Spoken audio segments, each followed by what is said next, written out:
Ladies and gentlemen, hello and welcome to the Luminon Double Down Duos $3,000 Halo tournament. Did we say we were starting at 12 p.m. Eastern? Psych, we meant 12 p.m. Central or whatever time zone it takes to give an excuse for the fact that it's hard to run these tournaments, in case you guys weren't aware. It's a pleasure to be here, though. It was a long time coming putting this together. I'm joined by Jay Niners. A pleasure to have you, too. How you doing, Jay? I'm doing great. Thanks for having me, Shyway. I'm super excited to be here with you.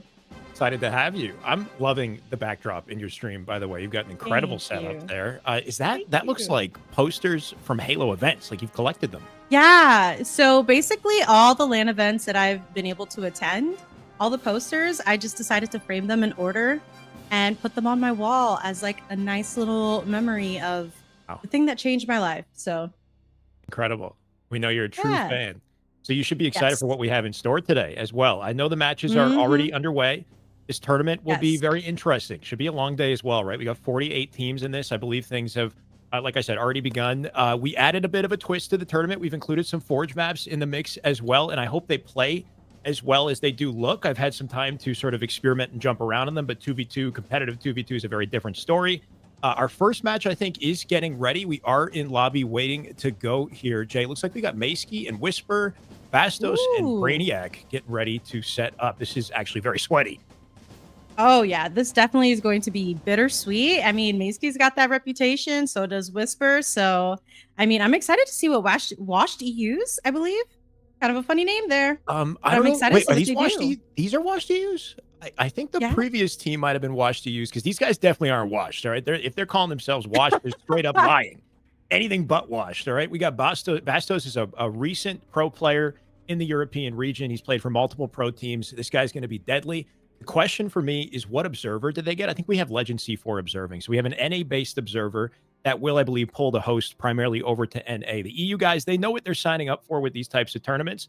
They have to deal with some connection sort of difficulties. One of our observers is EU-based. So depending on, I guess, just the RNG of the situation, they might find themselves on the better side of the server every once in a while. But they'll have to adapt. I think with the skill that these two have, Brainiac and Bastos, they have real potential to take this. It does look like Live Fire is going to be our game one as well. Oh, man. Live Fire, great place to get started. And I believe for the most of the tournament, Live Fire is going to be the starting map here. And the second map is where we're going to spice it up. Is that right? Yeah. So the special idea that we had for the tournament was that game 2 of every best of 3 would be one of the 3 Forge maps that we selected. If we're in winners round 2, I believe the Forge map will be Oppressor for this series, which is a very spicy one. Once we get to the map, we'll talk about it more, but it's basically like a Halo 5 bang out. It's got Thrust that continuously spawns and Avengers, assuming it's updated. I had shout out to Artur Bloodshot, who is an artist on the map. He tried to do some last minute updates for us just to make the map exciting and hopefully competitively balanced. But yeah, it's going to be a bit of an interesting and different tournament than what you're used to. For sure. I'm really excited. I think that it always spices things up and it shows the like true skill set that these players have and these duos and the chemistry that they have when we're on a map that we're not familiar with. So we'll definitely see how they pair on Live Fire, right? You know, I'm pretty sure these guys got the blood flowing and they're excited. So I think they are ready to go. We are just ready to get started with production here. And yeah, if you guys haven't noticed already, we do have a link to the bracket in the chat. So you guys can follow along and see all of the teams that are competing in this amazing, massive tournament. Thank you for the update, Jay. I'm definitely going to be doing a lot of that myself. I have the tab open, ready to go, because we're blasting through the bracket. And we need to, by the way. I don't want to hold too many of these games. Let's just get the action going. The amount of pro teams that have signed up for this, you know, it's an honor to see it. So, you know, here's hoping we get to really take a look at some of these spicy matchups. Once we get there, obviously, we got a very important one on screen just getting started. So here we are, Live Fire, 2v2. Not washed to use, let me tell you, up against Bittersweet. The non-washed. Non-washed. Well, that doesn't sound good enough either. I don't know what the team name is. We got to figure out. This is my bad. It's going to take us a second. All right, well, here we go. We're starting with the POV of Whisper. Okay. Already contesting here, trying to keep eyes on that snipe. Ooh. That looks like a quick grab already. Let's see what we can do with it. Of course, key to success, you're going to be that snipe control on the map. When you have it early, you got playmaking opportunity. Real confident off the open here is Brainiac. And it makes sense, you know, start the game with some swagger. Maybe a little bit while you can get away with it. Absolutely, and Camo is now up, and it looks like we are getting a nice rotation and a play here by Bastos for, ooh, the Camo snipe combo. Love that toss.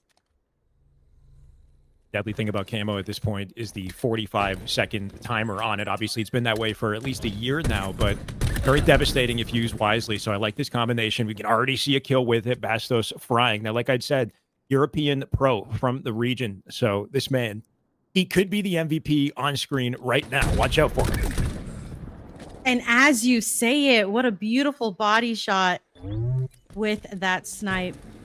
Getting a nice rotation here through Rat Tunnel. Looks like Whisper just spawned up. We're getting some engagement. Oh!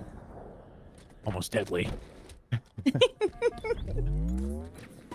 Yeah, that's the thing about sliding around on this map, and I know this a little bit too well, is as satisfying as it is to G-slide around very quickly, if you're not ready in the circumstance, you're going to get caught with your pants down, and that's what we saw, even though he almost turned it around. Looks like Snipe was collected. Trying to line up a shot here, but Bastos will find the kill first. It's a nice 5. Going to keep him up. And no damage to find the second. About getting those trades is a super, super important component of twos here, is to just keep that stagger, keep the advantage while you have the info and numbers. Somehow Brainiac gets killed. Absolutely. Speaking of numbers, we are tied right now, 5-5. So it looks like we're still pretty tied up here. Neck and neck here between the players. But as I say that, it looks like Bittersweet is going to add another kill to the scoreboard. Oh, see the sneaky play? Brainiac hiding down low, looking for an opportunity to catch somebody off guard, and it looks like it might work out perfectly. Bastos spawning at A has a chance to involve himself in the play here, too. He cleans up one. He'll trap the second at pillars. So, Jay, we talked about how close the game had looked seconds ago, but snowballs are a reality in 2v2, and if they play this correctly, they could find themselves with spawn control. Looks like things got a little bit mixy. They weren't sure if they were splitting dummies or B, and they got caught off guard at A, so there's a chance here for Whisper. Absolutely. It seems like there's players here who are extremely confident, just like taking up space and splitting up here. Doing that push and pull. Now we've got Camo in the hands of Mayski here, who's trying to gather some intel. I find it's all about timing, Jay. So look for the moments when two die together. That's a big moment in the game where you got an 8-second window to basically do whatever you want. And typically you'll see two teammates split to opposite corners of the map and try to force spawns in one specific location. Keep the game in front of them. I love that double Whisper with the sticky from the grave. We'll see a lot of that in twos as well. Efficiency in scenarios you know you're going to die. Absolutely. In twos, I think that one of the best things is absolutely knowing when to push, even if your teammate goes down. If your teammate did sufficient damage, capitalizing on that. See how they're just hiding in corners, right? Just wait. Oh, yeah. And it helps him. Make it 2. Nasty plays out of Mayski. Beautiful snipe shots there from Mayski right there. And this is that moment you were talking about, right? When they go 2 down, you can definitely start controlling those spawns. Even though they work different than what we're typically used to, so... No, that was a good look right there. You're exactly right. He pushed out to tower to force a B spawn. And Mayski's aware of that, but wasn't ready to collapse. So what he did was at least just use the info to his advantage. He's held his ground beautifully, right? Peek shot, swapped the bandit, found the cleanup. So the info is an advantage in itself. Even if you're not actively collapsing, if you know where the players are spawning, you can use that and really manipulate the game in your favor. Absolutely. Oh my God, he's frying right now. Mayski's going crazy. Oh, out of hand. I think Mayski just wants this match to end already. Holy. 16-10 right now. And I love seeing the balance between Whisper and Mayski. 8 kills each person. Love seeing that. They're both doing their share. If you're Brainiac and Bastos in this situation, I wonder if you're thinking about ping at all. You know, they got to be very used to it, being from the European region. Playing on a high ping is pretty normal, but safe to say Whisper and Mayski with some comfort early on in this lobby. You never know when maps, where the power weapons at least get controlled, what can happen. So it's really just going to come down to one of those pivotal moments. You don't want to throw away your lives here either. Whisper taking advantage here on Brainiac. You know what? Kudos to Brainiac in that moment, though, because he was absolutely working as much as possible to live in that moment. But man, unfortunately, wasn't enough. But we got another camo grab here from Team Bittersweet.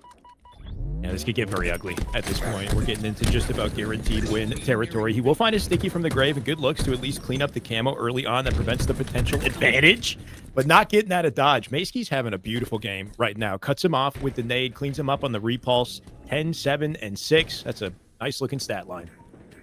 Absolutely. Doing everything he can to just pinch and pull here with his teammate. But he is caught here in the back pillars. Both one shot. You can't ask for more damage in that situation, though. You think he gets the cleanup, and he doesn't!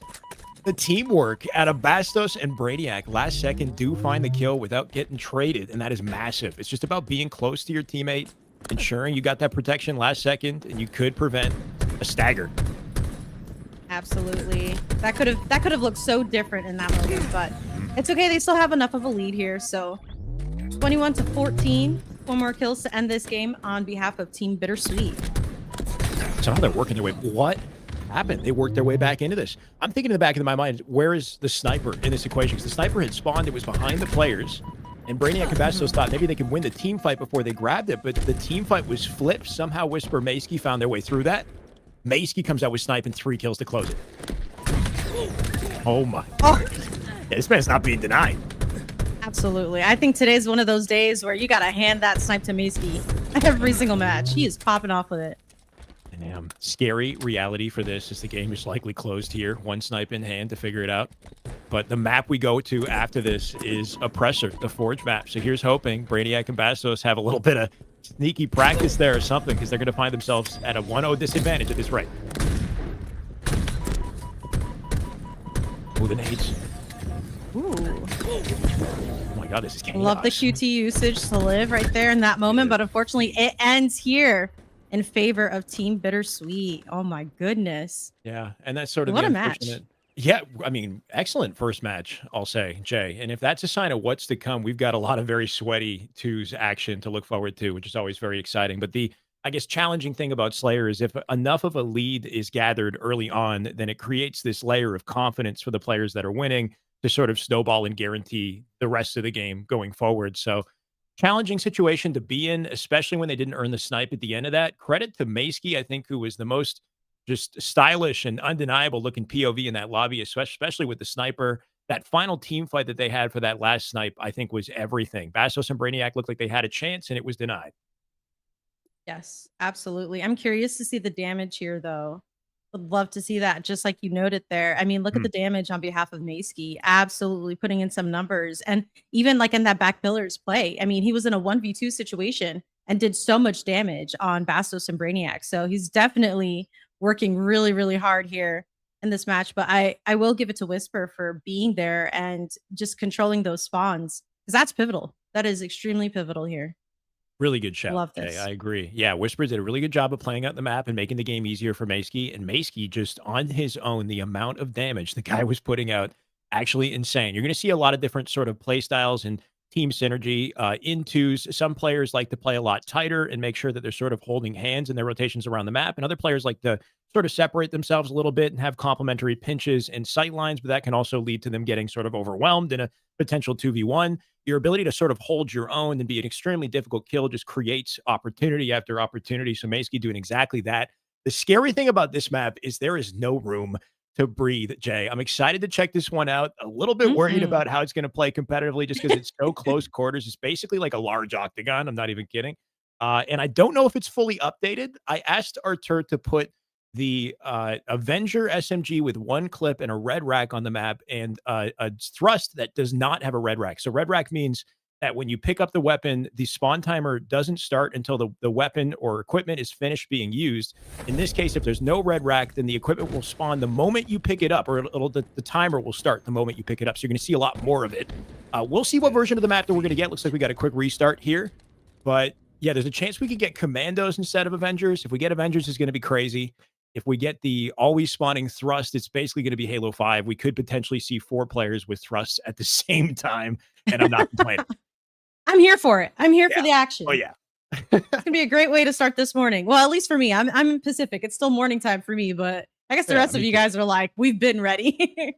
Yeah, I think we can both comfortably say we're gamers. So the morning is, anywhere from like 9 a.m. all the way to maybe even 1 p.m. For some of us, it's all technically considered morning, depending on how late you went to bed. One thing you should know about me, Shyway, is that I usually have a reverse schedule, and so, this is actually a morning for me. I'm actually awake in the morning, which usually I'm going to bed at this time.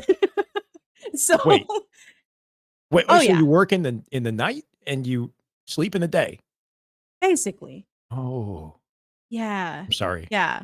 Sorry I for your know. loss. I'm a D-gen gamer. I'm one of those. Oh, is that the reason? Is that? Yeah.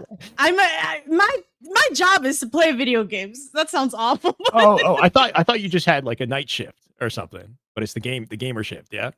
Yeah, the gamer shift. I clock in there. Oh yeah. Okay, fair. So Shout it's out to by my choice. fellow D-gens. It's by choice and pure passion is what it's by. It's yeah. not an actual responsibility. Okay, fair. Then I respect it. Yeah, for sure. Well, we can't judge. We don't judge here. so you're tired This is a right now, safe is what you're space. saying. We got to wake you up. That's why I picked this map, Jay. That's I was what I'm saying. I want the specifically thrust. Yeah, this map is going to melt your face off. So if you're not awake, Perfect. time to wake up. Yeah.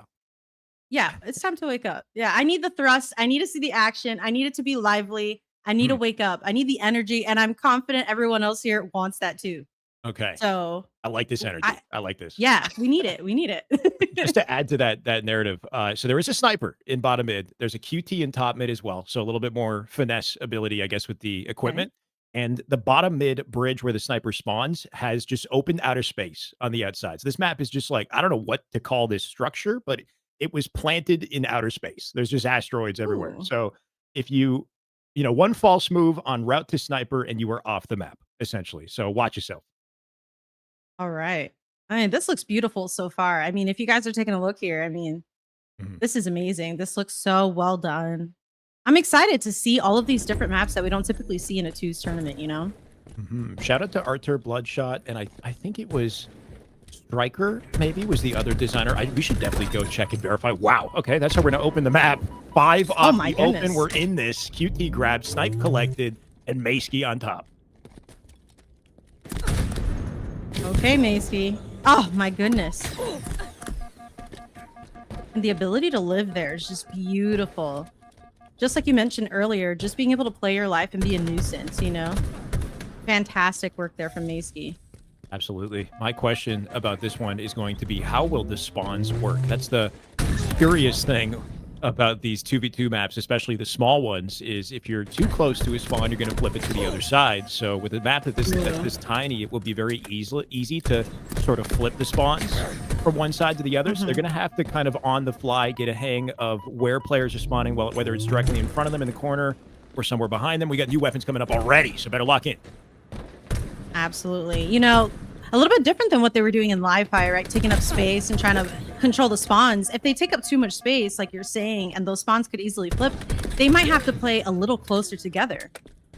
Yeah, and I think just as a learning strategy for these maps being new to most players, if you play tight, I think you increase your chances of teamwork in general. Because if we split up too much, and you might find yourselves in separate 1v1s, you don't want that. So we're seeing that right now. Brainiac holding hands with Bastos. Stay close to me, buddy. Let's just try to guarantee some kills.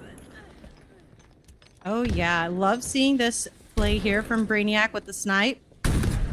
Oh, unfortunately he misses there. Got to find his way out of some equipment. Hits the body. That's not going to be enough. We got to clean up though coming in from Bastos. Luckily spawning nearby. Finds himself a QT. But it's Whisper, I guess, with the QT in this case.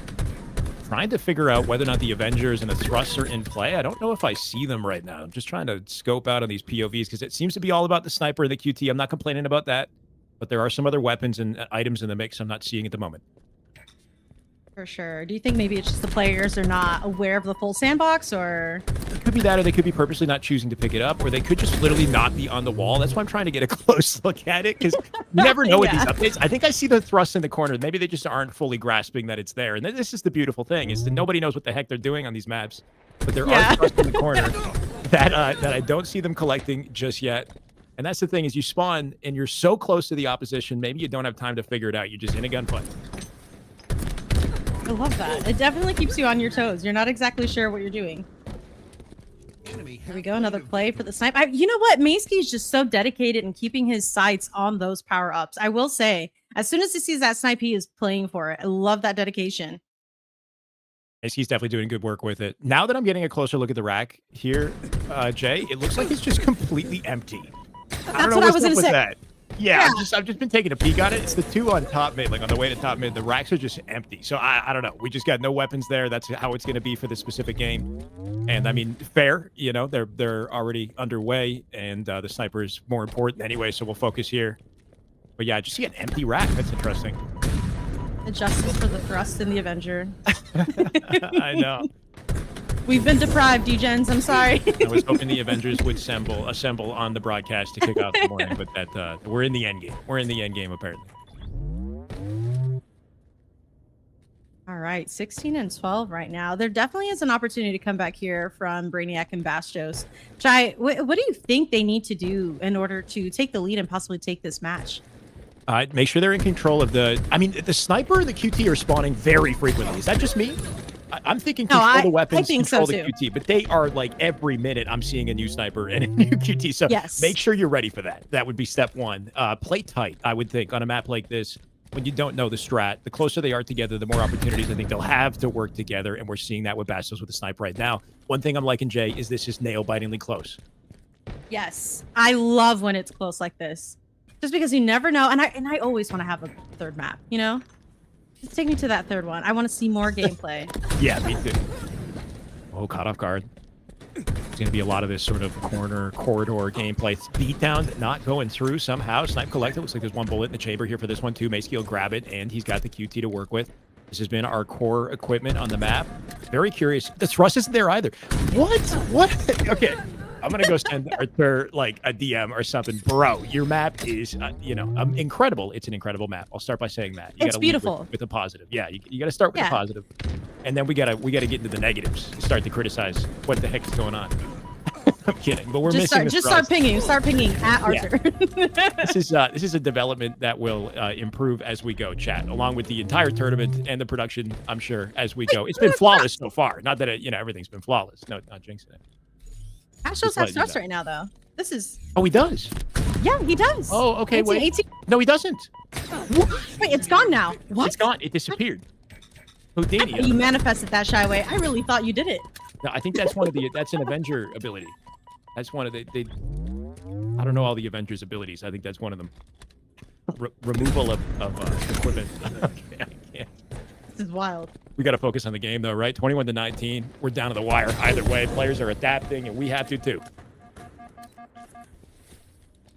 Man, Brainiac here doing way better this match than last match with 11 kills on the board. Love to see that. I will point out, though, look at the assist here. 1 assist from Brainiac, 5 assists from Bastos, as opposed to Whisper and Mayski with a little bit more assists. So it seems like they're playing a little bit more as a team versus our EU friends here. Could definitely be a sign of team synergy. It also could just be that Bastos is just going crazy and earning headshot kills without the opportunity to assist, at least in that circumstance. We're here at 21 all, QT up in center map once again. And some cat and mouse gameplay is the expectation, especially on a map this close. Bastos getting caught in the back corner, though he does have snipe to work with. Whisper getting tagged in the back. And once again, can we get trades in the situation? The thrust will keep him up. We do have thrust. I don't know how, but he'll use it to survive and earn a 2-kill advantage at the tail end. This might be timing for QT. Looks like he'll opt not to grab it. We're going down to the final 2, Jay. Oh, yeah. Oh, big. Here we go. We're tying it up a little bit. 22-23. We might be able to have a nail-bitingly close match here. That's the only way it can go. Bastos really tight to his corners, making sure he's got an easy exit, no matter whether or not he's caught off guard. He'll spot 2. That's good info. They're tagging it down to the wire. His teammate on the edge of the map here, just teetering with outer space. He'll get denied. Nade cleans it up, make it 24-23. 1 final kill. If it's a trade, it's good. Brainiac and Bastos in a confident position here. Whisper trying to get this nice angle here. He might be able to get the back. Oh, no. And he ties it up. Oh, Corner play for 24.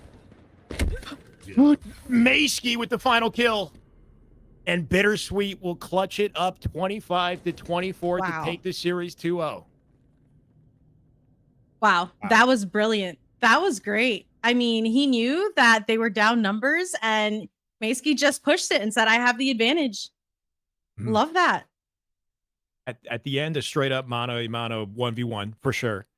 But if I'm Bastos and Brainiac, I'm a little bit pissed off that a corner play and a back smack just solidified the series at the tail end. That's got to be brutal. And it is a reality that I'm a little bit concerned about is, obviously it's a free tournament to sign up. I want to ensure that people are having a great time. It's a competitive and balanced experience is the hope. But when you get into scenarios like this, where one team sort of 2-0s, it's a nail biter, and the map that you lost happens to be the new map, and the new map, like maybe they don't like it. Like, I don't know, I want to ensure that people are, feeling like they had a fun, fair experience. So I'm really hoping we see a bounce back for Brainiac and Bastos. Keep in mind, we do have a double elimination bracket, so they will have an opportunity in the lower bracket, but it's going to have to be one hell of a lower bracket run. Absolutely. But you know what, considering how they played that match, I feel like they were definitely starting to pick up together and doing better, even if it was a map that they weren't familiar with. So I think this says a lot of good things about their, possibilities in the lower bracket. Agreed. But it is one of those. Man, sorry, go ahead. Oh, no, you go ahead. Thank you. It is one of those situations, just off of what you said, where it looked like if it was a best of 5 series, that it could have gone completely differently. That had game 5 written all over it, I would say. Just the way that at Twisted. Look at Bastos' damage if that's not an indication. I don't know what is. 1,000 more than anybody else in the lobby. He was starting to fry. He's just getting warmed up. It's early in the morning, maybe late in the afternoon for the guys over in Europe, but I think, yeah, if it was a best of 5, things would have been much different. Hopefully, they find a regain in the lower bracket. Absolutely. And that's exactly where I was headed before too, was just pointing out Bashto's damage in that match and how fantastic he played there. So I'm glad that you pointed that out because honestly, this just shows that they were warming up and getting their flow. But yeah, unfortunately, that back changed things around for them. But that's a great first match that we've had here on the broadcast. But also, Shy, I wanted to point out something. You know, Mhm. you mentioned this being a free to play tournament, but I wanted to point out the fact that this tournament, I mean, the prize pool has been primarily the community. Am I right? Would you like to tell us a little bit about that? And I would love to. Thank you, Jay. yeah, Are we on screen? Let's get back on the cameras. Say hello. I'm probably sweating at this point already. We got a long day ahead of us, yeah, by the way, and I've got bright lights on my face. It's been a while since I've sat like actually facing the camera. I'm typically like you're getting maximum side profile. Anyway, this event has been a long time coming. The main man I want to shout out is War Turtle. He should be in the chat. Dedicated supporter, top subscriber in my Twitch channel. Really appreciate War Turtle. He came to me with an idea to put this event on, and he had some money he wanted to put down. And I figured I can't do this on my own. I got to partner with an organization that has the tools to get it done. So I figured Luminon were a good team to shout out to. So War Turtle put 500 down. I put 500 down. Luminon Boyce, who runs Luminon, put 500 down. And then we have Verse Platform. Shout out to Verse Platform. They're a sponsor in the stream. They're essentially like a TikTok, but for video games. So if you want nice. dedicated video game content, you can download the Verse app, by the way. We'll talk about it more later. I don't want to get too much into a spiel now, but instead of just getting cat videos and whatever else you get on your TikTok, you get dedicated gaming content. They put down 500 US, and then I decided to just open the floodgates and go live on Twitch and let my community get involved and just donate whatever they felt like donating. So we do have a list of contributors that I'm not sure if we can pop up now or we will at some point in the stream, but Norm, a huge shout out as well. Norm also dropped $500. Man's incredible, dedicated viewer. So very appreciative to Norm. And several people, I think, donated upwards of 100, upwards of 50. So we got a whole list of at least 13, 15 contributors that I will be, thanking. Maybe not reading each individual name, but just very appreciate it. I think we raised about $1,400. 1,000 we added to the Wow. prize pool for the one $3,000 day event, and then the extra I'm using just to help support the people who are putting this event on, like yourself, Jay. Very appreciated that you're here with me. Honestly, that's fantastic. I mean, there's one thing about a tournament that, has a nice prize pool and stuff like that. And we all love seeing competitive Halo, right? But Mhm. there's something special about the community being like just such an integral part of being able to even have the tournament. Like it just means more. I think that's what's beautiful about this. And so I'm glad that you're keeping track of all of that. Like it just so shows how dedicated you are and how appreciative you are of your community. So thank you to everyone who donated for this tournament to happen, especially now, given the state of Halo and Yeah. things like that. Like it just means so much more. So thank you. And shout out to production as well. Like everyone working behind the scenes to make this happen. It takes a whole village, honestly. Really well said. Thank you, Jay. So we do have some contributors. There you go, smack in the middle. I can't with my POV, I can't read it too well, Yeah. right? I do see Norm War Turtle. It's gonna be tough. I might have to pull up a different POV or something. But if you're on there, thank you so much for contributing. It does really mean a lot. And it's inspiring, honestly. I didn't really know what to expect when it came to the prize pool for this tournament. I kind of just put it out there. Now that I've seen what's possible with not to say little effort, not to say I'm not trying, but I think if with a little bit more planning and dedication, we could make this bigger and even more meaningful. Like you said, especially considering the state of Halo, which is becoming more and more concerning by the day, Jay. Not that I want to pivot and go to a tangent about the Rebs. Pivot. Rebs put out a questionable video this morning. He said that supposedly they're not even making a multiplayer. They got no progress on a multi. That's a whole other conversation. But just especially considering the very concerning state of our game right now, Yeah, it's good to do something to keep the vibes, the passion flowing. I think in this space, absolutely. But you know what? We are Halo. We are Halo. we We are can Halo. describe it. We are Halo, Let's okay? go. So don't let that negativity ruin anything. We got this. You guys are here. Everybody's here. We're having a good time, and we are going to see more gameplay. So, with that being said, I think it's time to get into our next match. Is that right? I think you're absolutely right. We have another match popping up on screen. Looks like we're back to live fire once again. We're gonna figure out the players. Oh, here we are on the fly. We got Descendant and Acid. These boys, they made it last minute into this tournament. I'm glad they're here, but man, did they really bring it down to the last final minutes, final 5 minutes to sign up and get it done. Let's see how far they can go against Insanity and Victorious. Oh boy. Oh boy, oh boy. Knife in hand already.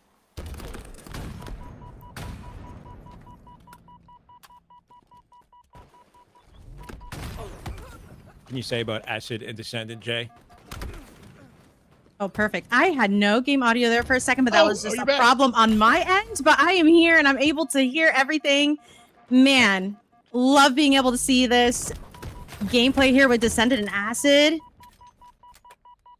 Players that, you know, man, I feel like I haven't been able to watch them or commentate their gameplay in a long while, but seeing them in action right now has already got me hyped. Snipe in hand. I mean, we are flowing, going around this entire map. Descendant trying to take a nice angle here. My question is, could this be the beginning of a new deadly duo? And with Descendant with the snipe in hand, we might see it. Acid with the cutoff and the pinch here. He'll find one. He's looking for two, and Descendant's not even involved in the fight. Acid doing all the damage he can to make it easy for D. And he will just barely come out with the kill. That was almost ugly there. Victorious from the dummy, just about finessed it, but Descendant very quick to take space and try to influence spawns here with their 6-3 advantage. And here they go with that nice push by Descendant. Is he going to clutch the second kill? Nope. He's playing his life. Making sure to watch that big door entry here. But Acid's going to go ahead and push in. Unfortunately, he's got in a weird situation here. Ooh. Oh. That was very awkward. Something to look out for in these twos scenarios is are you going to split the spawns, or will your opponent's teammate spawn on top of him?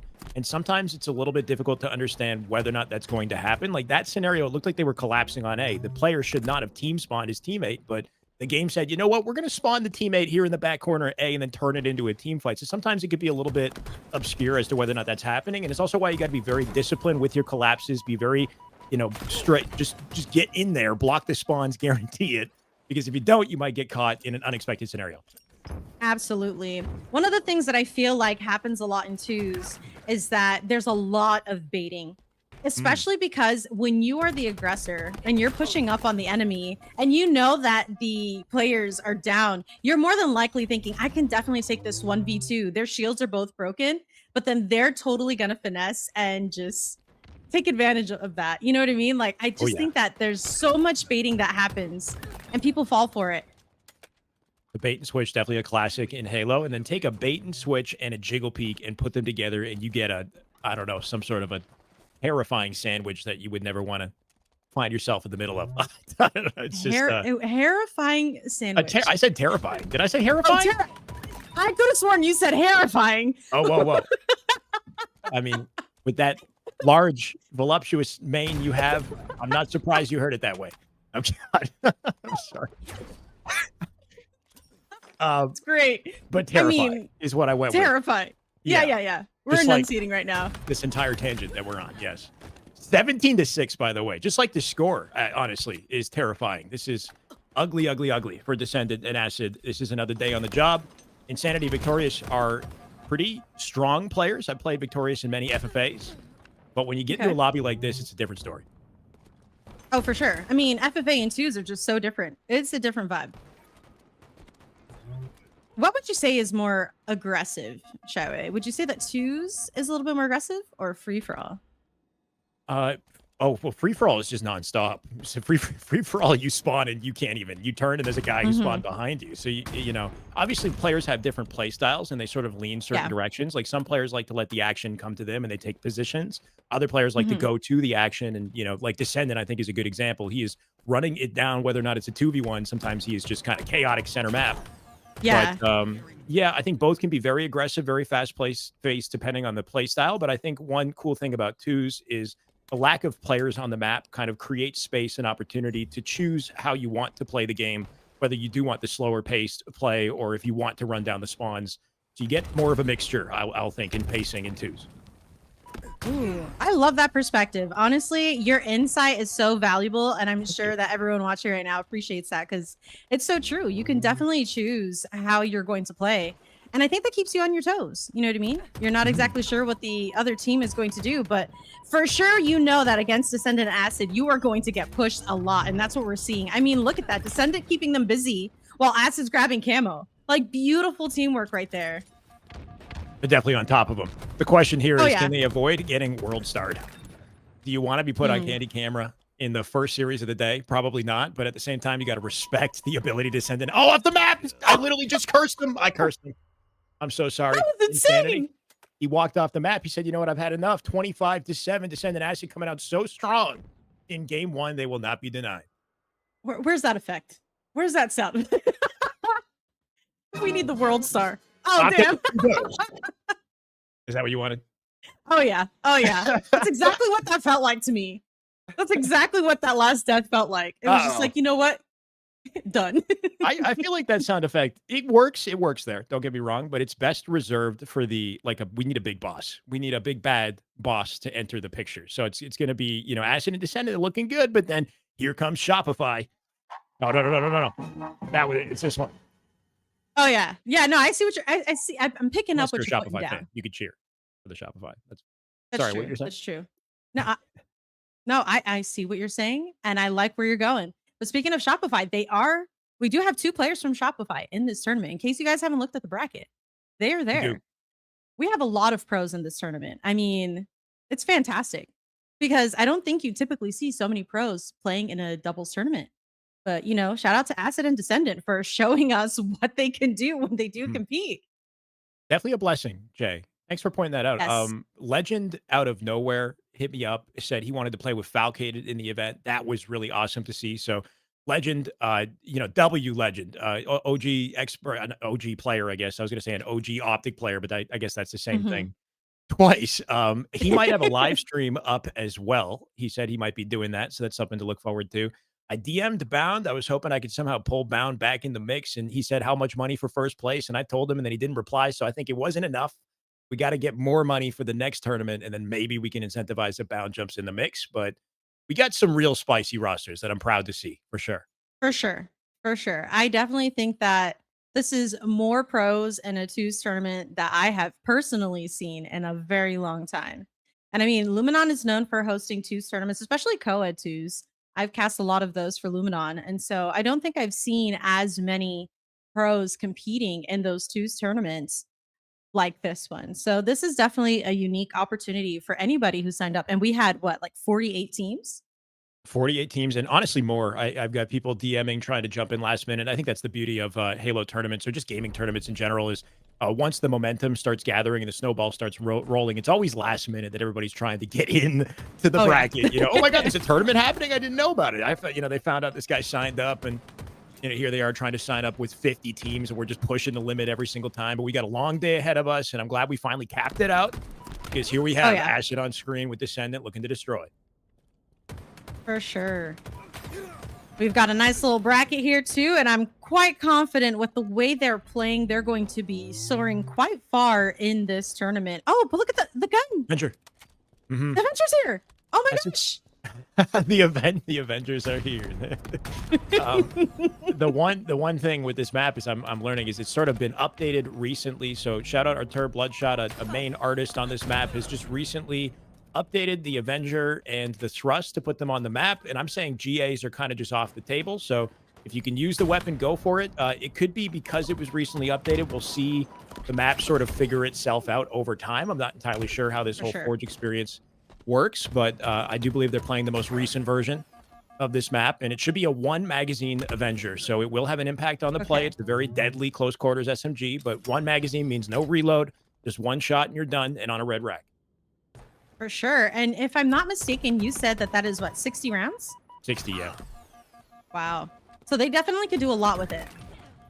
I would say at least 2 kills. Here it is, full 60, actually. We'll see what he can do. You definitely want to be very close quarters with the weapon to be effective with it. And I think one benefit of this map, despite being a small map, is the corridors and the ease of just cutting sight lines very quickly. So it might seem like a very powerful weapon to use, but you really want to be right up in their faces to guarantee it. So here we have it. He's running them down. Ooh, get a Ooh. Descendant with the chase, with the thrust, with the Avenger. He's got everything. Oh my goodness. Love his movement too on the map. Agreed. He's flying. One thing they really oh my word. Oh, beautiful. Sprint strafe, thrust back, almost fell off the map, but this man, he's got it. Good nades.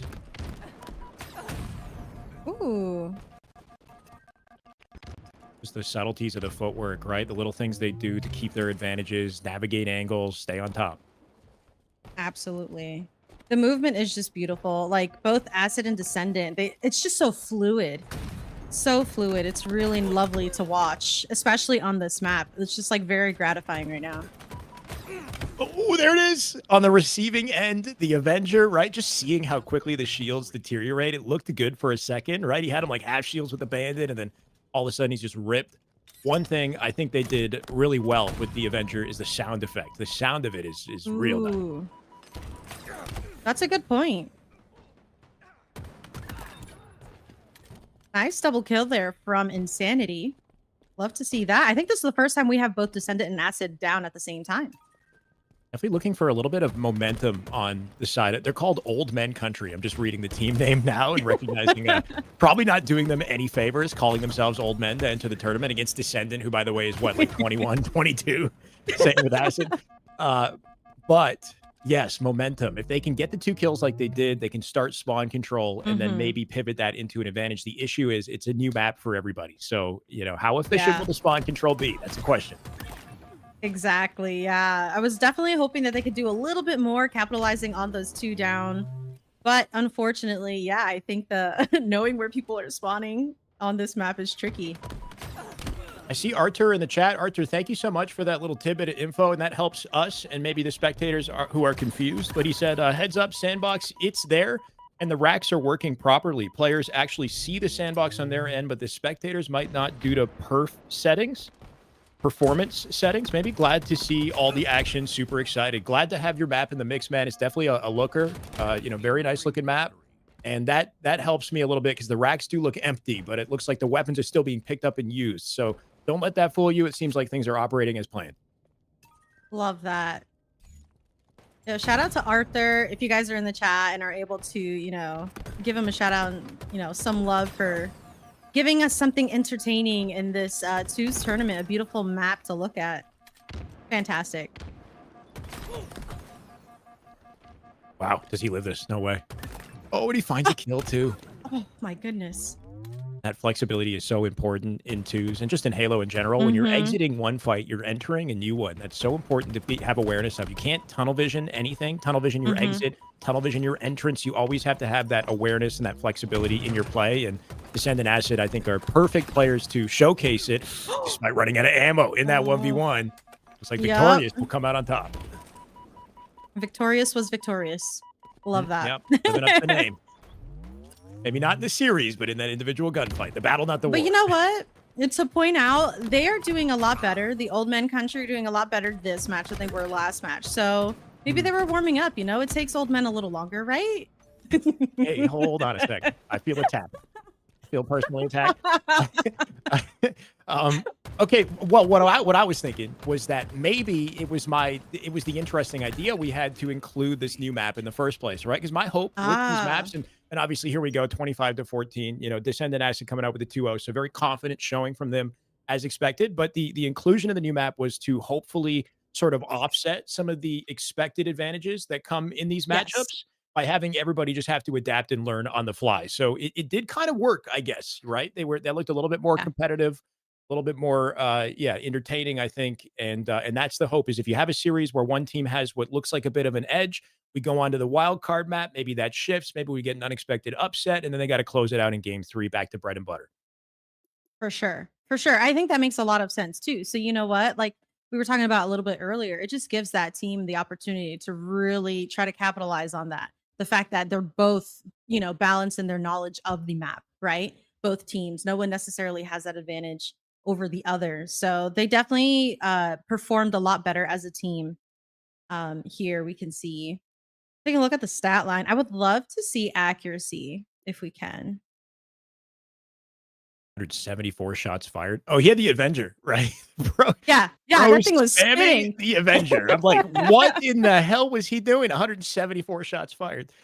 Yeah. Yeah, and then 63 accuracy despite it and the most damage in the lobby. Good looks at a Descendant. For a second there on screen, by the way, Jay, I saw what looked like a dual POV there, and I'm wondering if we actually have 2 series happening simultaneously. I'm trying to see if we can, I might not be correct on that, but always making sure we're able to take a Yes, peek we at do. yeah, what's that, and how do I see that? Is that C4's observer? Yeah, you can actually click that, like, little eyeball, I believe, so you can watch both at the same time. Do you wanna pan over to that one? Because it is last shot and cycle against Yeah, oh, yeah, please. Whisper But and where's Maysky you said eyeball, and bro, I am a Discord with noob. the This is plus sign. plus sign where? So, I'm sorry. It's just yeah, not no, my you're fine. responsibility. I'm just like, yeah, when you're back in the Discord call, you see OCOM stream, and then you click out of it, and then you can click on C4's It's weird. It was like, "Oh, right wait, next wait, to it. wait. I got it. I got it. We're You back." got it? Okay, you did Alright. it. Last shot on screen. Manifesting. Oh, beautiful. All right. Affirmations. Affirmations. All right, guys, we're jumping right into the next one. No time to waste here. He's We so definitely want to close. see this game. 20 to 15 with 6 minutes on the clock left. This is exactly what we were hoping for. Here we are, Whisper and Maysky. Mhm. Maysky's been having a hell of a tournament so far in that last matchup that we witnessed, and it Mhm. wasn't just a fluke. These guys are frying right now. A 5 up on top mid there, denying, I believe, Cycle in that situation. And we've got a spicy game on Nemesis 2. So this is the second map that I had chosen, and this was a pretty easy selection for me because it definitely lends to the traditional map design of, say, a midship.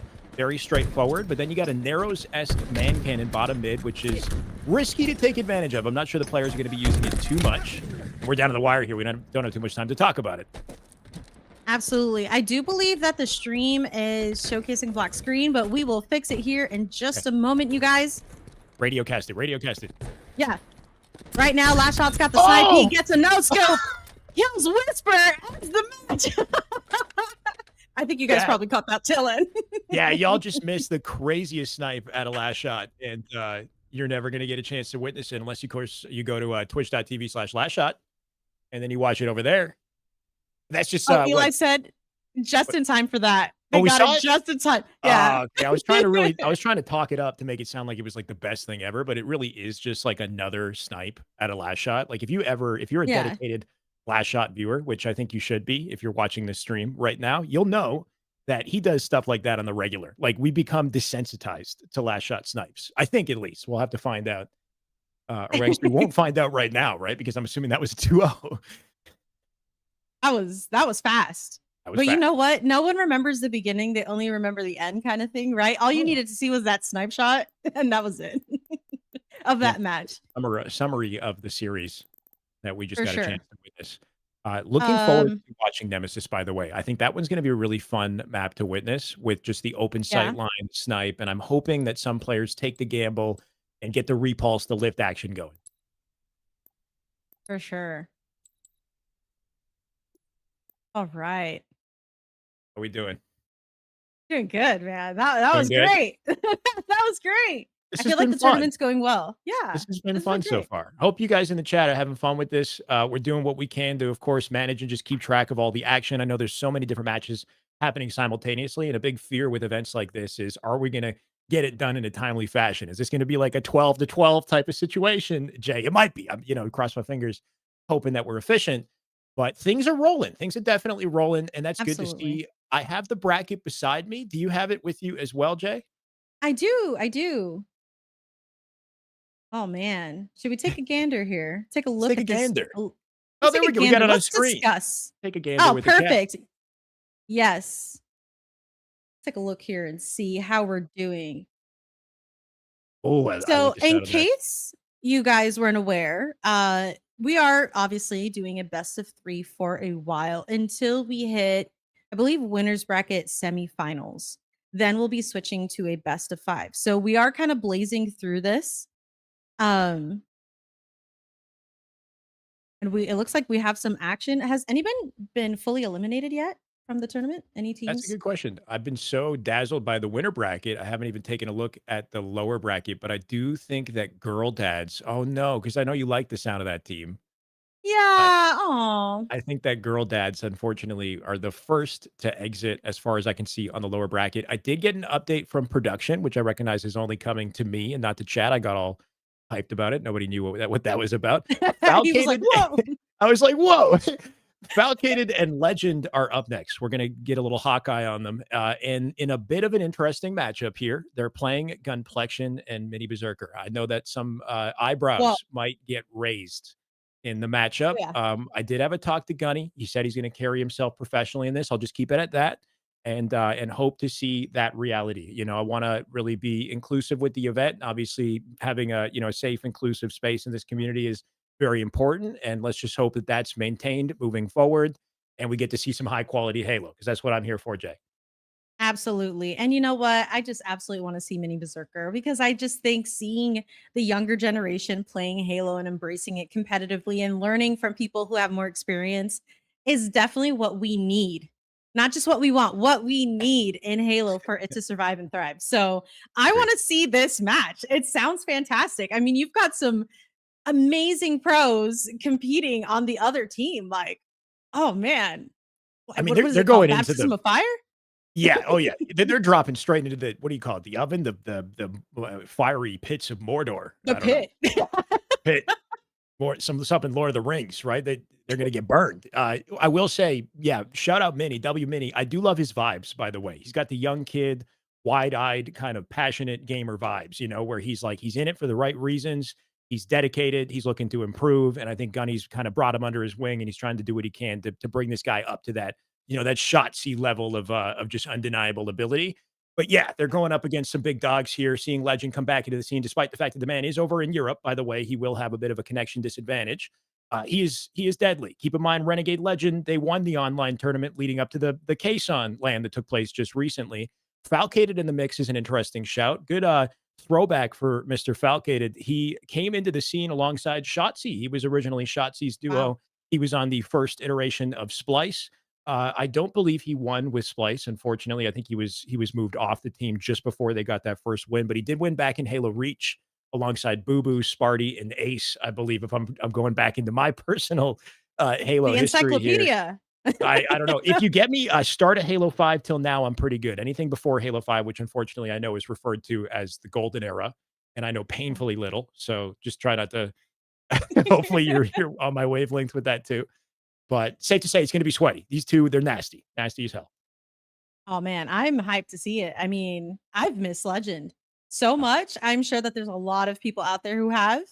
And to be able to see them competing in this tournament, I mean, like, yo, shout out to you, shout out to Luminon. This tournament, getting these pros that we've missed seeing for a bit, competing here. Fantastic. So I'm excited to see this. I don't know how close we are into pulling into the lobby, but I think it looks like we might be a little bit. So while we wait for that, I do want to make mention, speaking of Luminon and this tournament, for those of you guys who aren't aware, they do have a Discord. Feel free to join that Discord server, stay up to date with everything that's happening. I mean, if you're not following Shyway already everywhere, make sure you follow him. I mean, he's definitely a big Don't part do of it. the reason why we have this tournament. It's not a Hey, good he's idea. a cool guy. He knows stuff. No, no, no. You'll regret it. No, no, I'm kidding. I don't know. And shout out to Verse Platform, right? One of the sponsors for this tournament. So make sure you guys drop some love. I don't know if we can have the chat, anybody put some links in the chat so that you guys can give them a follow, but make sure to do that.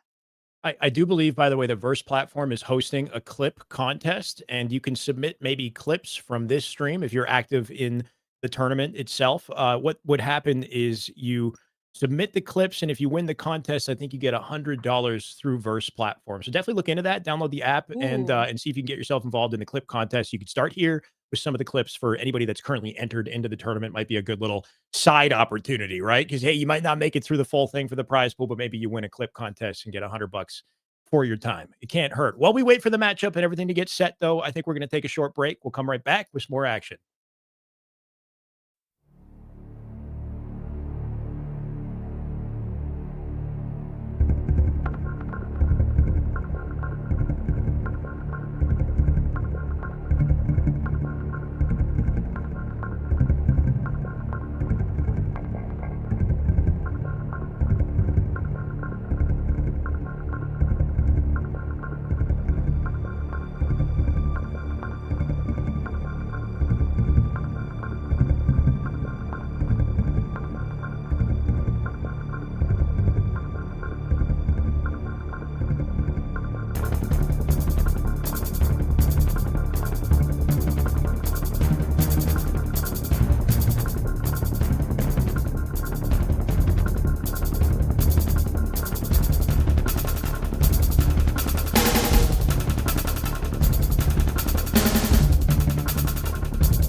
Ladies and gentlemen, welcome to our Luminon X Shyway, X myself, I guess Double Down Duos $3,000 Halo tournament. We're finally back. We're ready to get going with our series. I think it is literally just about to begin. We've got Falcated Legend going up against Complexion and Mini Berserker. This should be a very interesting one, and I'm excited to jump in. Jay, how you feeling? I am feeling hyped. I'm excited to see this matchup here. I just want Mini Berserker to like pop off. I want to start with the see guy? some. Yeah, let's start. Can we start with Mini Berserker's POV? Because that's what I We want to have see. that power. Let's see. Let's manifest. We're manifesting. Mini B on screen, open strat. Let's make it happen. Yup, let's see it. I want to know, Shyway, what you think about Mini B's open strat. Okay. What do you think? I'm looking at foul. Oh, here we are. Okay. I'm looking for intentional opening strats. He's hitting 2 G slides off the rip straight to spikes. Not checking the angle up back C, so he's hopeful for a flank here in cuts. And he does find a kill. I'll say that's a solid open. The only issue with it is Gunny died, and the snipe is under control from Legend. You know what? I'm just happy he got that kill, though. Right off the rip. That's a good way to start. Well, hold on a second. All right. He's just a solid player. Okay. What are we talking about here, Jay? You're happy he got a kill. Come on. I'm kidding. No, not like that. What I'm trying to say is I am so happy gotta hold that his he hand got as a that. grown man. You're right. You know what? You're right. Do you think, Mini Berserker? kidding. You got that. Yeah. Shoot the camo player. We got this. Let's see how he plays this life here with camo, but it does get spotted. Legend gets taken out, and now the snipe is in the hands of Mini Berserker. Ooh. Okay. Brian, he's actually deadly with the snipe. I've seen him hit several clips with it, especially on Origin when he has it. So we'll see what he can do with it. 6 bullets to work with here, too. I did hear, by the way, that Gunny is playing on Xbox. I'm not sure what happened. He was having PC-related issues. I guess, thankfully for this man, he's pretty used to playing strictly in the open bracket in tournaments, so he's accustomed to being on the Xbox, despite getting 5 Mini with a headshot of his own. But Legend finds the trade, and it's Foul's turn with the sniper and 2 bullets. You know, that's an interesting thing. I wonder how many people so far in this tournament are actually playing on Xboxes, because I feel like, you know, a lot of people have that preference for PC, but like you're saying in this moment, Complexion is playing on Xbox, and, you know, he's still doing really well. I feel like when you get to this level of play in Halo, PC becomes the standard. These really high-level players, especially the pros, they're never on Xbox. You know, they couldn't be seen on an Xbox. Once they've moved on, they're never going back. And that was a big controversy, I think, back in early in the year when they were forced to play the Xboxes. So not too many people, I think. It really depends. Maybe some of the earlier lobbies in the tournament. But at this point, I'm thinking Gunny is going to have to just adapt to his circumstances, do his best. And so far, so good. 6-5 against some goats. For sure. Beautiful damage here on Legend, trying to play his life here in the house. Looks like Complexion is going to throw a fantastic spike from top mid. That was insane from Complexion. Nothing but reads at a Gunny right there. Straight into A door, reading the rotation, and just hopeful the Legend might line up with it. And that exactly happened. 8-6 here. Spawn control into back B, and Camo coming up shortly. There might be an opportunity for the boys. Homie shooting 3s here on live fire. That was fantastic. Go long. Yeah. Uh-oh. Again? Oh, can we do it again? Aw. That's a rough one. Foul with the remote debt to get the kill, and then Legend spotting Gunny out in the open of dummies, and not too much he could do to finesse, so they will find their advantage. Another 1v1 here for Legend, and someone you could typically count on in a 1v1 scenario, but looks like Gunny might get a lick on that last second. He'll find another fight here, too. Foul going to respect him for now with the QT to exit. Love seeing this tie here. Falcated, getting some beautiful damage here onto Mini Berserker, but Complexion was holding that top mid position really well, and now he has snipe in hand, getting this beautiful rotation 11-10. Throws it to Mini Gunny. Wow, trusting in Mini B with the snipe. He says, go, you got this, the young gun. And it was a good decision to do so. Finding a body, with the quick scope immediately. Mini looking nasty with the sniper, and I like seeing this man as the focal point. I love that. I love that. It's like his little Padawan. Take this snipe. Actually, though, yeah. Anakin, take this. I have the high ground, Anakin. Except this case, he does have the high ground in this case. So he does. He's at the tower. I love it. If only Anakin had the high ground, he wouldn't have lost all his freaking limbs and his. Oh, okay. Relax, Mini. I'm trying to, I got other things to talk about, apparently. You know, at what point does he drop the Mini Berserker part? When does Mini become I wonder that. with some people's gamer tags, right? Like they don't work with their age as they get older, you know? Like what was Piggy Yeah. thinking? By the way, no, I'm kidding. Just to call out a random pro, just like, what was this guy thinking? Yeah, at some point, Minnie might have to go. He's gonna have to be big berserker at some Big point. berserker. I love that. Maybe after this game, if they clutch it up and win against B. Legend and Falcated, yeah, Big B. Mhm. 13 all. It does just feel like a matter of time for one team to get the control and a momentum swing. And that's sort of what I'm thinking with Legend and Foul as they start to build momentum. This might be the stagger. Two dead, opening for Yep. timing. As Legend plays out to A, he's going to force a B spawn here for Gunny, putting them far away for camo. They're going to play for spawn kills first. But there's a double dilemma here. It looks like Legend will choose to exit and guarantee camo. Risky play here. Looks like Falcated is trying to take that rotation. Love that Legend is watching his back though through those tunnels, and they did not chase Falcated. Or at least Minnie is trying to. Notice the corner plays. The level of respect. Like these guys are sweating. They are in it to win it. Gunny's in one corner. Minnie's in another. I don't even know where Minnie is. I know he's there too. They're both together. But the objective is just it's how do you waste the time as much as possible to mitigate the advantage of the camo? Because we're already seeing it. A 5-kill lead. Quick extension out to C to force the B spawn once again. And we're seeing a trend with this. The B spawn definitely the worst place to be in the back corner of the map. And you're seeing why. Absolutely.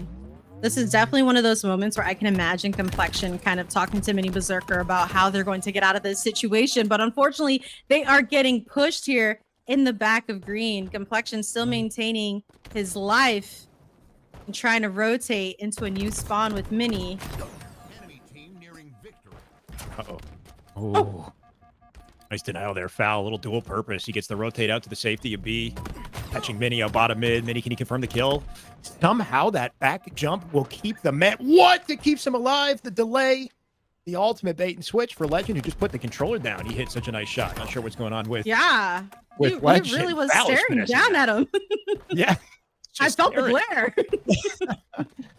I don't know. He's like, oh my God, I'm nasty. He just puts the controller down, wipes his brow, you know? Imagine the visual. Oh man, that's great. QT in hand though by Legend, rotating with the snipe in hand. Gonna take a look Oh! here. Top man gets a snipe onto Mini Berserker. Beautiful play here. Still looking for Complexion though. Brutal reality of Slayer 2s. This was a 13-13 game, Jay. They have not gotten a single kill since that point. It is now 23-13, and Legend looking to close this with an exclamation point. Man, I wonder what changed. Was it the mental? You know? Sometimes it's just a good 2 dead and breathing room for map control. Like weapon, map control.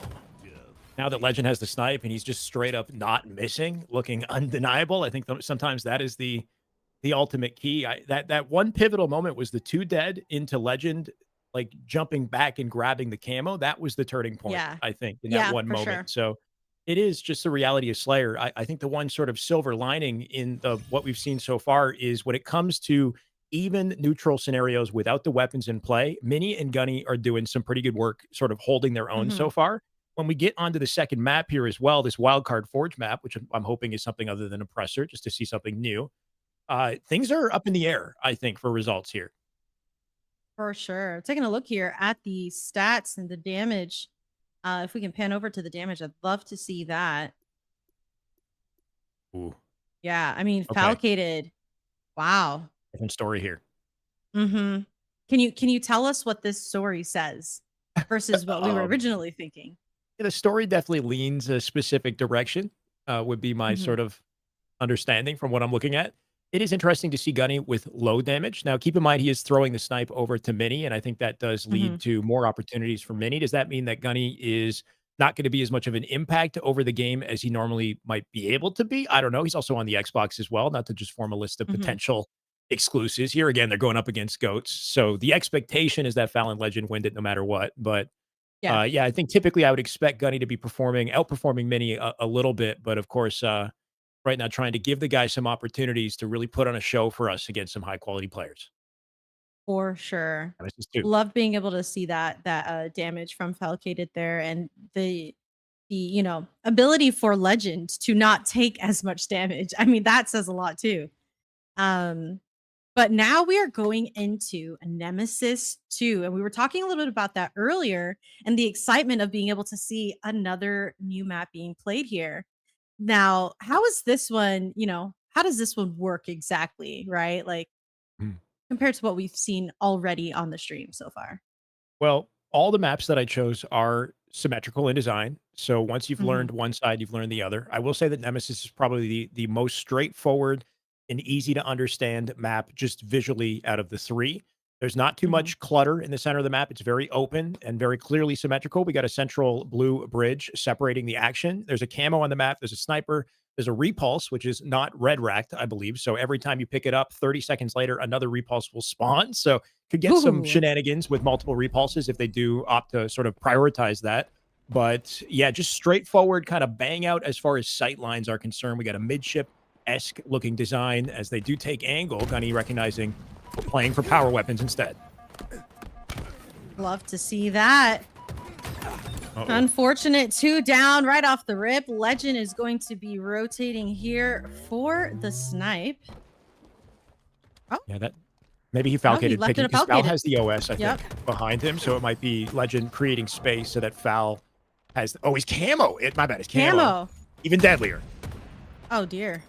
Yeah, what I saw, by the way, off the open here was just indecisiveness at a Gunny, and I think there's, oh my god, I mean, there's a lack of map understanding that comes into play. And when Gunny hit top mid, he didn't know which direction to go. He was expecting a gunfight, but Legend and Foul had a specific objective to control camo that they then turned into more. So now they're just in the ultimate blender.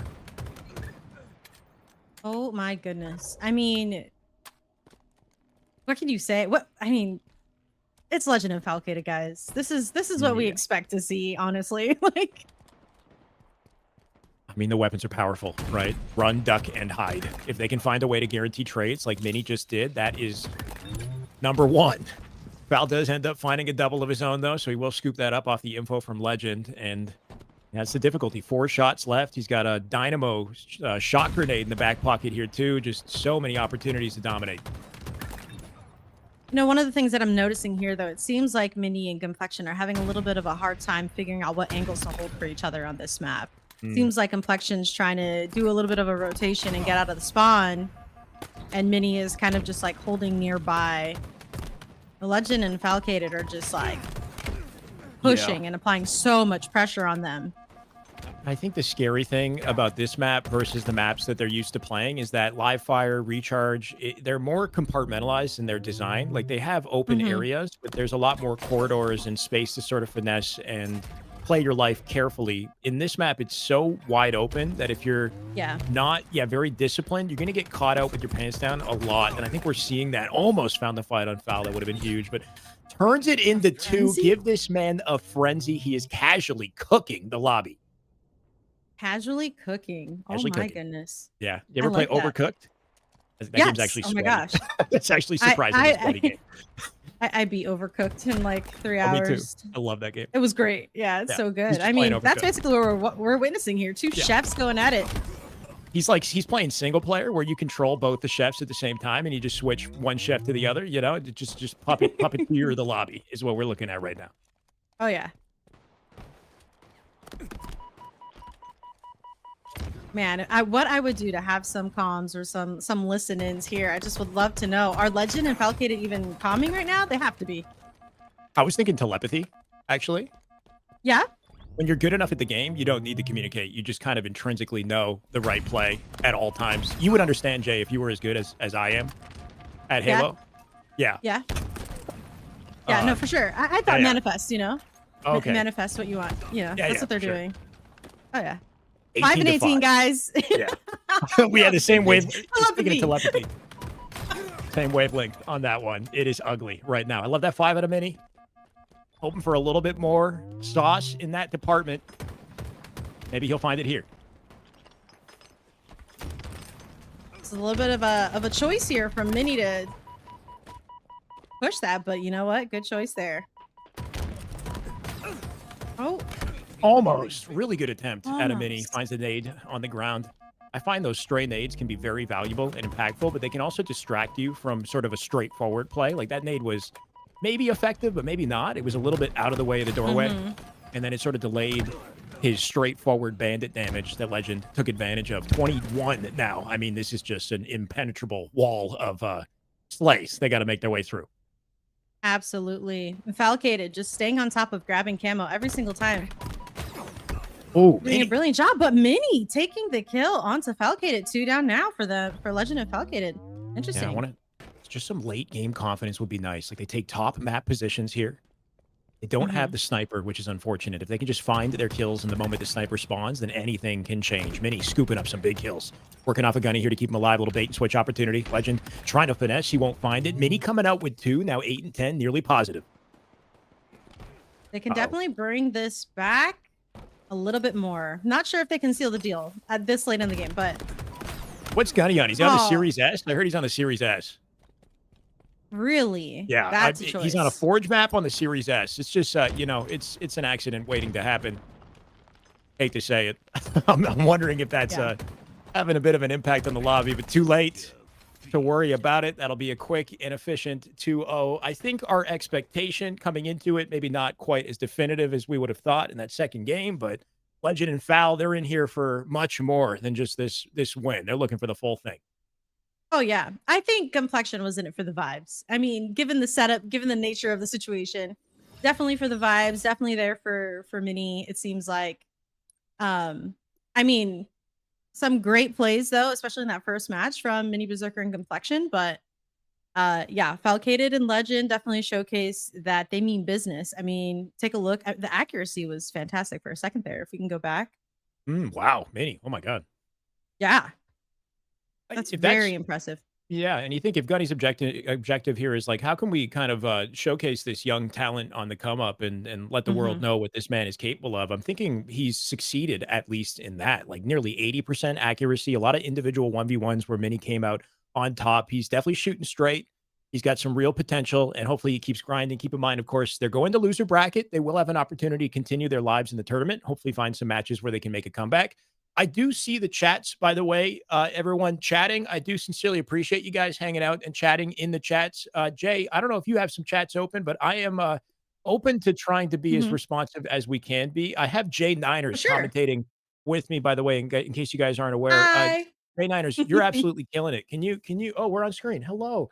Hi. uh, Tell me a little bit about yourself and your background, Jay, because I've worked with you very briefly, but this is, I think, our first time Mhm. sort of casting in a more official capacity. Yeah, I mean, so my background mostly with like competitive Halo started out in the collegiate scene.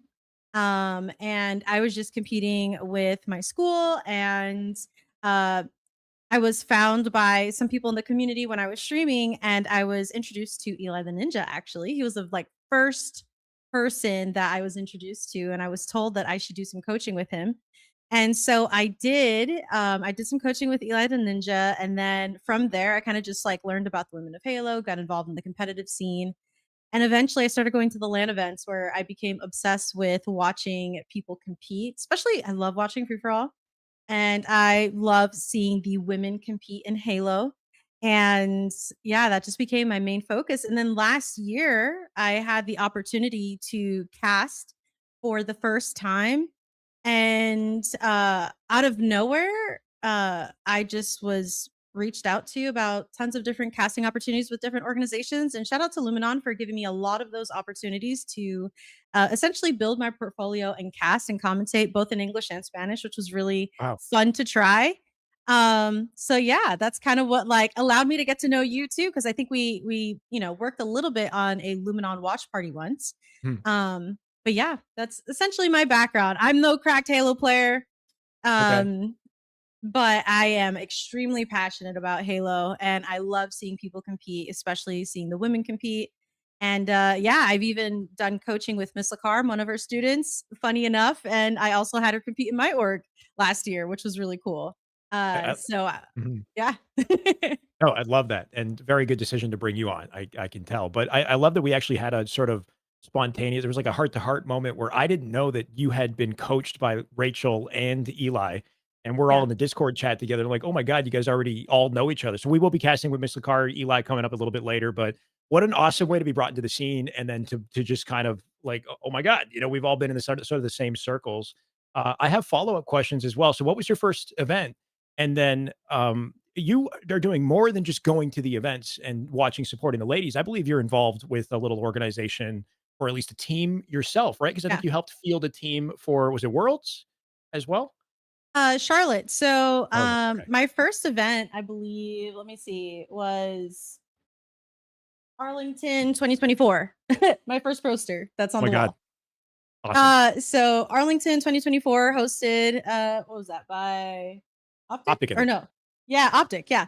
Yeah. And that was my first event. And after that, I just kind of became obsessed with the entire thing. And yeah, I mean, I started streaming. I decided I wanted to legitimize myself and create an official like business. I started my LLC, decided to educate myself on all of that. And then I just wanted to see more women competing and having the same type of support as other players get, getting like competition covered and stuff like that. And so I decided to start Matriarch Gaming, which is the org that I own. And that is run completely by me and my husband. And shout out Wow. to a few of my dope friends that are also in the chat who have been working so hard with putting it together with me. But yeah, I asked Lakar if she would get out of retirement and compete for me. Let's And I go. was like, I know you're my coach, but I want you to compete so bad. And I spoke to Command Station because I'm a massive fan of hers. Blood Reina and Ashlyn Baugh. I had Divine Damsel compete as well at Worlds under Matriarch.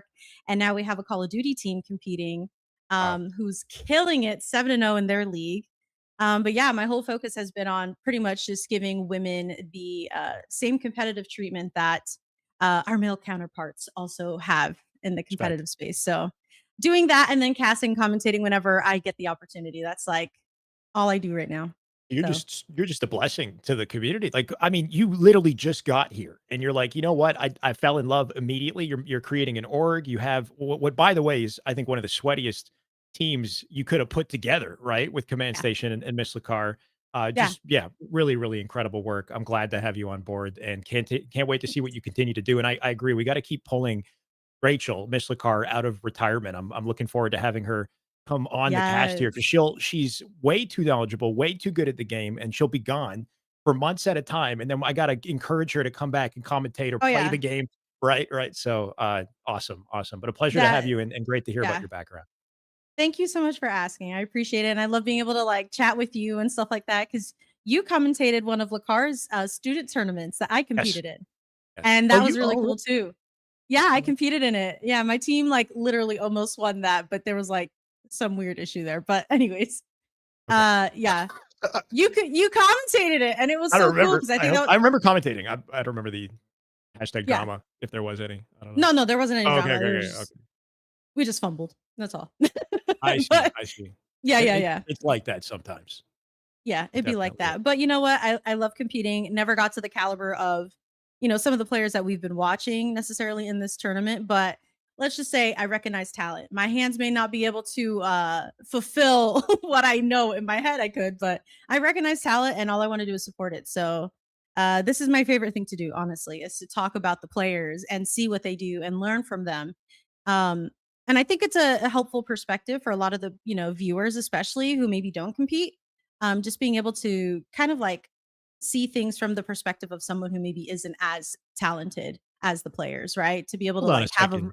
a Mhm. translation, a Your t translation. your talents are very clearly in a different department though, right? Because 'Cause you're with the Thank on the you. casting side, you're doing incredible work, but I do really like that pivot is there are multiple ways to get involved with the Halo community and to be a positive contributor in the space, and Jay, I think you figured that out with your casting and doing a really good job, I think, of motivating other people to do the same. Speaking of casting, I think we got a very sweaty match cooking up here, Jay. We're gonna have to Yeah. lock in. Yeah. No, we're gonna dial it back in, you guys. Uh I'm excited to see this next match. It looks like we're gonna stick around with Falcated. Am I right here? We're sticking with Legend and Foul, and I can't complain because they're going up against C9, hashtag C9 Intel, C9 Whoa. Intel in the chat. Avusi and Sirion are playing as a duo. We have not seen Avusi on the toy for months. I think he got off in around January, and he's decided to come back to rep the C9 banner. Of course, it's not official just yet, but I do believe these are two players that will be repping C9 in the near future. Love that. We hear the name Avicii I think a lot of people call them Avuchi before. Avusi. Yeah, this is going to be Avusi, tough. I already Avasi. know what we're walking into. Yeah. Oh yeah, and Syrian, fantastic player, very involved in the community too. Love this start though from them, 2-1 against Legend and Falcated.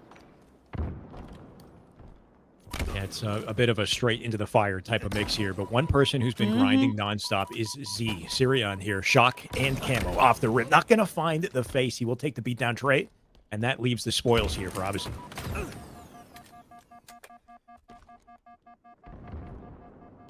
Waiting for these shields to come back up, trying to jiggle peek here, doing some damage, but knows that there's a push coming from Falcated here in the top of the White Tower.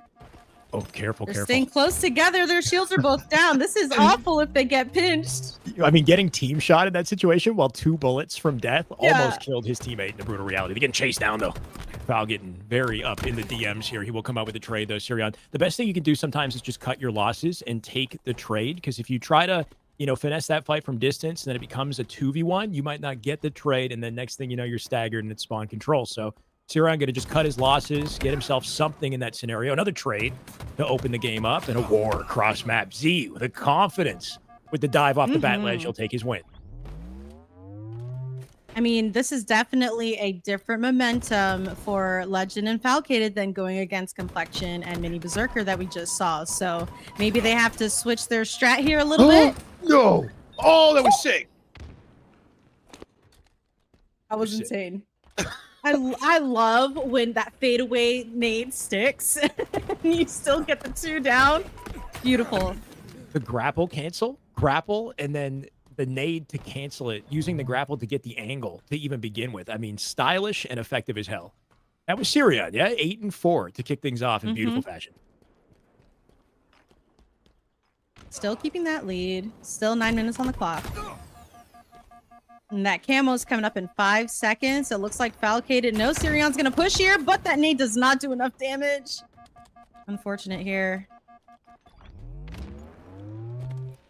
Kind of not quite the start you might expect when you think of the tenure of somebody like Legend. Fal is a bit of a wild card. I feel like he's always been sort of a slept-on hero in the rosters that he's been a part of, main Slayer capability, but I don't see these two duo up and play doubles too often, so there could be a chemistry component that they're sorting out. And of course, same thing goes for obviously in Sirion. Obviously, he's been a big sort of question mark, and he's disappeared for a while. There could be some a warm-up, you know, period for him getting his bearings. One person who's just been putting on a show, though, is Sirion, so it seems to be his game. Oh, for sure. Definitely rotating. It looks like they're holding position, waiting for that camo to just burn out, but it is 45 seconds. Falcated's been spotted. He's absolute here. Avusi helping out Sirion with the push, and Legend is going to see the capitalize, but unfortunately, he gets taken out by Sirion with the shock rifle. The rotate. Look what he's doing, right? Z knows he has timing.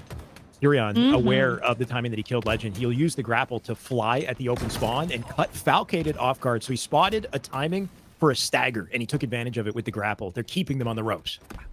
That's exactly how it should be. He did not spot Legend, though, down there in the battery area, but Avusi is going to take him out with a nade, and now Falcated and Avusi are going head-to-head here. Ooh, rough loss. You got to be so careful in those 1v1 fights with the slides to attack. Obviously going for the slide Chal, and that might have delayed his timing on his shot, or at least delayed his ability to hit the head there. Fal comes out on top, and a chance for Fal and Legend as they pinch long. Oh, ripped. Falcated. Shields are low. Sirion is still holding that C-plat area. Oh. This is not good for Sirion. He's going to need to get out of there. I mean, his decision-making is wild. This guy's in the bottom of the map. Fal is up top with advantage, jiggle peeking him. He decides to jump into the war zone at the trippy box, and Fal doing the same, not going to find it. Here's obviously getting a little bit of momentum. Hashtag 6. Wait, did we say hashtag? Did we just say 6-7? 6-7 in the chat. On his stat line, make it 7-7. As he does find a little opening. Y'all didn't see off stream, but I did that. I did the hand movement. I know Shyway probably saw it. I'm like 6-7, 6-7. Yeah. Oh, man. 20 and 14, years old, though. Shouting out 6-7. I can't believe it. Okay. Nice camo grab here from Avusi.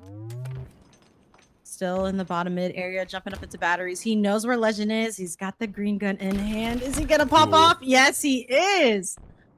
Well done here, Falcated in the top white area. Sirion spotted him, gets good damage. Can he get the kill? He does. 22 now. Sirion is playing on 10 sensitivity, channeling his inner last shot. I think he might be on max sense, like last shot, or just slightly below it. It might be 110-10. He does change his sense frequently. He also got a PC upgrade recently. So this guy has just been absolutely frying. 23 and 15. And if you're Legend and Foul, you're a little bit worried because if you lose this one, you're jumping into the question mark wild card Forge map. And you definitely don't want to leave it there. Shock rifle is up. He knows someone's in that gold area. Legend absolute there. He's gonna try to grab the shock, but dies for it. Don't know if that was a good decision there. He was kind of out of options by the time it happened because he lost obviously over an A. This could be the ultimate comeback. If Val can play his life and stay up, and Legend can do the same on tower. They're very split from each other, and this could be dicey. Legend exposed in mid, trying to win the 1v1. He won't find it. The nade cleans him up. It's a good fail safe from obviously brings it to 24. The shock's still under control for Foul, but they're in trouble. Looks like we're getting a little bit of a chase here from Sirion, but unfortunately he does not watch his back against Legend, who's holding that nice angle. Just check them on the reach out. Sometimes you can read whether or not your opponent has an ego on you. In a 24-20 situation, you're thinking that Sirion is hungry for kills, and Foul reading that to the moon with a headshot denial. But what do they do at this point? They're split again. They got info on both their locations, so obviously you can push this out with aggression. They're going to pinch Legend. Legend trying to finesse. Foul gets involved. Or I guess it's the other way around. Foul and Legend going to work together to find their way out of that fight and bring it to 21. Can they find 2? They will! Wow. I'm too excited here, Jay, but it's a 2-kill game, and they might clutch it. I mean, they fumbled how many opportunities to just get that 1 kill. They just fed into the traps that Legend and Falcated like set up. And there's still like shock rifle left, I believe. So a little bit, yeah. With camo coming up, you can see how they slowed the play down to prioritize it. Yep, they put the shroud down, but they might use the shroud to sort of bait the camo interaction. They don't necessarily have to go for it. Obviously getting caught. They'll put damage into Foul. What can Z do? Sirion. He's in tower right now. Limited options. But you'll find Falcated. And barely a 25-23 close as they clutch it up. If you can even call it a clutch, I guess, in this situation. That was dicey. I mean, they didn't fumble, and that's all that I was worried about. If they were going to fumble that lead and lose that match, because it was definitely getting close. But, I mean, Sirion, like you said, he was hungry. He went out hunting, and he got his food. He stalked his prey, and he got it. Like, he really clutched it up there. Look at those stats. In the stat line as well, for sure. It's interesting to see the assist total so low on both teams. I think a total of 5 or 6 assists per team there. Showcasing some of the individual capacity, I guess, of these players, but specifically Sirion. It's good that he was the one to get the final sort of nail in the coffin for that game because he was absolutely frying in the first half. Had they lost that, that would have been a tough, kind of blow to the stomach. The scary story for Foul and Legend is there's a lot of tournament left to play here, and they're going to have to find their way back in a best-of-3 on a Forge map. We're still in best-of-3s here, Jay. Oh, yeah, we still are. So we now are going to be going to that Forge map, and hopefully Falcated and Legend are going to be able to showcase their, their skill.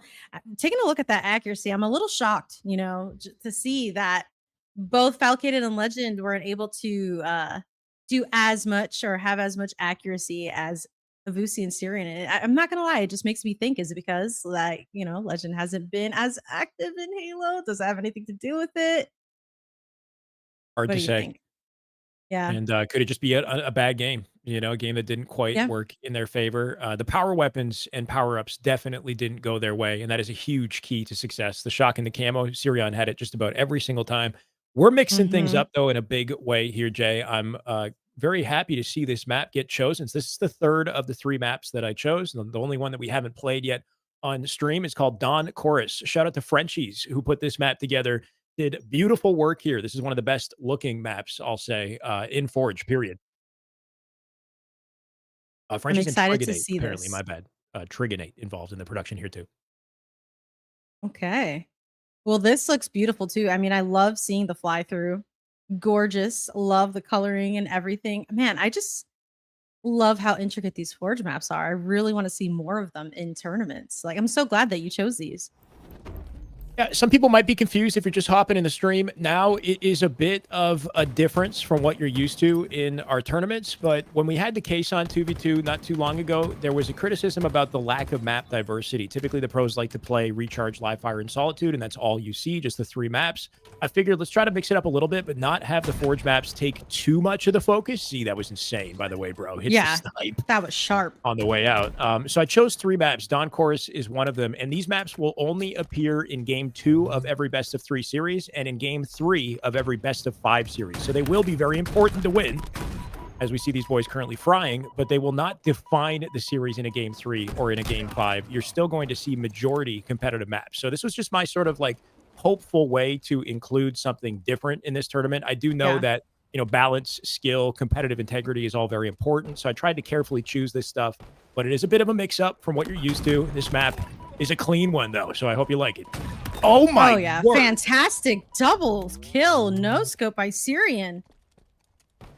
We are enjoying this, Shy. We are Hard to enjoying be this. disappointed with the way this and the guy's. skill. Oh, he hit everything. I don't think he missed. Did he miss a bullet? No, no. We got to he rewind the clock. totally hit every shot. But I in don't think that he missed a shot, bullet. the ricochet hit Legend behind Falcated and did damage. No. Yeah, I swear that's what I saw. Did anyone else see that? I don't know. I thought he hit 2 bodies. I don't know. I'm gonna have to go bring it back and take another look. Needler's out, by the way. Needler's out in the map here too. One of the more controversial weapons on this map is the Needler. There's a shroud screen to work with here too, and an OS as well in center map. Obviously coming out with a hot 5 too. These boys are feeling it. Oh my god. 11-4, man.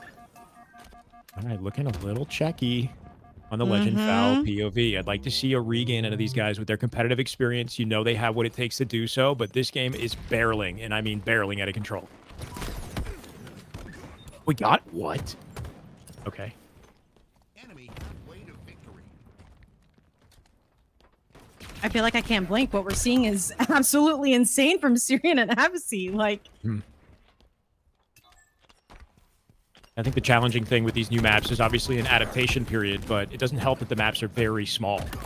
They're designed specifically for 2v2, and that's not what pros are maybe accustomed to, because we play 2s on 4v4 maps traditionally. But I had kind of gone and tried to find 2v2 specific maps to run, but due to that, sometimes it can feel a little bit claustrophobic, and if you're working with an advantage, you can really press that advantage in what feels like a non-stop way. So hopefully Foul finds some breathing room here with that double. for sure. There's a lot of little pockets in this map. And I really like seeing that. A lot of little pockets. So you got to make sure you're always checking your corners when you're pushing a zone. You don't know what's being set up for you. And the way those nades are bouncing on every single wall, doing damage. I mean, absolutely beautiful navigation out of Foul here between fights. Despite being 1 bullet, he somehow found his way through that. But see, Zerion got behind him. And a 5 shot to clean him up. Now 18-9. Jay, I hate to say it, but I think at the rate this is going, you can predict what will happen. Yeah. This is definitely an intense game. And for those of you guys who are massive fan, whoa, 360 Syrian? All right, someone check Syrian. I don't know what's going on with this man. It's that 10 sensitivity. That's what it is. His sense is so fast, the game can't even register if he's actually 360ing or not. You know, like it's just it might as well be 360 because he's whipping that reticle. We got OS coming up here, and the only opportunity for momentum is this moment right now for Legend Foul. As Legend drops on the OS, he does get out with it. That'll give him an easy kill for Obviously not going to get a chance to grab the combo here too. Foul, I think, collected the sniper. He's getting ready to do so. They have their numbers to find it. And this is the hopeful comeback for these boys that prevents them from the lower bracket. No way, he's going to play it. Absolutely. Oh, no. How did they give up the snipe? Okay, he kills him. Looks like OS is out. Played it and off the there's map. a double kill there. Yep. Yeah. Is it a lack of map experience? It might very well be, but the fact that they didn't prioritize sniper there, Legend and Foul, is a big miss. And I'm not sure how they didn't prioritize it. They let Z get to it just about unscathed, and they dropped it off the map, killing their win potential. That was their win condition right there. So, and obviously got to be feeling pretty good about their chances.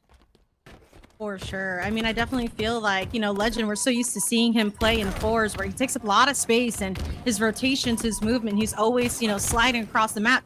It's really hard to do that in such a small map. I He is. mean, And there's no room for error at this point, Jay. 23 to yep. 17. There's this part of me that quietly dies inside when I see Legend struggling. I'll be honest. I Yeah, want this man to I go feel far. that. It's I like I don't feel want that. either of these teams to lose, and especially when I make this sort of difficult decision to include something new in the mix, it could result in scenarios like this where obviously Syrian, obviously they deserve the dub. They've been absolutely frying in this series in its entirety. They won the recharge, fair and square. But Mhm. yeah, sometimes it's like I want to just kind of reach out and be like, "Yo, Legend, I'm sorry, bro." Like, I'm Your heart sorry, is bro. Can you heavy. regain, please? Like, I hope that they've got the competitive spirit Yeah. necessary to regain. Because I think we already see a lobby exit on that one. That was a rough go Yeah. there, and maybe a bit of a wild card that they didn't anticipate coming into this tournament. Hopefully, we see a regain. For sure. You guys couldn't see Shyway's face off cam, Very sad. but yeah, his face was definitely more sad, and I felt that.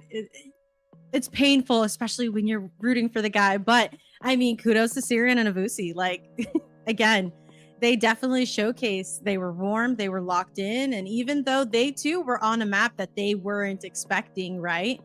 Same situation, but they were able to secure the win. And we can look at the stats and it tells you the story. I mean, Syrian with all that damage, and look at the damage taken. I feel like we don't always take the time to look at that, Hmm. but he played his life so well. He was not allowing himself to take as much damage. And unfortunately for Legend, I hate to point him out because I know that's your boy, Uh, but he I mean, I did. like all the guys in the lobby. There's no specific. True. Yeah. No. But like, unfortunately in this situation, he did take quite a bit more damage, more than everyone else in the lobby. And I think that may have been a major part of the reason that this went in favor of Syrian and Avusi. So Avusi, my bad. No, I mean, I've probably been making the mistake and just every time I say his name, I say it different. Just in case I said it wrong, one of them are going to be right. So we just kind of keep Yeah. mixing it up. Yeah, Abusi, Yeah. Abusi, we just Avusi. different inflection every time. Just a little bit of Italian in there. Uh, um, what I will say is Sirion specifically has his finger on the pulse of the community a little bit more so than some of these other players. He's actively streaming on a Mhm. regular basis. He also jumps into my Yep. chat. So appreciate the man. He's very dedicated and very deserving of his current come up. The man is finding opportunities. I've got no doubt in his ability to become a mainstay pro player at the rate that he's headed. But he might have a bit of an edge or a bit of a comfort because I know that when I brought up the concept of the Forge maps, he was around for the discussion. He seemed pretty cool about the idea of introducing these Forge maps. He liked them all. I realize we're back Yeah. on screen again. Hello, ladies Yeah. and gentlemen. How we doing? Quick question for the chat, by the way, though. I know that this might be a bit of I don't know if controversial is the right word for this, but what do we think of the map inclusion so far? You've seen the three maps. If you have been here the whole time, we're going to see more of them as the tournament continues. You can go W in the chat if it's W maps, or M in the chat if you think it's mid, or you can go L. Just kind of curious to get like a sit rep on the state of the sort of idea that we've put up here. Then again, we made the decision we should probably commit to it the full way through. But if enough people Yeah. hate it, I'm very easily swayed, Jay. I don't like to be I'm very much a yes man. We got to work on that. But Yeah. I'm seeing W's. I'm seeing W's. Yeah, no, I feel like we're people sticking like to it. our guns here. Okay. I think your gut instinct was spot on. We need to switch it up. And those maps are Try something gorgeous different. and beautiful. Yeah, exactly. And I think it keeps you on your toes. Not every day do you get to see those maps, especially in twos. So I think it was a good call. I think you made the right choice. Thank you. I see some drops going off in the chat here too. Just trying to keep tabs on how we're doing over on the chat side of things. I know we're streaming in multiple locations, by the way. Shout out to Luminon, Yes. who I believe are live on Twitch, on Twitter, on YouTube, on TikTok. If you got TikTok, this is live on TikTok somewhere on Luminon's broadcast. Also, my YouTube, my Twitch as well. Shout out to my individual communities. I see people doing exclamation mark drops in the chat. Big shout out to HCS who have gone and given drops to the Luminon team for the Luminon broadcast. Eli X has the drops as well. Shout out Eli X, who I know is currently watching. There might be a few other watch parties going down. I don't believe I have drops. Would be a pleasure to have them. I'd be great, graciously accept them, but I don't think I do. So if you are in my channel and you're specifically watching to earn drops, just you might want to open a tab for Luminon or for Eli X or somebody else so you get access. What is it, by the way? Do you not to put you on the spot, Jay? There's an Yeah, armor, no, armor coating. Yeah, it was really pretty too. I can't exactly remember what it was though. Let me see if I could find it. Do we have an image of it, by the way, production? There was, you know what? It's in the Oh one yeah, of our, yeah, it's in our chat somewhere. Undertow Husk Armor. Okay. That is the drop for today, and it's very, very Undertow pretty. It's a Husk. very nice one. Okay. I So recognize you can't just take the image and just throw it on your monitor and have me see it. We don't have that kinda but at yeah, some point, maybe the production will let people know. But otherwise, I yeah. think things have been pretty damn fun so far. I know we do have multiple observers in separate lobbies trying to keep tabs on the action. So just trying to get an update on whether or not we are in a second game here. I think we're gonna go to a break here Okay. for a Okay. moment while they recalibrate and join into another lobby, but we will be back with some more action, and then soon we'll have some more casters joining you, and that's gonna be very exciting, Shyway. I'm super excited to see these casters. But yeah, guys, don't go anywhere. We'll be right back.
Ladies and gentlemen, hello and welcome back to our Luminon Double Down 2's $3,000 Halo Infinite tournament. We are setting up a banger for you guys. We got a high quality matchup just getting ready to go. We've got Stellar and Collect versus the Uzi Zuzi twins. Jay, this will be, I think, the last banger that we get to cast together. So let's really put it out, Yeah.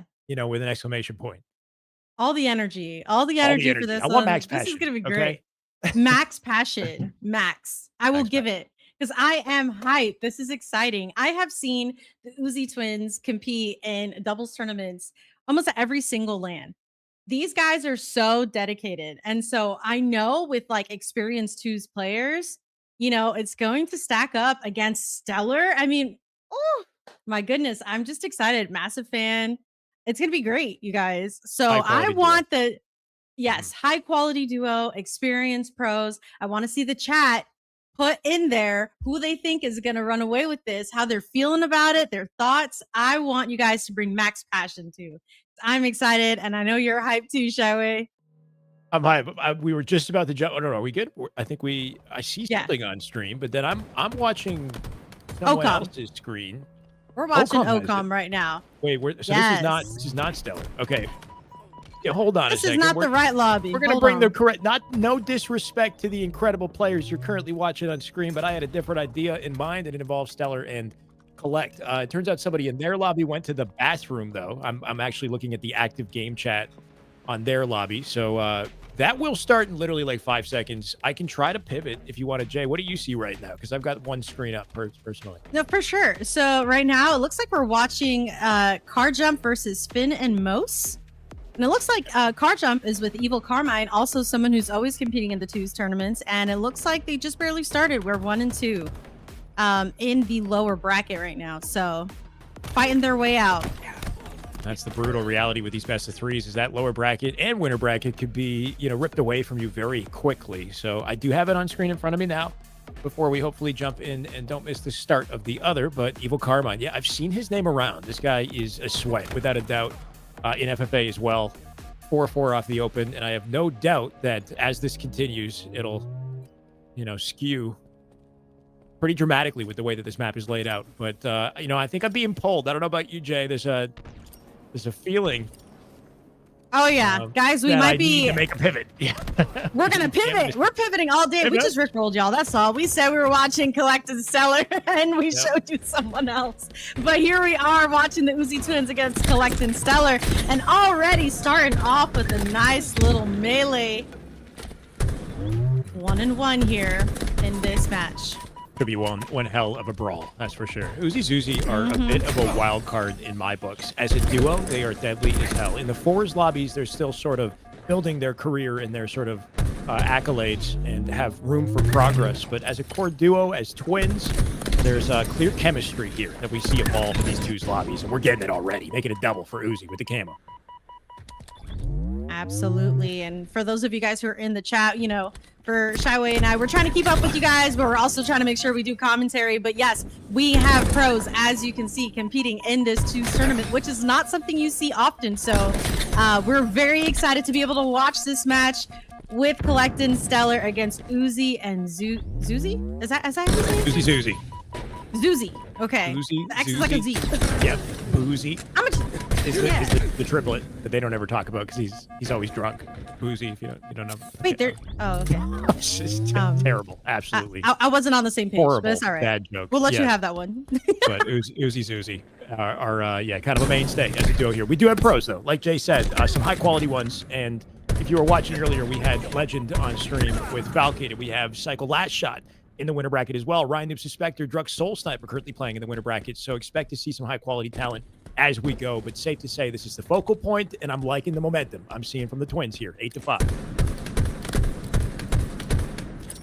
Love being able to see the people who are consistently playing in twos going against the pros who don't typically play in twos. I just feel like it gives them a run for their money and probably pushes their competitive edge, Definitely does. I think there's a skill expression in twos that's sort of unique to twos. There's a real focus on your individual ability, and maybe rat ability in that specific scenario. Uzi coming out with a low presence sneak attack from down low in the cargo. Finding two. This man is frying. 6-1 off the open. Love to see that. Always pointing out the assists. You know what? They've got that twin connection, right? The assists there, 2 and 3. Where Collect and Stellar, I mean, they gotta get on that same page. It'll help them out quite a bit to catch up by 4 kills. The real key is just winning that team fight in the end. Yes, you might die in the process, but if your duo or your brother in this case does pick up the second, then you've won the exchange, you've won the opportunity for space and control and everything that comes with that. Collect, though, speaking of control, coming out with the first camo to his name. Got the combo in the back pocket here, too. Only down by 3. We could see a big swing. The grapple will help him with this, too, I'm sure. Absolutely. Looks like we're jumping up into the top of the tower with camo. Ooh, from the grave kill here. 1 and 1. Looks like Collect is still trying to see where Uzi might be. Sometimes if you don't know where that second player is, you could always cut your losses and then prioritize the weapons instead. So instead of taking the unknown and sort of searching in the back of C, takes advantage of his timing to get the shot and come back with some real firepower.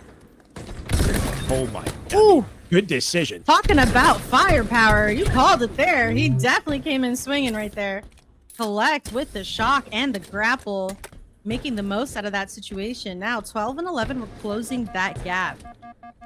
Like I find is one of the few players who really cracks the whip when it comes to shock rifle control. His flick speed is insanely quick. There are some players that like to hold angles and set head level placement, let the players come to the reticle, but K is very much an aggro player when it comes to shock. He will dive at you. He'll whip the reticle as if it's a sniper rifle, like S7 sniper rifle.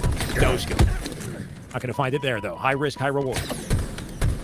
Love to see it though, especially because Stellar has that snipe ability reputation. So you've got 2 sharpshooters on this team, and we're seeing Collect do amazing things with the shock. His team is intel in a way as well. I know that a lot of the more dedicated community is aware of the potential team forming between Stellar and Collect, but Bound recently announced his departure from competitive. He's taking a break. And Collect will be replacing him on the once Beps roster, so they could be Keps now, I guess. Collect right now, playing with Stellar, is his opportunity to build some chem with a high-quality duo. And we'll see what he can do on this roster.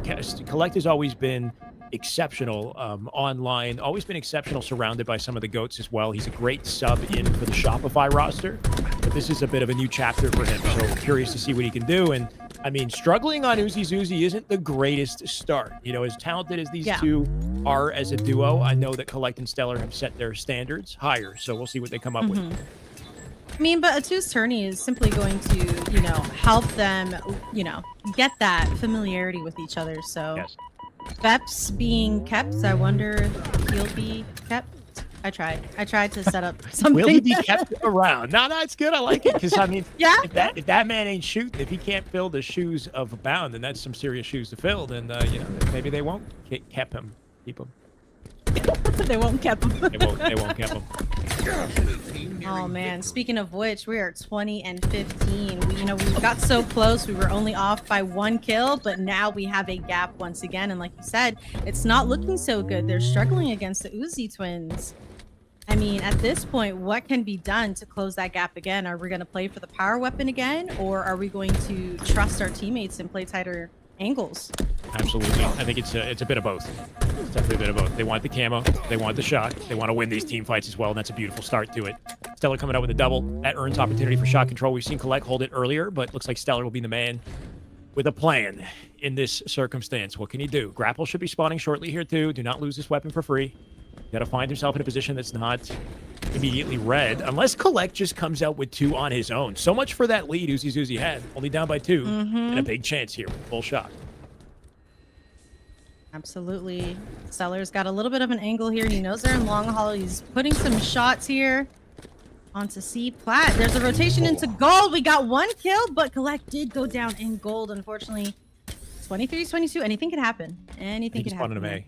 Yeah, that rotation was very specific at his Stellar. He knows that if he wraps gold, there's a high probability that the A spawn opens. So it just allows him to, even as a solo player, make the game readable. Let it play into his hands. He'll do exactly that. That's the thing with 2s. The spawns are so different. And obviously Stellar is aware of how they function. They're identical, but they work differently because of the lack of presence on the map a little bit, right? You have to be even more intimately aware of your individual's like influence without your team to also influence. Because sometimes if you have 4, oh, you know what? It's 24 all. The game is done. It was a trade. It's done. It was done. Wait. An even tie. As they beat down trade in the kill feed for a 25-25 close, they might have to run that one back. We might have to run it back, ladies and gentlemen. In case you were not entertained by game 1, I say we do that again. We said we needed hype, and look at that. We just got a tied match. Oh, my goodness. Stars Thank have you for aligned, the Jay. entertainment. They said Manifesting. we must cast Manifesting. longer. Oh, yeah. This event shall We're go doubling till down. midnight.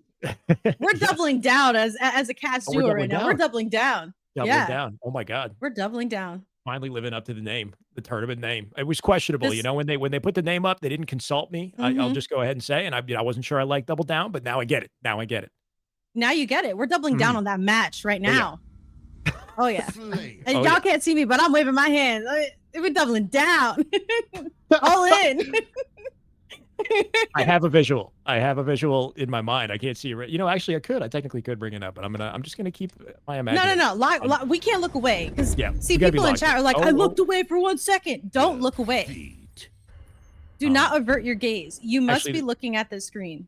Or maybe for right now. Yeah, maybe you actually have a chance to look away right now. But S7's it's a stance. Okay, we're gonna come back to the cam for just a second. I do believe they're gonna run that back on recharge. Hopefully, right? Yes. Maybe just a bit of a false start there for a second while we sort it out. But generally speaking, I think if we're going traditional HCS rules, if we fall in a tie, then I think we just full reset the map, run it again. Yeah. I'm not complaining. Okay. I know we do have a long day ahead of us, but you know, I'm here for the long haul, Jay. So it's a pleasure to have you. You're here for the long haul. I'm here. You're right. You're here all day. You're here all day. I mean, I'm running the show. So if I say, you know what, you're sticking around, like I gotta have you as a backup just in case. You know, you can't. I'm kidding.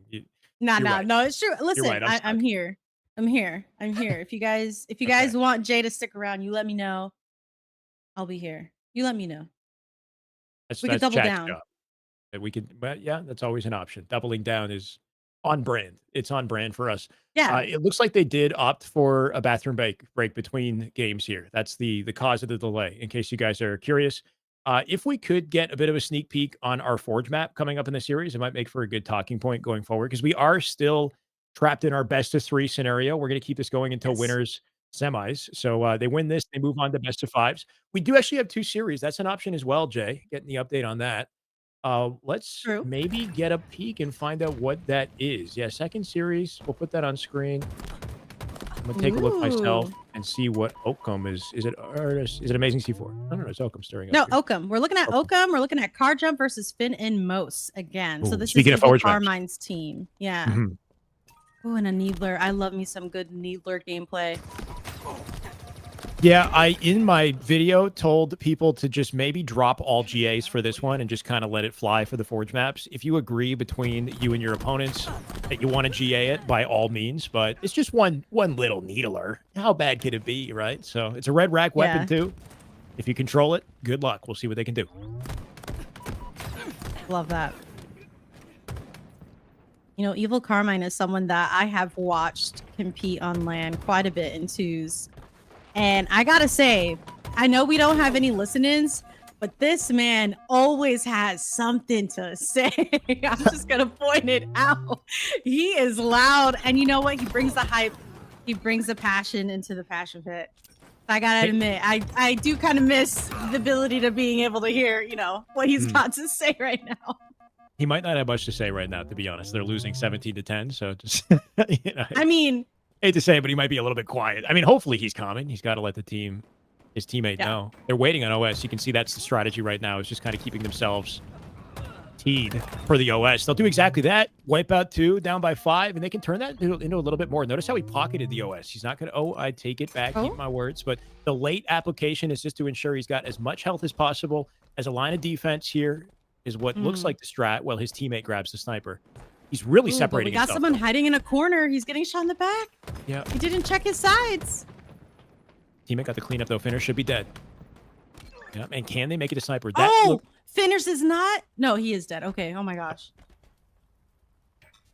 Looks like they do have some awareness. If you're knowledgeable about timing with spawns and you're fighting in one corner, you should be able to read the split spawn of the other player and where he's headed. based on the location of you and your teammate. So it looks like they did that. Snipe has been collected. Who's got it is the question. We're getting a little bit of a comeback here, though. This is not bad. It's pretty good.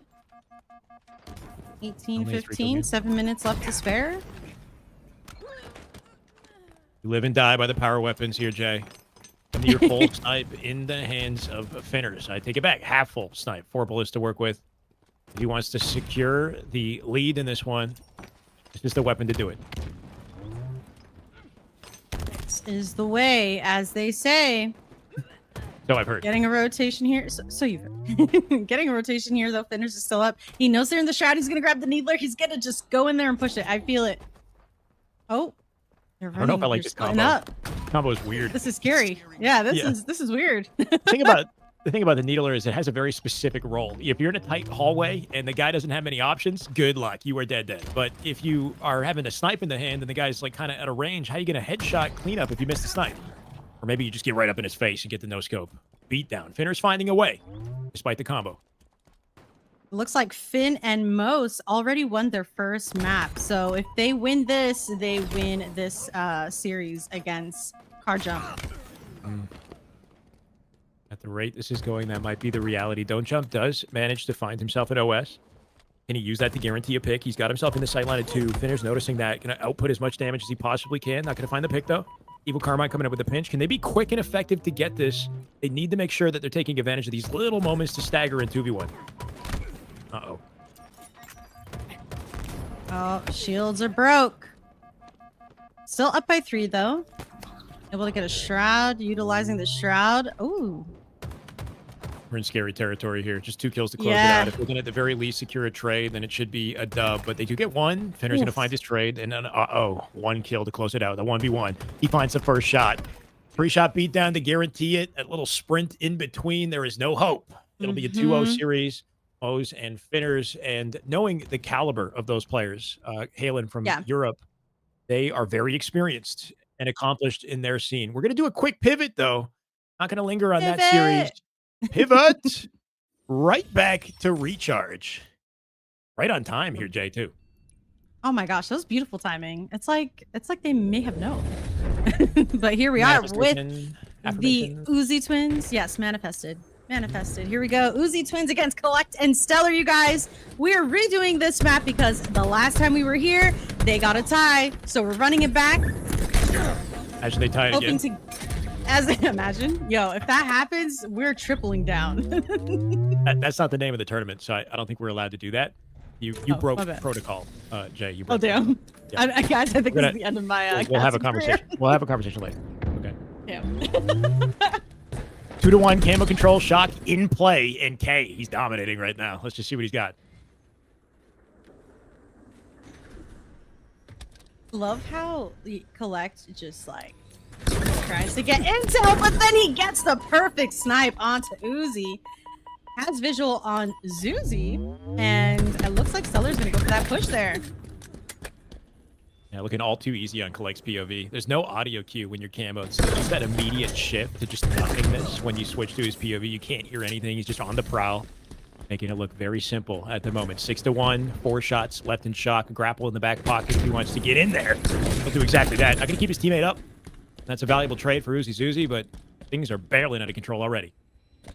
You know what? This is a different Collect from the last time we just watched him. Collect, he's like, you know what? I want to be kept. I want them to see that I need to be kept. He's doing his thing. So they are redoing this match, and he is putting numbers on the board. 4-8. We've got 2 down. Uzi is the only one up right now, and he's going to grab the shock.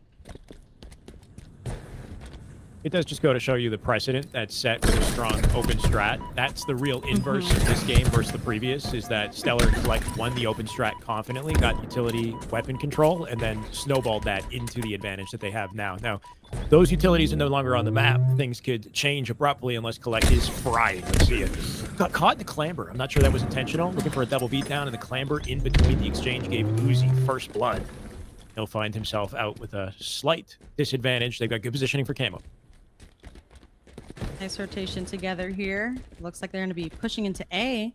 Collect and Stellar taking a little bit more space here in the gold area. Oh, looks like they're following their rotation.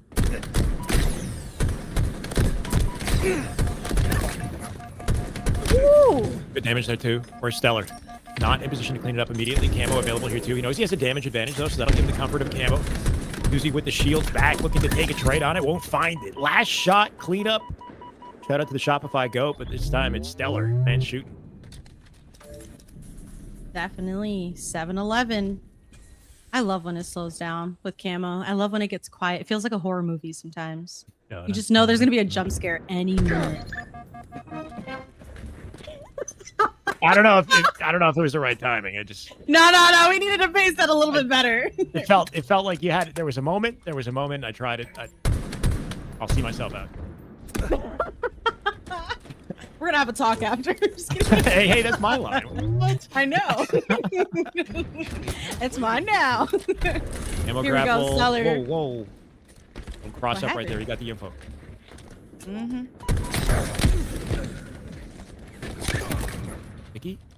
Sticky whip. He's not quite gonna find it. That's a big trade for Zuzi. They're only down by 5, and with a near full shot, they can start to make things happen. Ooh, getting a little aggressive here. 10 and 14. Looks like we're slowing down here. It's one of those things that we were talking about earlier, right? Twos can be really fast or it can slow down. You never know what you're gonna get. Nice kill there from Zuzi onto Stellar. Getting a little 1v1 action here with Collect. He's got one of them one shot. Oh, unfortunately, he did get caught by the Uzi twins. It's a good attempt. In 2s, you see a lot more sort of mechanical shenanigans. Oh, I mean, turn back, perf. Nasty headshot. That is Uzi. He was compromised if he didn't hit that shot, so it was clean. But it's the finesse ability that comes out with 2s when you've got the space to do it. So just jumping off little, ledges that normally aren't utilized in the way that they were there with Collect earlier. So many plays going down. It's hard to keep up sometimes. Looks like there's a little bit of a chase here happening while Collect's trying to watch that cross.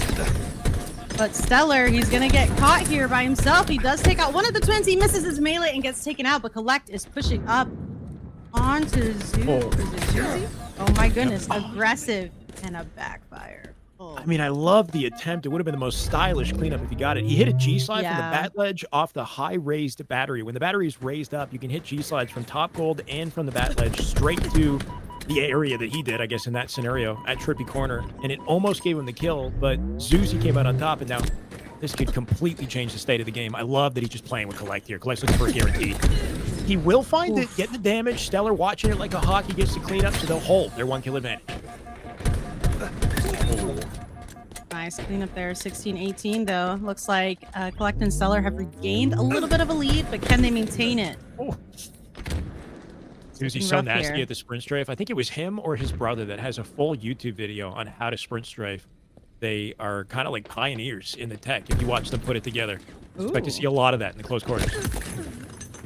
Love to know that for those of you guys who are wanting to improve there. Taking a look here at the Uzi twins may be very helpful. Looks like Stellar's picking up the shock. And grappling out. Oof. I mean, it's a big moment for Stellar. A lot of responsibility with the shock here. He could close out the game with this weapon. Starting to get nail-bitingly close. Similar to the series or the game we had previously when it tied. Knock on wood this time. But Stellar really trying to make sure he has an impact with the shot. He gets nothing. 21-20. Down to the wire we go once again. Collect getting scooped up, and all of a sudden, momentum in the side of Uzi. What are the chances we have another tie? What are the chances? 50-50 at this point. Reasonably high. I honestly, yeah, 50-50. 60-40. No, 50-50. Oh, but they're all trading. The whole lobby traded. Everyone's dead. It's a mad dash to the shot. Remaining. Can you make it in time? Oh, we got it. Oh man, Collect. Close it out, Collect. 3 shots to work with here.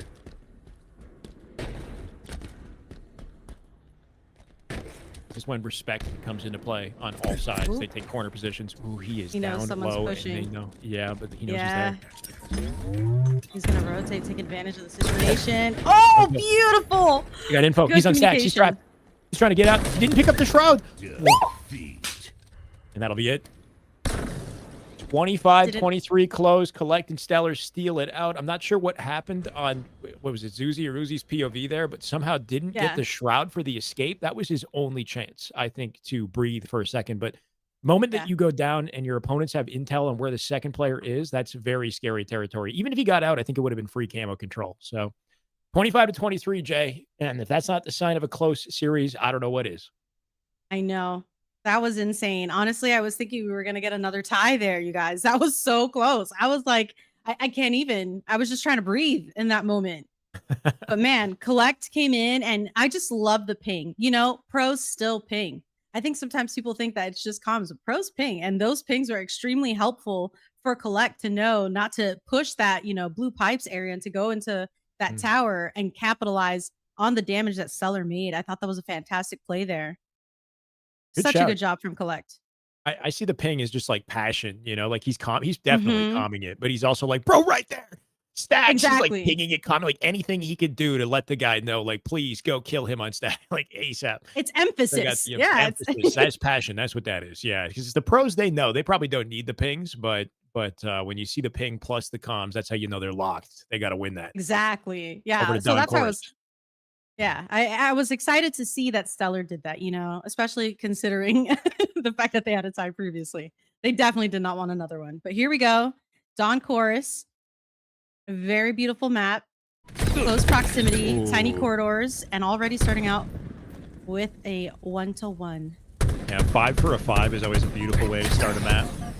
These maps are symmetrical in design, the ones that I've chosen, and this is absolutely a beautiful map. It was one of the main reasons why I picked it. Shout out to Frenchies who put this one together. Chorus is a very competitive style design, a lot of room for outplay and shenanigans, I guess, with the sniper in center. There's an OS to control as well. You can see Collect on top of it too. But a small, relatively close quarters map, as are all of these twos maps that I've selected, so expect a bit of a bang-up. Collect with the snipe here. Trying to get a shot here. One of the Uzi twins unfortunately misses 2. Oof. I've been in those situations. Yeah.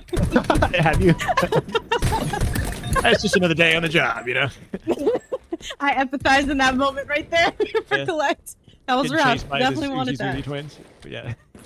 No, missing my snipe shots. oh, okay. I thought you said you just been in one of those situations. You know, you're running from 2 pros and just trying to find a way to finesse.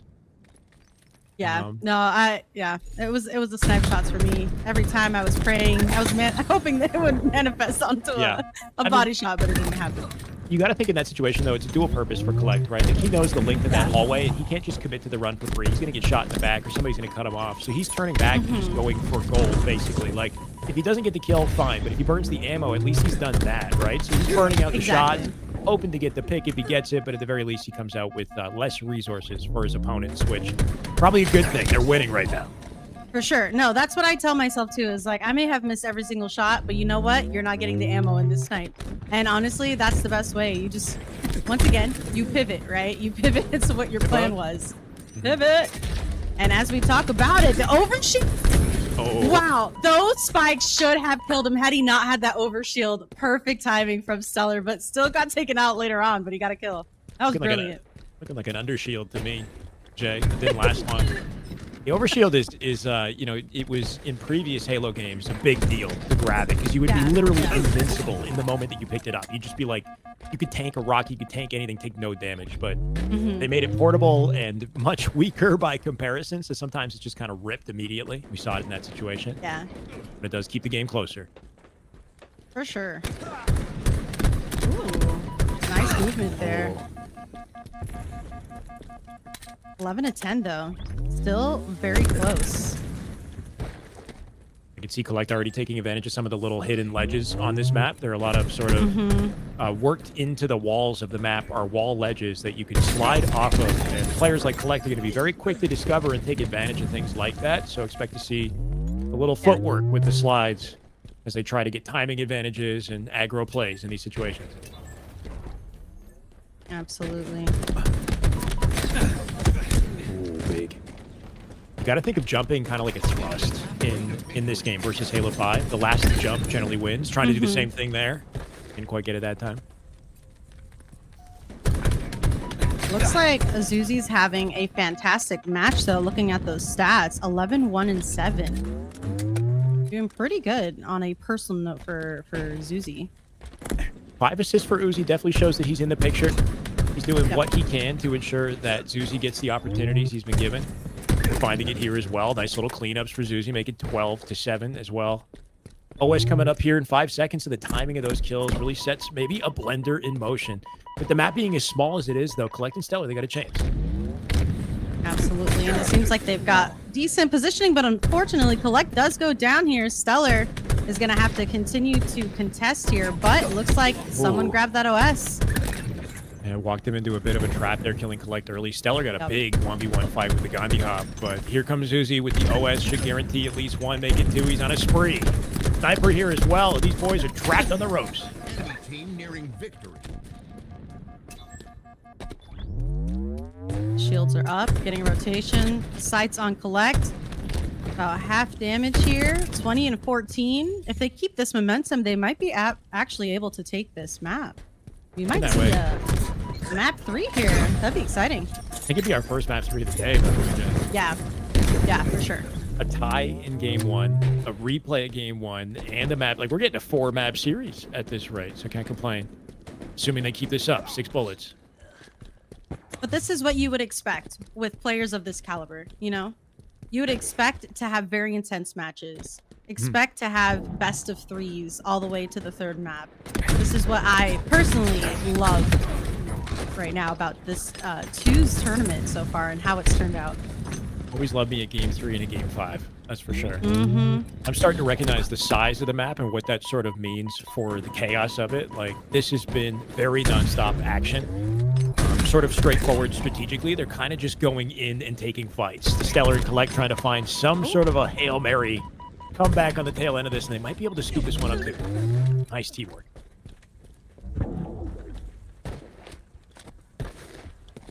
A read on the kills spawn. left. Oh, he just decided to take the trade. I mean, that's a great play. There's 2 sets of spikes that spawn in that red and blue room. So what an excellent use of that spawn is to just, take spikes, sit in the corner. I'll just get my 1 kill. Yeah, especially when you have the lead. Totally worth it. We're going to a game 3, Shyway. Technically game 4. It's been a hell of a series. True. Yeah, we're going to the nail biting close. So it's, I mean, so great to finally see more maps in the mix. If this is new to you guys, checking this map out, I see a lot of positive comments in it. I do think that for the more like classic Halo fans who just like a straightforward bang out type of map, like you think of midship and how the gunfights start immediately, like you see your opponent across the map off the spawn. It's a very Halo sort of experience. You don't have to move much for the angles to open up to you and for the power positions to be very clear. So I think that these maps kind of take us back to basics in that regard. Making the action very intense, but they're not the focal point of the series. If in a circumstance like this, we go to game 3, we're going back to our core competitive maps and going to duke it out on either Live Fire, Solitude, or Recharge. I guess we'll find out. Here we go.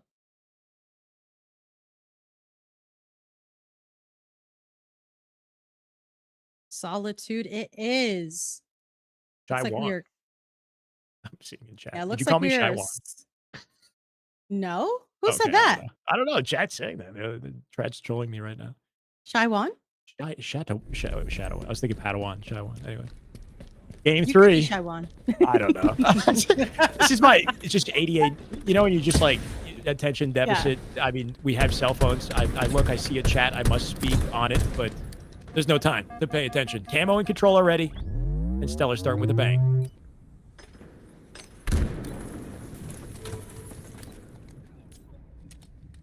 Love the grabbing of the shock, the camo, the rotation. He knows where they're positioned. He's going to try to put himself in between, it looks like. Trying to isolate one of the twins. Beautiful job there from Stellar. Scary thing about this Another map pinch. is, it's a much easier to control spawns on the. Yeah, good little contingency plan. to guarantee it, but when you have a spawn advantage on this map and you force spawns into sniper, any corner really, it's much easier to press your advantage and snowball the game. And that's very important on this map. So expect to see it at some point. Not quite going to get a chance to create it there. Uzi shut it down. Tied up 4-4.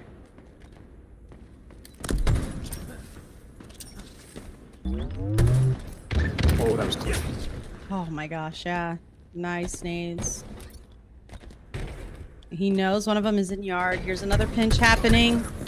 Love that. They're definitely coordinating. They're strategizing. They're a lot more comfortable with this map, and it is evident. Very clear now that we're back to sort of the basics, but you're right. Noticing the pinch and the quick decision making, they'll cut off both angles with the pinch. So Stellar could have gone like top yellow, but if he does that, he leaves an exit through blue. So if he goes into blue, he kind of ensures that he can cover everything much more conveniently from a wider perimeter position. If the guy goes top gold, he can just turn through the door and he's got the angle, no problem. So it's about like closing in on your opponents and limiting their potential options as much as possible, and very quickly noticing your teammate's angle of attack so you choose the right lane yourself. We're seeing a lot of that from Stellar and Collect. There's still a chance here for Uzi, and it starts with an ego chow. Love to see it. Make it 2 dead. I love that description though of, you know, talking about how they're, you know, determining who's going to push in what lane and stuff like that in order to close in on the enemy. Painting that visual, I feel like, is extremely helpful, especially if people aren't used to seeing a twos tournament, right? Especially with this caliber of players.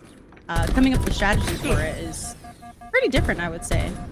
If you're a newer player to ranked and you find that fours can be a bit chaotic and overwhelming, especially when it comes to learning and reading spawns, twos is a good place to properly learn the game competitively, because it's more straightforward to read spawns. You got more space, more time to figure it out. So it would be a recommendation, I think, for newer players. Jump in twos, learn how to predict spawns with your teammate, because that will carry you, I think, through to fours when things get chaotic. It's the same system, just a few more variables at play. Whoa, you're kidding me. Zeusy thought he had it in the bag. He's sitting with the camo in the open field, and Stellar turns and burns him with a shock. That's wild. You don't play with Stellar. Don't mess with him. Don't mess with Stellar. Don't mess with Stellar. If you take away anything from this live stream today, it's don't mess with Stellar. I think that's key. And also the wise words from Shyway earlier. Shyway. I like it. We're rolling with it. You know. Yeah, I think it's gonna stick. Maybe. Chat, please make it stick. Honestly, just call me whatever. I'll just, you know, I'll make it work. A little wall kick there for Zuzi, so tries to get out of dodge. 11-11. Make a wish. For whichever team you're more biased towards, Jay. I know you got a bias. You're just not telling the chat about it, but you're heavily biased one direction. Am I? For sure. I don't think so. You don't have to tell anybody. I know you're just the most biased caster. I'm kidding. You know what? Maybe. What? Oh, okay. All right. Maybe. I don't know. We'll see. Here are your motives. Come out now. Oh, confirmation. We're gonna make it stick. Thank you. I appreciate this. Perfect. Yeah, there was a little pivot for resources there. It didn't seem to work out. Collect and Stellar backed up, and they got the thrust. They got the repulse, the shock. There's Stellar with the thrust now, trying to make something out of it, but he's getting pinched. What a beautiful evasion. My word, Zuzi with the repulse, like a pseudo thrust to bounce out into dip. Give him a chance to live while K finds a trade on his brother. For 1v1, your center map. Man, I honestly, looking at Zuzi's discipline there, respectable. 10 out of 10.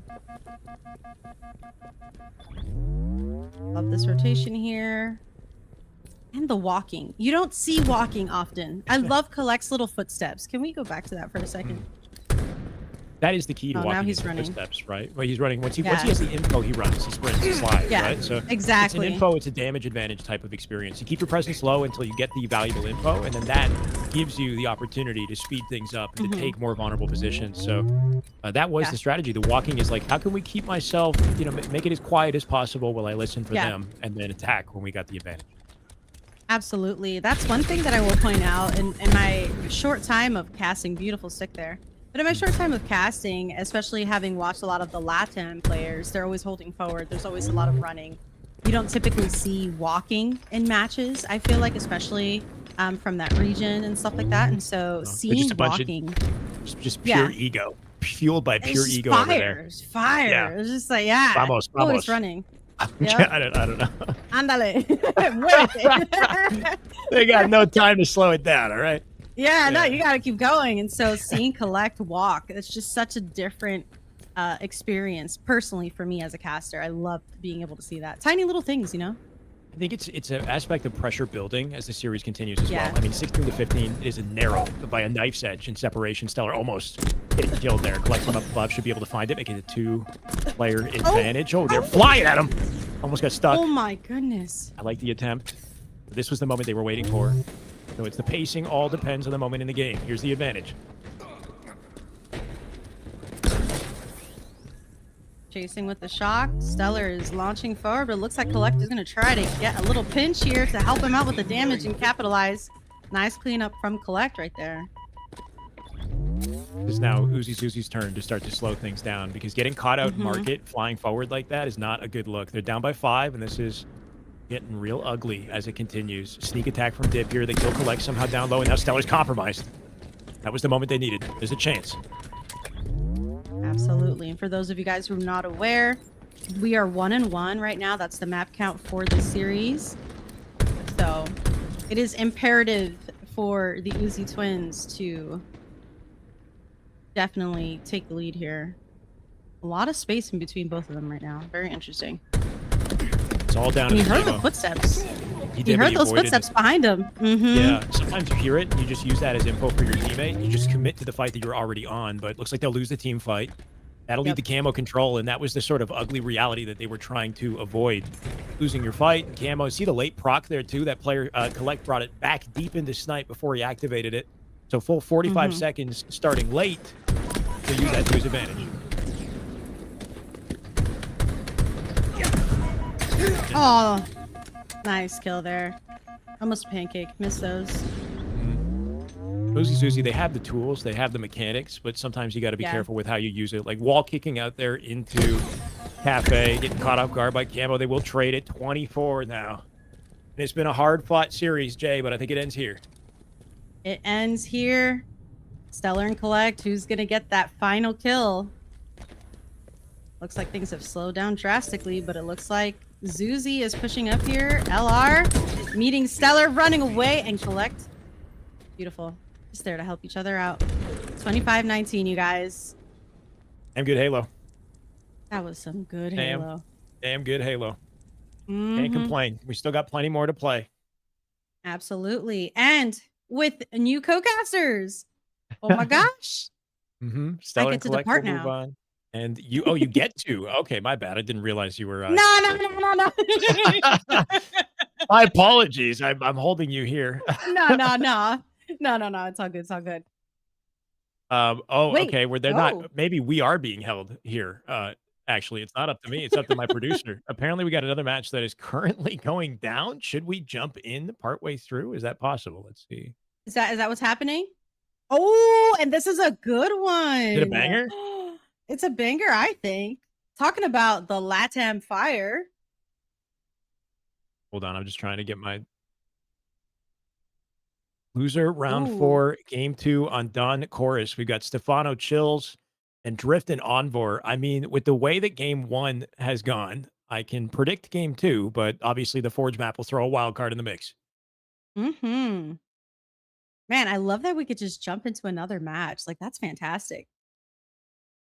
I know you were trying to escape, so hopefully you're No. I mean, got your seatbelt buckled up for another one because might as well. Good to keep the action flowing. And Oh, yeah. less break, I think the merrier. This has been a real pleasure to put on. I will say, very grateful to my community that's helped support the prize pool. I haven't gotten enough opportunities to thank them. War Turtle especially as well. I know he's been chilling in the chat, but he's a big part of the reason why this tournament happened at all. He put down the initial $500 to kind of get the wheels moving and get this started. So it's just a blessing, I think, to have something like this on an off day, off month, in Halo when there's not much going on. Absolutely. Shout out to the community. You guys are amazing. Thanks for supporting, and everyone even doing watch parties and stuff like that. Like, thank you for being here, supporting the love of Halo and the passion. Everyone who signed up, because we had 48 teams. I mean, massive.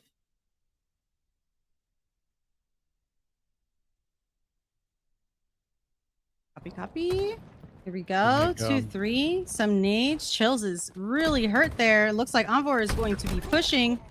A beautiful melee kill here. Drift getting caught alone, trying to run for his life from Stefano. I think this is a bit of a team intel that we're witnessing as well. Envor Drift, I think, might be teaming together in the fours side of things going forward. So just look at all these twos duos and think about the sort of fours potential and what it means, because I think a lot of it is like a prerequisite in practice for the Pro League coming up in just a couple weeks. First weekend of August, we will have the Pro League. So I think Drift and Envor linking up as a sign of what's to come. And we'll see how deadly this duo is as they fight their way through lower bracket.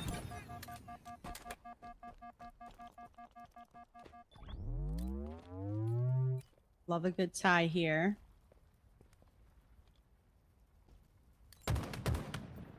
Ooh. Yeah, Respect his gathering some offense. intel. Yeah. Nice body shot there and a help. Oh, S coming up in 8. Oh, Ooh, so close. yeah. If he was So slightly close. farther back, right? Like he went for the confidence because he's in a Yeah. position where it's kind of ambiguous. Like, is he going to play for the lift behind them or is he going to play aggressively? And he kind of played more aggressively than I feel like Drift would have anticipated. But then he was so separated from the lift that he couldn't choose the lift anymore to exit the fight. So just kind of the dynamic in that situation. This map does have little lifts on the red and blue side that you can use for some shenanigans. We'll see what Envor does with the final bullet. Not going to plant it, but at least burns it. Yeah, that's interesting. I feel like we haven't really seen the lift being utilized much on this map, but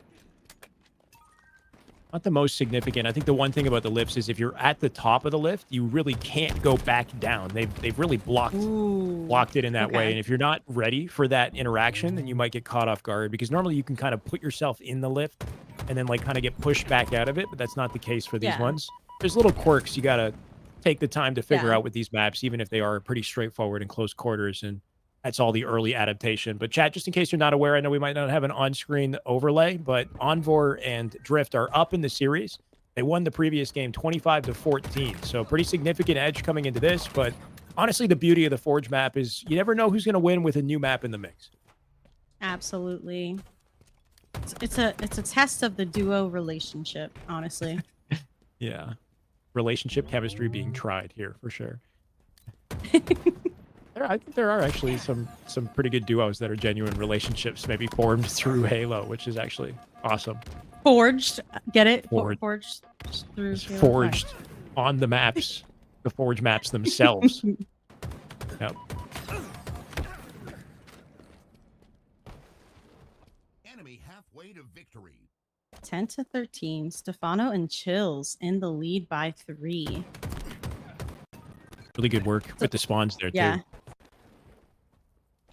Being able to really quickly pivot and take space on opposite ends makes spawn control easy to predict, and I think that was exactly what we witnessed there. Stefano and Chills sort of organized that collapse, and it worked out perfectly with OS control, and now they're rolling tight. Here, let's see what they can do. Oh, yeah. They're going to capitalize and utilize that OS to their advantage right now. Looks like we're pushing Envor, taking him down. Drift is trying to live here, but he is going to get collapsed on. Oh. No way. Ooh. Oh, my goodness. I'm telling you, Drift holding forward. He's so aggressive when he needs to be. Doing what he can to try to secure a trade, but they didn't give it to him. And that is, again, just the interesting thing with this map is I don't feel like normally Envor and Drift would be struggling to the degree that they are, but they're in the blender right now. Drift will get cleaned up here as well. They cannot find a single trade, making 19-11. Chills and Stefano just swerving around each other. That was good as well. They backed out, opened the spawn, and came back at it. Looks like they might have split Envor and Drift up. Ooh. Enemy team nearing A victory. chance here. Oh, No. we cleaned them up. Yeah.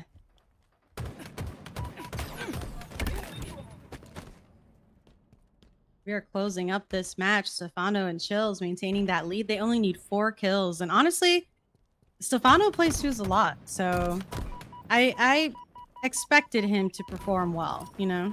I mean, there's no shortage of grind time in this entire lobby, that's for sure. Yeah. But- yeah. But I don't know that about Stefano, so good looks. And Yeah. it looks like it is benefiting him here, that's for sure. 12-6, sniper available. Stefano had perched himself on snipe side of the map, waiting for that opportunity to present itself, and it looks like he's got it. He's in position to play it if he needs to, if he gets overwhelmed, so it looks like he might do exactly that. Finds a body, finds not quite two, the snipe not going to fall, and I don't know if I like how that exchange went. He had a chance to play it. He opted not to. Now 4 bullets for onboard drift, and the OS is spawning. Oh, Will it be baited? It looks like it's going to be... Oh! Nice attempt there, but it didn't get popped off. Snipe and OS are going to go in the hands of Chills. They've been using the lift a lot, Stefano and Chills. Kudos to Yeah, them. it's a good exit for sure. Mm-hmm. But yeah, Envoy really kind of just threw it all out on the table there. He dove at the OS, trusted that he could snipe, beat down the guy, but didn't have a backup plan for the second player. And it led to the game falling apart and into the hands of Chills, who seals it out with a body shot. 25-17. And our third game, or game 3, I guess, on stream, at least, inbound for us, Jay. Wow.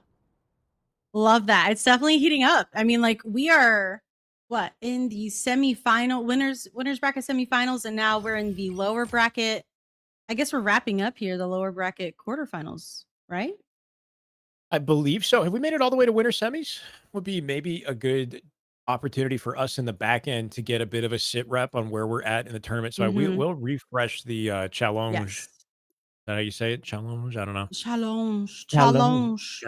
Absolutely. So it looks like we've got... I'm hoping they hold those, though. I would like to watch the winners semis, so I'm hoping they hold those. Where is Legend? Legend Foul still in the lower bracket. Tapping buttons, I'm seeing the lower bracket. We haven't gotten a chance to watch him yet. I see Descendant. Gunplexion still surviving in the tournament. Looks like he managed to win a Series 2 over Lightspeed earlier. That was Pink Sakura and Vellum. 10 Rise Smiling Friends is who we're watching currently. Druck and Soul Snipe waiting for their competitor. They'll play the winner of this series. So all the competition left in this is the sweatiest of competition, Jay. I know. It's going to get so intense. And you've already been sweating, you said earlier. And now we're... I don't know what it is. Something about Halo. Whether I'm watching it or playing it, just perpetually sweating. Yep. We need a deodorant sponsor. Just give me a towel. I'm just going to have a towel on the side, you know, a little face wipe every once in a while. Man. Love that. Man, there was a lot of pings that just happened right now. So sorry that I didn't even notice who was pinging like a maniac. But here's Stefano trying to chase Drift here in the top of the White Tower. Oh, no way. He did not look up there. Man. Yeah, I think you got the audio. And Drift got a kill? Yeah, Drift got out, played in the angle of his teammate, cleaned up Chills on the way, and now Stefano has limited options despite having camo. He doesn't want to expose himself for free. They even know he's there. They're seeing him cross map. Yeah. Careful. Oof. There's an advantage. Nice dodge of the stick there for Stefano. Looks like Envoy is going to rotate into C right now, into that blue area. Drift spawns up. Oh, okay. They're going to make a full rotation, maybe. It's very much a game of cat and mouse. Envoy recognized that his teammate died, and he saw an opportunity to get out. If he can get out quickly enough, he'll spawn his teammate on top of him, so it creates an even neutral situation. Once again, the last thing he wants is to get 2v1'd and then to split spawn his teammate somewhere he can't work with him if he is at a big disadvantage. So I think sometimes you cut your losses and just say, like, let me just reset the scenario, get out of this position, and give my teammate a valuable team spawn.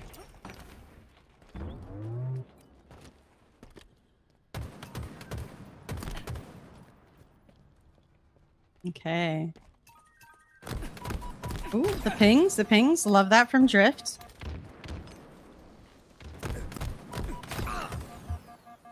This is a very interesting face-off right here. Yep. Nobody wants to hyper commit. Camo's coming up shortly as well. So if you lose your life here, you're in big trouble. Yep. Can't afford to go 2 down. Because you know that's just going to perpetuate a nice little snowball effect here. Oh, Chill's taking high ground here. Oh my god. He's got one of them absolute, but now he's one shot. Is he going to commit? Oh, no. Stefano with the cleanup. Yeah. Envor somehow got out of it. Envor looking for 2. He'll find it. Steals away the camo, and what a team fight. My god. What a menace. Chills was up on the top rope. He had Envor dead to rights, but Envor was freaking swerving. Drift comes in with the save. And the guy gets away with blood. I can't believe it. Insane. Oh, now he's dead. Oh, he flew right onto the same ledge. Good try. Gotta get out the there, bottom of though. the map. Yeah, he got caught Yeah. off guard.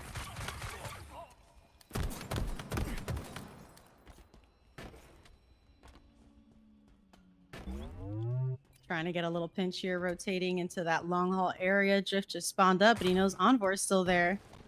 Not going to commit, though. Not Yeah, a little committing. They're love going to tap. rotate. Mm-hmm. Shock is available. Earn damage advantage to get the opportunity to rotate out for it. So that's kind of what they're looking for here is, can we get the info and damage, and then I might venture out in the ledge? Or do we bait some sort of situation? Stefano checking the corner on the right and not the left. He dropped a weapon. Whoa, okay. Interesting. Whoa, I interesting. don't know if he meant to drop it. Yeah, picked it back up. He's back out in bottom mid. Now lost his high ground. And Envor Drift playing tight. Finds the sticky. Oh, nice little trade there. Looks like we're going to push, but there's already a rotation happening. Looks like Drift just got out of that situation. They flipped the situation around. Initially, Yeah. it was shock advantage, Stefano chills, but then Drift, who got outspawned his teammate behind him in gold. He's dead now. Stefano melted him. But getting positioning for shock, you'd think would be ideal here. It just seems like scrappy fights throughout. Stefano, I think, grabbed in a rotate off spawn. Sticky again. Mm-hmm. There's a lot of push and pulling happening. Like, they keep trying to go around each other. It's very interesting. Someone's always trying to get around, making them being the ones on the inside. Yep. Don't want to be on the receiving end of punishment, that's for sure. The last second bait and switch is the key, and Drift going to take full advantage. Yeah, Chills just decided to gun it, right? He jumped out the battery, paid the price, and now they got some room to work with here. Envor going to find a trade once again. Some beautiful cross-map shots. Looks like he's looking for it. They're going to be in their own separate 1v1 for a second here. Yeah, he split the spawns of both players in different corners. See how that scenario takes place? If you're on death cam, you can kind of read the fact that these spawns are splitting. So everybody's in different corners right now. Love that Drift, even in that moment as he was going down, was trying to put damage on both of the players just to give Envor a little bit of a help here. But they were able to take out Envor, and now they have free reign on that camo. But here comes Drift, just going to take him out. He did not care. I mean, good shout on Stefano grinding a lot of twos, Jay, because this is impressive at this point. We're deep into this game. We've hit the halfway point. Stefano Chills are leading. They've earned advantage in camos, or at least burned them. Finding Drift here trapped on the pole. Not going to make it happen. A spree for Stefano. He cannot be shut down. 11-5. Now, I don't have the best memory recall, so maybe someone in the chat can help me, but I have a feeling it has to... I think Stefano may have won a twos LAN as well. Really? I think so. I'm not confident in that, but I feel like he did, or at least maybe gotten really close. But I don't think he was with Chills. I think he was with someone else. They're putting the work in right now, trying to cut their losses. They'll run it to goal, but Chills cuts it off. Can Envor find a trade? He'll back out, open up the advantage for Stefano. Chills with a crazy chow. Going for it all. Envor cleans him up with the peaks. And Stefano find it. Holy crap, get up. I mean, I'm getting dizzy. I don't know about you, Jay. This guy is wiggling. Oh, there he goes. That left stick was definitely broken into just now. He's going to break it. Yep. Replace that controller. And I just want to let you know the controllers are not designed to withstand that type of punishment. This is unacceptable. Going to have to start some sort of a, I don't know, petition or something, Jay. Hashtag save controller. Save our, Razer. Who knows what he's using. Save Lee's controller. Controller rights matter too. Yes. I don't know. All that jiggle. Someone said all that jiggle for nothing. Hashtag all that jiggle. Yes.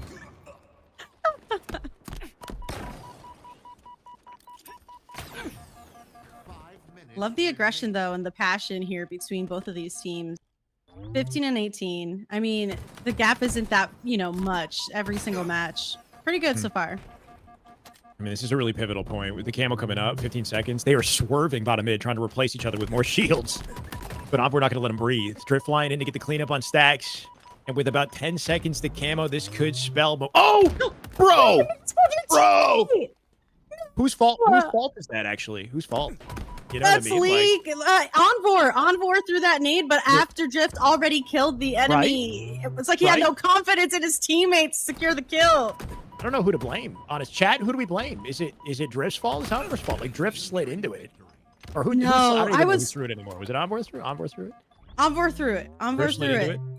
I feel like instead of Somebody throwing fucked that, up. he should have Oops. just he should have gone C stairs and gotten an angle on the shot if he was gonna help his teammate. What happened there, homie?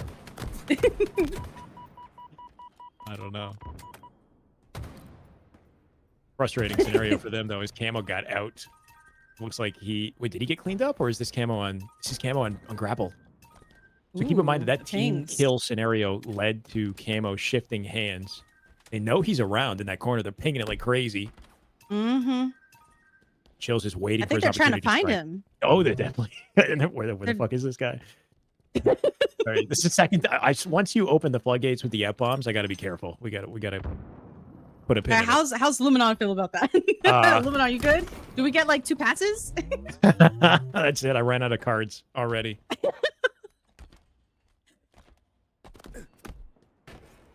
$19, $20, 3 minutes left. It is a little bit slower right now. Shock rifles coming up here in 7 seconds. That is scary to look at. They're both holding hands in the corridor. Stefano looking for a tray. Can he find one? He will not. Drip with the purse. 2 tags. No! In front of him. No, he couldn't. Oh my gosh. Oh no. Oh no. And he got a beat on him too. Do not shall. They know he's there. They know he's there. They have intel.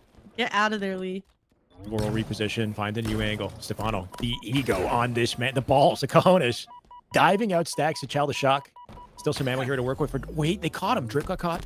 Onboard half shields. The pinch coming in for back pipes. He has to go mid-map. He's got no choice. Oh, and he doesn't get the head. 22-21. Stefano chills to take advantage.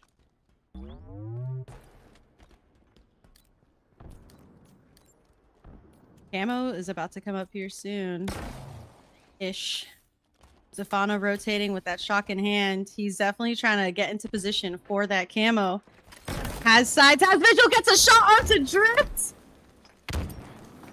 Can he close this out? Can he close this out? Oh my gosh. Here's some damage. He needs help. Oh my god, just barely. He's trying to keep himself in play for the camo so that he doesn't miss the window that it gets grabbed, but Chill's not going to go for it. You got to wonder, are they nervous? I'm nervous. Are they nervous? 23 all. Backed up in the back elevator. Camo secured by Drift. Drift has the camo. 24-23, and they got space and info and spawns.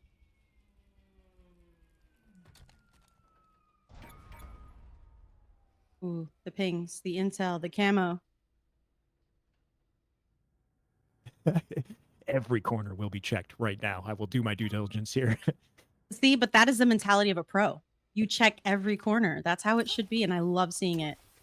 Some nades are being tossed. A little bit of a distraction. Envor is pushing into tower. He's got it. No, he's dead. Oh, they were split, and he got caught off guard. 24 all. Envor alone. He'll find the mid. Hits the shots. Can he get the kill? He's diving out. He doesn't get it. What? Stefano. Was it Stefano? Cleaned it up? Yes. What? Like, what happened? Envor smelled blood in the water like a shark. He thought he had it, but the teammate came clutch and the upset in game 3. No. Man, I just feel like if Envor and Drift would have traded places and like Drift was the one pushing into white with camo, maybe it would have been different. But he was on C plot in the open throwing stickies and he got spotted and it just went downhill. They were so close. They put lowercase GGs in the chat. You know, this is not a lowercase GGs type of situation, but fair enough. You know, I get it. But I can't hear the broadcast. Is there music? This is a good opportunity for music. We need something. You know, this is a big moment for these boys. Stefano Chills coming out in clutch in the end of that. What a damn series of Halo. Wow. Yep. Okay. Boy, oh boy. Man, that was fantastic. Shout out to Stefano, honestly. I mean, again, it seems like we're seeing a little bit of a pattern here. Every single match right now, as we're getting into the matches with more of the pros and the the twos veterans, it seems like these twos veterans are definitely coming out on top, right? We had the Uzi twins and they did really well. You know, we've had Stefano here who's, performance in that match. I mean, it was very, very close. It went back and forth a lot, but it's hard to really say neat. Congrats to him. Right? Like, but in the series, I mean, that's the upset, right? Like, I'm thinking the vets are on board Drift, even though, like you said, there might be some low-key extra practice in the background. I'm sure all these guys are very dedicated to the game, but when you look at, like, accolades in the sport, Envor Drift have accomplished much more in the sport. So seeing that was unexpected, and what a beautiful Mhm. close to it as well. I mean, that's why we're here, right? That's damn good Yeah. Halo. Is unexpected results, is nail biting scenarios, ass cheeks clenched, for lack of a better term, suspense. Suspense is what we witness. Yeah. Jay, I will Yeah. say though, it was such a pleasure to have you cast with me. You've been excellent. Yeah. Great to learn a bit more about your background as well. I think you're doing amazing things in the scene, and I really hope that we Thank get you. to see more of you. Yeah, give me a close. Like, where can people find you? How can they follow you more?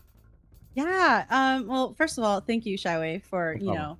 inviting me to be able to do this with you and sharing, your platform and your community, which is amazing and supportive with me. I'm really grateful to Luminon. Thank you so much for all the opportunities that I get to cast and commentate in the past. And, even though I'm newer to this, I am so grateful for any chance that I get. You guys can find me everywhere as J9ers. I'm on all social media platforms. And if you want, you can also follow my org, which is Matriarch Gaming, and we are still growing. And yeah, you guys could just search me up. I am always here. So if you guys ever need me, just call me. Love that. Great meeting you, Jay, again, and looking forward to more from you. Absolutely excellent. And if you don't follow her, you. please do. I think you might have to start streaming if you don't already, Jay, just to let people know. But we do have to do more of this. So I'm hoping we get more opportunities to keep working together. Pleasure. We will, for sure. Thank you so much. And I'm excited that you guys get to see your next caster. Let's go. Oh, wait, is it an insta swap or did we go to a break for a second? Hold on. I think we're going to a break. Okay. Oh no, we don't take breaks around here, Jay. Absolute that's pleasure. right. I'm gonna. Can I do like a shove and then she just goes and Okay. then then somebody else comes in the brush. You know what I mean? Do we have an animation? Is Look, that I'm what's looking happening in the here? back end, and Rachel, Miss Lecart, she's upside down. I mean, I don't know. Are Yeah. you sure you're ready to swap it? Because I'm looking at Spider-Man on the bottom right. I think it's Spider great, Woman. honestly. Okay. Oh, All right, she I said, mean, yeah, she's bring ready. her Are you in. guys Upside ready? down, right side up. I I'll want take it. all three of us. Oh my gosh, here's my girl. Whoa! All right, let me get out. I mean, I feel like I'm. No, this. Just kidding. Yeah, you got this. You guys got this. Here's Hey, my wait, there I girl. am. Welcome, Rachel. So cute. Love her to pieces. Miss Lacar, how are you? Pleasure to have you.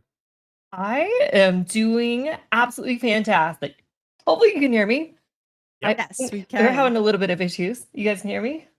Definitely.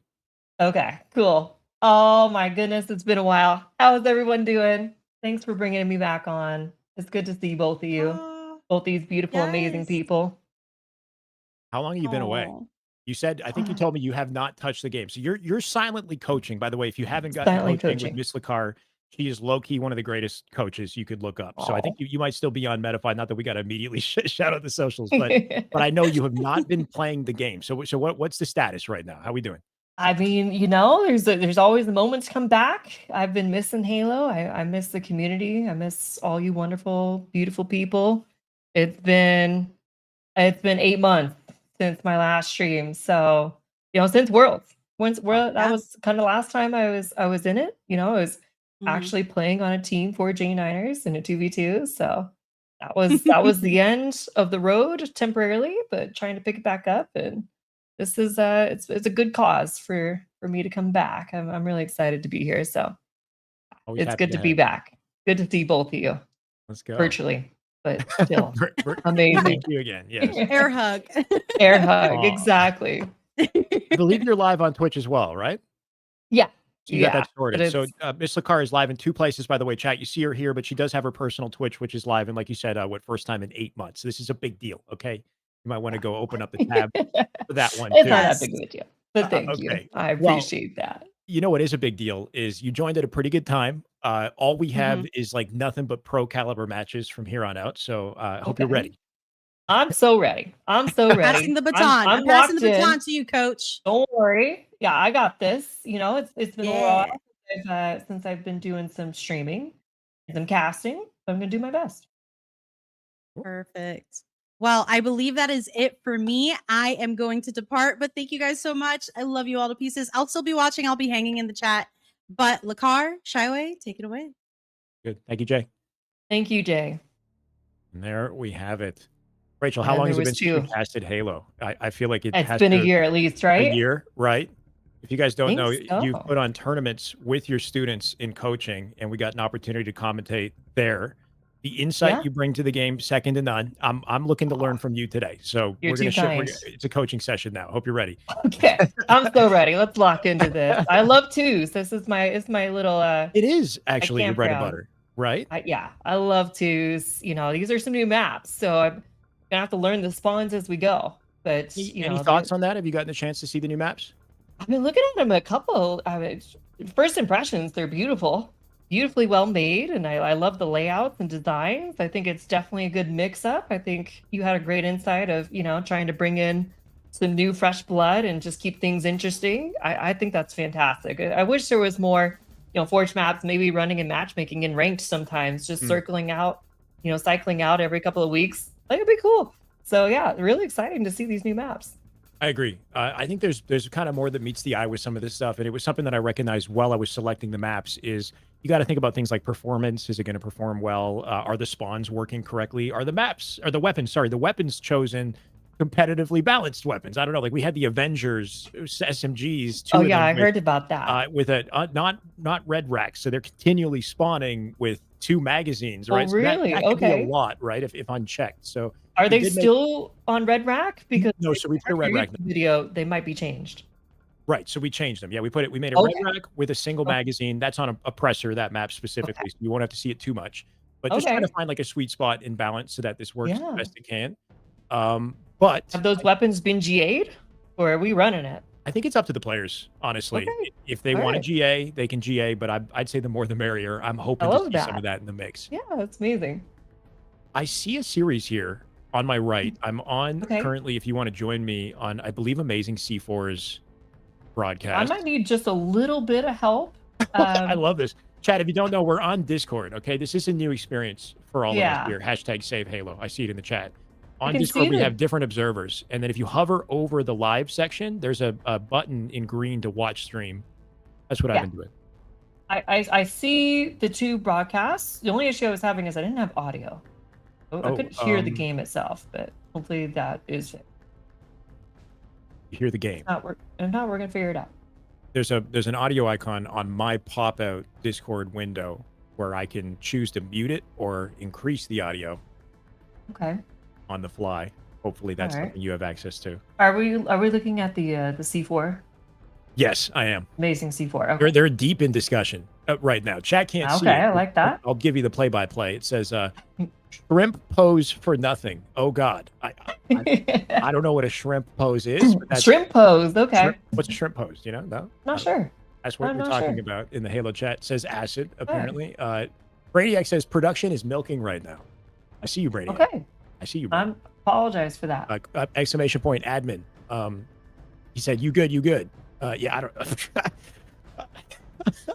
we're gonna Have jump in. Short. audio yet. But yeah, I'm good to go. I can just cast no audio. I'll make it. Are you really casting with no audio? Hmm. Yeah.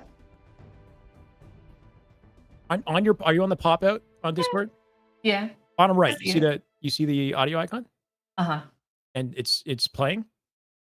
It's up there. I just don't hear anything. I don't need it. Okay. It's okay. I'll figure it out next time. In your audio and your system settings, that might be it. If you like That's bottom probably right of what the it screen, is. and make sure. Oh, maybe C4 is muted. Right. No, I hear it. Maybe. I hear Okay, the I audio. hear Slayer. Okay, Yeah, we're back, ladies and gentlemen. We're good to go. Okay. Sorry False about alarm. that. We got audio. That's my fault. No, you're good. All right, we're locking in. We've got Acid and Descendant versus Brainiac and Bastos. Now, this is Amazing C4's observer. He's in central U.S., I believe. So Brainiac and Bastos a bit of a disadvantage here in the ping side of things. They've been fighting in the gauntlet in this tournament. They lost their first match in the tournament. They've been in the lower bracket basically the whole way through. See what he can do with this shock and camo combo. It's always a very powerful combination to have here in twos. You can make a lot of work with this. Oh, good shot there. Almost with the connect. Tricky thing is See if he being can solo. live here. Yeah. Oh, maybe just a little bit more time there to line that shot up. You know, you get the shock and camo combo off the beginning, and for me at least, what I like to try to do is get them 2 dead quickly in succession, and then do exactly what you see here, is trying to spawn them S1, white hole, blue, and window. Okay, that's what you would say would be the perfect scenario. S1. That's a perfect setup. Yeah, you the can best do case. 1 or 2 life rotations onto those spawns, but unfortunately, not finding those shock kills, and they are going down 3-0 here at the beginning. Wow, ripped across the map. Brainiac with a very valuable pick. That'll give him some breathing room. From up top, you're looking for Descendant, but Descendant has a different game plan with a nade from Bastos. So trades across the board, and something we'll see often in this is just where's that little timing advantage for, like you said, the spawn control. Bringing it back here a little bit, tying it up almost by at least 1 kill, bringing it a little closer, 4-2 now. See what Brainiac can do here. Gets a little too far out there, caught off guard. Beautiful shots here. That's going to be 2 dead. And losing their lead here. Let's see if we can see that setup. They were trying to go for an S1 spawn, but unfortunately the spawns did flip out to blue, so they didn't quite get the setup they wanted. That might have been on acid there, just not pushing too far forward, but they are slowly starting to pull away here. There's the risk reward with some of that too, is if you think you got the spawn set up but you actually didn't, then you saw Descendant sort of wasting his nades into lift, hopeful that the spawn was there, but it wasn't. So you really want to push out those lanes, confirm the spawn guaranteed, or you end up in that weird dicey scenario. And now Brainiac and Bastos might have a chance at a comeback. Exactly. Let's see if he can live here for this camo. It'd be a huge live by Descendant. Oh wow, gets taken out by Bastos. This could be the turnaround here. Let's see if they can make a better use with this camo.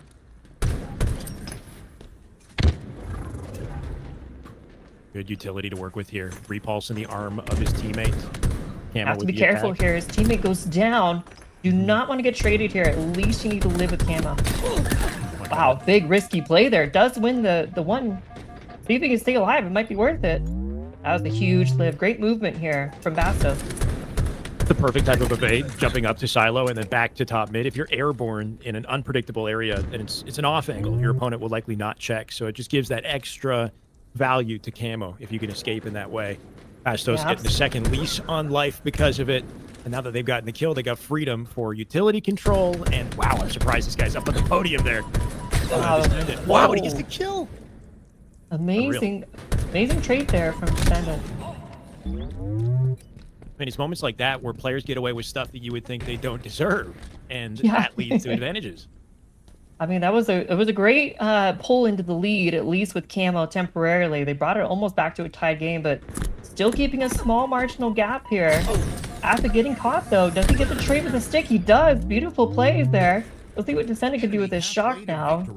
He's got a good setup. He's trying to figure out where Brainiac might be. Gets the sight line. Now he knows where his teammate's spawning as well.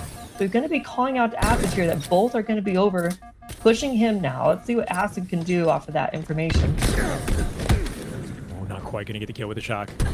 Rachel, I know you've been a little bit absent from the scene, but have you been watching the pro tournaments at the least? Oh yeah, absolutely. And I love the phase 2v2 that they did recently. Watching Renegade Legends do what they did online, and then Stellar and Bound on LAN. I mean, just incredible gameplay all around. It got me pretty hyped. Got me all passionate over twos again. Yeah. Yep. And so, this just brings me right back to what makes Halo Halo, and the incredible gameplay. It's always inspiring. I guess it makes me think, if you had to isolate a specific player to watch in this lobby, who do you have your eyes on here?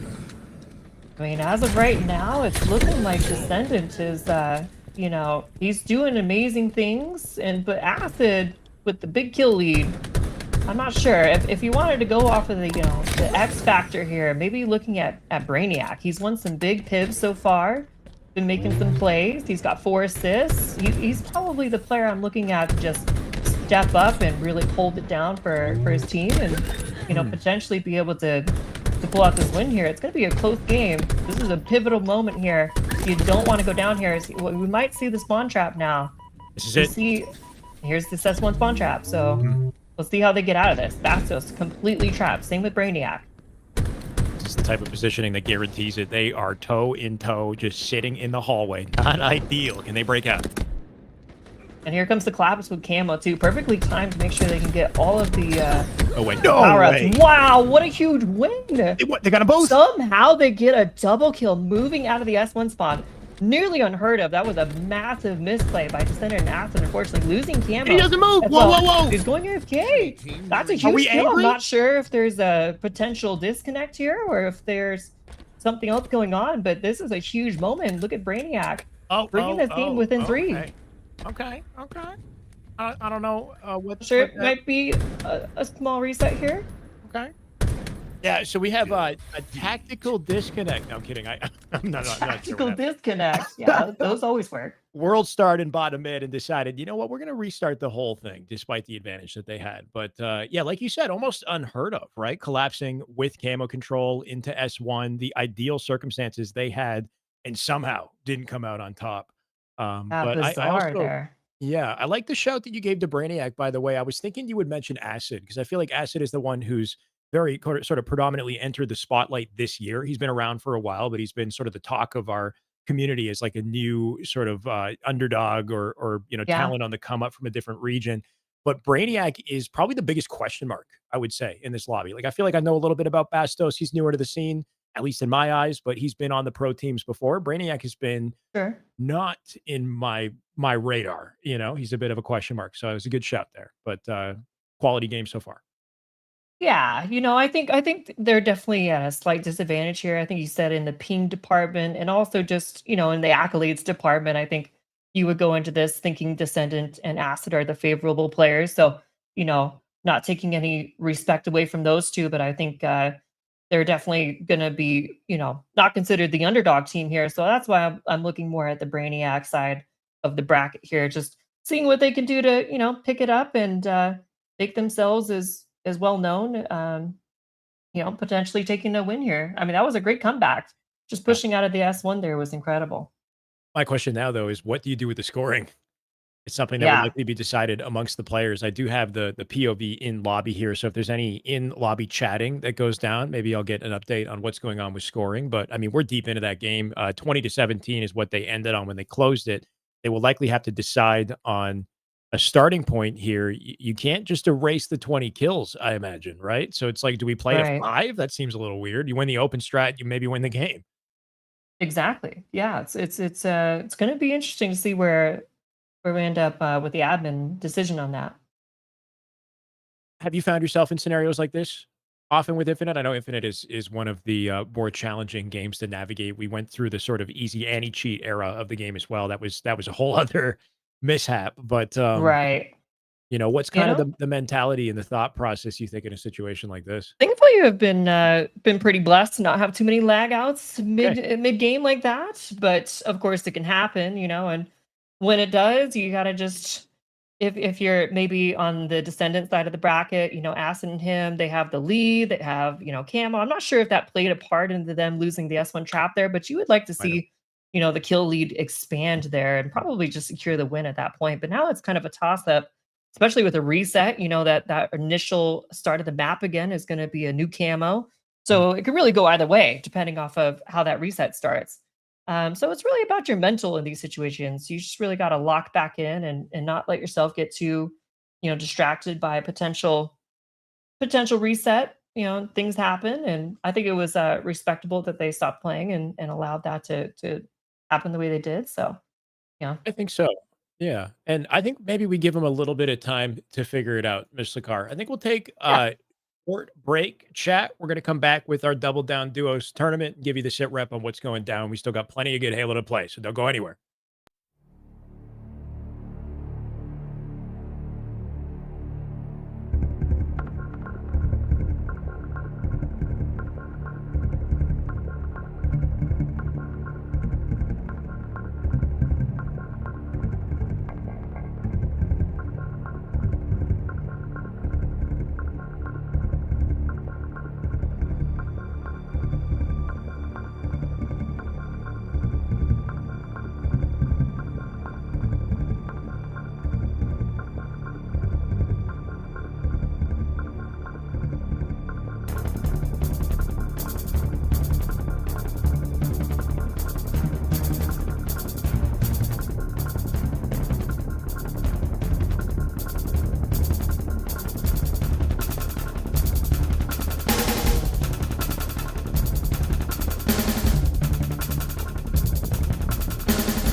me get you, if possible, maybe even through the Twitch chat.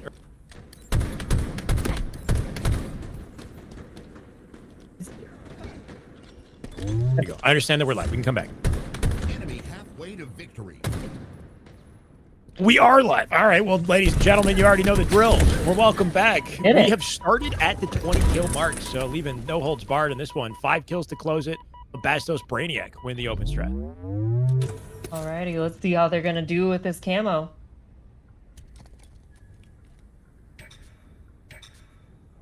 Yeah, looks like it's just a 1 kill separating these two teams now, so we'll have to see what actually ends up happening here.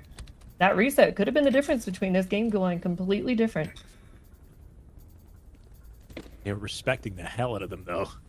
They are taking their time. Really, yeah, really trying to make sure that the camo gets burned on route while they get that information. Oh, And what- beautiful shot. Yeah, they can strike the back of the head on acid here. Descending, going to get out of dodge as quickly as he can, hopefully, just to avoid. Or at It's least important in those situations to double up and try to find Descendant to take him down so you can extend that lead by 1. You But they're think they choosing just to run it play down a safe. hallway? Yeah. Oh, nice shots. The Patience is playing off though. They at least keep their shock in hand. They have a slight advantage. This 1v1 will be pivotal. Let's go down with those shields though. Well, after Chase, he doesn't. They get the buddy spawns nearby each other. So this is a straight 2v2. I like the positioning a little bit more by Acid and Descendant here though. We'll see how this goes. Maybe just like you said, the lack of playing out, holding hands, and really guaranteeing the advantage. Well, they had the 2v1 opportunity. Descendant delayed and got his teammate back, and now we have an even scenario. So 22 all, Sticky on the feed. We'll see what Acid can do to extend this lead, working off Descendant. It's a 3-kill game here. It could go really any way. Brainiac does get 5 by Descendant. He gets the trade. Oh. Wow, that might have been the game-winning kill there. They are going to go down 1. Acid with a huge win there. Brainiac spawning up. Bottom hotel, not the place you want to be, but he's trying to get out of dodge. Let's see if they double push this. His ability to know that Cafe could be open there, like you could tell he paused to check the Descendant, what are we doing? This guy's a U-turn. Road dives into bottom mid. But Acid. Oh, got scary for a second. Descendant just was on. You get a little scary there. Path. Yeah, Absolutely. What a play by Descendant, though. Or I'm sorry, by Acid to make sure you get that cleanup. Make sure that doesn't go unnoticed, because that could have very well been the flip in the score, and they could have lost that game. Which you'd have to think, you know, how does that affect you mentally going into the next game? I mean, if you're Bastos and Brainiac, you're thinking we were in the losing position to begin with. They did almost clutch it up and bring it back. So, you know, maybe not too detrimental to the confidence, but having just ripped away from you last second does suck. I think if you're Acid Descendant, you lost that. That would have been brutal. Having had the advantage, losing the open strat and losing that scenario. I did really love Acid's gameplay there, though. He was alone, and being alone, it's hard to influence specific spawns. But you could tell he knew the possibility of Cafe and Hotel in that situation while being in yard. So there's little, you know, info cues that come with being a high-level player that you'll notice with these guys, even when they're solo. This is where things get weird, though, Rachel, where both of us have a lack of knowledge, and so do the pros. We're going to Dawn Chorus. Again, we're running a lot of Dawn Chorus in here, so hopefully you like the map. I do. It's a beautiful map, so I'm very curious to see how it's played. This is the first time I'm fully focused watching it, so we'll see how it goes. It's a close quarters, symmetrical style map, so pretty straightforward in design. You can see the players off that opening spawn. They could encourage some gunfights early on here.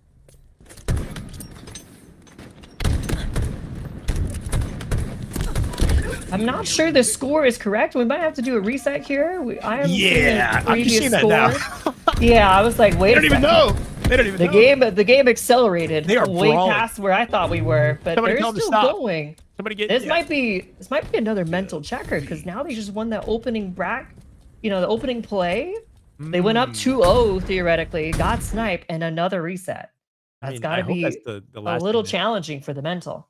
I don't know. That's the last thing I'd want on my mind is another mental checker. No, like hopefully that's not what they're thinking. Oh, these guys are professionals. There's no mental checks here.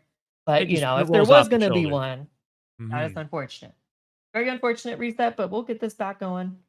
Do you think it gives an indication of what to anticipate when they run the map back, right? Because we saw a pretty dedicated play for Snipe off the open. So will that be Right. the game plan going forward? Will they try to switch things up? But yeah, we saw, I think it was Acid Descendant just go low and straight to snipe without much attention on cross map gunfights. Yeah, very true. I'm not sure. We'll have to see if they try to switch up their opening strat here. You know, that is unfortunate. You're kind of giving your opponents an eye into your game plan. So what just worked before may not work now. Will they still go up 2-0 and get sniped? I'm not sure. Just a You'd like reminder. to think so. Yeah, you would like to think so, but kind of a 50-50. That's the beauty of the open strat.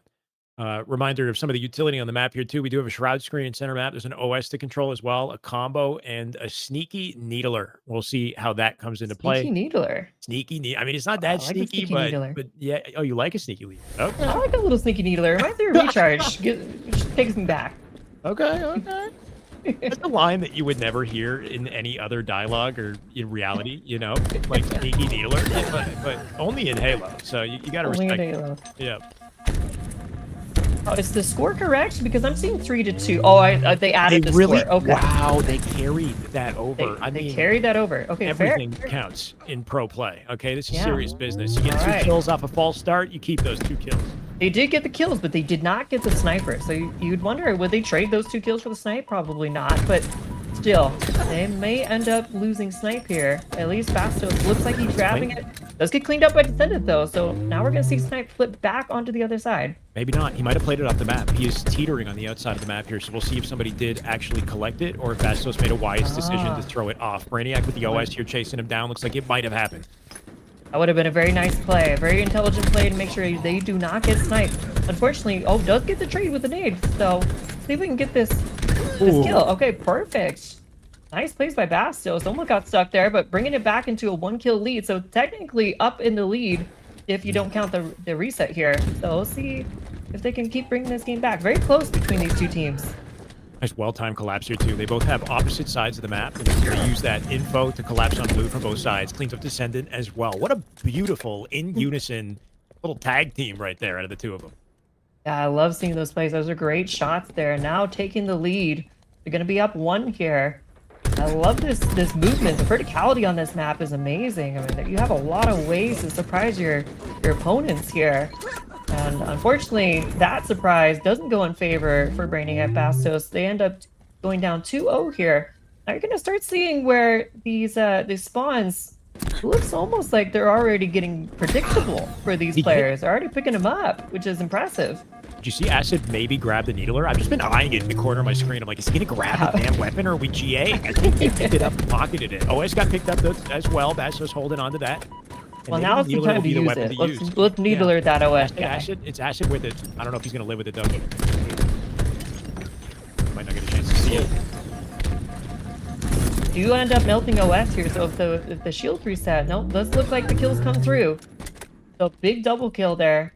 They go 2 dead. Looks like the play here is to set up on both the left and right sides of the map and just spawn them kind of in front of you here. So maybe the spawn's actually being pretty predictable here on this new map, but it does spread you apart from your teammate pretty far. So maybe Descendant and Acid realizing that they're getting this spawn and the typical setup is to split from each other. So they're just focusing with each other on one side and just opting to 2v1 that. So yeah, interesting plays here. Maybe the counter to that is making sure you collapse quickly enough on the spawners once you set up the trap. Here's the needler.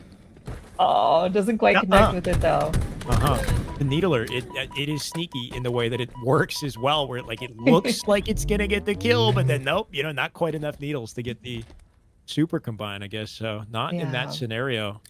Finessing the corners there to make it happen. I noticed the shroud hasn't been collected either. It's just been sitting on its pedestal. The pros do not seem to want to pick it up yet. But yeah, some good looks on what you talked about with spawn control there, occupying both sides of the map and then being in the disadvantage, opting to hold hands and just push out. Oh, there it is! Shroud to protect the teammate. There's the shroud. Doesn't unfortunately save him though. They're gonna go down 2-0. It's not quite a bubble shield, is it? Not quite the bubble shield. I almost missed the bubble shield, but then I don't. I mean, if it's like, I don't know, because it's so powerful, right? That's the thing about the bubble shield. Yeah. It was a little too overpowered. Too instant. I don't know if you remember the what was it? The power drain? No, something drain. Oh my gosh. Yeah, like energy. Blue ball of death. I know the blue ball of death. Oh yeah. Yeah. Now that I do not miss that. That thing was crazy. Yeah. Or the regen that like instantly brings your health back. Like you're in a gunfight, you're about to win it, and you just drop Yeah, it. the green regen. They have a yeah. version of that in Infinite, but it's not Seems weak, quite though. as strong. Yeah. Yeah. I guess, in a way, the shock grenades kind of function like a little blue ball of death. They do almost similar damage. So, very interesting. Is there any shock nades on some of these Forge maps? There is on Nemesis 2, there's shocks. I don't know if this map has it. More importantly, we definitely have the snipe in play, and Basso's trying to find something with it. There's some strategic bullet burning action going on here. I don't know if I like it. I was hoping for a headshot.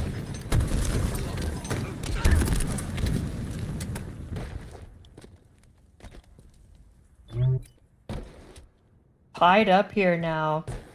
Getting close on the wire. Just like the game before, I think they're potentially looking to stall this out, maybe play around OS, but no, getting aggressive now. Brainiac going in, maybe a little too over aggressive. Didn't quite time that with his teammate, and that's gonna bring them down in a 2-0 disadvantage here now. Look at this. Twos, it's very important to time yourself patiently with your teammate. Sometimes you get too far ahead of your other teammate. You're not quite sure where they're at, and that's what happens. I think that spawn trap I like more, Rachel. They force them into the corner spawn instead of the back of the base in the middle of the map. Like that was more strategic. The only like I guess negative to that is you spawn them on top of spikes that they can use to earn trades if you get too close.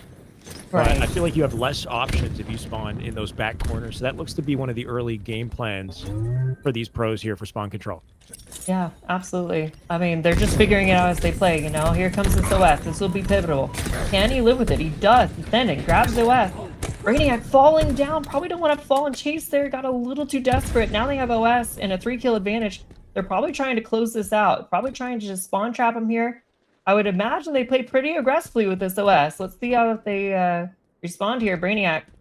Looks like they're just trying to play a little bit of hide and seek here. Make sure that they don't give up any free damage or any free information. They're trying to bait this OS. Here comes the back-to-back. Doesn't quite connect. Wow, wins the trade too. You saw that melee reload tech. BXB. Beautiful, beautiful timing there. Beautiful mechanics there by Descendant. The OS does pay off. They now have a 5-kill advantage, and it's looking like curtains here.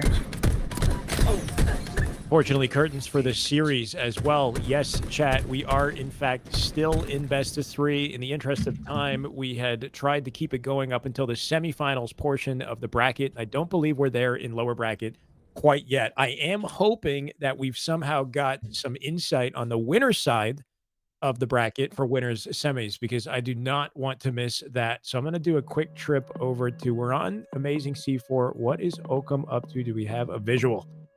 Anything real quick.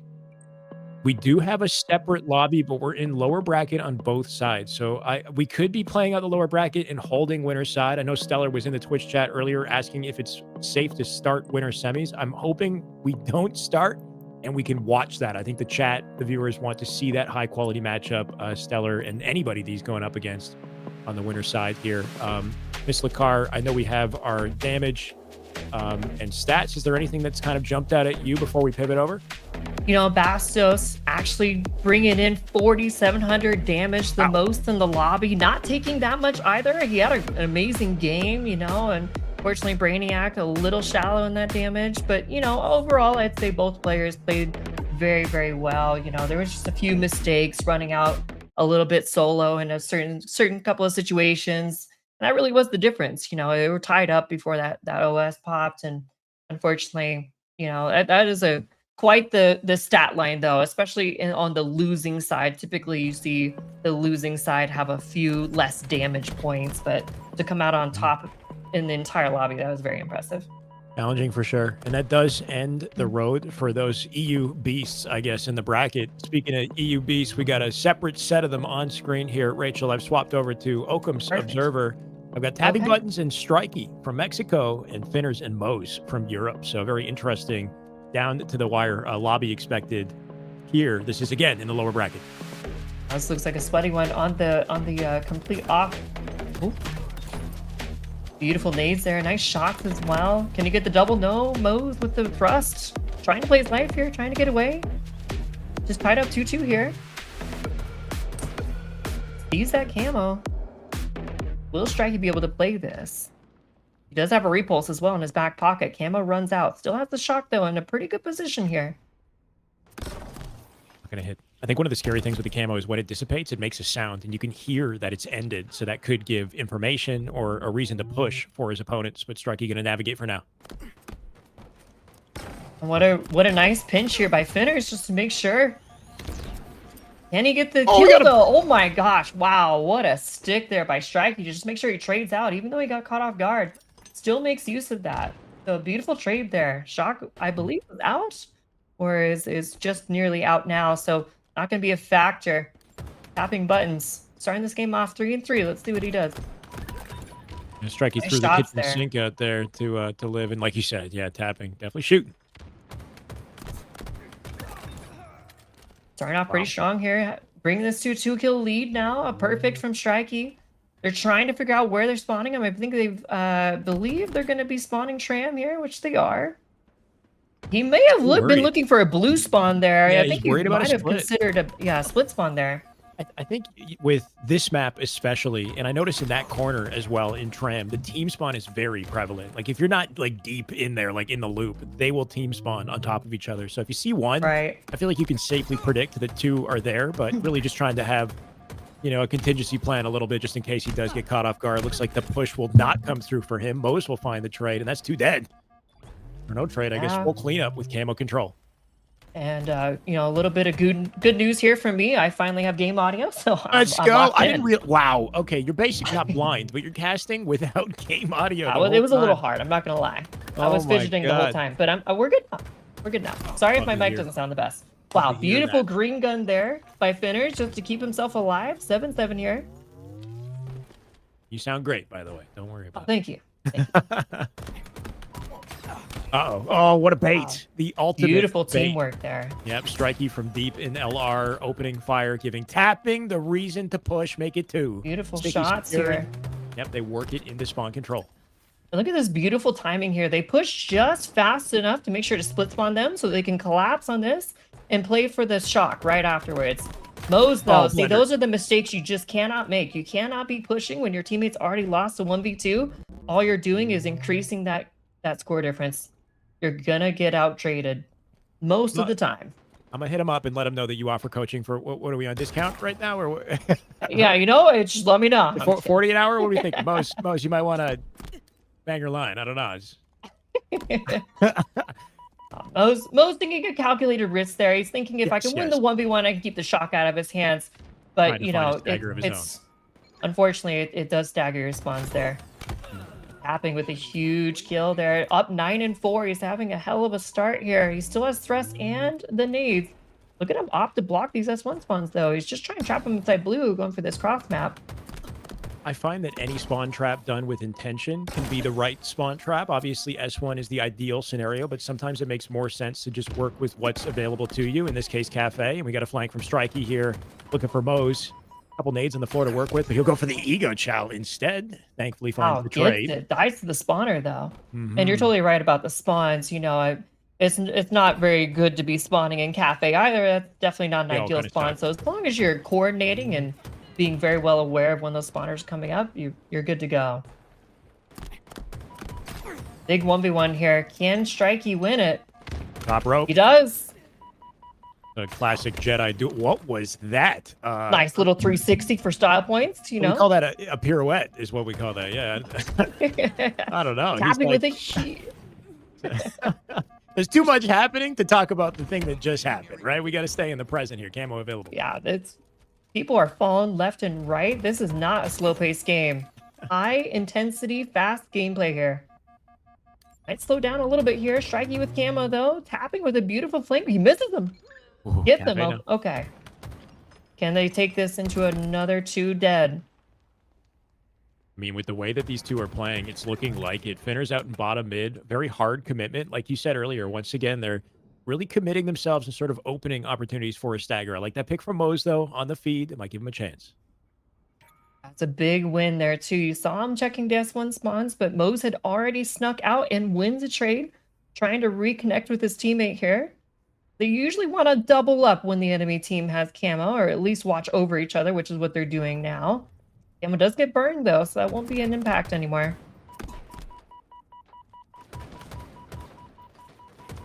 Thrust having a big impact in that game. That was a big thrust to get out of that fight. Mose with the re-challenge wins it. Buttons goes down. It's going to be 2 dead. This could be a comeback. You're seeing the traditional setup here. Yep. Just spawn trapping a MS1. Shock is up though. Yeah, but they're pushing out immediately, trying to fight fire with fire here. Can Mose get the pinch?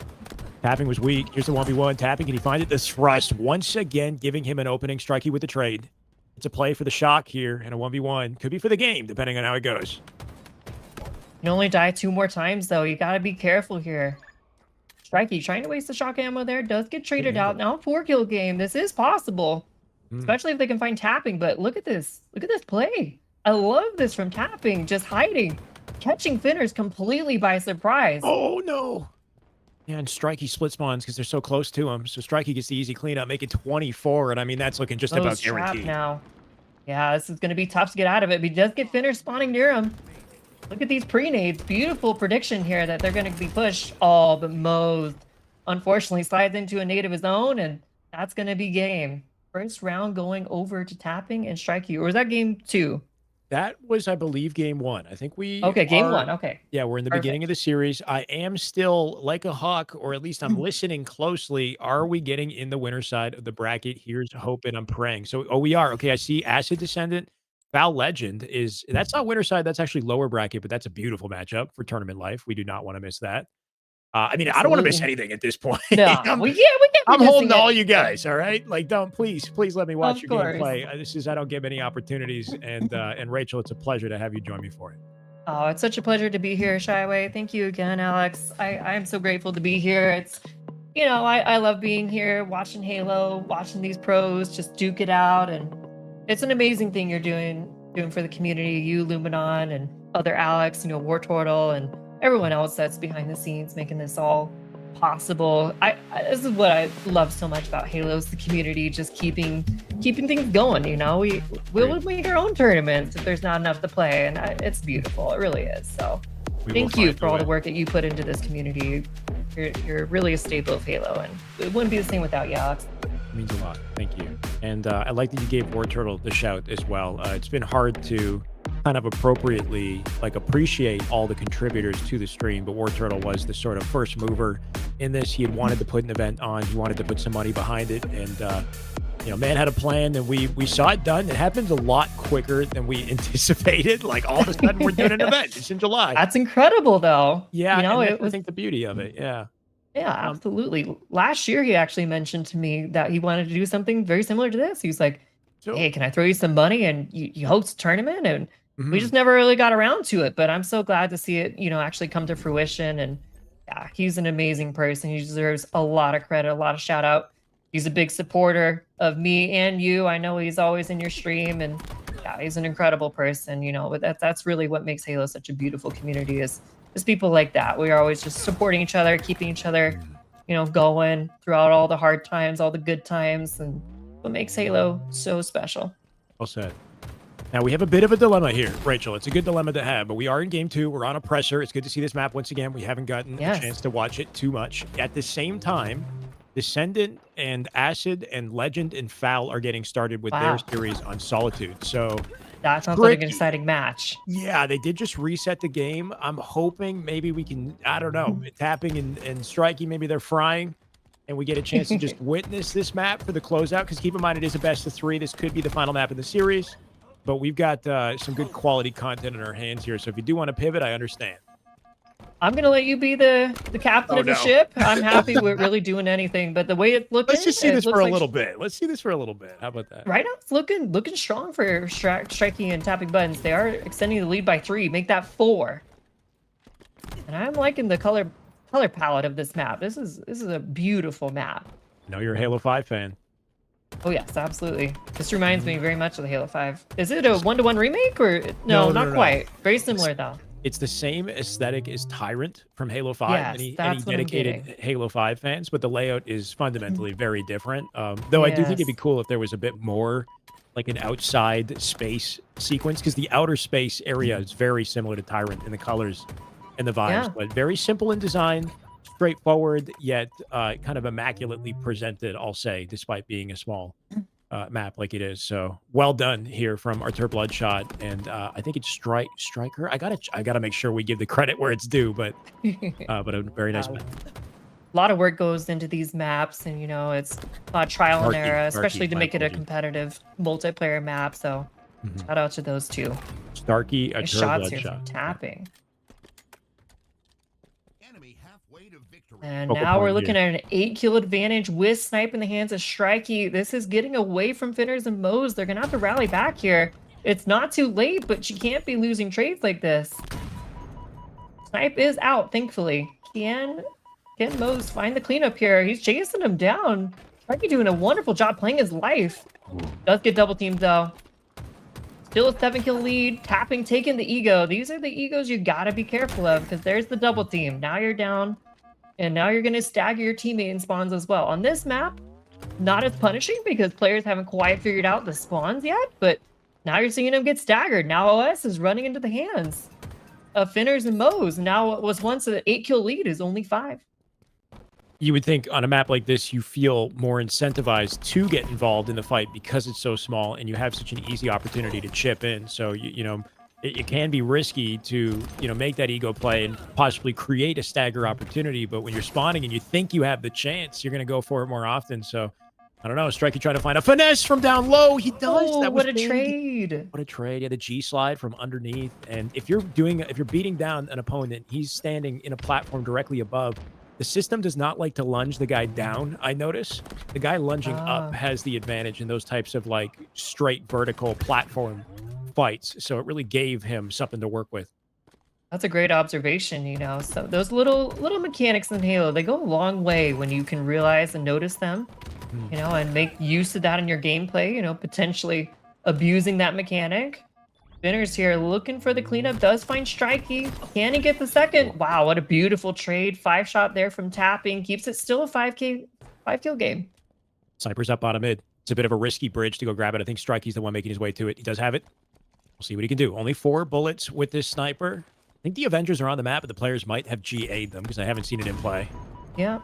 Let's see That if he was a gets hit. 1v1 between him and Moes, and it looked like Moes went off trail a little bit. Didn't play for the snipe.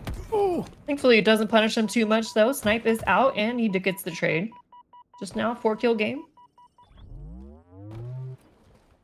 You'd not like a to Halo see little 5 bit map. more- Sorry, I'm looking at my chat. Oh, no, here. I'm sorry. You're good. But a Halo 5 inspired map is what this looks like. Now a 2-kill lead, I think we wrote them off too early, or at least I did. Moes and Finners making the dream true, making this comeback a complete reality. This momentum shift has been huge, and it all started from that stagger into OS. Find a good game plan is to play tight on maps that you don't know too well, just to increase your chances of trades and teamwork so you don't split too far from each other. We're seeing a lot of that right now. But Tapping, feeling confident, might find a 1v1 of his own on Finners. As Thrust makes use of Oh. it, and there's the win. It's the That thrust. was Yep. huge. This is a Good Halo boy. 5 map with a Halo 5 thrust. Not quite, but- Exactly.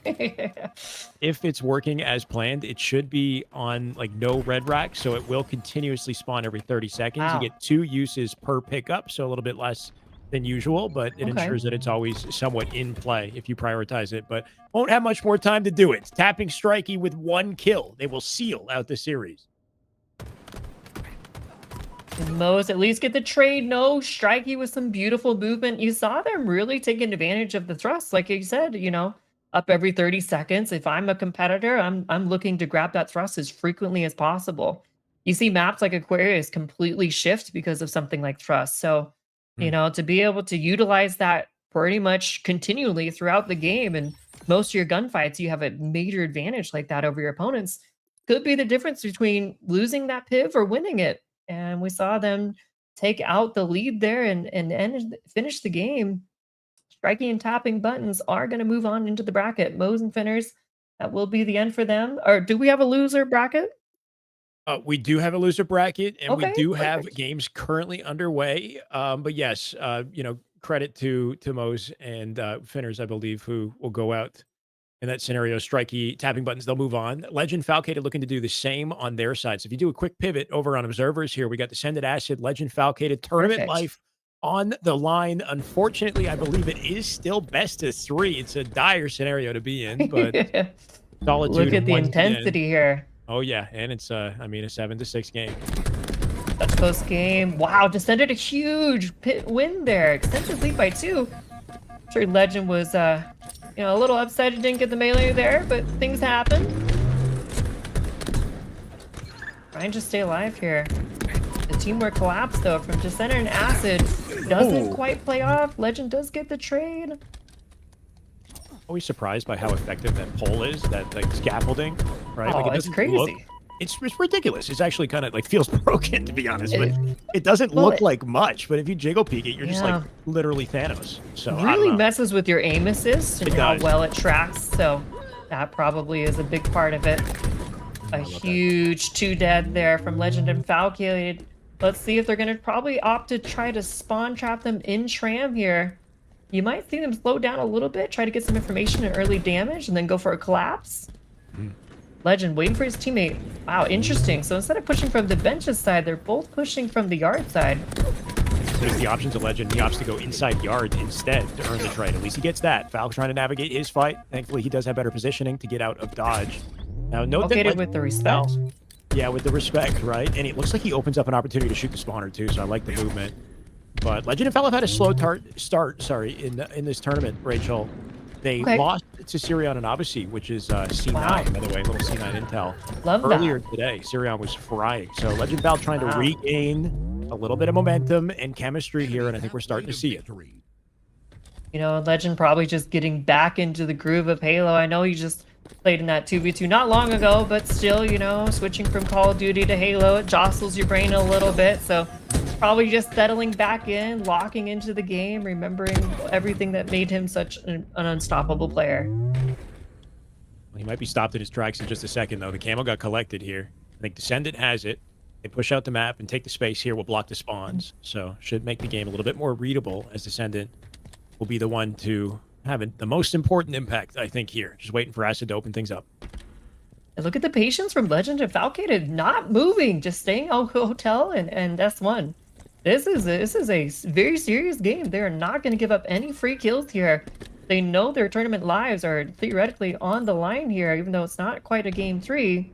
But still, nonetheless, they don't want to give up any free deaths here. They're just trying to bait out that camo player. Got to make a move eventually. You want to take advantage of the camo while you have it. Like you said, Legend not moving from hotel. They know he's there, but they can't find a way to get him out. Legend might chase this down. He does. You'd like to see Acid maybe go into hotel and grab those plasmas before initiating into that fight?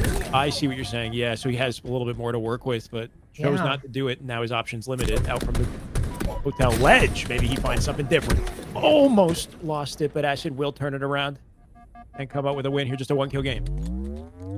Such a close game, and yeah, you saw they had the information, they knew where they were, but no nades in the pockets, though they're able to finesse there a little bit more than they probably were hoping for. Still, a great play from Legend and Falcated, beautiful patience. They're, these guys have a lot of chemistry and a lot of time playing this map, so they know exactly how to get out of those tricky situations when they get spawn trapped like that. Almost more impressed by Descendant and Acid, who have also recently teamed together. There's a lot of dedicated grind time behind these two throughout the year. They have not shied away from Halo Infinite at all, tried to pivot somewhere else. Descendant especially, I don't even think he even looked at Call of Duty. He's been locked into Halo the whole time, so hopefully We love pays to hear dividends that. here. Yeah, a true supporter for sure.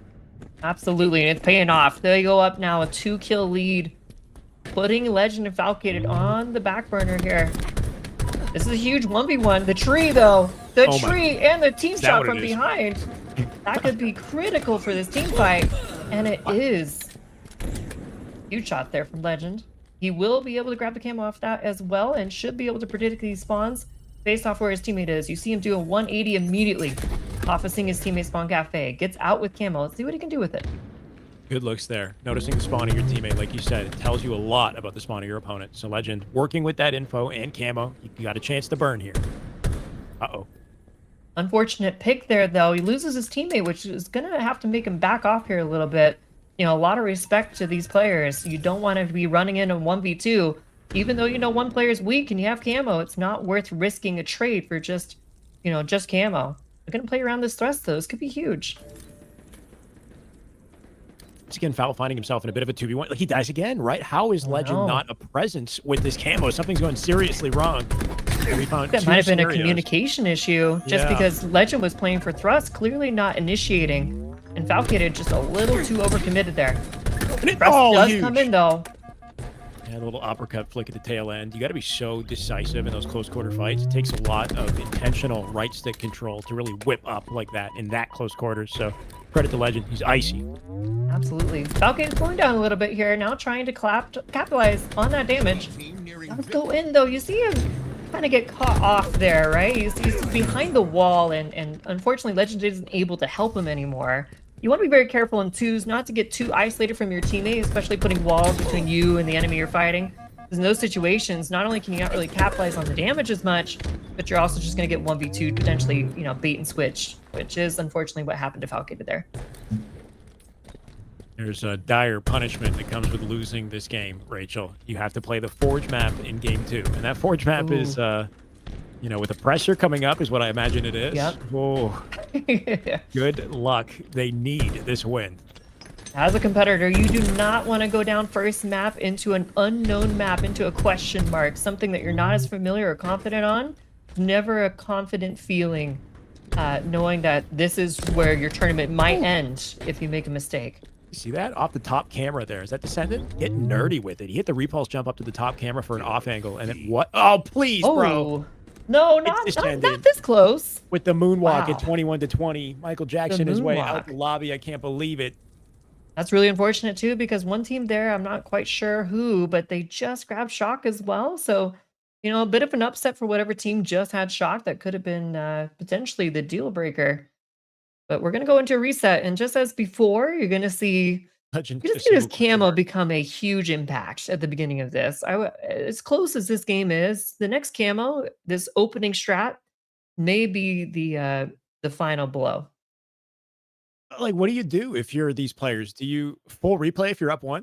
Wait, full replay, you're up 1. That's what I'm wondering, right? Because do you want to start a new game with a 5-kill scenario? Like, I like that comment from Legend. Especially with camo, there are certain sides and certain strategies that will heavily guarantee you to potentially get camo, or at least get out with camo. And then you're just looking at, can we survive 5 kills or some pressure off of camo? And likely not. So whoever wins that opening strat would probably win the game. And so you see these professionals, they don't want to take that risk. They don't want to play the 50-50 game of whoever gets camo wins the series, or wins this map at least. So they're going to opt for a full reset, which I agree with. Makes sense.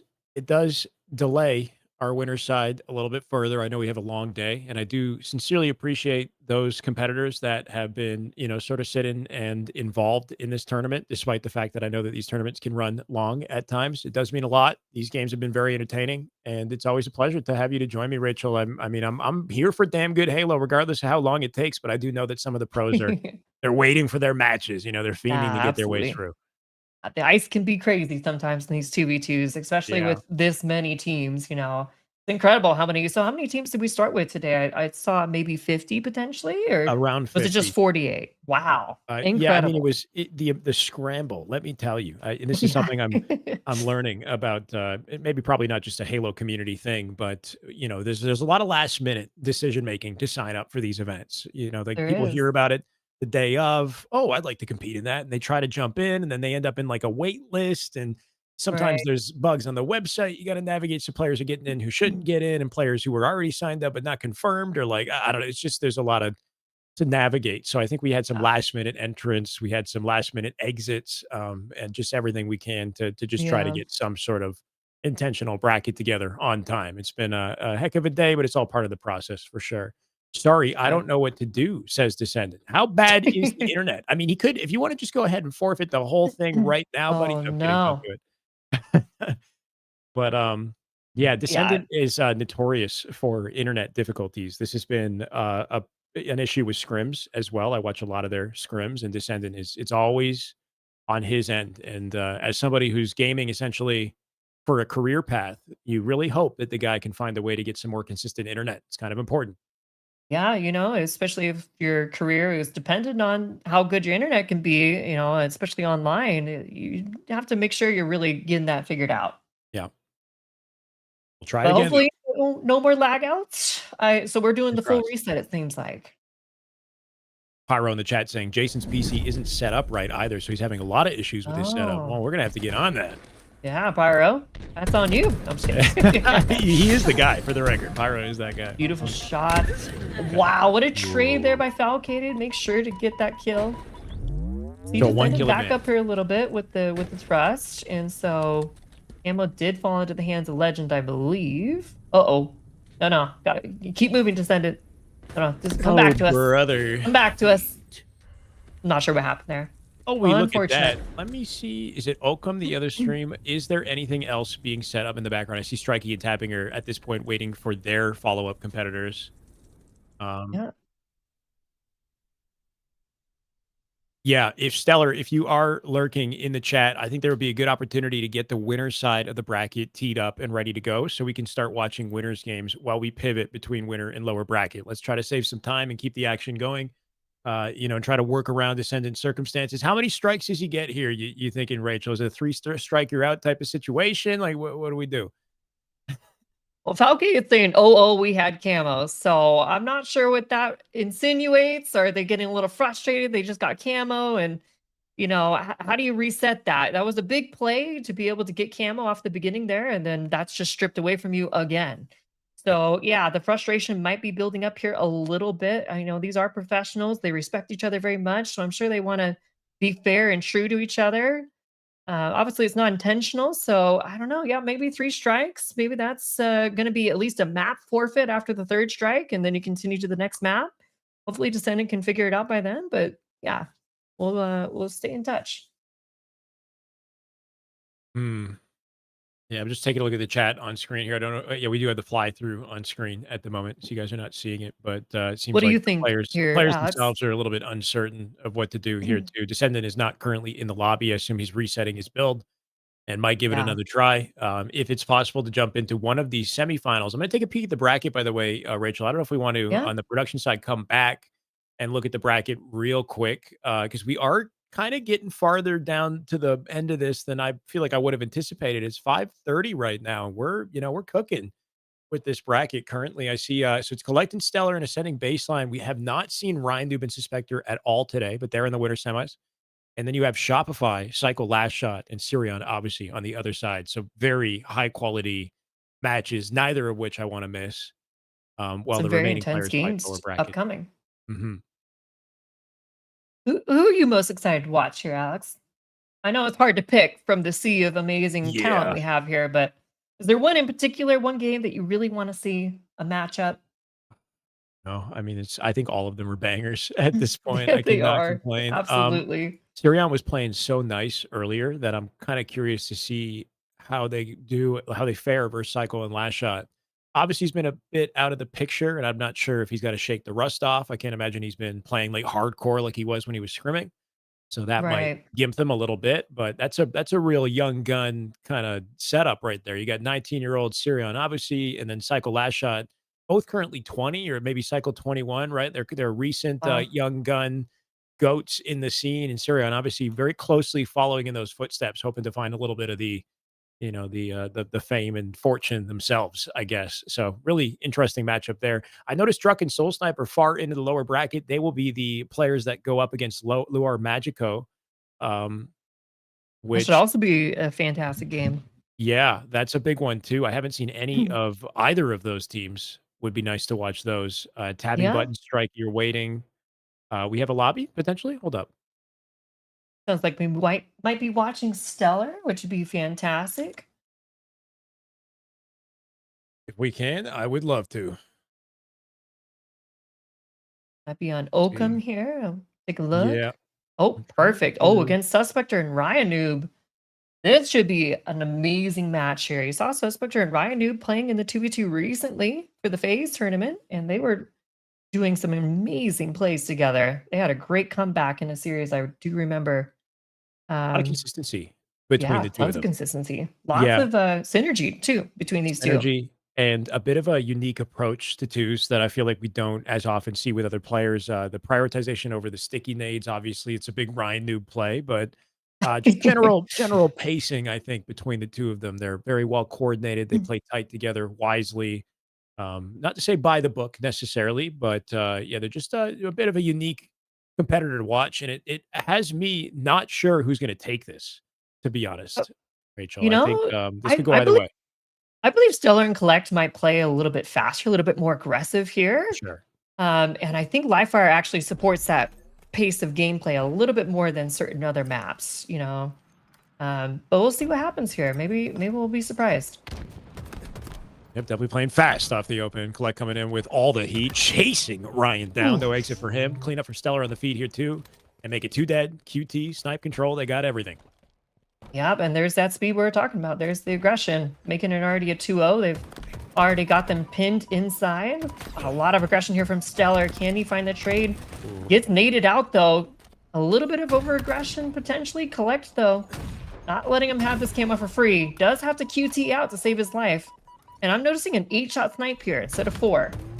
So lots of ammo to work with. The beautiful QT back. Cleans up Suspector. What an amazing play. Wow, what a great no-scope there as well.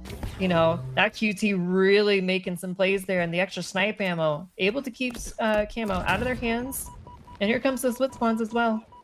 For the record, I do believe that Slayer ranked settings is the standard for these tournaments. I'm going with the case on competitive settings. They did go with the Perfect. full 8-bullet snipers. So Wow, okay, I it love is that. a bit unorthodox in comparison to the ranked twos playlist, I noticed, because they go for 4-bullet snipes. But for whatever reason, the pros like the standard ranked Slayer settings.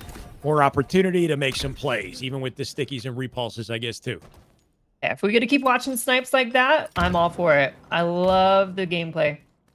And wow, a 5-kill lead already. Suspector trying to play his life, gets caught in between, isn't able to get out. See how Ryan Noob plays off of this pressure. Looks like he's going to slow down, try to play his life. Maybe he goes for a trade here. You do see them split up, so that'll be a collect versus Ryan Noob. Ryan Noob with the sneaky play, does get the trade. Now up to Stellar. Doesn't get, oh wow, two dead for both sides. The full Everybody reset. trading. Sometimes a nice way to see things shake up. It's just quiet on the map for a second. Nobody alive. Yeah, not much Feel to like grab it. right now either. So this is just straight 2v2 gameplay here. Suspector getting double teamed. Ryan Noob. Does he go for a trade? Did you hit him? Oh, the quite. patience from Ryan Noob not quite paid off. Yeah, it's like when you got a sniper lined up and they duck last second. It's the worst. Ooh, the clothesline. They had a little cut Just off. got to with it, too. live here. Oh, 1 bullet away from getting that trade. Now Suspector's in a weird spot. Gonna have to basically just give up camo here and give up his positioning. Just play his time. He's gonna grab the green gun, just try to salvage something here. But we'll see how this camo impacts. Does come out with a trade. I think Stellar has the camo though, and this is Ryan Noob's dilemma. Can he find him and earn a pick? Can he get caught off guard? Stellar making a quick 5. Man frying. It's his turn for a stagger. The whole game has just been so fast-paced, and you're seeing that's not favoring one team. They are going down 9 kills now, and they are trapped like rats. And unfortunately, Oh, yeah. they're going to lose Snipe here as well. There's another kill. Well, actually, Ryan Noob, though, with a little bit of an answer. Trying to get some space here. Trying to find that camo snipe. You got to be careful here. Ooh, Wow. so risky, Ryan. Ryan went for the repulse, didn't he? He walked He out. did. He walked Needed that equipment. platform. Yeah, he saw it. He's like, ooh, piece of candy. Like he very, very that risky. would be me, honestly. I'd do the same thing. So, no, I no can fault use there. it later. Yeah. I'll repulse quite. snipe, and then they'll hit the wall, and then I'll pancake them. He's definitely thinking about that. What's the most like embarrassing thing you could do to kill an opponent? Pancake, for sure. I love pancakes. The I mean, best. just in general. Oh yeah. I mean, Look at that awareness get by me Collect. started. Beautiful nades. okay. Snipe not quite landing for Stellar, but doesn't really make a difference here. They go 2 dead anyway. And this lead is getting out of control now, Alex. Mhm. Is there any way for Ryan and Suspector to bring this back? I mean, I don't have many good things to say in this moment. Ryan somehow finds one. That's a good start. If you can isolate a kill and then limit the options to Stellar, that's Oh. helpful. snipes will not connect, leaving 2 in the chamber here for Suspector and maybe Elise on life, but they're down by 10. Yeah, Suspector has a nasty snipe, but I'm not sure if it's enough to bring him back 10 kills here. You know, you saw them not frequently getting any camo or snipe control, and it's really been punishing for him here. It's kind of been that momentum off the beginning of the game, just hasn't really stopped. Like playing with his food. Looking like an unwinnable territory type of scenario here. Up by 10, make it 21, 11 now. Just extending the inevitable win at this point. Like with the repulse to work with here too, some flexibility. Select seeing his teammate spawn A, so he knows the enemy's got to be tower. Look at them opt to just play straight through mid for the flank here. The opponent plays right into their hand. Wait, does he get out? Didn't hit the G-slide. He's gonna get chased. Ryan with the camo proc. How does he live? He's got no repulse to work with. He's stuck in a corner, dead to rights. Finds a beatdown at the very least. The repulse on the arm of Collect. Not gonna need it to get out of dodge. Just 2 kills, and that'll be game 1. Yeah, 15 and 6 here from Collect. He's been absolutely massive this game. Pressure's just been a little too much, gotten away from Suspector and Ryanoob. Ooh. You're seeing a little bit of teamwork now, but it's a little too late. They really needed to work a little bit faster, a little sooner to make sure they could establish some power weapons and power-ups. But unfortunately, I think this game might be just about over. And again, the wild card forge maps persist. This is, I believe, a best of 5, though, right? So we do go. Oh, okay. To our first best of 5, I guess, in the tournament so far. We will go to another standard of the 3 maps, either Recharge or Solitude, before we get to our forge map. So there will still be an opportunity for Ryan Noob and Suspector to sort of bring things back in a play space they're used to. But definite defeat this time around, 25-15. That's a confident close for game 1. Yeah, there's map 1 going into their favor. I will say, though, I saw a little bit of reigniting of passion there at the end from Ryan Noob and Suspector. They're bringing it back a little bit, you know. It Oh my God. wasn't as big of a lead, you know. They do end down 10 kills, but I saw the pieces start to click there. And so for Definitely. me, when I'm looking at a best of 5, I'm thinking the later into the series, the Bro. better Ryan Noob and Suspector are going to play. So maybe they can, you know, shake that one off really quickly and just bring it in for the next game. You know, sometimes when you're not at least on match point, those wild card forge maps, they can actually work in your favor because sometimes you're just going to sneak a win that you normally may not have been able to grab right away. You know, it's just a little bit off-putting for your opponents just as much as it is for you. And as long as you lock back in and steal that win, you're going to be tied 1-1. So let's see how they can fare on this new map.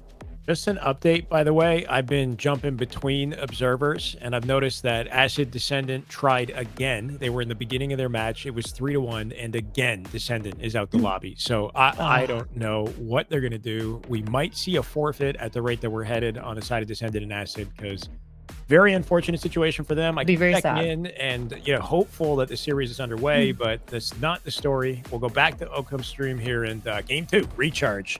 And it may be a chance, like you said, you saw a little glimmer in the eye of Ryan Noob. The end of that Did you game see 1. the outplay there, Alex? It was beautiful. So Stellar goes top glass to look at the person Mangler, and Ryan Noob predicts that might happen and goes out bat ledge and gets the flank. Just a beautiful play. Whether it was intentional, brain. I'm not entirely sure. I think it was. You know, knowing Ryan, it is. But yeah, maybe they were watching some earlier games from these two, or maybe they just know their opponents really well and kind of predict the play, because normally going bat ledge there, you could lose camo for free, especially if your teammate gets 1v2'd off the beginning there. So a risky starting strategy, but it works out. Now, Ryan might have gotten the finesse, but he didn't get the weapons and power Oh my up. gosh. Yeah. What did I just watch? Stellar with, I don't know, just UFC. Put him on. Stellar just went full Mayflower and just won that. I don't know. He's Conor punching McGregor's everyone. not doing anything, so maybe Stellar can take his place. I don't know. Man's brawling. Oh, you hate to see, Ryan Noob and Suspect are kind of split from each other there, Oh, especially when the enemy has camo. Almost gets the trade somehow on Stellar, but unfortunately, it's going to be a 5-kill lead now. This is not what you want to see. They're split spawning here as well. Ryan Noob, though, with the patience, can he get collect here? Beautiful nades. This is the play we need to see. Shoot the nade. Oh, he didn't. He missed it. Still got the kill. Still gets a trade, though. Yeah, So we'll take it. Like he had the vision, didn't secure it, but then still had the backup plan ready. Stellar get taken down, and maybe a breathing opportunity here for Ryan and Suspectors. They push out the lane together. Collect into 1v2, shows no fear, still pushing forwards here. It's a risky play, doesn't quite work out. Can Stellar make anything happen off that damage? I don't think he will be able to. Yeah. This is where it can get a little scary because now they're going to be able to predict where Collect is spawning. But no, Suspector and Ryanoob actually backing down. Retreating here a little bit. Maybe they're just trying to catch their opponent off guard. They know Collect and Stellar are going to be playing pretty aggressive and holding forwards towards them. So maybe they're just trying to bait them. And look at this 180. They just flipped sides, Alex. Completely retook the map over. Yeah, Stellar and Collect are their entire game plan is aggression. I mean, even Collect earlier, the way that he just dropped out and isolated the fight with Suspector, despite Ryan pushing him out gold, right? Like they always seem to choose the aggressive play. So if it leads to the full map flipping in their favor in advance of camo, then good looks, job done. Camo control for Collect. Suspector Ryan actually playing together this time for camo, making sure they stay together. I think that's important. You want to bait this camo player out. Ryanoob somehow getting Stellar though.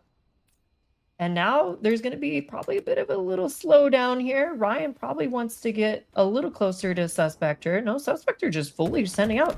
Not sure I agree with that play, especially with camo on the loose. You don't want to get isolated there just like that. But still, somehow, Ryanoob doing some masterful work in the background, still finding trades to keep this game within 1 kill. Don't you get grappled at? Collect? Look at him go. Yeah. Oh my God, the guy's so he's ridiculous. Back? Oh, he got it. Oh, my he was not word. expecting the double back grapple. That's the new tech right there. Yeah. But first you don't succeed, try again, I guess, right? The man could not have enough. He had to reach out. They try to collapse on spawns there, but Ryanoob, too smart for it, goes out gold door just to re-challenge. Playing chess here. Truly playing some chess. Knows they're going to be aggressive, baits out the spawn, and now... Or was that Suspector? I'm not sure. Either way, though, beautiful plays from both these players. You're seeing them now. They've tied up the game. I think Recharge favors their slower, baitier playstyle compared to the aggression. Looks like they are trying to play up on spawns this time, though. Reading C might be evaded here last second as they do roll together. Ryanoob getting caught by nades. It's a shroud in the back pocket. Not going to find anything with the cleanup. What can Suspector do with the remainder of the shock? Does he play it off the map? Does he find a trade? Has to get a trade here. Doesn't get anything. Yeah. So unfortunate. Does waste the shock ammo, though. Yeah, you're right. He did that. But good team play. Stellar Collect working together to ensure there's no room to get a trade. Still a 2-kill lead here, but not as big as we saw in live fire. So we're starting to see that momentum pick up a little bit for Ryanoob and Suspector here. It's going to be a 1v1 for camo. Ryanoob, unfortunately, not winning that one. Interesting play to back into gold here with the repul or with the grapple. I would have opted to go into tower, spawn the enemy team out, and from top tower you can grapple the camo straight to you. But unless you do this, maybe they're just not too concerned about camo right now. They're going for the pivs, and piv they do. Did you see how quickly he got to the back of C? Like that whole scenario, 3 grapples, and he was just in cheeks out of nowhere. I mean, my God, Collect camo control. In the end of the day, it's intention, right? It's like you could wrap the map and spawn them somewhere in a disadvantage, or you could play up on their spawns and see, win the fights, and then get a free camo afterward. Yeah, you just have the confidence to go ahead and take that fight. Maybe, try not to give them any sort of breathing room to keep this momentum. Now bring it into a 6-kill lead. Starting to see that momentum shift into the aggression again, and that does not favor Ryanoob and Suspector right now. We'll see. They're slowing it down, though, holding back Silo. The ping does come in from Stellar, so now they know where they both are. We'll see what Collect does with this camo, though. Into this game, 10-3 right now. He's on fire. Very much playing goalie in that situation, making sure nobody gets out with any sort of a rotate. But Stellar pushed before he was ready to join him. So Stellar ends up dying staggered. This is an ultimate 2v1 here for Collect. He'll drop a nade as he gets his way out. Might have to cut his losses. Doesn't even get the chance to do so. Ryan around the corner. He'll find him. Stellar, does he have an opening? Suspector's here to save him. Earns the trade. Oh, how unfortunate. Yeah, I think he might have got 2 for 1. Unfortunately, gave Stellar an extra kill there, and that's what you don't want to be doing when you're already down 5 kills. But, respect due where you see it. Being able to trade out a 2-0 kill lead there, at least temporarily, when your opponents have camo, is beautiful teamwork. Just an unfortunate ending to it. We got to see Collect here. He's got grapple shock. Man's going wild with it once again. Looking to seal out the win. He's got control of it every single time. Wow. And for good reason. Beautiful shot. Cancels the grapple mid-grapple just to shock him in the face. Yeah. I mean, wow. Can we get a puke emoji? You got one of those in the chat?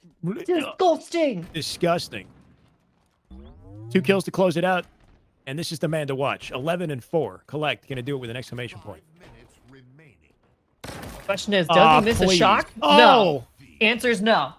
They got families. And that would be, I believe, a stake again. 10-kill lead to finish the game out. They're on match point now, Ryan Noob and Suspector. I believe we're going into the Forge map now, right, Alex? We will be. So, yeah, that's... I thought maybe map 2 was the Forge map, but map 3 being match point into the Forge map, that's probably a little more unsettling.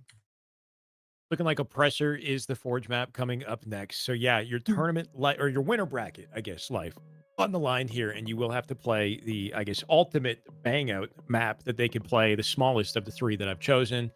This one will go by quickly, but here's hoping that Suspector and Ryan can find some sort of an edge in an unorthodox map pick here, because without a doubt, you know, Collect, Stellar can't have too much experience here, and that might benefit Ryan Dubin, Suspector. Potentially. I think uncertainty usually favors aggression, though, unfortunately. But we'll see how that plays out. What do you think Suspector and Ryan Noob need to do differently this game to try to pull out a win? I say GA's off the table. Pick up the Avenger. Get them both. And just corner camp it up, boys. Corner camp it up. Yep. Avenger thrust. I want to see it, man. The milkiest of Halo possible. You know, I'm not complaining. Make it happen. You know, match point. It's on the map. It's supposed to be in play. There's no shame there. You know, I'd love to see some. Descendant update, by the way, chat. Sorry, Rachel. So Falcated Legend are in the lobby with Acid. Descendant is not currently in the lobby. I don't know what the verdict has been with that, but that's what I'm seeing on the back end, just for an update. So, I mean, it would be unfortunate to have to DQ the man, but at this point, it's been quite a delay. It would be understandable to do so.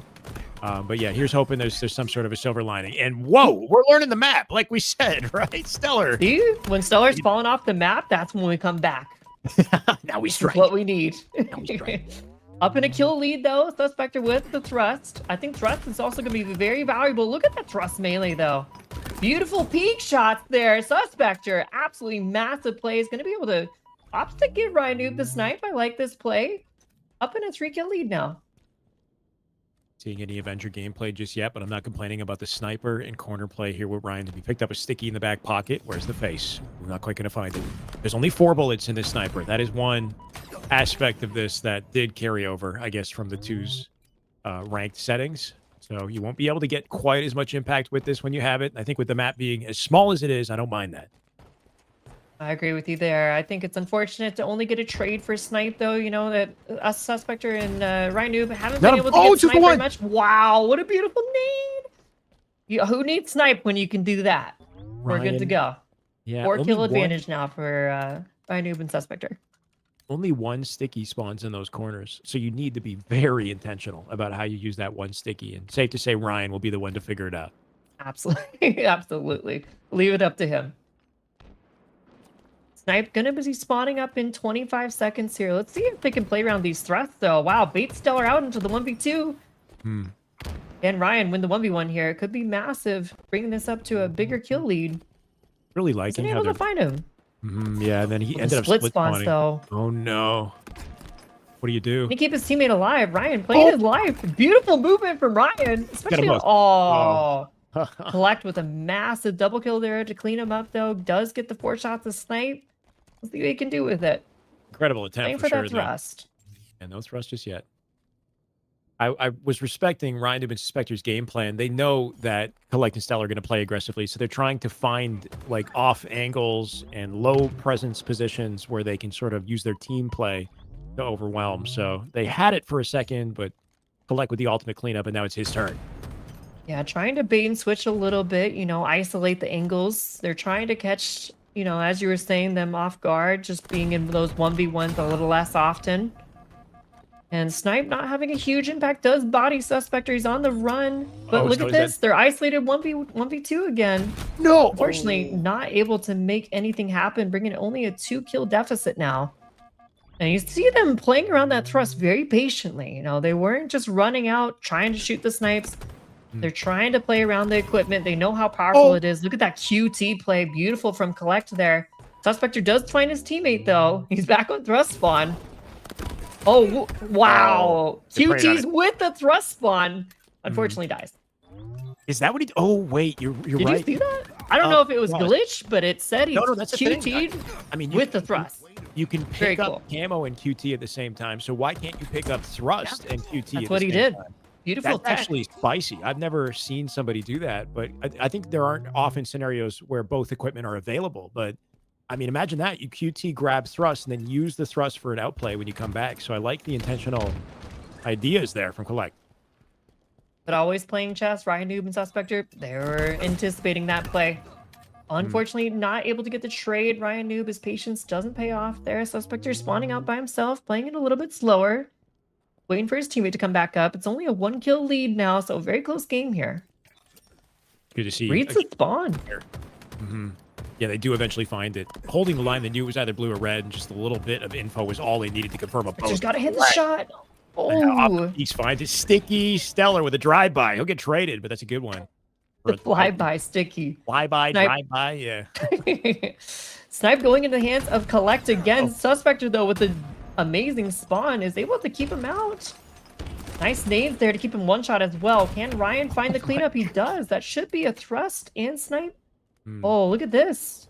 Ryan not playing for thrust. So it's interesting change of priorities there. You saw Collect primarily playing around the thrust, but Ryan opting to just walk away from it. I think the frequency of the thrust spawn has Collect coming back to it more often, though. And that was what caught him off guard, right? Because he wanted the thrust, saw that it wasn't up, and then exposed himself to Suspector and found himself in a difficult position to live.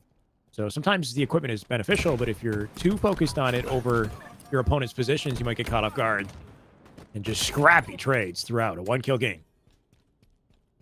I completely agree, and that will be thrust and QT. Oh, I'm not sure what I'm seeing anymore. Okay, yeah, thrust and Wait, just QT? Yeah, I'm not once sure you what's pick up the happening anymore. thrust, you can't have QT anymore. So he had to have traded. Okay. Wait, what? Oh no, it's an observer bug. It's Okay. definitely. I was like, what's happening? What the hell?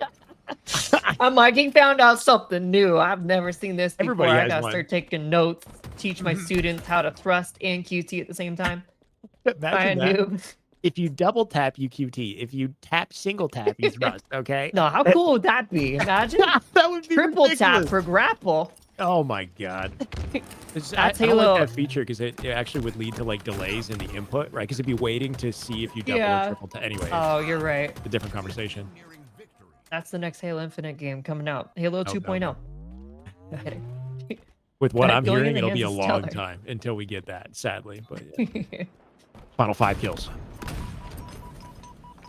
The body. Can he get the double kill here? It's another body. Ryan just trapped, trying to get at least a trade. He does. Can Ryan make for two. magic Ryan for two. happen? Oh my! My word! Oh, Ryan! We Respect love your that. elders. Respect That's the dad elders. right there. That's dad. Oh, my God. He's on fire. Ryan says, "Not today, young one. I'm not going out yet." Ryan coming Does up with get 2 traded back-to-back. though, but brings the game back though. Suspector has to win this. A big kill there, a big trade. Bring this kill or bringing the score back into his lead. Can he get the trade here at least? He does. A 1-kill game now. Back into the hands of Ryan Noob. Can he make something work with this? I think they're trying to play around the thrust. They're playing for it. He has that. One You kill know where to they close are it now. out. Collect one shot across the map. Out of the wire. No missteps at this point. 25 to QT. I don't think it'll be a factor. Stellar did not get picked. And as a bullet from Death. Should Here be comes the cleanup flank. here. Ryan's got it. Let's go. Beautiful cleanup there by Ryan. And that really was a Ryan Noob special there. I love that. He's one shot. He's 1v2. He's against Snipe. He's against Nades. Somehow trades out both of them and then gets a third kill. 2 for 1 special. I love that. That literally saved them the entire game right there. What a beautiful play. Dab said in the chat, I agree, man. Ryan is definitely a warrior. Man, backs against the wall, winner bracket life on the line in a 2v1. He somehow finessed it and then found a follow-up 1v1 on Collect. Completely shifted the game on its head. And that was the reason that they won it. Though, look at the damage and the shots fired. Definitely seen some good work out of Suspector here. He was absolutely a presence, but what a way to close that out and keep this series going. Keep in mind, they were in big trouble there if they didn't win that. So now we have a chance. We're going back to our traditional maps here. Could be Recharge, Live Fire, Solitude. And hopefully you're thinking, you know, if you're Ryan Newman Suspector, it gives you a little bit of a moral boost, a morale boost, right? You know, putting you back on your feet, telling yourselves, you know, you got this. You just won some big, massive pivs. You know, there's no reason why you can't just come back and reverse sweep this series right now.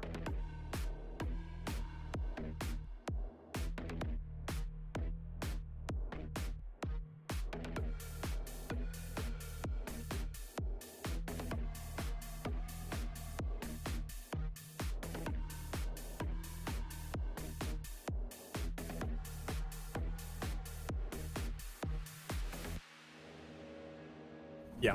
I don't know where it is. Whatever you reference, my guy, I don't know where. Like you told me, I don't know. I can't find it. I'm trying to. We're going to jump into game 4 here. Winter bracket life on the line here for Ryan Noob. And we'll see what this man can do to keep his tournament life, at least his winter side life alive. Yeah. Okay. Ryan gets picked. The Suspector does find the trade. Stellar, though, does manage to get out with that camo. I believe Suspector is going to have shock. Or no, Ryan has shock. Does get trapped inside a hotel, though. An unfortunate place to be stuck, especially when the opponent has camo. Not afraid, though. Oh, almost goes for the trade. Almost gets it.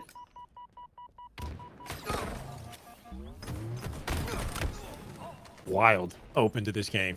2-2 already. Very. Shot control for Ryan's Ryan here. Still stuck in hotel here. Just playing his life. But He goes for the weapon. jump. He's got every piece of equipment my. on the map, wins the 1v1, but does get traded out. Shock hit is that out shot, of too. ammo. Mm-hmm. But with his positioning, he keeps Stellar kind of trapped in hotel, and Suspector's able to get the trade. Ryan doing maximum work that he could in that situation, just keeping them compromised, gave Suspector the easy cleanup, and now he's got Ryan to work with once again. Trying to will their way back into this. It's doable. I mean, with the way that they clutched up that last game, Stellar and Collect thought they had an easy, breezy route here through Winter Side. At this point, it's up another in the air. big win by Ryan. They bring it up to a 3-kill lead. This is a big momentum shift. You see them trying to spawn trap a S1, but I think they missed the timing. They did actually spawn out inside blue here. Ooh, an unfortunate win. Yeah, this is the kind of scenario that you want to avoid. Positioning around spawns here. Suspector not quite going to get the game plan. Ryan did looking for the cleanup on it. He's got a thrust in the back pocket, though. No finesse. Commits to the drop. Would have had a good opportunity to maybe trip him up there. Finds 2. Wow. With this thrust pickup. Dirty. Double. Ryan is so good with equipment. You give this man something, he's going to fully utilize it every time. Does miss the spawn, though. That misread could punish them here. Like a hard spawn to predict. He was running through that side. They somehow spawned Cafe to his right? What kind of scenario would have taken place? But look at Allow that. that Stellar splits up. And Collect at least salvage it with camo and get out. He does. Ooh. Wow, what a snapshot. Insane. This man, right stick control and flick speed sometimes is staggering if he does get an opportunity. We see it there. What Down looked by like 2. a bit of a what looked like a bit of a mistake actually ended up them getting camo and able to bring this almost to a tie game now. Suspector with an S1 spawn, he's trapped. But does Collect know he's there? Doesn't look like it. Not yet. They might soon. I got an idea. Yeah, you got to respect the pivot that Collect did to grab the nades to his left earlier as well. He now has them. Ryan didn't commit to the drop, though. Ryan, a little bit more confident than maybe Collect anticipated. Ready to take the 1v1 fight and clean up the kill. Stellar going to come out with the shock, at least cut his losses. Bit of a trade in Perfectly elevation. timed. Yeah. Oh my gosh. Somehow stays alive enough to get a shield and gets another trade. Ryan is making absolute plays right now to keep themselves alive in this series. A little bit of slowdown here. It's a little awkward situation for Suspector. He knows he's got enemies on both sides of him. Trying to, again, isolate Collect here with Ryan. A word. Stellar coming out with... dies top mid. Sorry, Collect going to find one of his own.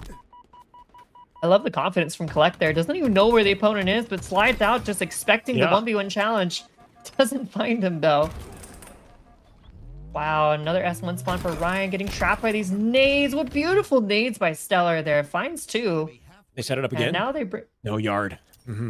Yeah, and they bring the lead into their control now. Ryan, though, already with thrust, making magic happen.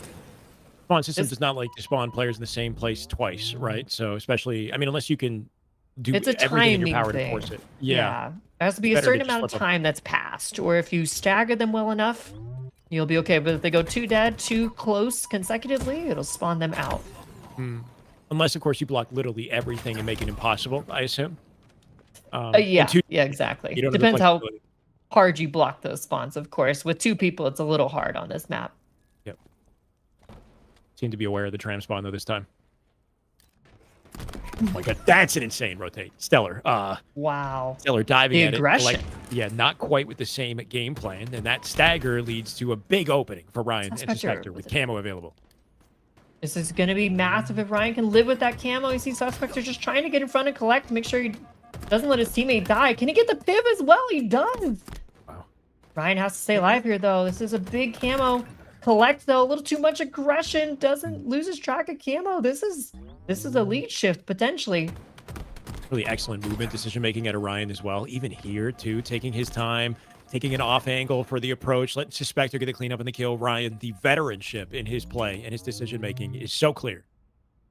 I'm starting to feel really confident with this Ryan Newman Suspector combo. It's looking amazing. They have camo. They have the repulse. And Suspector get the trade or at least wait out for his teammate. Unfortunately, isn't able to get the damage necessary for Ryan to collapse on that. So he's going to wisely back out. Camo not having much of an impact there, but still a 3-kill lead. Looks like they're trying to play for shock now. I saw Yaxit in the chat say something earlier about Ryan either making God plays or he's a burger. It's like one or the other, never anything in between. And right now I'm getting God vibes from Ryan. Let's see The if he can God keep it up. vibes. Yeah, just a little bit. I mean, his KD might not quite show that, but looking at his POV, I have no complaints. The only A lot issue of the is- kills from Suspector, though, have come from Ryan. Yeah. You know, playing his life for so long. They don't have shock, though. That's the issue.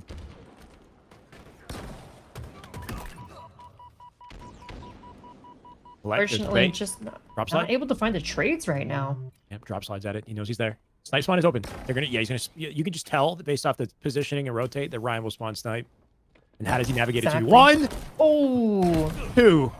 oh, Oh, unfortunate Hit it. there.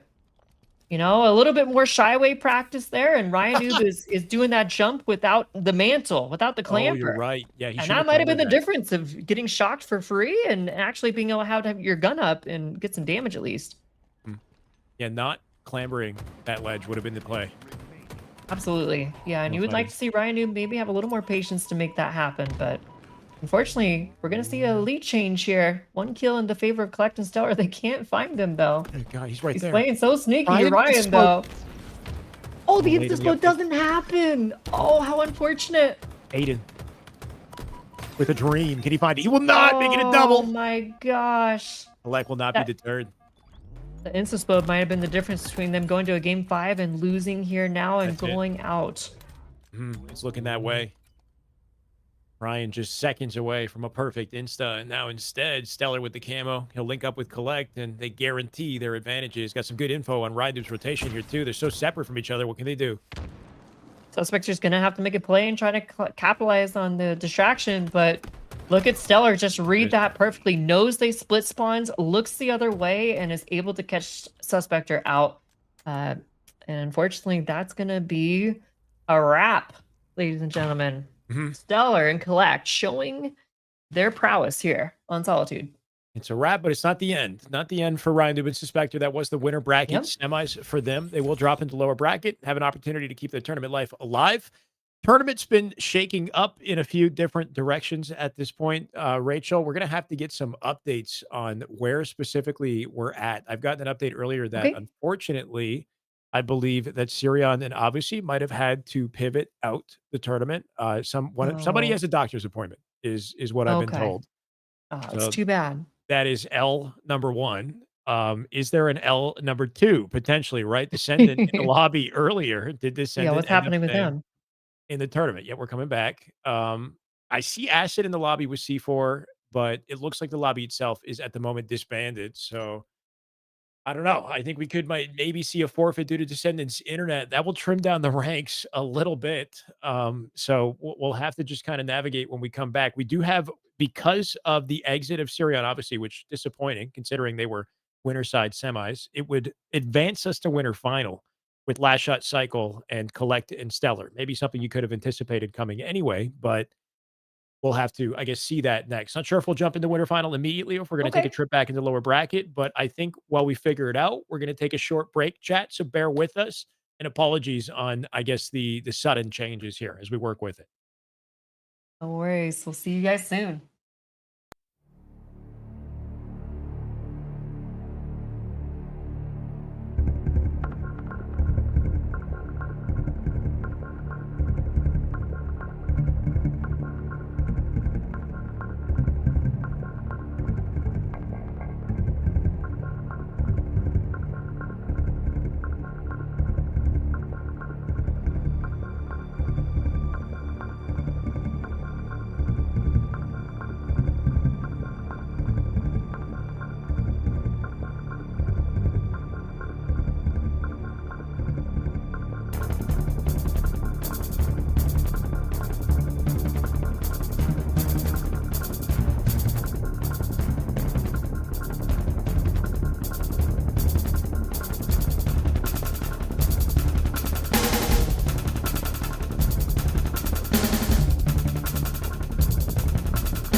Ladies and gentlemen, hello and welcome back to our Luminon Double Down Duos $3,000 tournament. We've had a bit of a kerfuffle, if I could use that terminology here, for what's happened in the bracket. Some last second levers.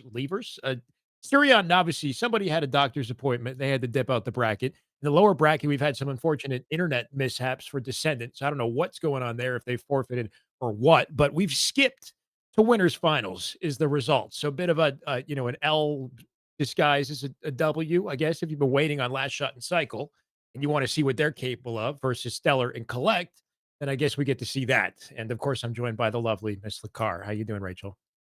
Doing wonderful. Excited to see this game. I think we're about to load into it. Alex, what are you thinking as far as this matchup? Who do you think has the edge going into this? Because we know how good both of these teams can be. So recharge. What do you think about that? Well, it's not how I expected to see the matchup, but it is what I expected to eventually see, if that makes sense. It's not too surprising. What am I thinking? I mean, initially, yes, I did think that Frosty was going to be joining Cycle, but Last Shot, last second said, you know what? I want in this. Frosty, for whatever reason, was busy and couldn't make it happen. Now that it's Last Shot Cycle, it's hard to lean any direction but theirs.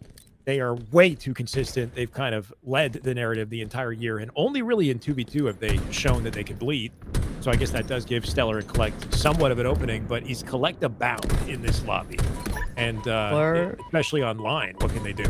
Yeah, we're about to find out. I mean, Collect has had a very hot set of games just before this. You know, we saw him with Shock and Camo. He was doing amazing plays, but you know, is Last Shot and Cycle even going to give him that opportunity to begin with? I'm not sure. Right now, it's looking pretty solid. A 2-0 lead for Last Shot and Cycle. But these guys, they've been waiting to play for a long time, hours at this point, but I never expect them to be cold. They probably either grinding matchmaking, Octagon, whatever it is they might be doing. Every time they hop in the lobby, they seem to be ready to go. So 2 kills already off the open strat. Don't quite have the Shock. Collect does have that for now. We'll see if he can hold on to it. It's the young blood energy, you know. When you're in your early 20s, you know, you just keep it going. You never get iced. It's been so Wow, long what a since shot my by early Cycle. 20s, I couldn't tell you what that feels like. Think back way in the day. No, I'm just kidding. Way back in my early 20s. No, I'm kidding. But yeah, I mean, Cycle looking dirty. 4-1 here, a beautiful start, and he's got the Shock with plenty of ammo. Let's see how they want to play this situation. They know where the spawners are coming from. Wow, great angle there from Cycle. Can he find the second one? Not quite, but he does have Collect completely pinched between him and his teammate. Oh The my! sprint strafe. Wow! And Yeah. on the opposite side of the map, Stellar finding his trade as well, bringing it within a 2-kill game now. Gave him the 1-2 right there. 2-2. I don't even know. He just double tapped them with the sprint strafe. Managed to weave his way through pipes, get the Shock back, and look at what Stellar's doing. Sneaky flank, waiting for the info for Collect to pinch. And he didn't see anything. The only corner they both didn't check. Are you kidding? Are Wow. you kidding? Stellar checks every corner but the left one, and Collect had one job to check the. I mean, That might come to haunt them. You know, little Yeah. mistakes like that when you're playing, you know, as high tier as Halo as this, one mistake like that could be the difference between you winning and losing the entire map. Thankfully, though, they're going to find a 2-dead situation here, and they're in a good position. They have good control over the map. They know where they're spawning the enemy. They have the grapple. They could use that to look to try to grapple this Camo out, but they do get pushed out of positioning here. Grappling in. Does he go for the flank with it? Finds Last Shot. One shot. Last Shot. Getting his shield somehow. Doesn't get the stick, even though I heard it. Yeah, So seems I'm not good. sure what happened there, but looks like Camo should fall into the hands of Collect and Stellar here. I mean, they really don't want to grab it for free, but you got to think Collect has it at this, or sorry, whoever lives. Stellar, I guess, living in Tower, must have it. He's the only one I'm absent from the POV. not sure, yeah, Collect Stellar not roaming having, right now so- with Camo. Yep. Stellar Oh, with the he's back gonna grab it. smack. Can he stay alive though? It's a huge live. They get the 2 dead and live with Shot Camo. Stellar about to make hopefully some huge plays here if they want to extend this lead. They're up 1 now. Really get mileage out of that Camo pickup with that grapple play. We'll see Saw what him else check we the do. corner that time. Yeah, Only yeah, once. paid the price. Learned his lesson. Yeah, exactly. Oh, did he hit him? Not quite. Another late sidestep. Psycho though, not afraid, not backing down here, trying to bait this Camo into his sightlines. Does end up dropping, trying to backtrack. Camo not getting a huge amount. Still finds 2 kills though with it though. lot of experience across the board, but you got to think Collect specifically, having played with Shopify as much as he has, that there's a comfort here that most players don't have against these goats. Yeah, I'm extending this to a 2-kill lead now. You know, there's a lot of potential for this game to swing either way though. But look at all that shot ammo. Stellar has plenty of ammo to work with. Let's get kind of barely. finds a trade. Little Looks update like on chat. Sorry, go ahead. No, you're good. Just looks like Collect is collecting that shock.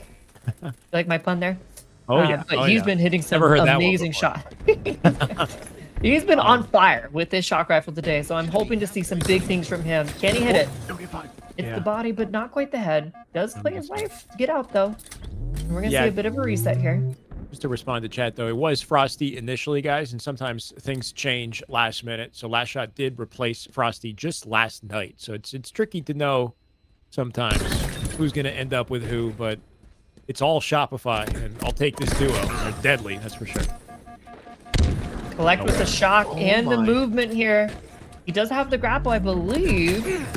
Or no, maybe just a glitch there. No grapple. 2 dead, though, and Camo's going to fall into the hands of Stellar once again.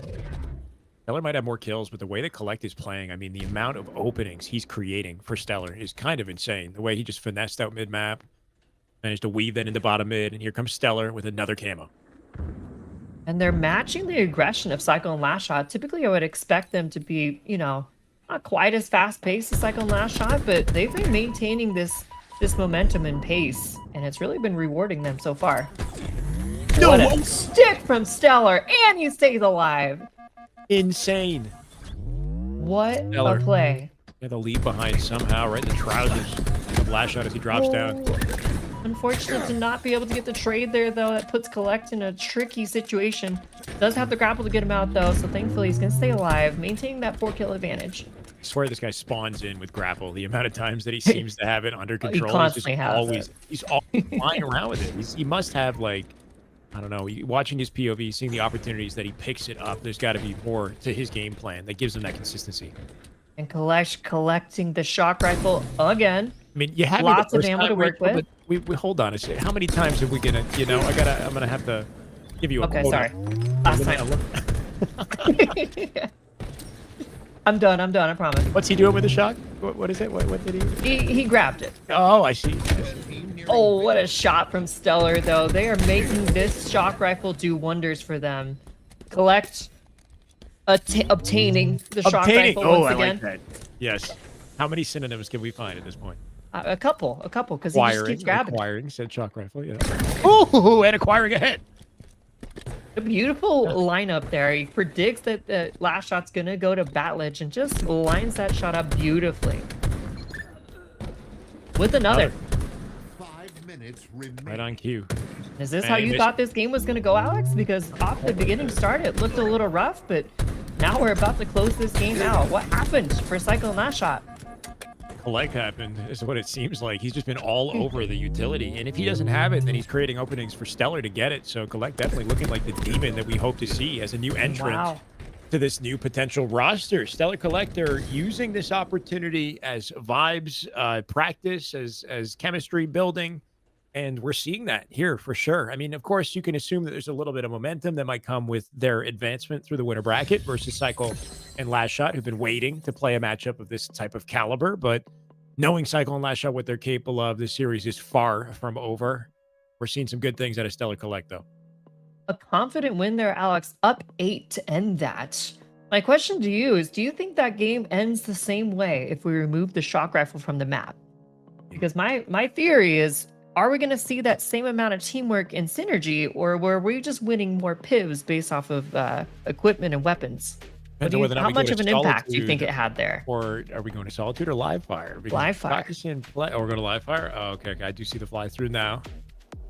Yeah, I mean, the weapons always dictate the game, right? You take them off the map and then everything's up in the air. But with the S7 in play and with a Last Shot on the map, yeah, this one could be a swing in the other direction. 8 bullets in that S7 as well. So whoever wins this opening strat could pull away very quickly. It's going to be very important to secure that sniper if you're one of these teams. Standard opening break here for Last Shot. 3 nades whipped into top mid is an area that I want. Last shot, not afraid to back down. Collect does find the kill, and Stellar gets out with the snipe. That is a good question, isn't it, Other Jesus? Who has a Saturday doctor appointment? Just you know, not to suss out the reasoning for Sirion then obviously not being here, but No. a doctor appointment on a Saturday, you know, is even more suspect than suspected. I was gonna mention that, but I thought I'd just keep my mouth shut. I mean, that's what I saw in my production. I don't think chat, doctors but, working on Saturday, but that's Yeah, just no, me. I don't think so either. That's actually a terrible excuse now that I think Yeah, about we it. got to come up with some better excuses here for Your for dog trying to ate your dip. controller might have made more sense, honestly. If you want to go ahead and Internet went rewrite that. out. Dog Yeah. ate my Ethernet. He ate my cable. Yeah. Chewed out my Ethernet cable. My connection is worse than Descendants. I mean, that would be enough to know. Yeah, there you go. My exit lag's broken. I don't know. Geofilter is not working. Yep. Something. Holy. I Knife mean, it's a bit of the does run same out. story here, right? Yeah. Snipe controlled by Collect, camo controlled by Collect, and he's waiting on the QT. Collect has done such a fantastic job of playing around the map and just obtaining all You of can the use power it. weapons, all of the equipment, and he's making such good work with it, especially this QT. He's had some amazing plays in other series before this, but we're seeing it now too. Unfortunately, doesn't end up getting any trades there, but they still hold the advantage by 1 kill. This is the moment Last Shot Cycle have been looking for. A little bit of an edge. Can they turn this into some weapon control? Got some time until that happens. Really respecting Stellar Collect by keeping the distance at the moment. UT coming up here. I do see the rotation for Last Shot as he earns his way to it. This could be Elise on light. They see this rotation over for QT, but is it going to punish them? Does end up getting trapped back green. This does not look good. Some beautiful nades from Collect, and they're able to get the kill and grab QT. So maybe the earlier rotation there actually punishing them. We'll see how they want to use this QT to hopefully sneak out this camo as well. Stellar already in position.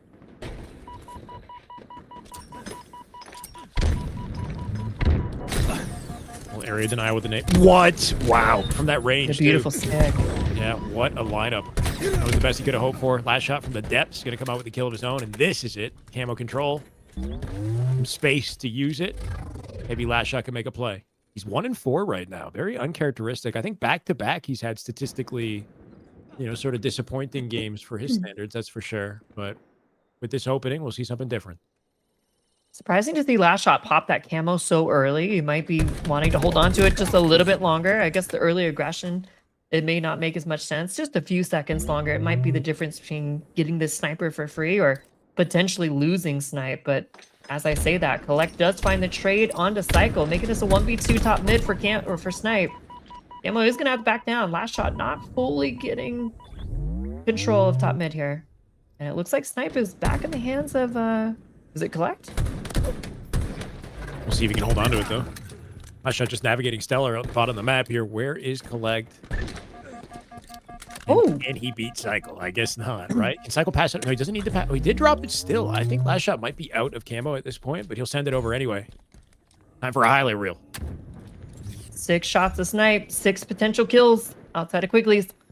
Let's see what happens here. Last Shot, 3 and 4, a bit of a slower start. Still has some assists on the board. Like to see him heat up a little bit with the snipe though. He knows where they're at.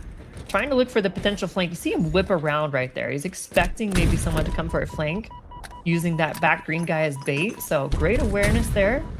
Unfortunately, he isn't connecting with the no scopes yet. Does get chased and does lose snipe. Back in the hands of Collect now. Confidence this guy has with the weapon, insane. But Stellar follows it up beautifully. Sticky connects, and they'll find the trade. 12 all. Thought there was a bullet. Yeah, one Valentine bullet game. left in that snipe, but yeah. Not gonna get a I think he chance. still to has 1 connect. bullet left. Really? Okay, Yep, you're right. just 1. Mhm. Which Been could be green. the difference between getting this camo or not. We'll see what happens. Enemy halfway to victory. Ooh. That reticle placement does give him the reaction advantage over Last Shot's jump, right? It's just good to be patient there, let him jump into the angle. Still staying alive, tapping Last Shot the way here too. He'll avoid the angle on the rotation. Got Stellar following him up top mid. This could be a beautiful pinch. They have him pinned here inside spawns, top of each but other. Cycle still getting collect somehow. Oh my, Can he win the Ellie? 1v2? Stellar's go for it. No, Bro. and they're gonna lose camo for it. That team spawn cycle behind last shot opens up that entire opportunity. You know, Stellar just threw everything at that with some wild movement, but turning that first kill, shooting together on collect was the play, essentially. Do Worked you out think beautifully. Collect and Stellar may have made a mistake and thought they split spawned him when they really didn't there? Or I think maybe. that was just a miscalculated time. Yeah, but they should have anticipated, you would think, that the spawn wouldn't split because they were kind of Yeah. delayed on it. But yeah, Enough a room second or for two it. later, it's hard to know, you know, like if the spawn happened a couple seconds later. Camo does get burned, though, before it gets out of hand. Gotta move Still on only a regardless. 3-kill lead here. It's small, but noticeable. Opts to not grab the pistol here. Very uncollect-like. Usually think? always grabbing those weapons. Okay.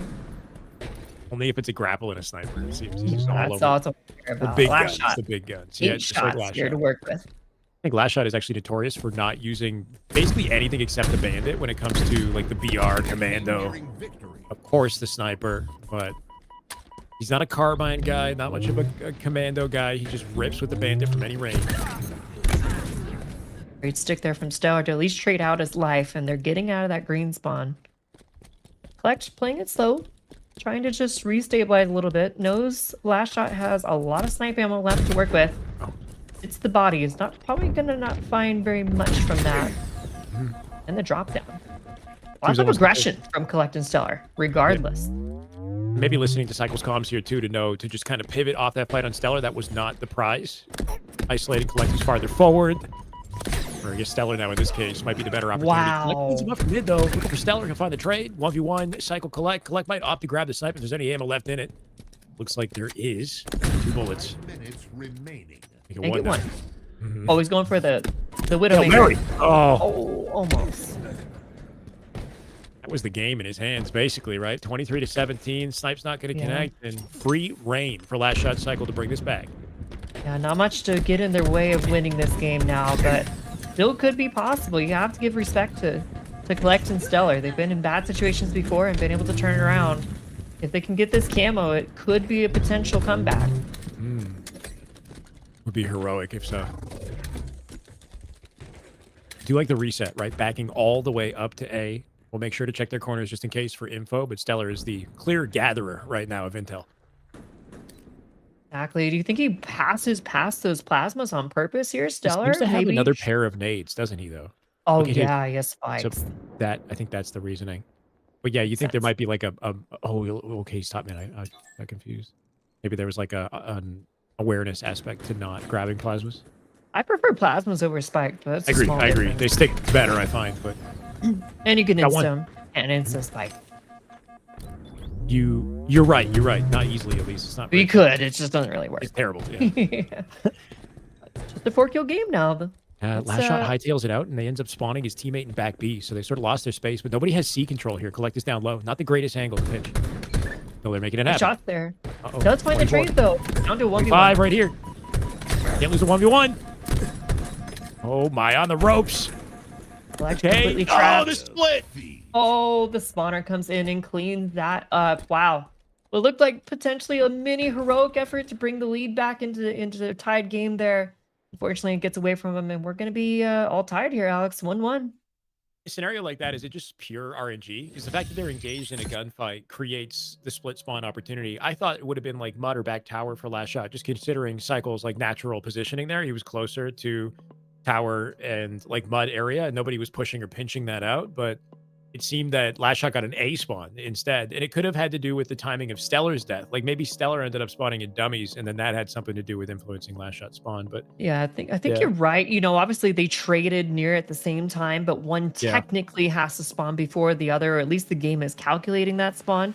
So you're probably right. He probably got a dummy spawn, and that was enough to force his spawn out towards the other side. You can't really give him a back green spawn. That's a little too close. So big door's the next choice, and you see that come in, punish them very quickly. But we're on to Dawn Chorus now. A Forge map, Alex. Who do you got favoring this one? oh yeah, I mean, very nice to tie up the series in our best of 5. We got an interesting one in our hands here, Rachel and Don Chorus. at a level of play like this caliber of Halo on this map. I'm I think excited. is maybe unprecedented. Like I don't I'm know if the excited. Forge Hub, the Forge Hub 2v2 tourneys. I don't know if they had a last shot cycle playing. Wait, whoa. This is not Don Chorus. I'm not Not Don disappointed. Chorus. I'm not disappointed, but this is not Don Chorus. This is Nemesis 2. And I'm Okay. here to see a bang out on this one because it's been a while since we witnessed it. So Let's see little it. Nemesis 2 action will also be entertaining between these boys. Let's see how they choose to start this one out. Cycle. Looking across the map, putting shots into collect. Backs down here a little bit, trying to transition back to the side of his teammates. Does end up getting collect, though. Talked about this a few times already, but the very midship-esque kind of style to this map. Open sight lines that are wide available the moment that you spawn up. Looks like Last Shot will pivot into a camo grab here. Getting the info before he drops, and he can link up with Cycle, hopefully. Cycle looking very comfortable on this map already. You know, jumping around, making all kinds of crazy movement plays, staying alive with that camo. Sniper's teammate. Oh my gosh, what a beautiful headshot there. Right onto collect. Oop. Can Stellar get out? No. Beautiful shots from Last Shot. And this camo snipe could get away from them very quickly. Collect and Stellar need to be careful here. Scary thing about this map is the spawn control now, right? They're already pinching straight on their spawns. Can they do anything to breathe in the back of the map? Man, it hits the head, too. Last Shot, a cross-map lift here to take space, grab some plasmas. What does that do to spawns? Looks like he's reading it pretty well. He's getting a good idea. He's probably got enemies on the left side of him. That's probably due to Cycle's positioning to his right. So great control here of spawns. But Stellar and Collect also reading that Cycle's all alone, trying to win the 1v2. Does manage to get him, but gets traded out right away. Collect. Backing down. The thing I mentioned in my video about this map is that the repulse is not red rag. If somebody can get access to it, it might be a little bit more available on this map than usual. I don't cheeky see it little getting nick. grabbed yet. Yeah, it is in bottom mid though, right? So it could be a little bit risky to venture out on that platform and give up your high ground. Yeah, Be maybe down by grab six. that Mhm. after they're too dead or something. But yeah, it could be Exactly. a little riskier. We do see the Shroud get picked up by Stellar. Camo. They're down 6 kills. They gotta start finding some momentum here. Maybe this camo could bring them back into the lead. Can he Shroud this as an exit? Or what's the fight? Finds the fight, Shroud. Oh, almost. Aimbotted through the Shroud. I know. I love the Insane vision. plays, insane shots. Wait. Oh, yeah. That makes sense. Natural connection. There's a lift This is a there that they good might not camo. be aware of, by the way. Behind the camo spawn is a lift that sends you up to the Oh. platform he's currently standing on. Oh, Right, there's it's the hard shocks to- as well. And the shots. Last shot sees them though. Surprisingly, I'm not switched to shock nades here. I would have already been using them on last shot, but maybe that's why I'm not collect. Do you get ticks? Want to get that early damage in. Do you get the info with ticks? You don't know how like you get a. You would. There's an audio. There's an audio tick. Okay. An audio tick. Yeah, That's correct. big. Yeah. Also, it basically guarantee a trade at least if your teammates push him. It's a lot of damage. You can get them almost one shot by just sending it over their head. Okay, we're GAing the nades. Okay. Oh, we're GA. I was wondering why we weren't using Are we this. GA? That makes they more use sense. them in Forbidden though. Those Well, names not are used anymore. Things have Bro. changed. on- Respectable. I 8 was shots just trying to of snipe for collect here. I don't know. Beautiful let me just connection use the on cycle. snipe. Oh my god, I love the patience. The beautiful lineup there. Walked Truly. it like a dog. Walked it in. Yeah. Incredible. Now just 3-kill game. I mean, that's one way to do it. Yeah. Loving the exchange between the two of them. The only times I've seen Nemesis in this tournament, it's been an absolute smackdown on one side. So seeing some contention, a little back and forth, Yeah. makes this map exciting.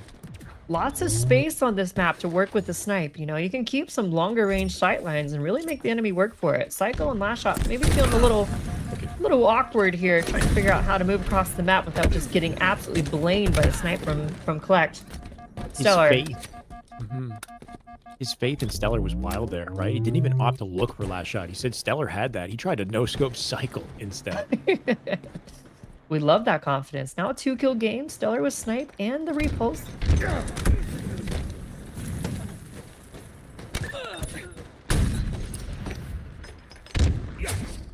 Back to the sky we go. Oh, but last shot meets him there. Ooh.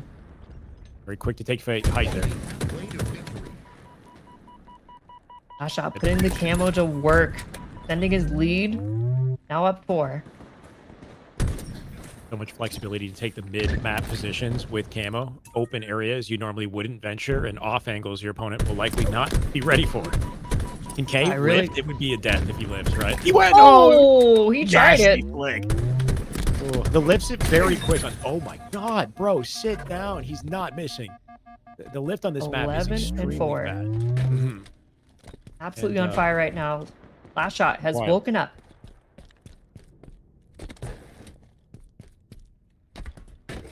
Is he still playing on 5-10-10, Alex? Oh, yeah. Because that looked like a fast flick there. He's 5-10-10 till the game is done, which I don't know how long we're going to be playing this, but yeah, I don't think he's switching it. He wants it Fair fast, enough. actually. If you go to his stream, he'll say, if I could raise my sense more, I would, but yeah.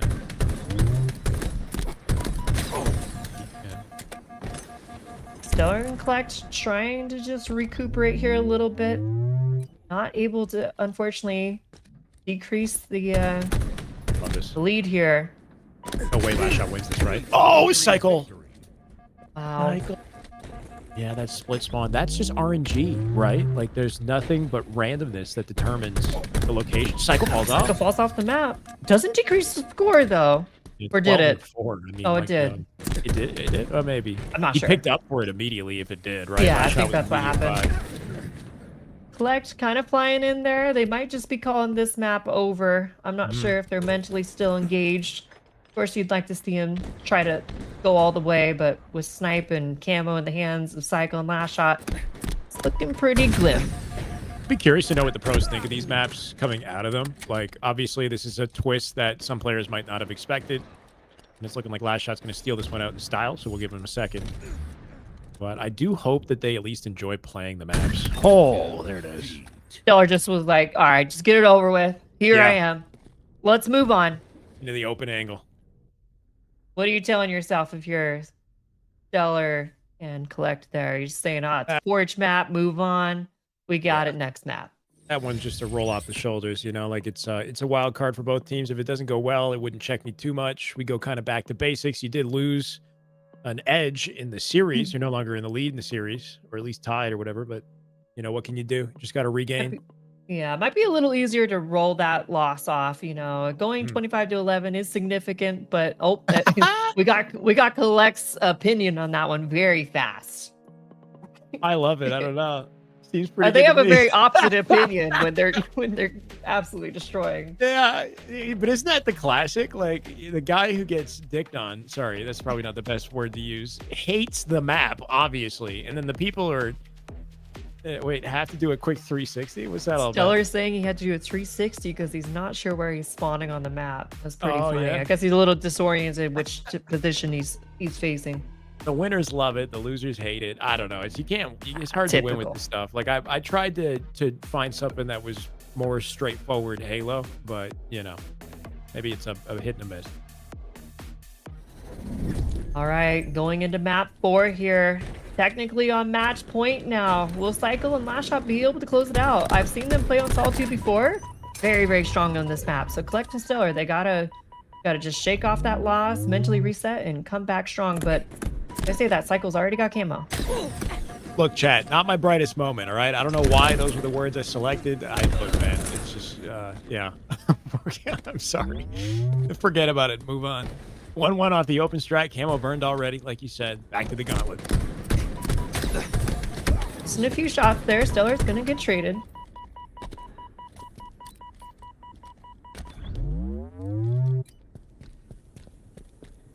Starting off a little slower here. Collect with the shock though. Wow, shock and thrust being traded 1-for-1 there is pretty good for Last Shot. He'll take that trade any day. Figured it was a little too quiet over there. Meanwhile, Collect just in a corner, ready to burn him with a shock. Only came, got the trade. Cleans up Cycle. No time to snap onto Last Shot. Another 1v1 here. And the ego chow will not pay off. Oh, Last Shot ready. It's always risky in those situations. You have to think your opponent can be pretty much anywhere where you're at a very particular spot. You're only going to re-challenge there from top goal, from top ledge, right? So much easier from the opposition to hit you versus the enemy could have moved anywhere on your map. So re-challenging there, you're almost re-challenging blind. I mean, you don't have very much time because you re-challenged very quickly, but that is a That's good true. point in that he only really has one specific angle to choose for the re-challenge, so it sort of gives a slight reaction advantage to Last Shot, who's got a bit more space to take, whether he's behind the box on LR or in glass or a slightly different position than expected. But also, Wyatt is just his reactions are, not normal. They're not normal for somebody his age, for somebody in general. Like, you know what I mean? Like borderline inhuman sometimes. Especially with that fast sensitivity, he's able to adjust his aim so quickly. Cycle winning that 1v1. 7-6, it's keeping it close, only a kill lead. Make it a tied game now. Camo's about to be up in 15. They probably want to transition to the opposite side of the map. We'll see if they are trying to flank this, but yeah, a little slow on the collapse. So the buddy spawn does come in, and that does punish them. Cycle, able to get the trade. If they collapse a little sooner there, they would have split spawned him and potentially now a free camo. Thankfully, though, Collect hitting his shots. So we'll see how this goes. Cycle took long enough with that fight to survival to give Last Shot a chance to fight this, and wow, beautiful peaks just to stay in it. Cycle with a split spawn over to Cafe. Not going to be enough to find the pinch in time. Collect coming out with camo, and hopefully a chance here in an even game. Ooh, beauty. Great re-peek there from Collect. I love the movement to regain control of the thrust as well. He's looking for Last Shot here. It's a risky 1v1. He can't die here. Cycle Last Shot buying a lot of time there for Cycle to come and help, but unfortunately doesn't get the best spawn. So look at that. Already on the hunt though. Collect knows exactly where he's at. Gets caught out. Yeah, calling them, catching them off guard in exposed locations too. It's the worst situation to be in. Finding Last Shot on glass here. Expose him into the angle of Stellar, depending on where he's sitting. He's in yard, finds the cleanup, and a stagger you love to see for these boys, looking for a regain. That's where Last Shot maybe needs a little tip from Ryan Noob, because Ryan would be sitting behind that little box, letting Collect run right by. Collect obviously read the buddy spawn. He was looking for it. And Last Shot just standing top window. It's an easy pick, just backstern TA. He's not ready for that flank. So you don't want to get into those staggered situations, especially on Solitude. We'll say that a lot of the new gen pros don't like to be sneaky. That I think there's like an aversion to being a little too ratty. There's part of them that says it's not the right way to play, but then it makes Ratty's them a little not bit in. Exactly. It's not cool, That's Halo 3. We're not about that. Yeah, but I thought the OG players, they do what it takes for the win. They're gonna go all, no holds barred. If it leads to a win, I'll take it. All of it is good strategy. So it is an interesting dynamic. The young guns, they like to brute force their way into wins, count on their reactions and their skills. You're seeing where that gets you. Down 7 now, and when it was once a tied game. That pick and those trades leading into this lead. Absolutely massive. If you're collecting Stellar here. Nice nades from Cycle. No! Ooh, and that's a big 2 dead. Back-to-back wins right there. Cycle and Last Shot hold their own individually. Give themselves a chance to breathe. Trying to grab this camo. I'm not sure where Collect is going there, but that pick is going to cost him. Now they're going to be on a back foot here of getting the spawns they're probably not looking for against a camo player. And that camo player is Last Shot. He's not missing. Just tagging him out, getting the info. Not going to be the first one to open fire. Let Cycle butter him up, do some damage. They know he's there. Towing the line on him too. But Last Shot can get height over him. I love that little transition. Rotate gives him a beautiful advantage over Stellar. And now Collects options limited. Where does he go? Yeah, reading his exit. Somehow, what? How'd he get him? He rotated so fast through Cafe. He found him on the other side. Wow. And that's where the movement comes in, when you take your Shyway vitamins in the morning, you can hit those slides and you get the timing. And that was a beautiful kill onto camo there. It saved this game from getting out of control, and they maintain a 6-kill lead now.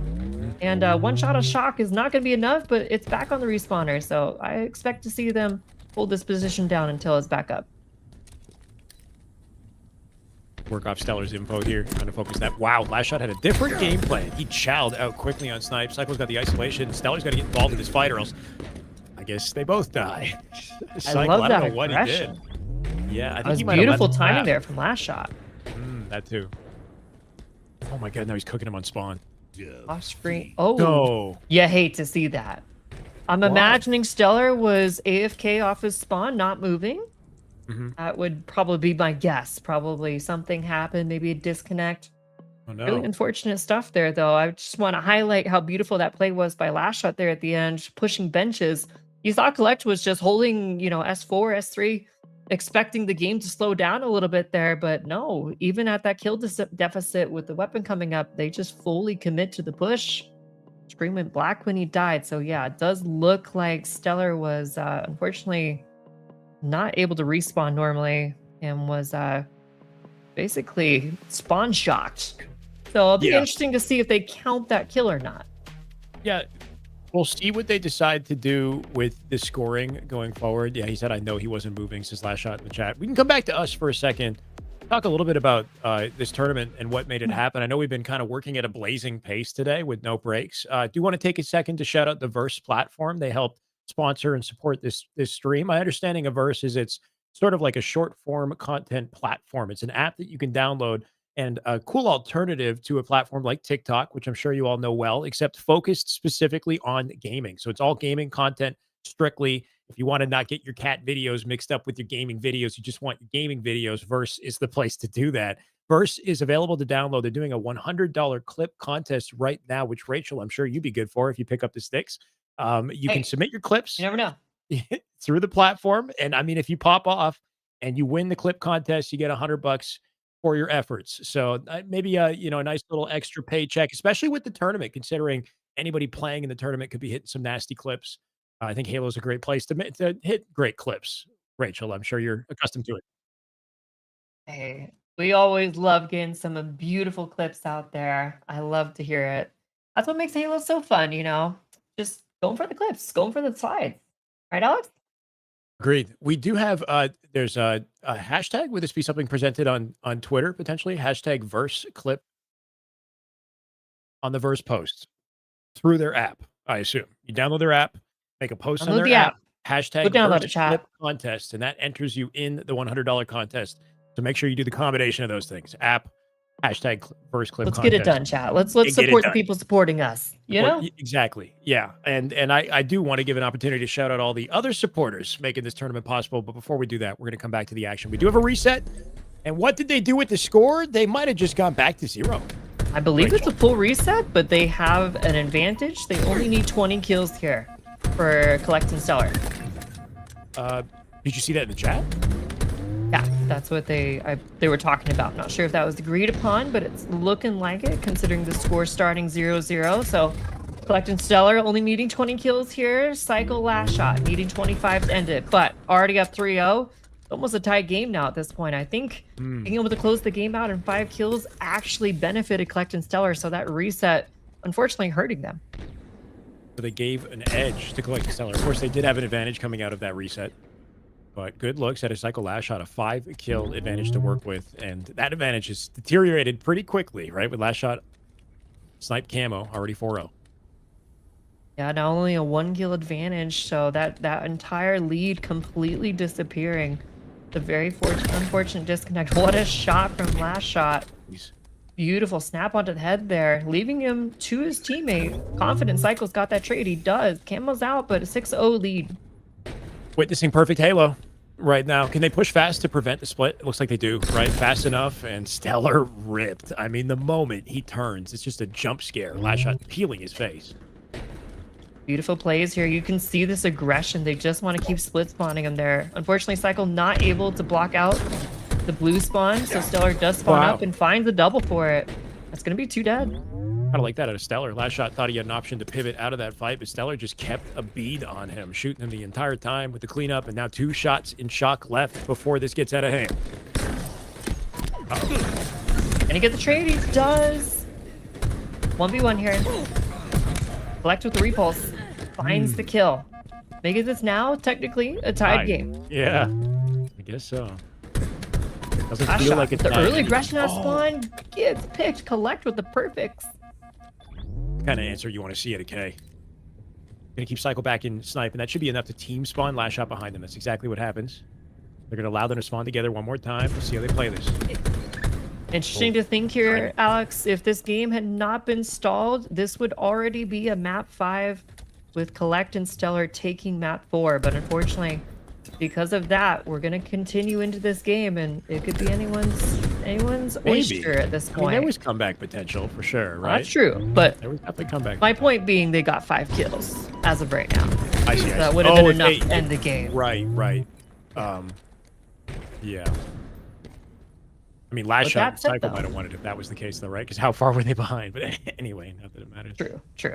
The camo might give him an option, though. Stellar looking for the pick. Wow, beautiful thrust out into driveway.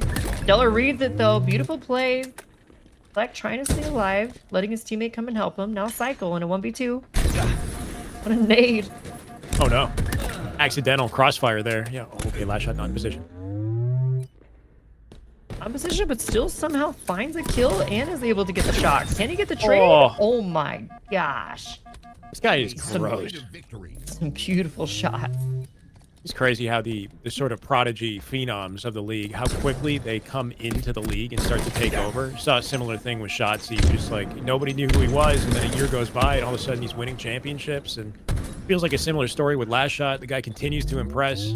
Put anything in his hands, he is looking undeniable. Absolutely. You love to see Stellar with Shock here. Let's see what he can do. Reads the spawns perfectly, but look at his teammate spawning all the way out S1. Didn't get the tram spawn, so now he's in a little bit of a pickle. Technically a tied game here, so I'd love to see Stellar hit this headshot. Doubling back with the thrust for now. Should give him somewhat of an edge here. He's got 1 bullet left to work with here, too. He can change his location and surprise them with an off angle. Maybe that gives him the reaction advantage he's looking for. I think he got a whiff of last shot across the map there. He went for the shot. Did he hit it? No, no, I take it back. I'm Nope, tripping. still has the shot. I know. Pivoted off his POV, and I got scared. Okay, saves it. Oh! Up. Oh no! Might have Stellar ripped his forgetting he had teammate. thrust there. Oh no, could have saved himself potentially. That's so unfortunate. Look at this speed. fast movement tech with the repulse. Trying to spawn a S1. Doesn't quite have the timing. Oh no, the punishment.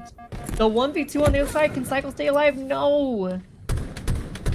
Yeah, I like the attempt, right? He thought maybe if I'm quick enough, I can create the snipe spawn, but slightly off with the timing, and Stellar Collect take advantage.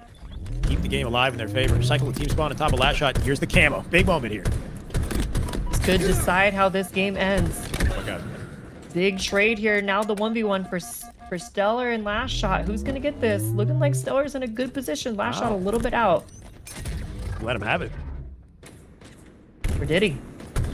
Maybe he's got a contingency plan.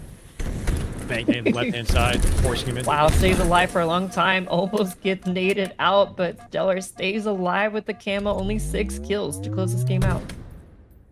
And somebody keep in mind, chat, if you're just tuning in, there was a reset, and if Stellar Collect can get to 20, they'll win the game. Apparently, Cycle Last Shot have to make it all the way to 25. So, kind of changes the scenario here. It's a 1-kill advantage that they're working with.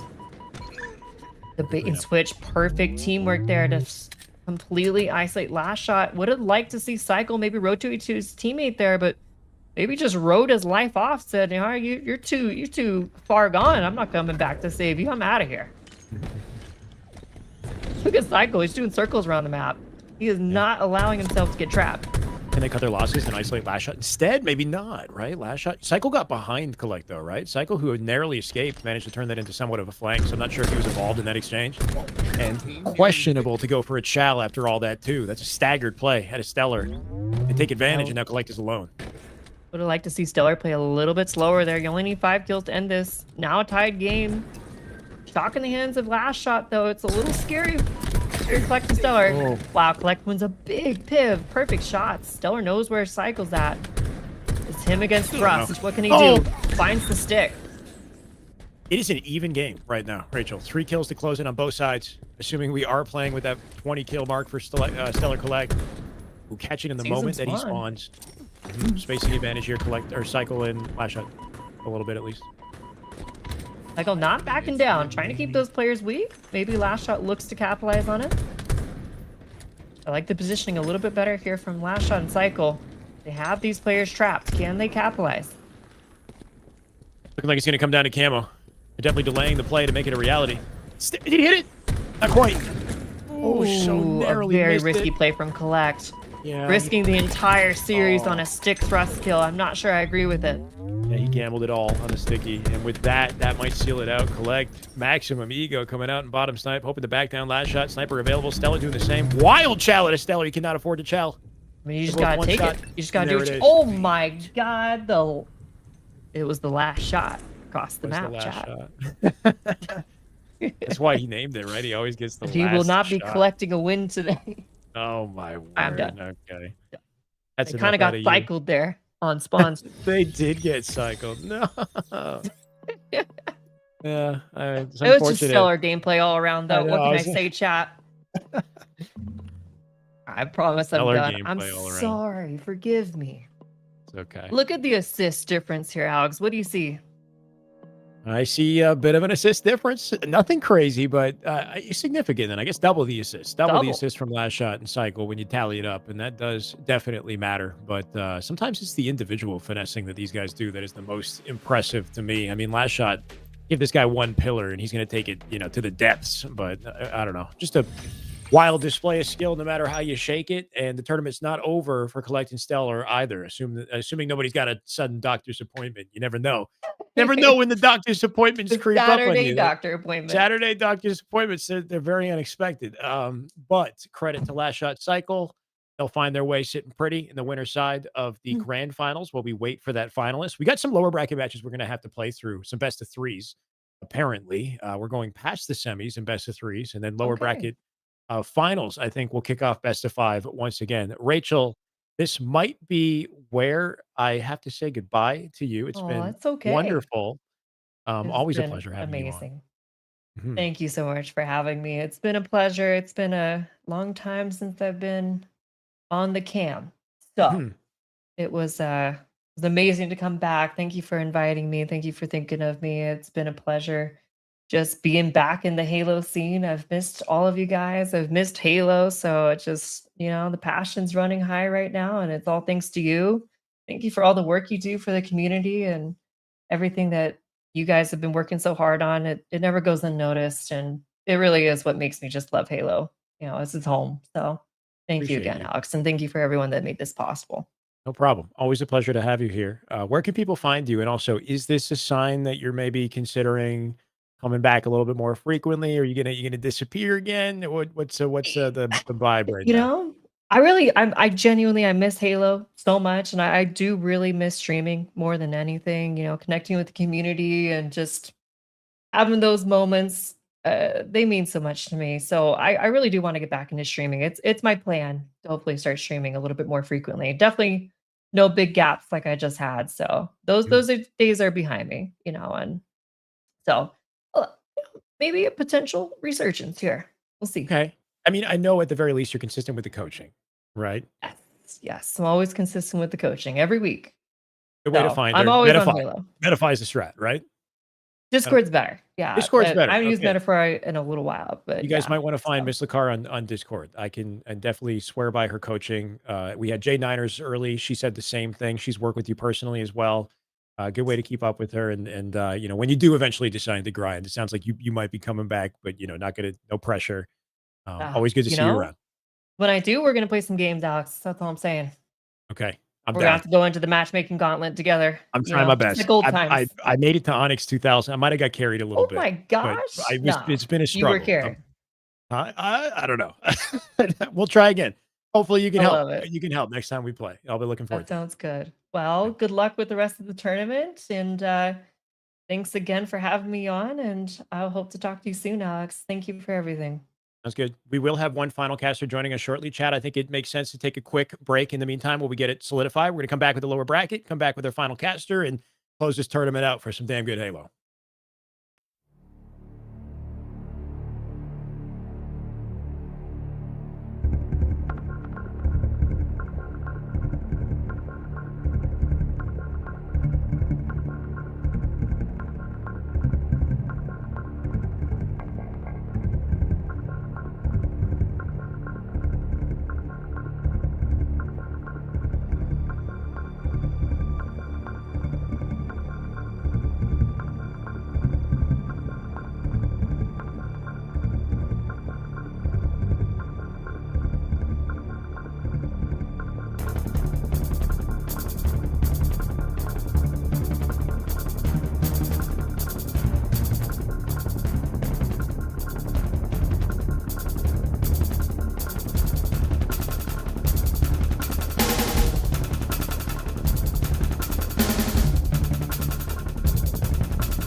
Ladies and gentlemen, hello and welcome back to our Luminon Double Down Duos $3,000 one-day Halo tournament. And what a day we are having. It's been pretty action-packed the whole way through. We're finally getting down to the end of it. We've got 4 matches left to go in the middle of the lower bracket.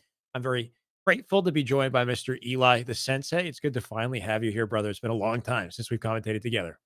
Yeah, I mean, is this the first time we've like officially commentated together? I feel like we've just done some stuff on your stream, but this is like the first actual tournament that we're casting, so I'm excited. For me, I think Clutch Academy, right? We did one Did we do a Clutch one-off. Academy? We did one Clutch Academy like way back. I think like Okay. 2024.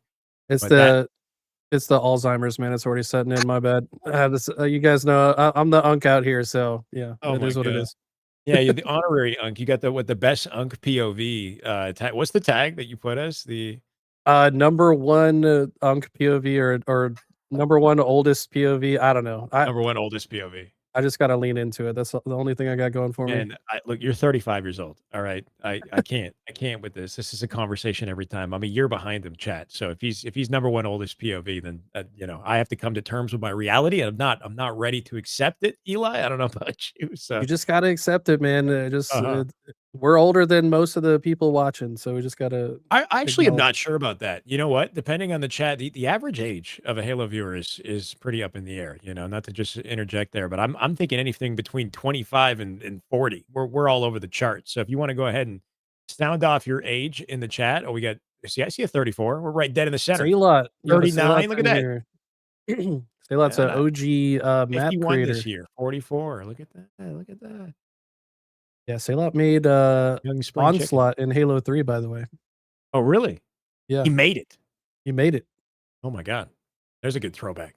Mhm. That's the original Forge bangers right there. Onslaught That's right. amplified. Yeah. Right when it got started. And yeah, looking at the chat right now, 36. So the average age is way up there. I don't know if Yeah, I that's a guess good so. sign. I don't know if that's a good sign. Hey, they're gonna get their kids to play Halo. They're gonna force them to play at a young age, and we'll have a new generation before you know it. And That's what are they going to play? They're going to play Halo CE? Is that Halo, Ultra, Omega, Ultra whatever's coming Omega next, bro. I don't know. in 5 years? Is that? I I mean, don't know. I'm really hoping the news that I'm seeing on Twitter and YouTube is not true. I don't know. Well, we're still here. We're still having Still tournaments. kicking. We're still kicking. We'll keep it alive, right? We're the Mhm. cockroaches of gaming. We're not gonna go anywhere. You can't kill us. We're not going anywhere. We're very much at a point where community makes this game. Passion drives this game. And I haven't had enough opportunities to say it. I'm not sure if we'll have a chance to throw it up on screen, but the community is a big part of the reason why this tournament exists at all. I know War Turtle was sort of the originator behind it with the $500 that he put down for the event, but Norm has helped as well with a big $500 donation. We have a whole list of contributors for this event. The totals, I think, about $1,600 that we've helped to bolster the prize pool up to 3,000. So this is kind of the reality. I mean, yeah, slow clap for that Yeah. one. The reality that we're in right now is just passion and dedication from the community, really kind of keeping things at the height that we can until the next Halo comes out. And I know you're doing great work with LVT as it is. You got the Pro League coming up, and that in itself began as a very much a community initiative. I remember Money Tuesday right back in Halo 5 in the Origins. Yeah, facts. We're I don't we're gonna just keep going as long as you guys are still playing and watching. I don't see any reason to stop. Hopefully the next game sooner rather than later. But in the meantime, we got some of the best players in the world loading into this lobby, Alex, and this is gonna be exciting. I think Suspector and Rhinoob are like a sleeper, really good team. So They definitely are. let's get into it. Yeah, good to have high quality competition at the very least. So Legend Falcated, they've been tearing their way through the lower bracket. They got sent down here unexpectedly early by Sirion, obviously. But now Ryan and Suspector, they had a hell of a grueler versus Collect and Stellar, where they bounced back in game 3 unexpectedly and almost pulled down a heater. So we'll see what they can do with tournament life on the line. And keep in mind, I think we might still be in best of 3 in these series. So you really got to lock in now. Yeah, Falcated, I love this. Just immediately walks that camo. Of course, Legend likely clearing out the tower side as he grabs it. But let's see how much value he can get. Looks like Legend Falcated have the camo, but Ryan and Suspector were able to get away with the shock. So a bit of a standoff early here. He's going to make his way to grapple too, just to secure all the utility. But it looks like Fal's got a different mission on hand with the camo. He'll spot both out. Might give Legend the opportunity to push this as well. Things can get That was dicey. like, I think that nade blew up because another grenade blew up in front of him. So a bit of an unfortunate death there for Ryan. But this is such an awkward spot for Falcated to play, trying to get back into the mix. Finally gets a kill there. So this is a great start and a double kill. So what do they do with this? This is what I like to see in twos is how do you spread out on the map to get the most out of this advantageous position? Looks like they forced the long haul spawn. This is looking good. I mean, best case scenario, I think. Long haul's got to be the most limited on the map for options here. We're seeing the spoils from that Val tapping maximum damage before he exits out with the grapple. Where was Legend in that play is my question. He must have got hit hard by a nade. I think it backed him off the T. I think you're right, actually. Yeah, he had to go wait for his shields at luggage and then just waited to reactivate. Now catching the first spawner. They move fast enough to split Ryan across the map as well. So now Ryan forced to just sit. And this is actually surprisingly good hiding spot. I don't think Falcade is going to expect him to be here. It's always about subverting expectations and info in this game. Yeah, catch it off guard. Ryan here from batteries. The peak. What a wild attempt at him. Does keep Legend weak, I believe. Suspect you're looking for it. Much discipline from Ryan in that entire sequence, right? Like he hits the obviously he knows he's alone, waits for his position, kills Falcated, and then waits for his shields as well. Unfortunately, they haven't been able to convert that patience into much. And now they're getting rotated on. At this point, if you're Legend and Falcated, you can kind of just let them come to you because you have no reason to press the action here. So just kind of set a trap and wait. You have to think, oh, or just get caught off guard, apparently, from a double push-out cat. But, yeah, it's that Shroud is what I was waiting for. The one benefit of being in C does give them that flexibility, but they burned it early. Falcated coming out with a kill here, too, and that'll severely limit the options to Suspector. I like the movement, though, out to top A. And instead of taking the fight, they'll prioritize camo. Yeah, just in general, the way Ryan and Suspector play, they're definitely a lot more patient. They really wait for their options when it comes to making a decision. Want to wait and see what is available to them before they make a play. Whereas Legend and Falcated, I feel like, are just going to play aggro to counter that, right? So they get 2 dead, Legend last player alive on the map. And you got to wonder, like, if you're Ryan and Suspector, you might have to start taking some more calculated risks, some high-risk, high-reward plays. You're down by 7 early. Got to turn things around. There was an opportunity to take calculated risks. This is kind of the moment to do it because they're going to run out of chances as the game continues. And the risk become dire for him, that's for sure. You can see Legend, no fear in the dojo, right? Mid-map, shooting his way back into safety. You can tell he wanted a piece of that grapple for a second, but he'll pivot for now. And he's playing from France, too, if I'm not mistaken, right? So he should be on much higher ping, but not showing it. Hasn't, oh, I was about to say hasn't died yet, but I guess like my thought caster cursed him there. Finally even falls. The thought, even thinking yeah, just about it's. I mean, that's just a power. That's how powerful my caster curse is, I guess. Yep. But here we go. This is where the tide can start turning. They got them staggered. They've got the items. Love how aggressive Ryan's being. This is that risk reward we talked about. He lets the first player spawn here, pushes fast enough to split the other spawner, but this player is a ghost. He disappears, and he might be buying enough time for his teammate to get back in the mix. Good grapple. Okay. What? I did not expect him to get to the ledge there. I know, it didn't look like it. You would think, with 4 years of Infinite experience, nearly 5, that they would check that back luggage corner, though, immediately. It just seems to be one of the more primary choices to hide, but Ryan took a little bit to get there. Now they find themselves out and a bit of a reset. He's got the stickies to work with if he does get chowed, and it's a typical Ryan Noob scenario to see that in the back pocket.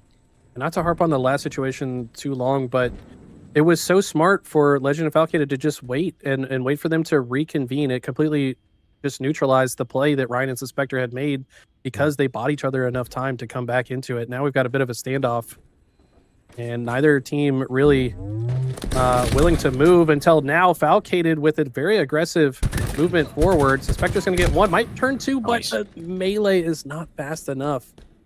Could have been a trade, but, yeah. Yeah, it shows some flexibility in the pacing of Legend and Falcated for sure. And I'm thinking this team might be a bit of a slow burn as they sort of climb through the tournament because they looked a little kind of discombobulated in that first series that they played. But as they continue, and every match has been a gauntlet for them, they seem to be gathering some sort of momentum. No camo proc on that. They'll leave it down on the stairs. And I like that at a Legend, wasting no time getting involved. They know exactly where camo is, but I think Ryan actually has the timing. Yeah, forced the double trade out. Ryan spawns C-Plat. This best case scenario to grab this camo. Down by 7, though. Just 10 left for Legend and Falcated. You have to imagine they must get some value out of this, but this man is in a war zone right now. Is this the Strait of Hormuz or is this recharge? This is ridiculous. But he lived it to tell another tale. And here's Suspector to support him on the rotate. So let's see what he can get done with it. They've got a hefty disadvantage, and they seem to have a beat on this guy, even across the map. this rotation is interesting. Great long range shots, no. but Legend gets behind him, just perfectly playing the perimeter, limiting the options that they could possibly get in front of him. And now Legend, left to his lonesome, does get the 1v1 fight win. And it's gone from bad to worse, I think, for Ryan and Suspector. They really wanted to get more value out of that camo. There's one thing I was so accustomed to seeing with Legend on Optic was his 1v1 consistency. SSG, I think, especially when they were just dominating, he was so reliable in the 1v1 gunfight. I think we're starting to get that vibe back as the tournament continues. It'd been a bit of a shaky start for the guy, but now he's just locked. It's insane for him to have to maintain that high of a 1v1 percentage even on high ping. I mean, he's got to be minimum 90 ping, right? So yeah, Legend, I think, or sorry, Amazing C4 is the observer. Central US, I think, is where he's at. Yes, and I mean, even if there wasn't a US observer, this would still be a US observer. True. So You're right. I guess there's this no is 3 out of 4. So no polling it. We can't. No complaining about that, but. Yeah, wouldn't that be a fun metric for a future Halo to measure like PIV win percentage or something like that? I think that would be so cool. In accordance to ping or something like that, like or not, just in general. Just in general, like yeah, he definitely has what makes him so effective, right? Like that stat would be off the charts for him. Yep. As we get a little more distracted, it feels like this game might already be over. Yeah, and I'd say that in the chat earlier. It's either a burger performance or a god performance out of somebody like Ryan. So maybe it's just one of those games that you look back on as a bit of a wash and don't think too much about it going into game 2. If it is a best of 3, their options to bounce back are not great. So we'll have to see. Yeah, Ryan, he might drop a stinker game here or there, but I think he also has the right mentality about it. He'll just laugh it off and say, like, you know, I got shit on. Like, he'll literally say that. And then he says just that in the Force comms. Like, yeah, like it's funny to listen to. Like, he just moves on. Like, you got to respect that, right? Like, there's no reason to call it anything other than it is, and just move on to the next game.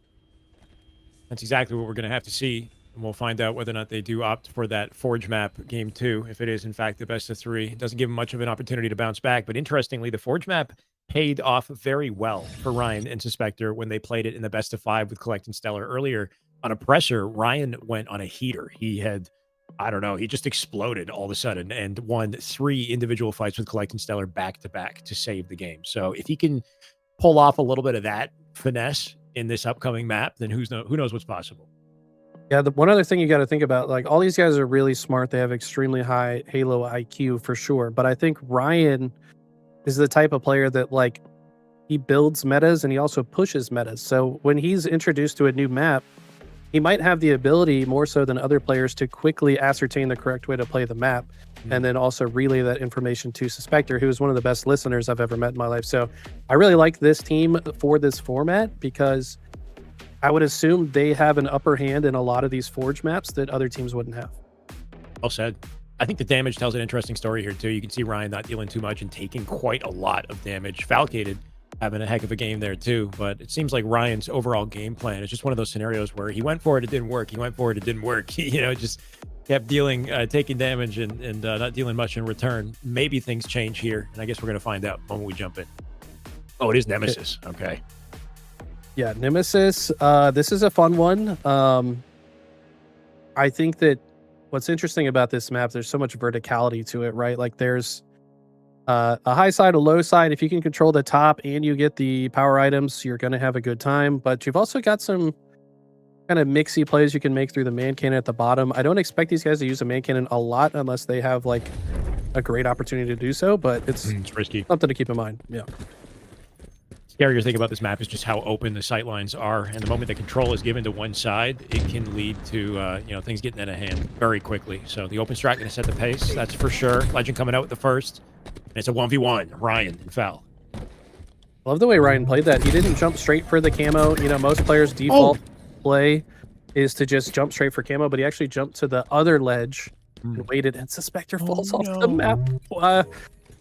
There's a lot of places to fall off the map on this one. We'll try to give him the benefit of the doubt, but that is a disastrous mistake. Ryan now going for the sniper, but I think it's just to throw it off the map. Yeah, so he knew that he was dead to rights and denies that resource to Legend and Falcon. Definitely a more precarious map than most, that's for sure. But yeah, Legend coming out with the camo in the end of this gives them a huge opening to work with. And it gives them flexibility in the open space in the map. I like the Ego Chow. Tagged, though, from behind, not ready for the second. It's Ryan coming out with 2, and he'll shut down any potential advantage he would have had.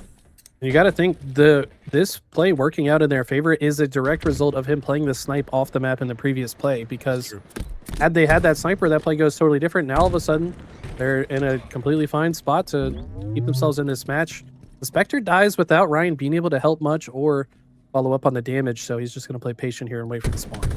And sometimes not opting to even choose to try to assist that fight gave him the sneak attack that he needed for foul, potentially, right? He might have just thought, okay, Spectre, I'm not going to be able to save you. I'm not even going to look and shoot at it. His last thing I want to do is give up free intel. Legend has a similar game plan. Look at this corner right now. Yeah, I really like what's interesting about playing on these new maps. There's a lot of little corners you can hide, wait for your teammate to engage, and then as soon as you hear gunfire or your teammate gives you a call, then you spring into action. Ooh. Legend does so beautifully, just waiting for the call from Falcated. They get 2 dead. Let's see how good they've gotten at reading spawns, though. Falcated positioning himself in a very sneaky spot, expecting perhaps opponents to walk past him, but Ryan and Spectre, honestly, at this point in the game, it's to their benefit to just waste as much time of this camo as possible. We might not see them engage very much at all. Probably not. And while that happens, you can see them collecting any resources they can. Maybe grabbing the plasmas there too. Looks like they've successfully cleared one side. Unfortunately, Ryan and Spectre sit on the other in opposite locations. So that camo might actually run out by the time Legend routes here. Such good patient play. They've been found, though. I like that they had the stickies already. Tries to stick the camo player, doesn't connect.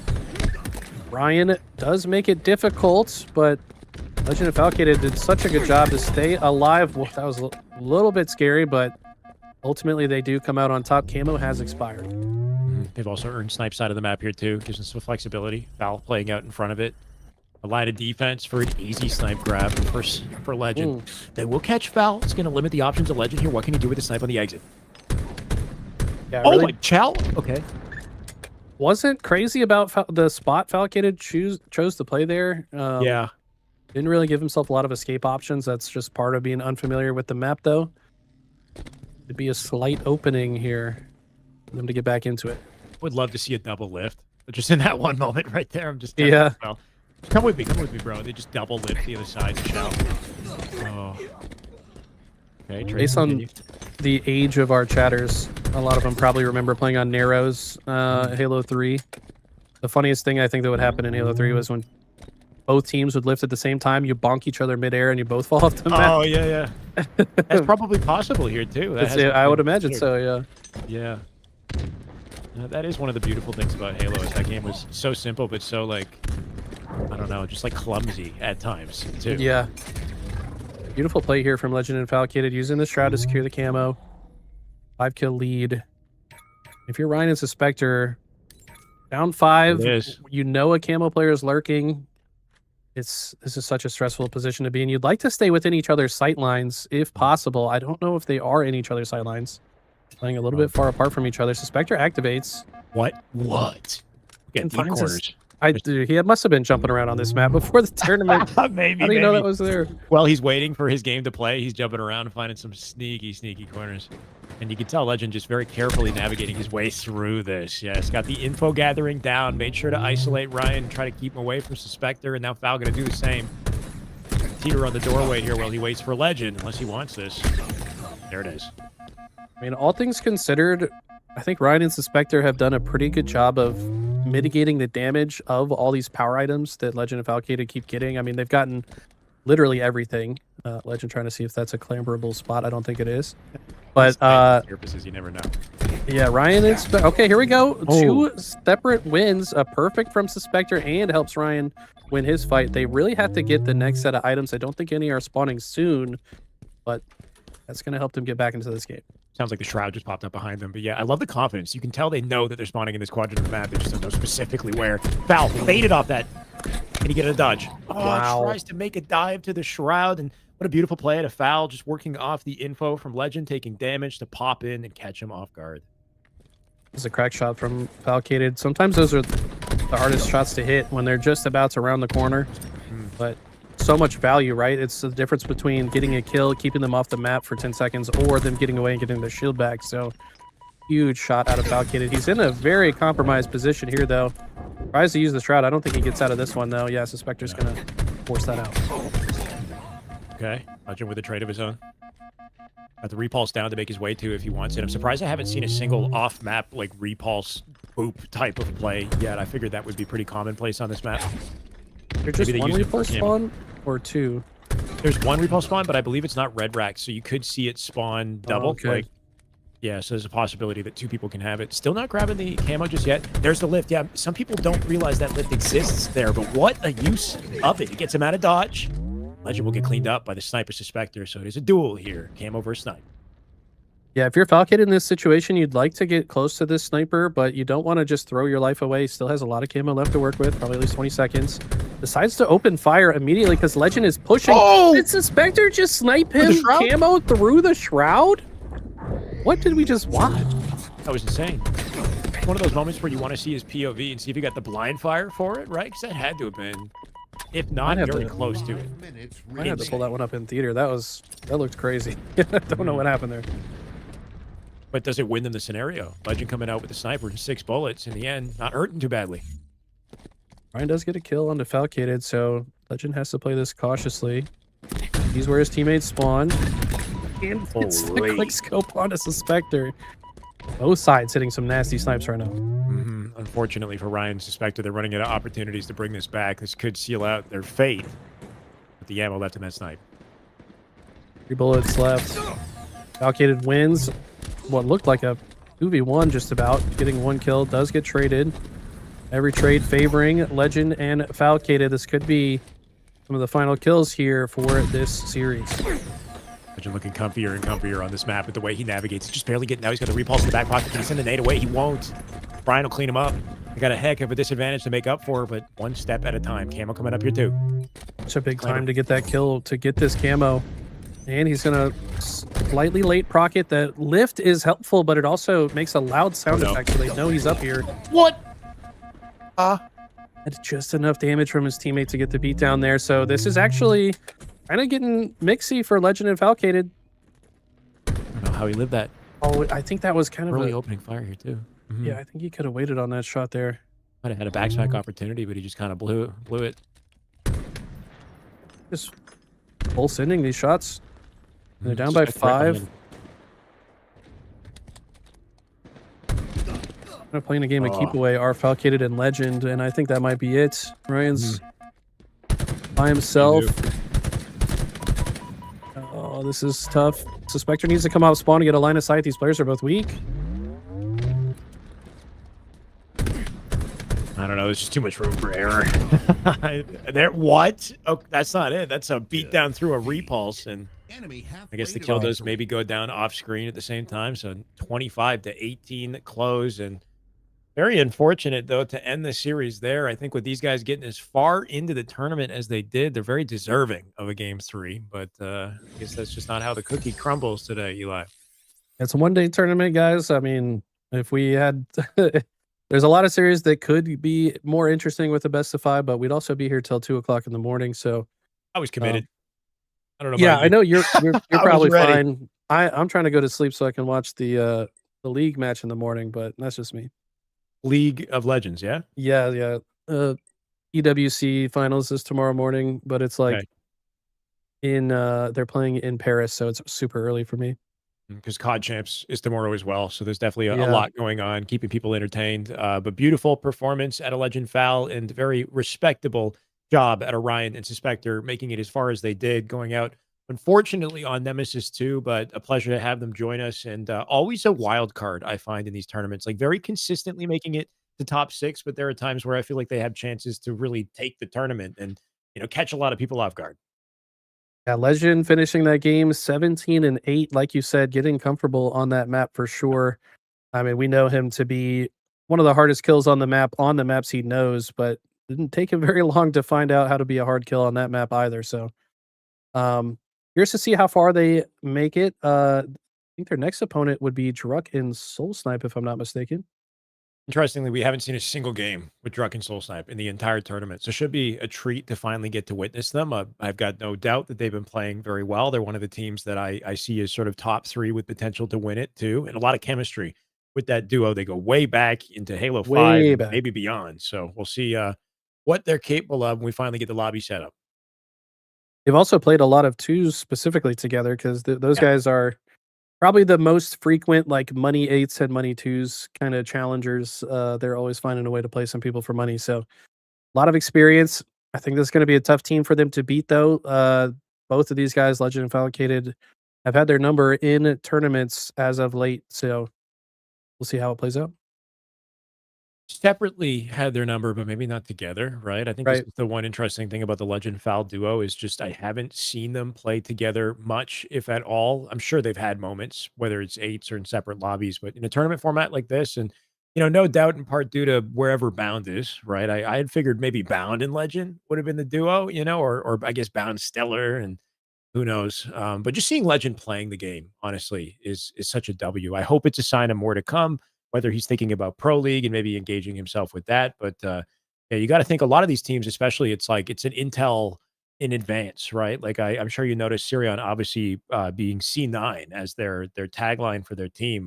There's a lot of preparation here for the Pro League coming up, and we're getting early intel, I think.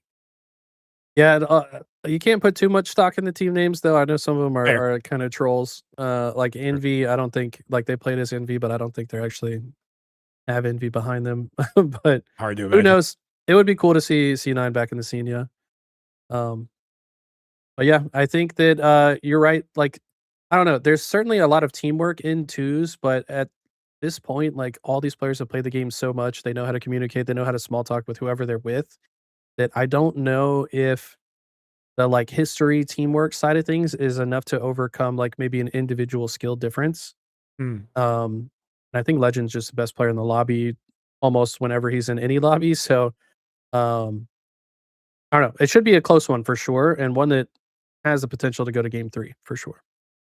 Yeah, I definitely think, the legend that we remember is the best one in the lobby. Is he that man still? Obviously, we're getting glimmers of Right. it as well, and it's good to see him back and sort of getting back into form. But definitely had a trajectory. I don't think any of us expected with COD, and it's been a difficult maybe exit. I'm not sure if that's something kind of teetering in his mind and whether or not he does pivot there, especially with the news we've gotten recently with Halo. But yeah, he's always been such a mainstay, where we put him in the same category as Last Shot and Cycle, same category as our legends of the scene. So, and he's literally his name as well. We'll have to see what he puts together. Right now, we're currently just waiting in the lobby, though, Chad. I do have it on my right hand side here. Falcated Legend and our observer are thinking Druck and Soul Snipe just join into the lobby we have existing, and then from there, we should be able to start cooking. Sure. Yeah, I guess one last thing I would say about that is, like, I don't know, there's not really any COD to play. Like, the thing about COD That that's too. interesting, they only play for half the year, and then it's like an off season for half a year. So, uh, can't think of anything better for Legend to do than play the game that he's one of the best in the world at. So hopefully he sees it the way I see it, and we see him more often in the pro league. That is a good shout. I mean, EWC, that's exclusive to like invited teams, right? That's not a full Yeah, scale. Right. So he's basically waiting until November, and Renegade would be in the same position. Like I've been low key thinking, can Renegade make a regain, come back and join the pro league if he wants to keep his competitive grind going, unless he somehow finds himself onto a hard to imagine you go from Huntsman right to a pro team right in advance of EWC. Like things got to be pretty locked in, solidified. right. Maybe a conversation for a different time. It's just the more the talent, the merrier. But there's got to be incentives in place to keep these guys grinding. I'm grateful to LVT and the tournaments we have coming, but just hopeful that Halo Studios can somehow get it together. In the meantime, though, chat, we're gonna get this tournament together and underway just shortly. We'll take a short break, come back with the series ready to go. So expect some. I've been using the line a lot, but some damn good Halo on the way. See you soon.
We're back with our Double Down Duos $3,000 Halo Infinite tournament. I'm Shyway. I'm joined by Eli, and we are ready to go. We've got the series set up and about to be underway. Soul Snipe, Druck, Falcated Legend.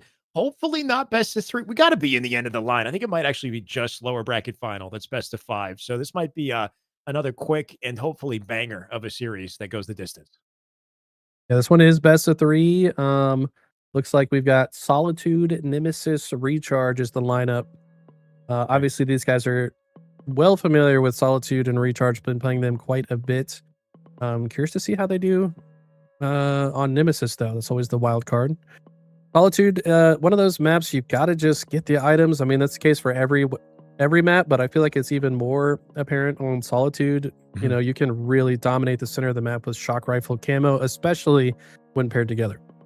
One thing I noticed, by the way, with Druck and Soul Snipe, when I was on the Forge Hub website looking at which maps to choose and the ones that had won, the voters behind the recent Dual-Tacular contest were Druck and Soul Snipe, along with Envor and the whole like Pure team with Cherished.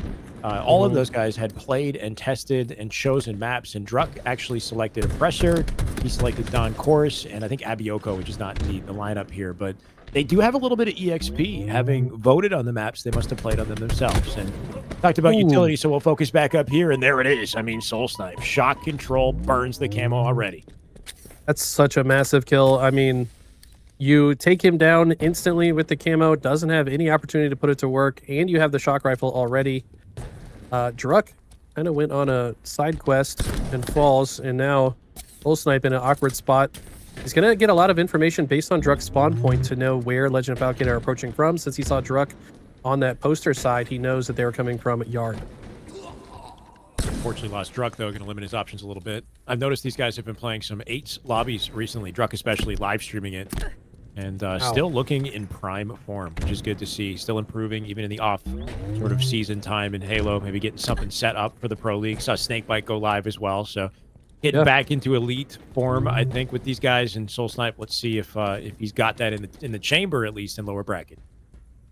Such a minor thing to mention, but we saw Druck was about to line up a headshot onto Falcated before he even had a chance to pull the trigger. Falcated thrust backwards, disrespecting Druck's ability to hit that headshot if he stayed airborne where he was. So Soul Snipe, Falcated, Falcated has the. Oh yeah, sorry. Okay, Soul Snipe with the sniper, but Falcated utilizing the thrust to make himself a harder target for these shock shots. Yeah, just anticipating and respecting his opponent right off the bat, essentially. Though in the end, it doesn't quite pay off. I think, yeah, if you can burn some of the ammo, kind of force them to miss a few of it, then it'll give you the answer you need to play aggressive. But right now, Druck and Soul Snipe with the final bullet in the chamber, trying to find their chance. One doesn't connect. That nade should be pretty good. Gets the insta-explode. These players should have some damage at the very least. No, Falcon is still full shields. And yeah, you kind of saw the vision there, but so far, Druck and Soul Snipe have been in a lot of individual situations. They really need to start working together, I think, if they're going to get more kills here. Yeah, Druck been getting cleaned up a little bit earlier than anticipated. I think some of his plays not working out as planned. Slowed him down off the rip, currently 1-3. And Legend and Val had a little pinch there that almost didn't work out themselves, but having come out with it, and I love their positions now in advance and camo, this could get ugly. This is perfect positioning. You got Druck exactly where you want him. Druck's forced to fight one side. They can just bait and switch each other's shields, essentially. They've also wasted enough time here. They've now staggered the spawn. Soul Snipe, I don't think, has given up his location just yet. Now they finally do know where he is. And Druck spawns now. And he instantly lifts up. So, I guess, understanding that Soul Snipe needed some help, wanted a body block for him. But now they're both trapped at the worst part of the map. Yeah, this is looking, like you said, perfect Halo. Druck, can't even back down, just ruthlessly 5. Foul coming out with the shock here, pushing out Tram. Aware of the possibility of a split spawn in this location as they do make their way. Legend has pushed out Cafe here too, so it does help guarantee it. Ammo's going to expire. It's gonna make a sound effect. I think Falcated knows it. Does not get the kill there, so well executed from Druck and Soul Snipe. Can the trade come out? Yes, one trade is good, but ultimately 2 for 1 in the favor of Druck and Soul Snipe. Still trailing by 4 though. That team spawn directly on top of him. You'd think, does it say something about where these players could be located? But it looks like currently Hotel, Snipe, they sort of split opposite corners. But yeah, normally you think it'd be like a perimeter out in front or behind you, and that would give you some info, but right on top of them. Thrust in the back pocket, though. Shock to work with, and still Soul Snipe be sort of VIP on the map to watch. How did Legend get an assassination? I mean, you don't really see assassinations on this map in twos very often because you should, in theory, know where your opponents are or where they could be, right? So, I don't know, maybe a weird melee situation. He is on higher ping. Finding the back smack. Now trying to locate the next players. Foul opening fire does give him some info. Doesn't want to commit to it just yet. Understandable. We don't know where the second player is, and Legend from high ground can suss it out. He work off foul. Oh my god, what a dicey situation. Those nades will lead him. He's gonna dive it. Oh, 1. 5. Would be huge. No, what? Oh, we traded. They trade, yeah.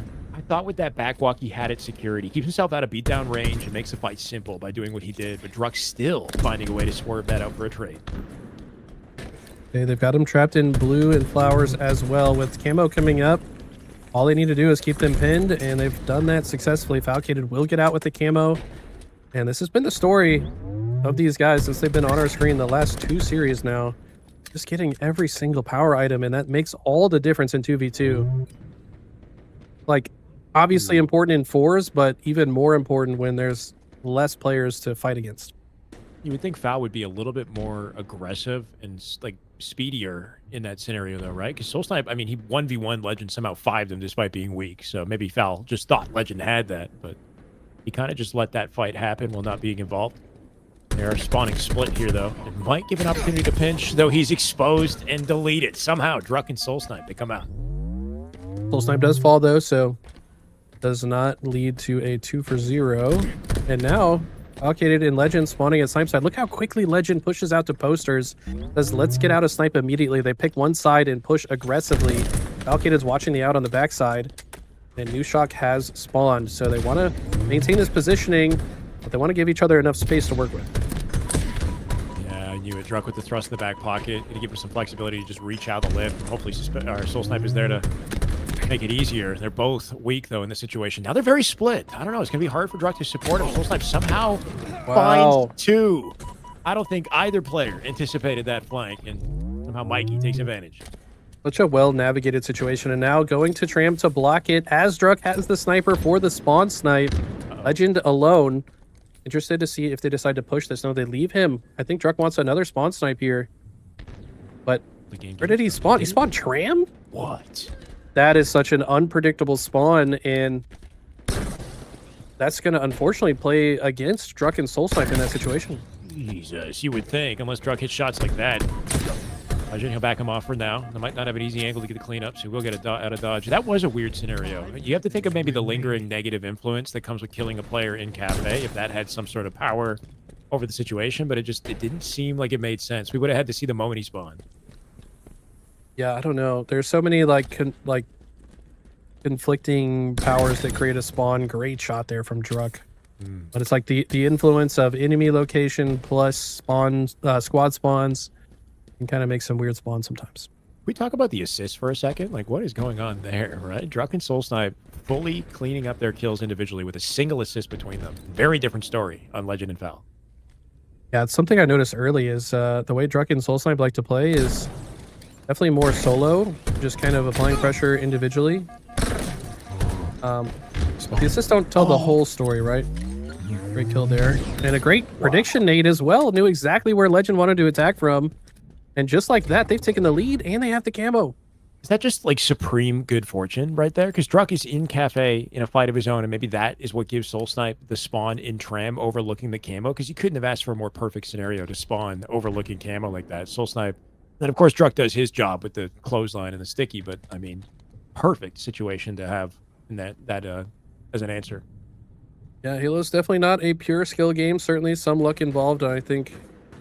It's a little more obvious in 2v2 because one spawn can completely change the situation. You spawn with a weak player in front of you, and good patience here. Plays outside of melee range so that Legend can't get a cheeky melee and maintains his advantage there.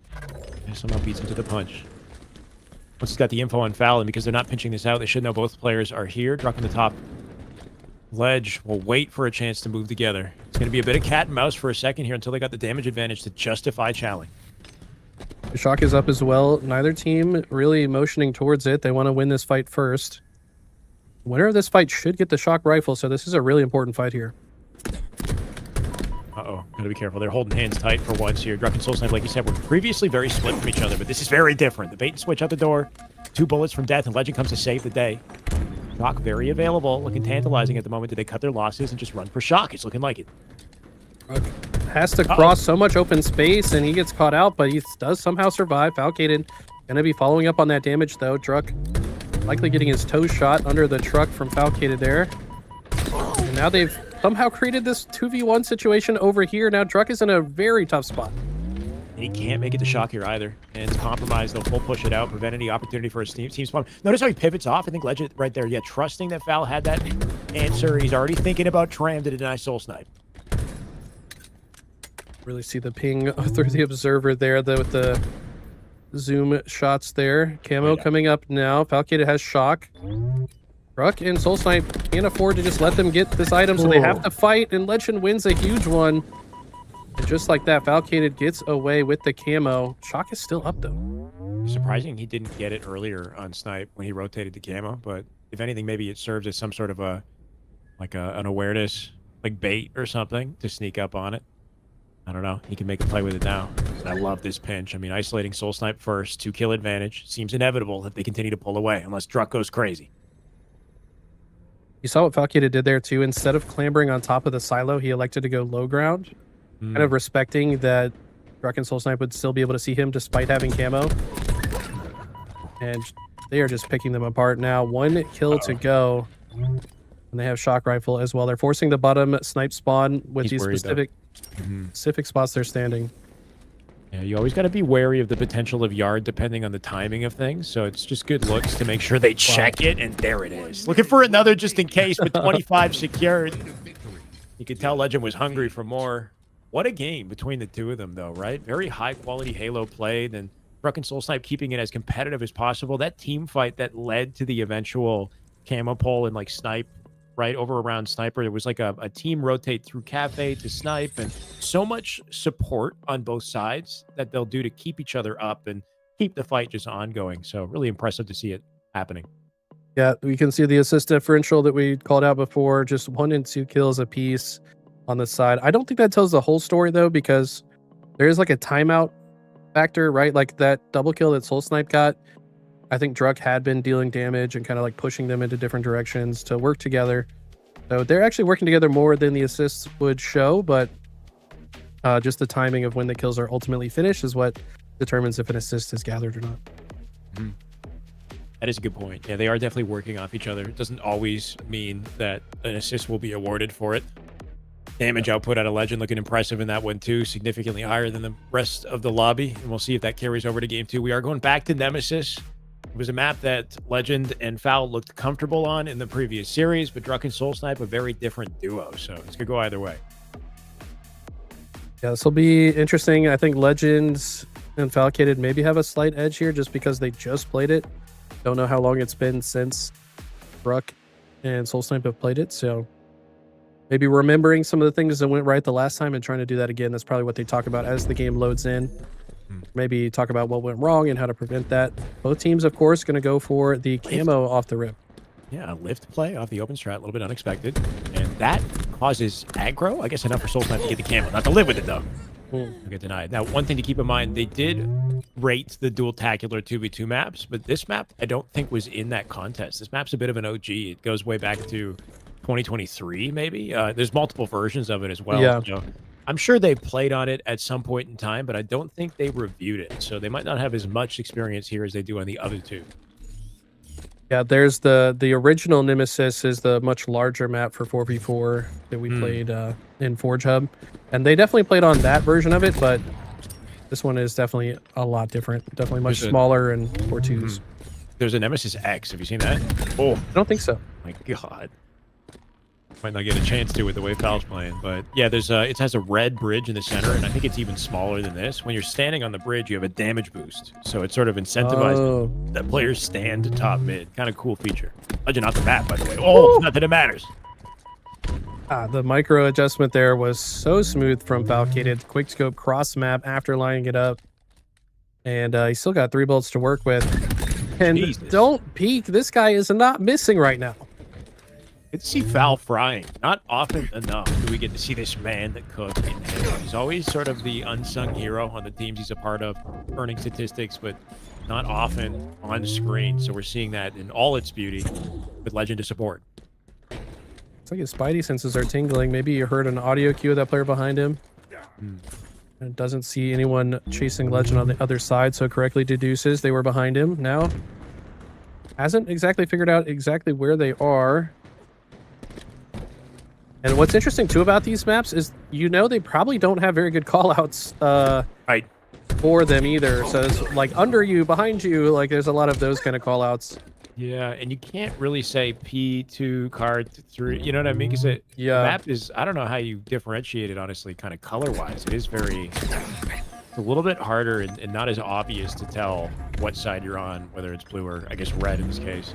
I think one side is like flood infested and the other side is more green. So like you see like the greenery on the walls. I would say they probably call it like green versus red, maybe. I don't know. Might be why Stellar said he had to do a 360 earlier. A little bit confused as to where he is off his spawn. Despite the simplicity of design, sometimes it's not always readable. Yep. These like bottom routes are interesting to navigate. Yeah, like you have a lot of options for which side you want to emerge on. Goes for the sprint strafe because he knew he was forced into that fight. Legend stays on the map after the repulse. And he's going to actually quickly hit a ramp slide to get over to the sniper. Well, good looks there for sure. Was out with it early. Drunken Soul Snipe been looking for any sort of opening they could find to gather momentum here, and they're just giving him nothing. Coming out with Snipe.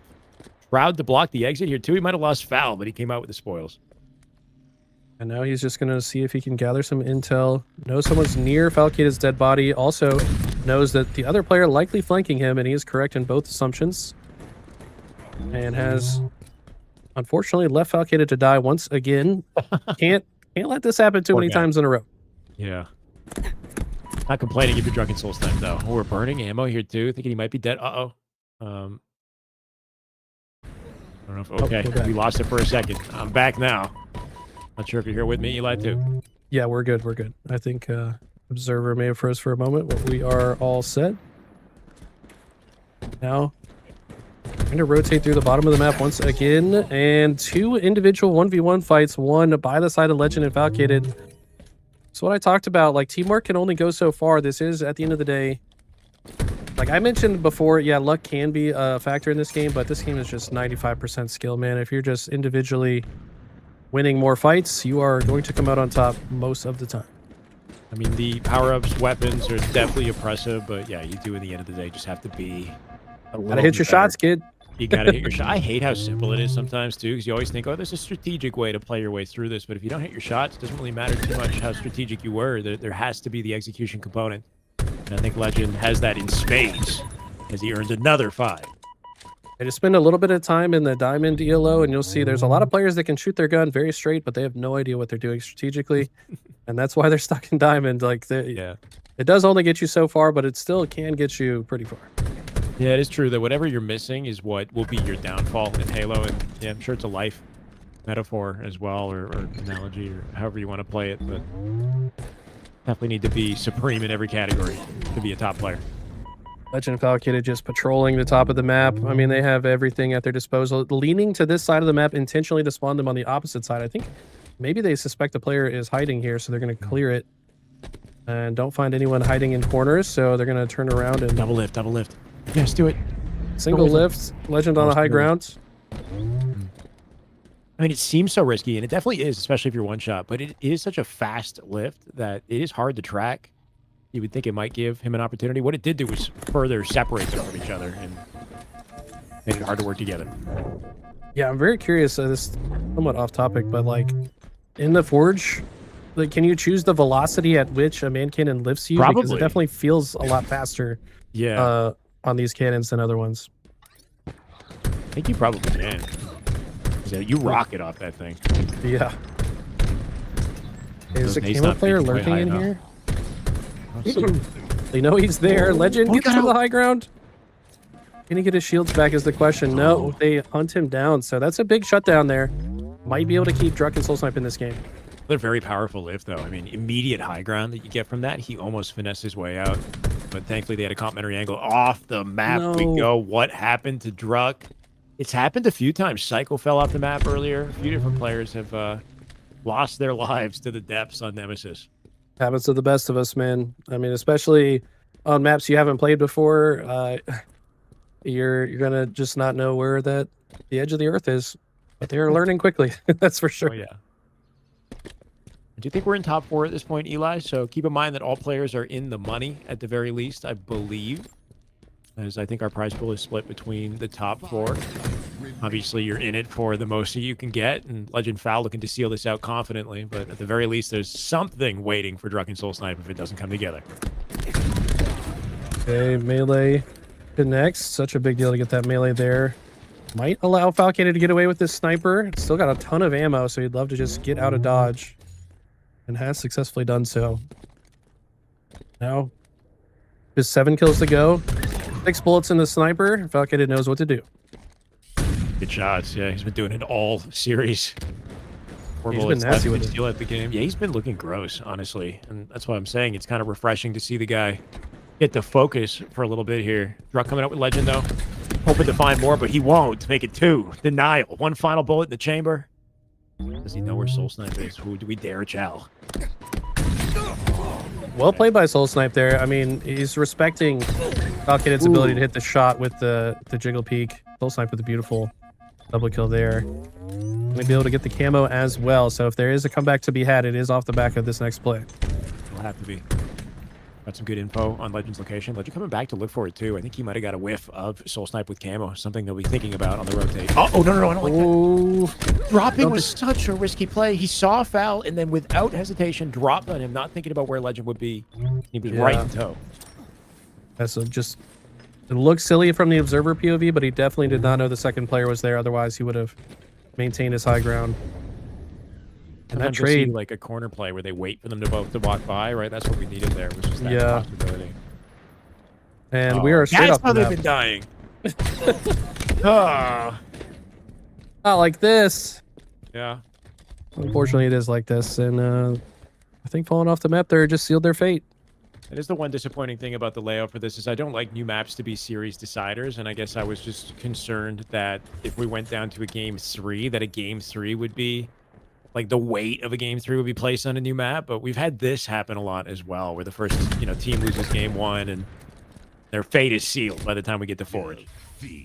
I mean, the fact of the matter, I don't know if it's the map's fault. It's just how Halo works, man. You look at any bracket, there's a lot of 3-0s, a lot of 2-0s, because better team just wins at a very high frequency. It's got to be even closer teams to generate a game 3. So, which Question I now. expect in the next one.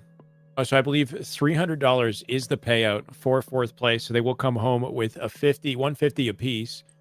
So not too shabby, though it has been a long day of Halo for everyone. Foul and Legend, my question now is how far can they go? Because they did get shut down unexpectedly early on, but they have not had an opportunity to play against Collect and Stellar or Last Shot and Cycle. So this could be our sort of sleeper success team on the come up, and they've earned their way back into best of 5 as well. So very exciting matchup.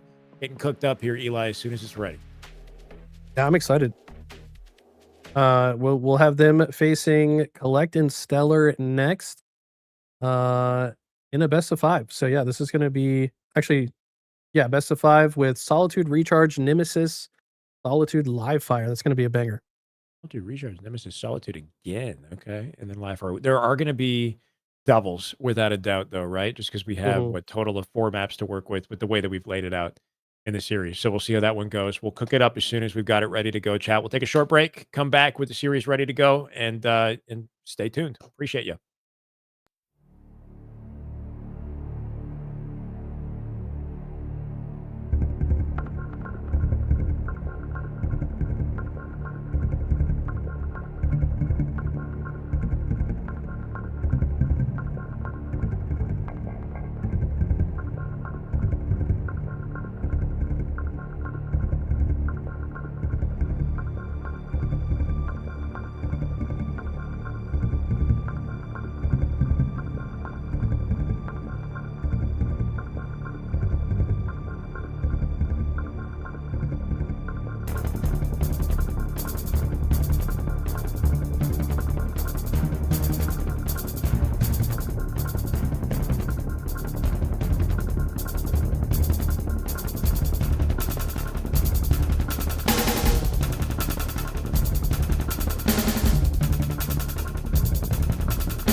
gentlemen, we are back with our Luminon Double Down Duos $3,000 one-day tournament. We're getting down to the end of the day. It is time for lower bracket finals. It's been a long time coming. Getting here, Foul and Legend. They have made it through the gauntlet. They've spent majority of the tournament in the lower bracket for this final opportunity to play against Stellar and Collect. It's nothing but banger Halo the whole way through here, Eli. I'm excited. How about you?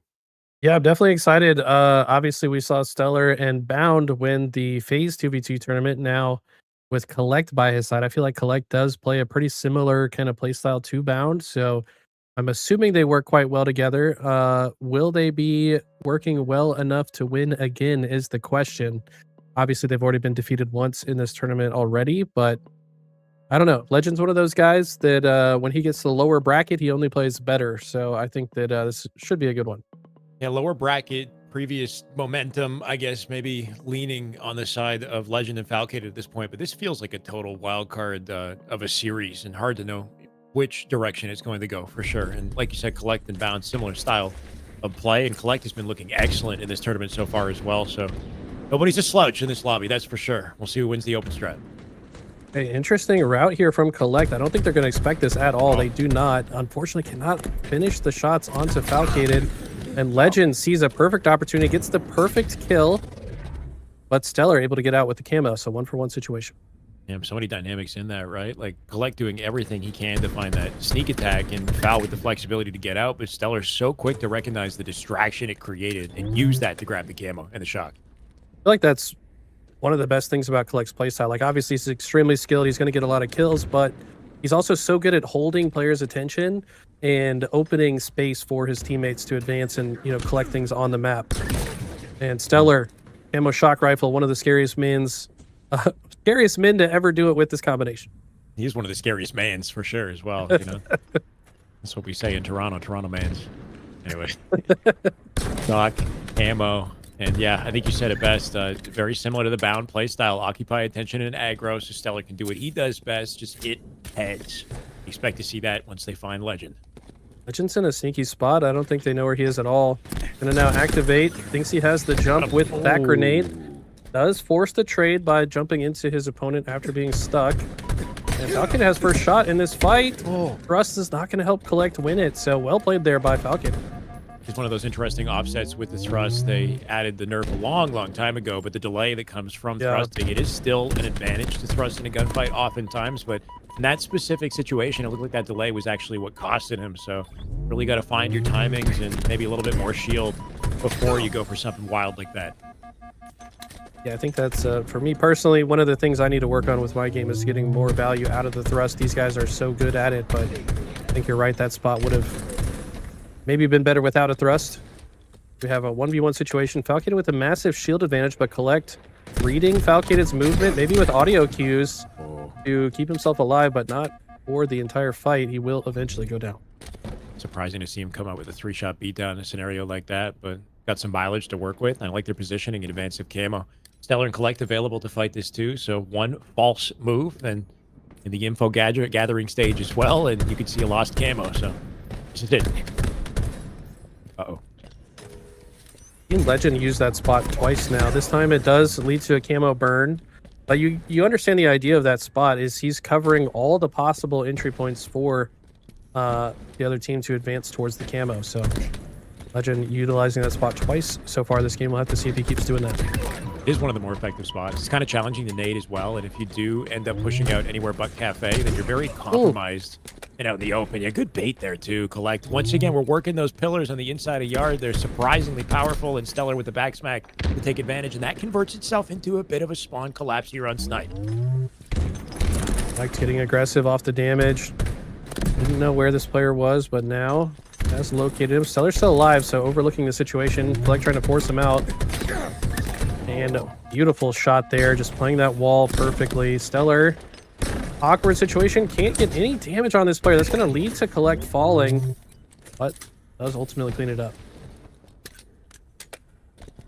Got a lot of ammo to cook with. We'll just see if he finds that chance. Doesn't want to get too overzealous, though, at the same time. If he's not being supported by Collect and Toe, then could find himself caught off guard. We're really going rogue is what it feels like, but it might turn into a pseudo pinch here, McKay. Yeah, Stellar It's all the way behind now on a killing spree. 5 kills in a row. Collect telling him where the next target is, and he's just going to fly right through that door. And now expecting a bottom snipe spawn, but they're not there. So these players probably spawn Tram. How long does it take for Stellar to recognize it? He does get the intel from Collect. Oh, that was a crazy shot. Oh, what? And finds the double. This guy's third eye is open, let me tell you. Oh, yeah. He's locked in now. Ugly, ugly, ugly. 11-2, and Stellar not missing a beat. Still on his spree, I believe, by the way. So he's making his way towards the frenzy. The way he's playing this situation, doesn't need to expose himself for too long. Waits for Collect to pull the attention once again, and this duo is really functioning very similar to that Stellar bound duo. Collect really knows how to play around Stellar. A little bit more breathing room in the series with the best of 5 for Legend and Foul to bounce back if they need to. And obviously not what they're thinking about at the moment, but it's not looking good. Frenzy before he drops the pinch out and driveway. Collect will clean up what's left of it and a free camo to likely secure the win. I mean, this is just beautiful twos plays out of Collect and Stellar. I have a feeling Stellar and Collect actually talked about twos strategy. Not that Collect necessarily needed it, but obviously Stellar has so much experience in twos, and they're working perfectly together right now. It feels like they must have had some conversations.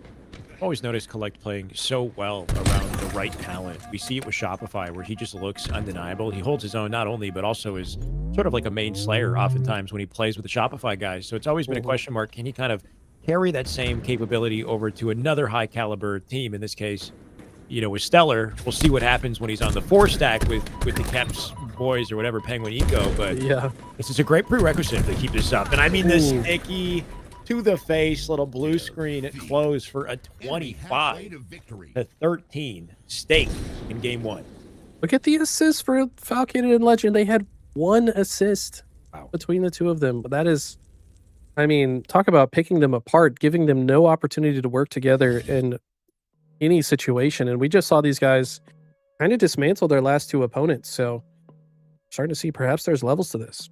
See Otozi in the chat. He says that this is the first time that Stellar and Legend have played this year. I guess is a little bit of a lore tidbit. They do go way back, and yeah, they've won majority of Halo Infinite in their career. Majority of their wins came from playing with each other. So it is interesting. If Legend did have any incentive or idea of coming back in the league, part of me would be thinking that he'd end up back with Stellar again. They try to recreate the glory of that team. The potential feels more available now than it did, you know, earlier in the year. And it's a shame that Bound is, you know, so fed up at the moment. Not that I blame him, but there's just a lot of, you know, really high quality possibilities in the mix here that we're seeing. So either way, I'm just glad it's on screen at the moment. Hopefully we get a bounce back, though, for Legend and Foul. This would be their last good opportunity to do it, because if they don't find it here, we're going straight back to our Forge wild card. And so far, those have been kind of ugly, especially if one team's got the wins on the way into it. Also want to piggyback off what Flex said in chat. He says, K is a top player in a league that is unusually not on a top team. I have to agree. I feel like K has just been one of the best players that's not on a top team for a majority of Halo Infinite. I mean, this guy is incredible. He does have a top 6 performance at Worlds, I think, when he was on Oxygen. They made that run, I want to say 2023. But besides that, he's kind of bounced around so many different rosters. And you would think that wait, why is Falcon on blue team? I was a little confused what's going on here, but not sure. Like definitely one of those kind of like an unsung talent just in the league in general. I think that even at the twos tournament at the FaZe doubles down in Dallas, he was a standout player on his team with Penguin. Of course, they didn't make it as far as they wanted to, but whenever he was on the screen, he was popping off, hitting some crazy shots. So love to see him finally kind of on a roster I think he deserves. Got some question marks in a replay from Legend in the chat. So maybe we just kind of assume that, it says you were up 1-0. Okay, it says 1-9. I'm like, We'll see as they sort of coordinate that amongst each other in the game chat. But yeah, something happened maybe on Stellar's POV that ended things early. But yeah, Collecta, I mean, on one hand, I do agree with you. I think especially when it comes to online performance, he does look like that kind of demon that deserves better opportunity. But on LAN, he's never really been able to put it together, apart from, of course, that top 6 performance with Oxygen, which almost seemed miraculous at the time. Because I remember that team, I think, had just recently gotten together, almost like a last second sort of, splice, creation or whatever. Not the splice the org, but anyway, just the way that they were sort of put together. If my memory is correct. And then they sort of popped off and earned a top 6 a little bit unexpectedly. Now that he's been continuing to play and found himself on different rosters, I mean, the most recent example on Majin, they got upset pretty badly on that team. And there was a lot of high caliber players on that roster. Chemistry was probably the ultimate factor that had them sort of fall apart. But yeah, I think transitioning to LAN has been very challenging for Collect. He doesn't look quite like the heavy hitter in the LAN environment yet, even though I fully believe in his potential to showcase it. Yeah, I actually got to spend a lot of time with Collect. We just played some matchmaking together. I picked his brain a little bit about that roster, and it sounded to me, I mean, obviously they were half EU, half American, so they didn't get the best practice. But also, I think they just had different philosophies about how to play the game. But you look at, assuming he is on this Keps roster now with Eco, Penguin, Stellar, I think his playstyle fits in perfectly with the way they want to play the game. Just apply constant pressure, split spawns. He needs to have that kind of system around him, and I think he's found a good home.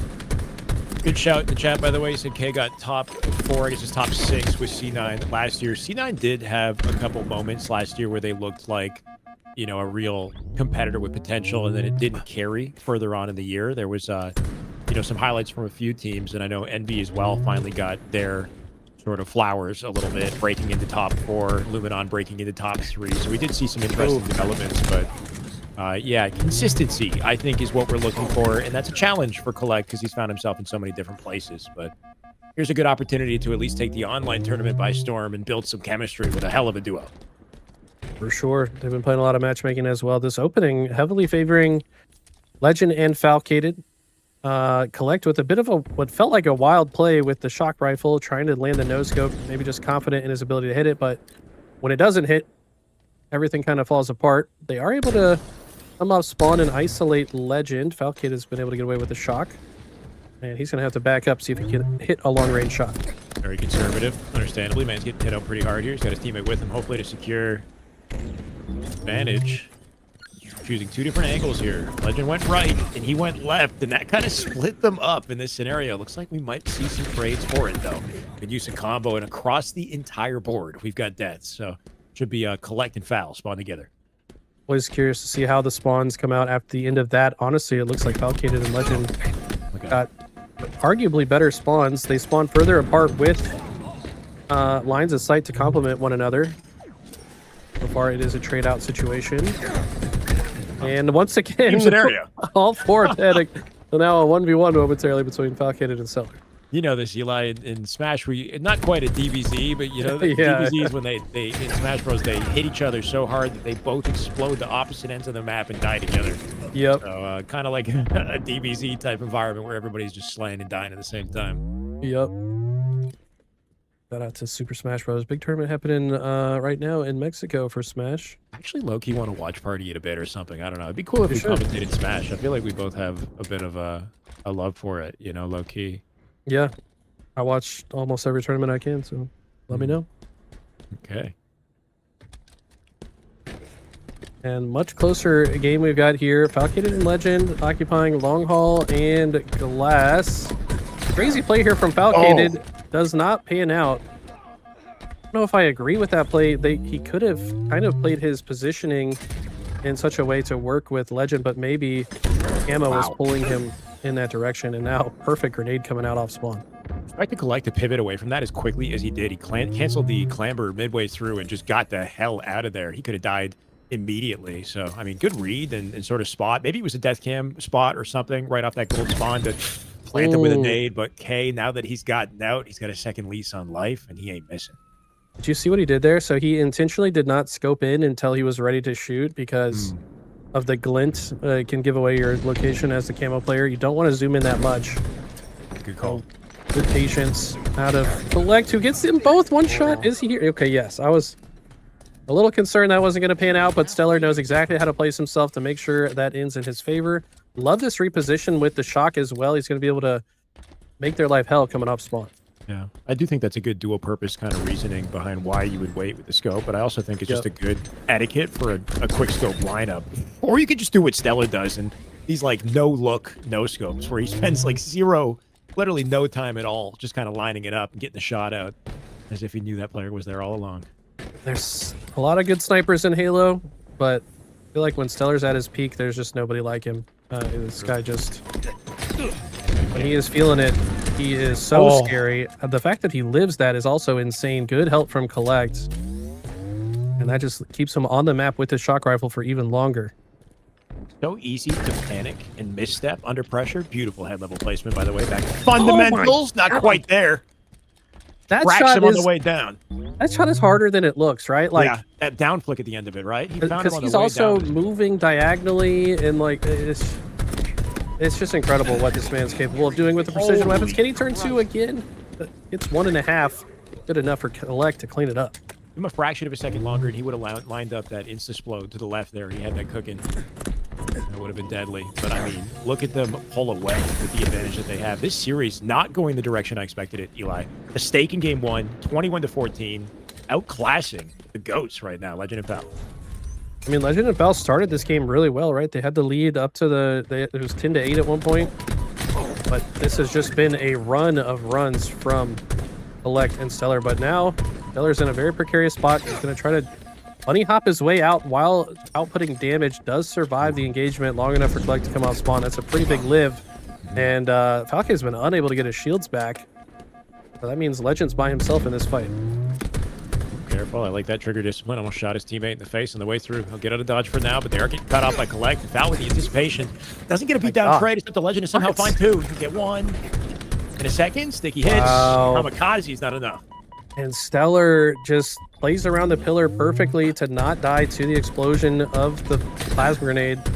Going to ultimately leave them 1 kill away from closing this one out.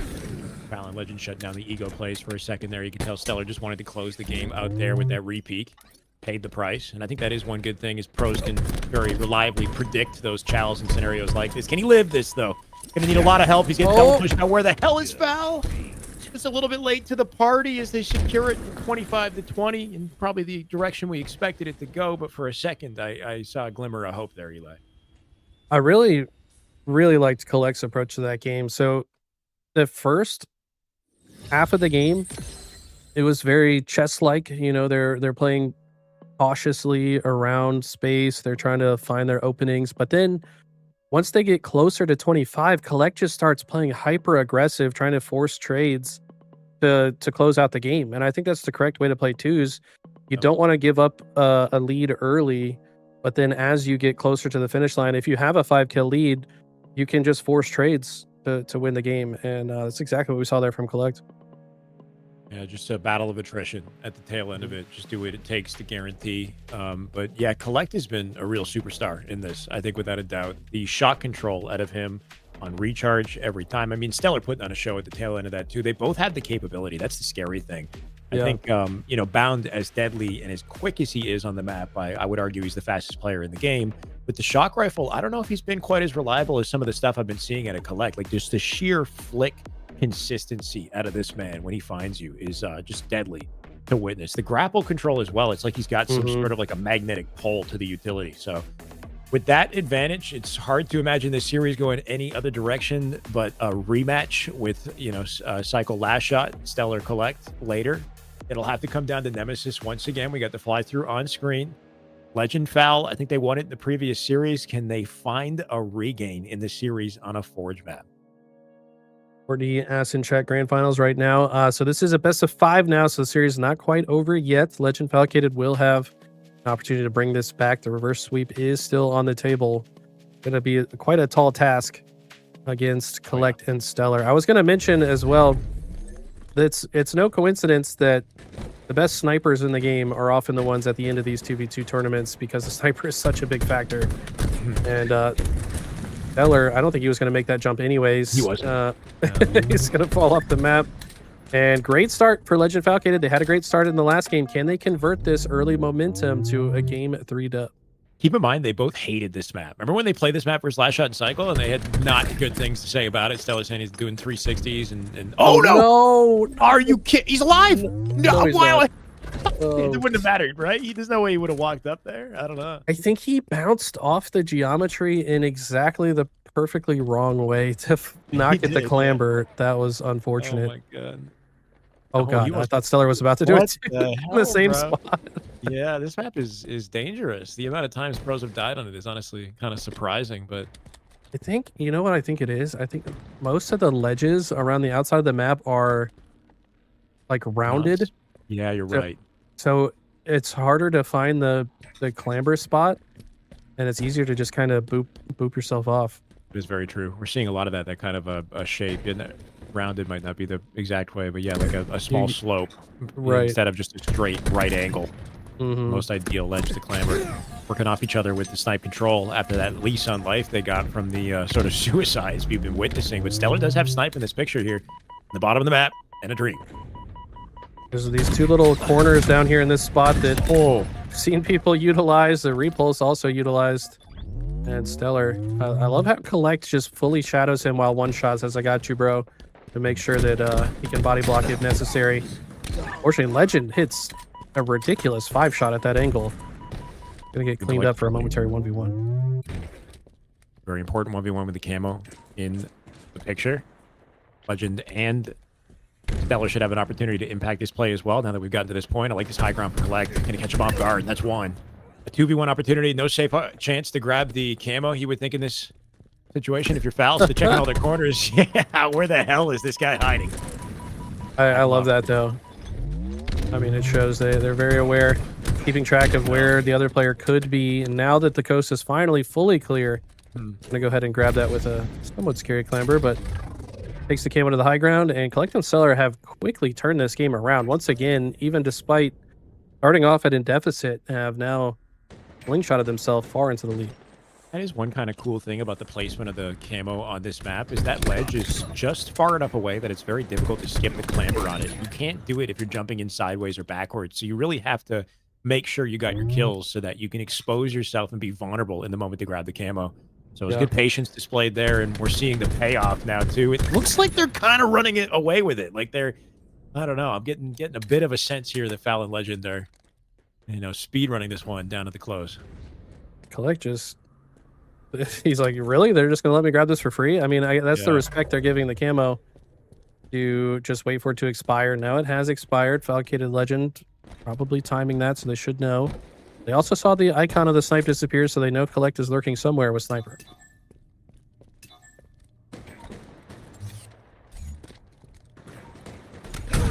My. Get out situation. Now, Collect just being patient. Looking around every which way. Don't know the map super well, but knows that somebody's probably lurking towards him. The info component is so huge. Yeah. Oh, wow. See you later. As long as he's just in an unexpected location when he's got the snipe lined up, I mean, is there really any hope? He's going to get his advantage to get the camo here too. Legend and Foul, they will be looking at it, hoping to find some sort of a bait here. That'll back him off for now, but Stellar taking a trip into a pinch while that goes down. 1v1 here. I wasn't sure. Kelly? The backwards sprint, I'm pretty sure. No, I think it's the observer bug where it doesn't accurately update your rotation, so it just looks like you're standing in one direction. Oh no, I think it's continuing. Is it fully bugged? Oh. I've seen this bug happen before. This is an old bug, isn't it? Yeah. We might stay on Stellar for a lot of the end of this, unfortunately. Collect does fun. Actually, it might be fun to watch it. Let's see what a snipe looks like from Collect's POV. Oh my word. Yeah, so he is turning. He's not... Yeah. I mean, this makes him look like very comfortable on this map. Yeah. Just making every single jump backwards. Dude, I played this map 10,000 hours, bro. You don't know where to jump. Like, reticle in one location the whole time. It's all I need, bro. Center map. Oh, you got another headshot. Bro, he's frying. I mean, I want to see it. I think he has to die to reset the bug. Yeah, he's got to die. Dude, this is so bizarre. I mean, he's got omnidirectional movement. He's playing Call of Duty. Yeah, I think I kind of want to see it. Oh, okay. Yep. Uh, Oh! What a shot! You saw that, right, chat? You saw that? I mean, that was a bank shot. Wow, he can repulse upwards by facing in one direction. That's impressive too. That's cool. New tech. Oh my! I mean, they're throwing it away. This is it's unfortunate, man. It's Okay, like he died. Let's see if it's still bugged. yeah, His POV when he comes off spawn. Okay, we're good. We're good. He nice just had to to die. experiment, but my lesson coming out of this is like if I want the most intense competitive finish, I do have to try to stick with the stuff that these guys know and love. Yep. But you know, trying to twist just for the fun of it. But I can tell that things are gonna go very one-sided when they close. Unfortunately, there's gonna be some people that think Collect is not legit after watching that. This does look a little sus. He is legit, guys. I was frying just like this on land. Right? Rolls off the map. Oh, it was a little slow way down there. I think it might have, unless he caught it. There's a chance he caught it. No, no. Nah, this is another situation they can just kind of start forcing trades. Collect playing a little crazy here with the. I think he's just having fun with it right now. Wow, he gets a kill. He got a 5-shot out of that. Unbelievable. Oh, that was crazy. Guard him, yeah. He almost stuck him too. I mean, the stick down low and up high. Like Legend had to hesitate for a second there. He almost got stuck. Just a little dodge. Legend does find the 5 on a pickup, but 10 kills separating him and 1 separating the win in the series. A 3-0 inbound here, unless we see something miraculous. Doesn't get the melee. It might not matter. Miller quickly rerouting. He's just egoing the hell out of it. Doesn't even care. When you just need one, you can kind of get away with just forcing it until it happens. Collect. Oh. It's the curb slide to trade with Legend. And that was a quicker 3-0 than I expected. I did not expect a 3-0, first of all, and they kind of made it look easy. Yeah, I mean, the first 2 maps being as definitive as they were was the most surprising component. You get down to the Forge and things get a little bit weird, but they had to earn their way to the Forge map in the fashion that they did. It's a pretty clear sign that Collect and Stellar, you know, are an effective duo. Despite being recently composed in the way that they have been, I'm liking this replacement. You know, I don't want to see Bound go, and I hope he somehow finds his way back to Halo before the end of the year, but this could be a nice side quest in the meantime, you know, maybe an origin story for Collect, even though I know he's been around for a long time, but to build some good chemistry and find the accolades he deserves. Absolutely. Guy's an absolute beast. He goes 15-8, just 1 assist. Stellar that game, 10-10 with 6 assists. So I think what makes this duo so dangerous is the fact that they can both kind of do the same things, right? Like if Collect gets the snipe, Stellar knows how to set up Collect. If Stellar gets the snipe, Collect knows how to set up Stellar. So very interested to see how these grand finals play out. We've got the final boss, if you will, Last Shot and Cycle coming up next. It's going to be a doozy. They are, of course, in the money for placing top 3. So shout out to Legend and Foul for the gauntlet of the lower bracket run that they had to get here. Still an excellent performance. Unfortunately, stopped short by Stellar and Collect. I think they go out with $500 US at the very least in the way the prize pool is split. Before we do step away, of course, we'll take a short break for the grand finals matchup coming up. But do want to quickly shout out our sponsor, Verse Platform. I know that they got the little command going in the chat right now. If you haven't heard of Verse, it's an app you can download. Similar to TikTok in the way that it's set up, but specifically focused on gaming and gaming clips. There's a contest that they're running right now for $100 where you can submit your clips with, I believe, a hashtag. The hashtag should be in the chat. Go check the chat for the specific words you need to post there, but that will, associated with your clip, give you an opportunity to win the contest for $100. So a nice little incentive, whether or not you're playing in the tournament, to get on the Verse Gaming app and experience something that's more focused for gamers. If you're a bit of a TikTok browser, but you want something more dedicated to what you appreciate, I think that's a pretty cool platform. At the same time, I do definitely want to thank all the supporters to make this tournament happen. We wouldn't have the size of the prize pool that we do without the help of our just very generous contributors. It all started with War Turtle. I'm not sure if we have the little leaderboard that we can place to display it, but War Turtle, I know Norm with the 500 as well. Several other very high quality names. BJ was in there too. Once I get a chance to really read it off, I will, but very appreciative. We wouldn't have the size of the prize pool that we do without the support from the community. Nemi, I think, is a good shout as well. He must have donated at least like $400 or $500. Very incredible. Yeah, no, shout out to your community, man. Always love to see it. Everybody that supports Shyway's stream. Shout out to you guys, because without you, it would not be possible to have a tournament like this. They even able to pull an old unk like me to the cast as well, thanks to your generosity. So Thank happy you, to be Eli. here. Of course. Appreciate having you around, man. It's always a pleasure. It looks like we don't actually have to go to break, chat. Last shot to cycle, they're ready. They were looking forward to jumping into this series as quickly as possible, getting the matches underway. They're already typing R's in the chat. Looks like we are going back to Solitude Game 1. So Solitude Game 1 in 2 series back-to-back. And here we are in Grand Finals. Can't get enough of it, apparently. So enjoy it while we have it. This should be the marquee matchup of the tournament. We're finally in Grand Finals.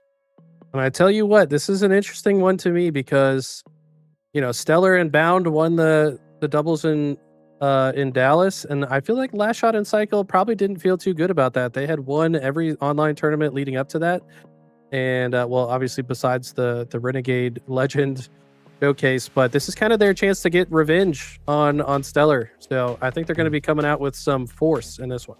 It's surprising to see Cycle and Last Shot as sort of runners-up in some of these tournaments. The only time you ever really see it in the fours, it's not even a question. But even in the seeding arrangement, I decided to give Stellar and Collect first seed. It is a bit of a questionable choice, but I figured because Stellar had won the recent Kason land, that he sort of deserved it, even if he was teaming with K. So Cycle Last Shot coming in a second seed. But in the winner side of the Grand Finals bracket, potential for a reset if we get there. But who knows? Last Shot Cycle been pretty deadly today. Expect this to be perhaps the fastest paced series that we've seen so far. The thing that really stands out to me about Cycle and Last Shot, just as players, is how quick they are to react off of every little situation, how quick they can ascertain where spawns are, how quickly they take fights. And we're just going to see a lot of aggression from both sides, I think. I got Art in my YouTube chat. He's saying he hasn't played Infinite in a long time. Is the DMR better than the BR? Eli, what do you think? I don't know if it's about what's better. It's just about what's popular. If he's talking about meta-wise, like which one's actually better, it's situational, right? Bandit's better close range. BR situationally can be better. I think the Bandit's a lot more versatile. But there's certainly situations you would rather have a BR than a Bandit. I think the BR also is very appreciated by like the broader Halo community, but our core competitors, the sweatiest competitors, are pretty dedicated to the single shot precision weapons. A lot of them come from Halo 5 with the pistol meta. So it's very similar to that sort of vibe. And a lot of opportunity for skill expression, especially on the final shot. That's where the finesse comes in, and nobody gets that last shot better than the man himself. I mean, there you go. Scoops up Collect looking for 2. Keeps Stellar at bay. Wow, denies him on the repeat despite Last Shot delaying the peak. He thought he might have had timing. That was just a crazy reach out from Collect. I mean, I guess he assumes he's dead no matter what. Might as well try to hit the miracle shot with the shock rifle. Ultimately falls. One thing that, Cycle Last Shot, they didn't win every single 2v2 tournament, but I think it's because they just have less experience in the 2s format. You know, their style works in 2s because they're so skilled, but I think, like, strategically, Stellar might be the better 2s player. Or I think he just is the better 2s player. But as they get more experience, they become more and more dangerous. Say Stellar's the better 2s player, and I am inclined to agree, but holy crap, how did Collect live that, right? Like the ultimate finesse, jumping from the silo there to barely stay up, and that gives him flexibility to stay in control of spawns and keep their advantage. So Collect going to do exactly that from a very sneaky location. I see in the chat Captain Crunch saying, what's my favorite comp Infinite map? I'd say Live Fire, probably. With this map being kind of close in tow, this is a surprisingly good map. It doesn't look pretty. That's the one issue, but actually playing on it and navigating is very fun. How about you, Eli? Live Fire and Recharge to me are like the quintessential Halo Infinite maps. I think they're by far the best maps in this game. I think Aqua Flag as a game type, quite good. But yeah, those are my top 3. Core launch maps always seem to be the best maps in any Halo title. It's tricky to get away from that. Until they put a lot of like love and care into the design of those maps, and not to say the other maps didn't get the same amount, but everything feels intentional on those. It caught out guard or off guard maybe in market, right? Like Cycle dropped into market. You thought he would have been compromised, but very quickly turned and burned Stellar, leaving Collect alone. He somehow scoops him up, down low, thrust at a dodge, Last Shot with limited options. He's getting a little bit of mileage with Elastic Camo. I really like that thrust usage because he's assuming he's going to get a melee trade. Wow, sticky repulse out of Last Shot. He's so good at that. Yeah. But the thrust forward was assuming that he took damage from a beatdown and to quickly get out of a line of sight to the next player. So thinking multiple steps ahead, even in those micro engagements. It's something you have to do when you're going up against these guys. Yeah. The expectation is that they're going to hit their shots, they're going to hit their beatdowns, and if they don't, it's a surprise. You've got the backup plan. if ever needing it. This is the biggest opening I think we've seen for Last Shot all game with the shock in his hands, opting to not reload it right away because he knows he might need to use it. That's 1, Ooh. 2, 5, And 10, keep Cycle 10, 10. alive. He That's, does, Way to victory. I think that's the biggest part of that, right? Because now the next engagement's going to be even easier. They're forcing the bottom swipe spawns. They look at how Watch out. ready Collect and Stellar were to double. Yeah. I mean, he got taken down to no shields instantaneously. Mhm. A good job by them to read the situation, and they're able to get out, but they're now fully separated from one another. But gets that awesome. kill despite getting shot in the side. So well executed play off of spawn there from Collect Stellar. A really effective and aggressive break out of a disadvantage, and just really cool to see the evolution of the meta in that regard. Like Cycle and Last Shot doing the perfect play to force a bad spawn, and then Stellar and Collect had a perfect option, or I guess idea, to counter it, double chowing the window, and then backing off Last Shot to open up space to play on the map. Interesting that Cycle arrives there. Not sure what his end game plan was. Very far away from Last Shot. I feel like those deaths could come back to bite them if more of those continue. We've got ourselves a 1-kill game. Ooh, I love that shooting for him as he scoops out the camo. Really good timing from Stellar. Still got the thrust in the back pocket if he does want to chow. And this gives Stellar some freedom to roam. Good scenario to use a jump like this and then, of course, fumble it. But those types of jumps are very vulnerable and risky. When you're camoed, you got flexibility. There we go. Shot caller. Okay, tied up, but sandbox advantage in favor of Stellar. Cycle throws a chase grenade, does not get much damage. Does keep Cycle to 1 shot, and that's enough for Collect to finish that, which means they can work together on the next kill. Last Shot's got nowhere to go. They've now taken themselves the lead. The fact that Cycle stayed alive as long as he did actually incentivized that Last Shot jump out the window to try to support his life, and then that led to him being staggered as well. So it's one of those situations where Cycle actually staying alive might not have benefited the team in the end. Had he just been dead, Last Shot would have played his life carefully. They find themselves in a bit of a blender. Okay.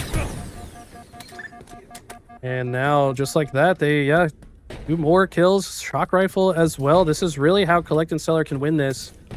Last Shot and Cycle do spawn together on the loop side. Pretty big shot to miss there. And Cycle gets a kill on the other side, and oh my god. Collect is being so Whoa, difficult. okay. Finds one, and the chain damage keeps Cycle at least a little bit weak. Not enough to write home about. Confidence to go toe-to-toe with Last Shot like that when the shots ain't hidden, and you know Cycle's like breathing down your neck trying to get involved, but Collect just really effective use of the corners that he had to stay in that fight and catch Cycle off guard here too. Both shots whiff, or at least don't do enough damage to finesse him. We're working the pillar. My god, he almost came out with it. Stellar with the cleanup, and I think it's safe to say Collect was the MVP of that scenario. 15-7, by the way. He knows how to work a pole. Let me tell you what, that guy is. Wait, whoa, that's not. I mean, let me tell you. played against this guy at matchmaking. That's all I gotta say. He's Yeah, very difficult kill. give me both. Cycle and Last Shot brought this closer, down by 2 now. Last Shot in somewhat of a compromised position. Don't know if he's gonna be able to get out of this. He will not. That's a big kill right there. Every single kill becomes magnified as we get closer to 25. 10 seconds to camo. Might want to slow play the game until the camo pops up. Seems to be the exact game plan. Last Shot supporting Cycle on snipe side here. So they do have one side of the map controlled. It does open up a bit of a lane for a cafe flank, but they've got the info now. With Collect coming into assist. Oh! The nade killed him. It looked like the shot. Hail Mary, Nade. perfect grenade, and Cycle stays alive. Keeps Look Collect at to that 1 motion. shot, and that's enough of an opening to get the camo. This is exactly what they need at exactly the right time. Flexibility to rotate too. He hit a G-slide off the benches and kept his reticle trained on glass the entire time as he grabbed the camo backwards. So just the flexibility on display. And with a slight advantage to Stellar and Collect, it might dissipate here. Last Shot's got a big opening for this. Feller opts to sit driveway, and it's gonna come back to bite him. Don't know if that was the best play in that situation. I think his goal was to spot out camo, but he didn't leave himself any escape options. And Collect does find a stick. That's pretty massive right now. Got the info on Last Shot as well. It keeps him at bay. Him being weak will prevent his ability to push too quickly, and it does delay time with the camo. So anything they could do to just get rid of some of the clock here, avoid the potential. There it is, the sound cue too. Stellar. Oh, my fortune favors him too. That audio cue might have been just enough for Stellar to get tipped off to the chow, and he wins the fight. It was so clutch to not trade there, though, as well. Now they've got them pinned. How do Last Shot and Cycle play this? They don't have any deaths to work with, and they are trapped in a very precarious spot. How much damage can they output so quickly, though? They're just side by side shooting the same thing. Cycle sees an opening to get out, but I think this is GG. Collect and Stellar take game 1. The moment that they opted to split from each other, I think maybe they thought they had like the damage necessary to make that move, but that's when things get scary. They find themselves sort of isolated. Watching Last Shot jumping up to ledge and the position of I guess Stellar Collect, whoever we were watching at the end, you kind of knew the result. 17-9 though. What a performance out of Collect. He's been a superstar in this so far. Did they get 3-0'd? I guess I should know this because I was commentating it, but the winners finals, I think, was pretty definitive. Last Shot and Cycle versus Collect and Stellar. So just to start the series on the note that they have, I think is a positive step in what's to come. It was a 3-1 in winners finals. I believe Collect and Stellar won Recharge, which was game 1. Oh, okay. And our astute production person here noticed that they are not very good at Recharge. So the good news for Last Shot and Cycle, though, no Recharge in this series, but they've already dropped Solitude. So this is definitely the start that you were looking for if you are Collect and Stellar. Sure, that's unfortunate. If Recharge, I hear from the production that maybe that's been changed in the series layout. We might have a Recharge appearing a little bit later. Oh, it has been changed. Recharge game 4 now. Okay, I like that. Recharge in game 4. Okay, I like the sound of that. It mixes up the maps a little bit better because I think it was like Solitude, Live Fire, Forge, and then Solitude again before Recharge even existed in the picture. So they're including that. And yeah, that's true. Looking back statistically, Cycle Last Shot seemed to be the weakest on that map for whatever reason. But in Live Fire, it's a different story. Okay, a lot of damage here from both sides. Did not care at all about that spike grenade, I guess, knowing that they don't do that much damage ever since the nerf. And Collect's always making himself a difficult target, at least forces him to burn more ammo than he would have liked. Now a momentary 1v1, and it's traded as well. So even starts, that's going to open the door for Collect as the first spawner to get this camo. Love that. He knows he has timing. He'll race there as quickly as possible to get that camo and picks up the spikes as well. You talked about them not doing as much damage. They are kind of sneaky though, right? They kind of do more damage if you're standing on top of it. It's an instant kill, but not maybe as reliable as they were when they sort of randomly bounced home on their opponents. Yeah, talk about how absolutely broken they were when this game came out. Yeah, they track you like far out of the range you think that was acceptable and just kind of chase you down. So, ooh, I like that bang. And that player is out with the QT. Cycle's other portal is back tower. We'll see if he has to opt to use it. Collect with a bit of COD timing there. Does not find Last Shot on the peak. And my just, yeah, just deletes him from existence. See you later. We call that the hammer. He's laid down the hammer, bro, on the top of his head. That's what it looked like. Unbelievable. Ooh, then he goes astray just a little bit. That might have tapped Stellar and led to the trades and Cycle. Now Last Survivor. We'll see what he does with spawns here. If he backs up here, he should force A as the spawn. Yeah, this is kind of like the 1v1 tech. If you ever play 1v1 on this map, you just go stand C plat and you pretty much force them to spawn in A every time. So he knows that. And now, with some space toward green, they have a bit of a cross shot here. He forced an A spawn and then wrapped the map and got space and spawned his teammate and tower behind him. So he created like a perimeter, basically, with the way that he played that out. And it almost led to a sneaky collapse from that player's left-hand side, but now he finds himself alone.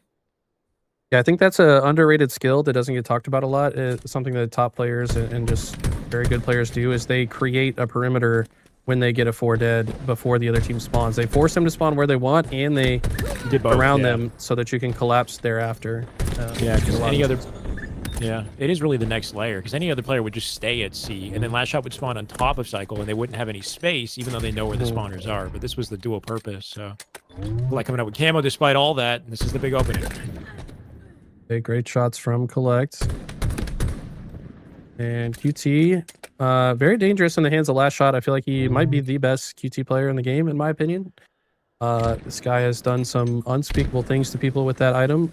It's going to be hard to put it to work here, I think, when the other team has sniper camo, though.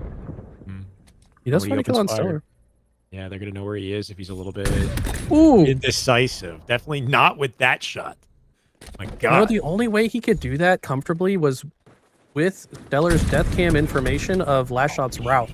Right. So, like, if he thought that Last Shot was still lurking there, he probably doesn't go for that, right? Because it's too risky, but Stellar must have fed him some good information from death cam. That's a really good call. Yeah, Stellar, he knows based off the info that he's not actively watching the lane, so he can just take the 1v1, isolate the face in the way he did. That snipe's sitting there available, but I think they might have repulsed him off of it before he grabbed it, so last shot not at a dodge. The cycle have it instead. No, back to K. Ooh, almost found another way out the Chow. 3 bullets to work with here and a teammate. Hey, feeling different so far this series. Obviously very good friends with But Last Shot and Cycle, and sometimes you want to beat your friends more than anybody else. Obviously this is the grand finals, but I feel like there's a little bit of extra kind of want behind this win when you're playing against your buddies.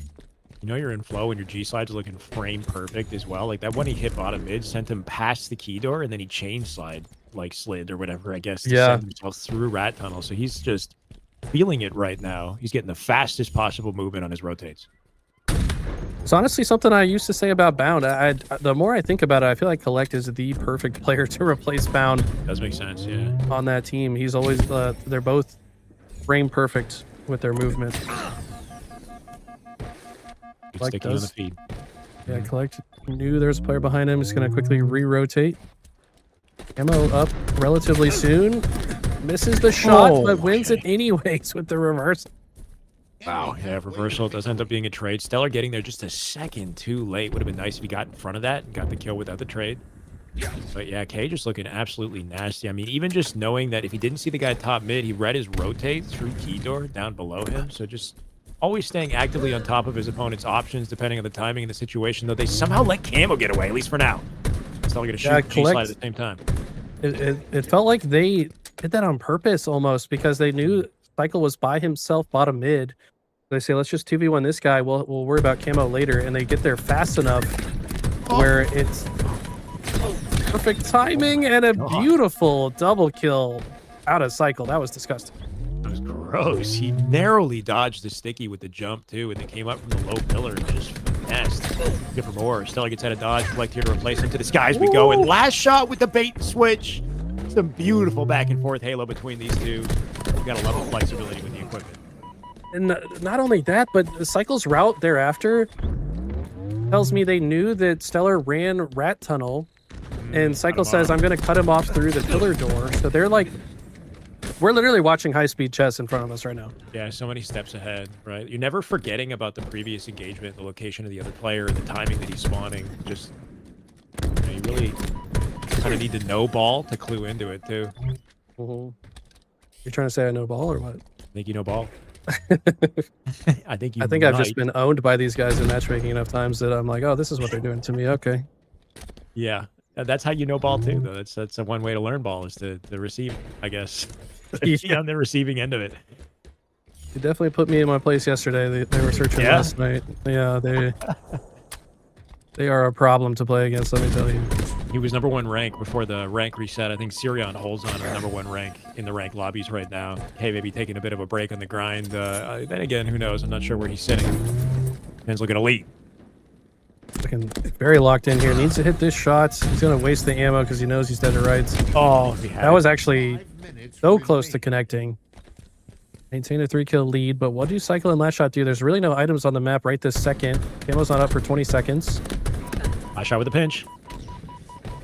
Moving from the right-hand side. Got some shields to work with here, too. Bank name to lead. But Stellar and Collect holding hands, make their way out through B to find a trade. They get 2. Ooh. Slide. Those are the kind of kills that Last Shot gets that I mean, there's a very tiny handful of players that are even capable of getting that kind of double kill. And it has so much value for them to maintain some control in this game. I think the spawns actually favored Collect and Stellar here, though, to where they should be able to get this camo. Or no, did it come up? I don't know what happened. I don't know if it got burned or I think someone either Cycle or Last Shot, I think, has it. You're right. Your last shot. Okay, he snuck away. That's the one thing with the observers. Even on the observer, it's hard to see who has the camo. Doesn't give him the name outline. or in the diamond disappear. Yeah, man's fully invisible. Ooh, that repulse! Despite him coming from camo with the sticky, he saw it and repulsed it away. Collect has some of the fastest reaction times when it comes to the repulsor. He is so good with that item. I mean, he does have the clip here. Oh, what a team play. You were there for it, Eli. The guy's got the clip of the year. I mean, his reaction with the weapon drop with the shock rifle when it got stuck. I mean, it's the most insane shit I've seen all year. So I'm not surprised he's repulsing away these nades. Like, we don't talk about him as a like a Ryanoob level like IQ player, but like you have to have such high IQ and presence of mind to make a play like that. And I see him make plays like that frequently enough that like it's kind of genius level gameplay at times. Even earlier on the oppressor map, there's thrust and QT on that map. He used the QT to teleport and grab thrust at the same time so that he could use this. It was, I didn't even think about it. It makes sense because you do it with the camo, but just kind of combining those mechanics and scenarios that most players would not even fathom. Yeah. I know I don't. That's probably why I lose to these guys all the time. Oh, that's how you close it. All right, Kay. Correct, I baby. see you. I see you, Kay. All right. 15-8. This guy's on an unstoppable heater. Cycle last shot. They got to wake up. That was disgusting. Okay. To close it out, too, in style. Off the rack, quick scope, get out of my face. Oh, yeah. Let's go to Don Chorus. On chorus in game 3. That should be very interesting. And with this caliber of play, I'm very curious to see how it plays out. But not the expected trajectory, I think, of our series for our series here, Eli. 2 games done and dusted already. Pretty definitive in the favor of Cycle or Collect and Stellar. And Collect playing as well as he is. Can he keep the heat going, right? We do have potential for a bracket reset if they somehow come out and sweep this with a 3-0. Feels like there's plenty of Halo left to play with the way things are going. Yeah. I mean, to be honest, like, Last Shot and Cycle could very well bring this to a game 5 despite losing these first 2 games. But we're definitely in territory of a bracket reset here if Collect and Stellar can keep this up. By the way, Collect had the stats, but Stellar actually dealt more damage than Collect in that game and took significantly more as well. So Stellar doing his part despite A being kind of the superstar of those first 2 games. Sometimes you're in the right place at the right time and get the cleanups. And I mean, Collect definitely earning the stats that he got with some of those snipes he pulled off, especially at the tail end. But it takes a team to win in Halo. And there's no denying that Stellar has been an integral part of the whole experience. This will be a new map for some of you. If you're coming into the stream late, we've included some Forge maps into the mix. In game 3 of the series, we've now got Don Chorus. Don Chorus, very straightforward in design, symmetrical design, created in Forge. Shout out to Frenchie's primary developer on the map. The guy made something beautiful. It's hard to tell this is a Forge map. Yeah, this is one of the prettiest Forge maps I've laid my eyes on for sure. It's also got quite a bit of corridors and kind of like sneaky spots. So despite these 2 teams being very fast-paced, I do expect to see some ratting happening, especially when Overshield's coming up. And Last Shot gonna immediately proc the OS with the sniper, and this is exactly what they needed to get back into this. I like the idea with the Needler there. The super combine damage can do a lot to an Overshield, so Collect using the sandbox to his advantage. Doesn't work this time, though. Honestly, give him a second 0.5 longer, and Last Shot is just instant dead. That gun is disgusting. Or get hit by snipes, maybe. Last Shot. What an entry into the fight. He'll leave a bullet or 2 left for Stellar to hopefully put on the same energy on Cycle. I guess he will. Straight to the face. Beat down not necessary. These boys traded blows. I would have loved to see what the ragdoll on that one looked like. His body probably just launched behind him. I mean, talk about clotheslining somebody. That was ridiculous. Oh, there comes Cycle. Got an answer for it, though. A little bait and switch, even from a distance. Like, does he find a trade? He will, at the very least. Down by 2. HP in chat says, is this Quake? This does look so much like a Quake map, actually. Like, it's... That's a good shout. That's a good shout. Yeah. And I don't hate that. Quake, Doom, I'm getting Doom vibes as well. It's not as like gothic and sort of like dreary, I guess, as like a Doom map, but it definitely has that sort of vibe to it. Very, very cool map design. And one that I honestly think has potential to go beyond our little tournament and find its way into a better playlist. There's definitely a lot of like walls that are very thick that block line of sight. So you do have access to some rotations around the outskirts of the map to go unseen, which I think adds a layer of strategic depth. If you're smart about the way you rotate around the perimeter, you can actually have an upper hand. But so far, Cycle and Last Shot really taking control of this one. It's pushing blue, and yeah, but they're so fast though, right? They're going to flip it, and they end up very quickly pivoting to recognize the red spawns. Last Shot might have come out with a sniper. I'm not sure if that thing is still trading hands or what. We'll see. I think he might be holding it. I'm just trying to get a look from far off here. Could be tripping. Either way, gonna hold on to the positions they have. A lot of damage here. Cleaned up. Collect finds a kill. Hard to get a grenade all the way back there. There's a lot of objects it can bounce off of. Stellar tries to sneak up on last shot and on cycle and does so successfully. It's going to be the bounce back game for last shot cycle, or can Stellar and Collect find a way to continue to finesse and keep the advantage they've had all series long? It does definitely mix up any potential momentum in the series. You never know where it's going to go. 5 kills is the lead. Stellar gets the first shot here, takes some grenade damage though. And it is ultimately traded out. Like last player on the map for now. Trades in the favor of Collect and Stellar. Gives them some flexibility to predict spawns here. Pushing up blue side should lead to red. Looks like they've got the awareness of it. They split pretty far from each other though. Cycle going out in the back of red here might put him in an unpredictable location. Collect, can you finesse it? What? Oh, he almost got out. What a wild attempt. It's actually kind of hard to trade, like to kamikaze trade with a spike grenade, but True. Cycle must have positioned himself perfectly for that to be possible there. New overshield coming up is going to be the point of contention here. 3 seconds. Shot in cycle, creating a perimeter. Last shot wants to be able to drop down on it from above. Gets the kill on to K, and that is going to be a big swap of momentum. But I will say that perfect trade onto cycle is big in that moment. Yeah, scooping up that 5, a little bit unexpected. Last shot going with a wide rotate for space here with the OS, and yeah, maybe missed an opportunity to help cycle. He's got the snipe though, and that's what matters. Cycle gets a kill onto Stellar without any damage being output from the last shot. Must have been some nice shots. Look how quickly this man's reaction time finds a target and lands the shot that's going to make it so Collect cannot work with Stellar. As Cycle picks off his teammate. No! What the plasma pistol grenade combination? That was slick out of K.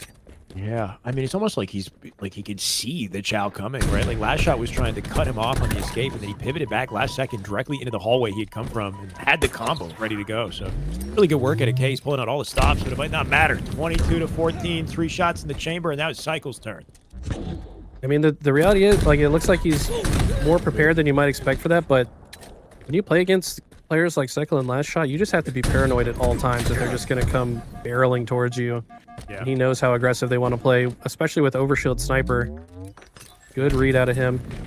Stop them in their tracks. Sorry, but yeah, sometimes at the highest level of play, it's almost easier to read a scenario because you know reliably these guys are going to push out their chows very aggressively. It looks like Last Shot might be a roaming X on the map right now. A little confusing, but yeah, he's X dead, but he's undead right now as he finds the 24th kill. Yeah, so far this game, I mean, it's about to end here, but it has felt like Cycle and Last Shot seemingly a lot more comfortable than Collect and Stellar on this one. And that's going to do it. And our Forge map inclusion is the answer that Cycle and Last Shot needed to get their way back into the series. We got one on our hands now. Of course, in best of 5, they got some work to do to bring it back and still in win position. It'll be nothing but core maps from here on out. I think we got Recharge coming up next. We had talked about the sort of potential disadvantage for Last Shot and Cycle on Recharge and how well Collect and Stellar have been playing on it recently too. So it could be the one where they close out the series or where Last Shot and Cycle maybe catch fire. I guess we'll find out. Yeah, even dating back to the last doubles tournament that all these guys played in, it was Recharge often that Cycle and Last Shot were losing. Even in grand finals that they would ultimately win 3-2, the 2 maps they would lose would be Recharge. So for some reason, a pain point for these guys. I mean, they seem very comfortable on it in 4s, but you got to wonder, is Royal 2 doing something to enable them? Like, I feel like the way Royal 2 plays Recharge makes their life easier, and now, you know, without that anchor behind them, they maybe find themselves in mixier situations. Yeah, interesting shout for sure. I think one thing they'll have to do is shut down Collect, and his route to grapple just seems to be on it all the time. For that looks like a low play to Shroud. Collect going for something sneaky for Camo, while Stellar plays hard out the shock. And cut his losses. Look for K down here with the nade. Somehow this man is finessing. No way he dodges the nade. He does. Last Shot's compromised. Stellar's still in the play. He is for the eventual cleanup. Okay. Last Shot wins those sometimes, but Stellar ices up in the end. And this has been very mixy off the start. Neither team's been able to proc this camo. It's still just sitting bottom mid, and I believe the fight will continue down here until it's activated. Last Shot says, thank you very much. I'll take that. And Cycle cleans it up. So expect last shot to apply pressure to K, but also move towards the shock rifle. That is definitely on his mind. He's going to add all the tools on the map to his pockets and probably going to make life difficult for K and Stellar. Quick and clean for sure. Looks like they split the spawns a little bit, and Stellar and Collect were separated there. Cycle finessing his own fight while Last Shot's on a journey of his own here. Can you find Collect? Collect's going to do what he can to just force the trade in the situation. At the very least, he's forcing him out into the open site for Stellar. Yeah, well, the spawn flip for Stellar across the map. He takes Last Shot out. Oh my God. God. Okay. You got to respect confidence, man. Insane. He's on another level right now, man. This guy is playing with confidence and chasing them down. He doesn't care who you are. He's gonna fly at your face and hit you with the shock rifle. Look over the nade. Oh my word, how's he living? Stellar supporting him with cross shots out from bottom A, and Collect making all the right movement decisions to live. Had he backed up into that corner, that nade would have cleaned him up. He was so ready. It's like he knows in his mind that nades are coming, so he has the jump prepared to get over it and to get out of dodge. Unbelievable movement. He's got a bullet left in the shock. Yeah, I was going to say, I don't know if he realizes, okay, he did instantly drop it. I don't even know if it's worth it to shoot that bullet. Like, I think I'd rather have the bandit out personally, but he's 10 times better than I am, so what do I know? I mean, people say aim assist is so crazy. I see it say in the chat, it says aim assist is so crazy, but not many people shoot the shock quite like you go do that, buddy. Whoever said that in chat, you go show me a clip of you doing that and tell me if you know, aim assist got you there, please. I will say, when the game came out, the shock rifle aim assist was strong enough that just about everybody was landing some pretty nice clips. But they nerfed it years later, and hitting flicks as reliably as Collect does is uncommon. This guy is uncommon for sure. I'm also just kind of impressed by like how consistently he does it, because the shock rifle can be a little finicky, right? Like you're just barely off by a micrometer, and it feels like you'll get like a shoulder shot or something. That's the burst. But he finds the perfect and extremely high frequency. Oh my God, Last Shot hightails it out of there. That 10 sensitivity turn, not going to be enough to save him, is it? Oh, and the grapple. All things considered, we've seen some highlights from Collect, but I mean, this is still a very close game, 10-8. And Collect now going to be the one with the camo shock rifle. I expect to see maybe a rare point of discipline from Last Shot to wait. And he does spot out Collect, and sometimes it's the easy shots you miss. Yeah, and sometimes it's the decision to push out the map like that leads to your easy death, right? Like he tried to play out on Last Shot, and that was enough to flip the spawn out the gold directly behind him, and he found himself in the middle of a blender. So it wasn't just the shot miss, but the lack of an exit that he had available to him, the way he played it. Just like that, we got ourselves a 1-kill game. And not sure where that shock rifle ended up. Could have despawned, so if you guys are unaware, despawn is quite fast in this game. If there's no players in the vicinity of the weapon, it will despawn in like 6 seconds. So the last time it was dropped, if it was kind of in a no man's land, it could have just quickly despawned. So nope, maybe not. I was able to track it. So that's the thing, is these guys understand that mechanic, and they do what they can to prevent it from despawning. Yeah, talk about Collect being deadly. Last Shot, the same potential once he's on a heater. I like the way he played that too. He saw Cycle coming up behind him in the tower, so he knows that Collect is forced outwards towards him, so he can confidently take that fight even out in the open. What? Behind him? How? They clear all that space, and Last Shot's thinking, okay, they got to be guaranteed A, but Stellar's so quick to get out the pipes, got behind him, caught him off guard in the exposed center of the map, and so much for the shock rifle. It's his turn. So before Stellar goes crazy, shout out to Cynical Vibe with the 5 gifted. Go. You there. Appreciate all the support from you guys tuning in today. Regardless of where you send it, it is appreciated. Thank you guys. Ooh. Toes. Watch your toes. Oh my God, I thought that was deflect and stick to him as well, but Shot survives. He does survive. Even just staying about him in long enough to sort of suss out the spawn location, I think is intentional. Like, he could just G-slide out immediately, but he kind of wants to linger there for a second. It's like, are they long haul? Are they tower? Oh, there they are. Okay, let me just proc the camo. And hopefully not die. Stellar seemed to know exactly where he was headed. Yeah, maybe also just waiting for intel from Cycle to tell him what's going on in that bottom mid play you were mentioning. They're going to grab the BR now in the long-range situation. Might find a little more success with it at range. And See, I like my YouTube. Sorry, Go ahead. I was just noticing he's talking about the sword and why is the sword not in play, right? It was an OG inclusion on Recharge, and it is an iconic weapon in Halo, but it doesn't quite promote high-level play in the way you might think it does. It leads to a lot of corner camping and sort of, I don't know, not necessarily unfair kills, but, you know, it's a tricky one because I do like the sword as well. I want you to sit, anybody that wants the sword, and I want you to stop and just try to think about how many doorways are on this map. Oh, And yeah. imagine walking through a door and just instantly dying to the sword. It's a bit anti-fun in my opinion. That's coming from a guy that competed in Halo 2 for 3 years with the sword the whole time, but it's just not, I don't know, it's not as competitive as it could be. What about a map like Dawn Chorus, though, right? Like, depending on how open the map is, I don't know if there's potential for the sword to be more risky and harder to sort of camp corners with it. It's always a possibility. You know, it doesn't promote good gameplay, but it is one of those weapons that are so iconic, you want to see it included in some capacity. So if they try it again in the next Halo, I won't complain. It's always something they try at the beginning of the game until the pros cry enough about it to remove it. Yeah, ultimately the pros kind of decide what the sandbox is because they will just GA something they don't like, which you can argue different ways is good or bad for the game, but just how it is. 5 minutes remaining.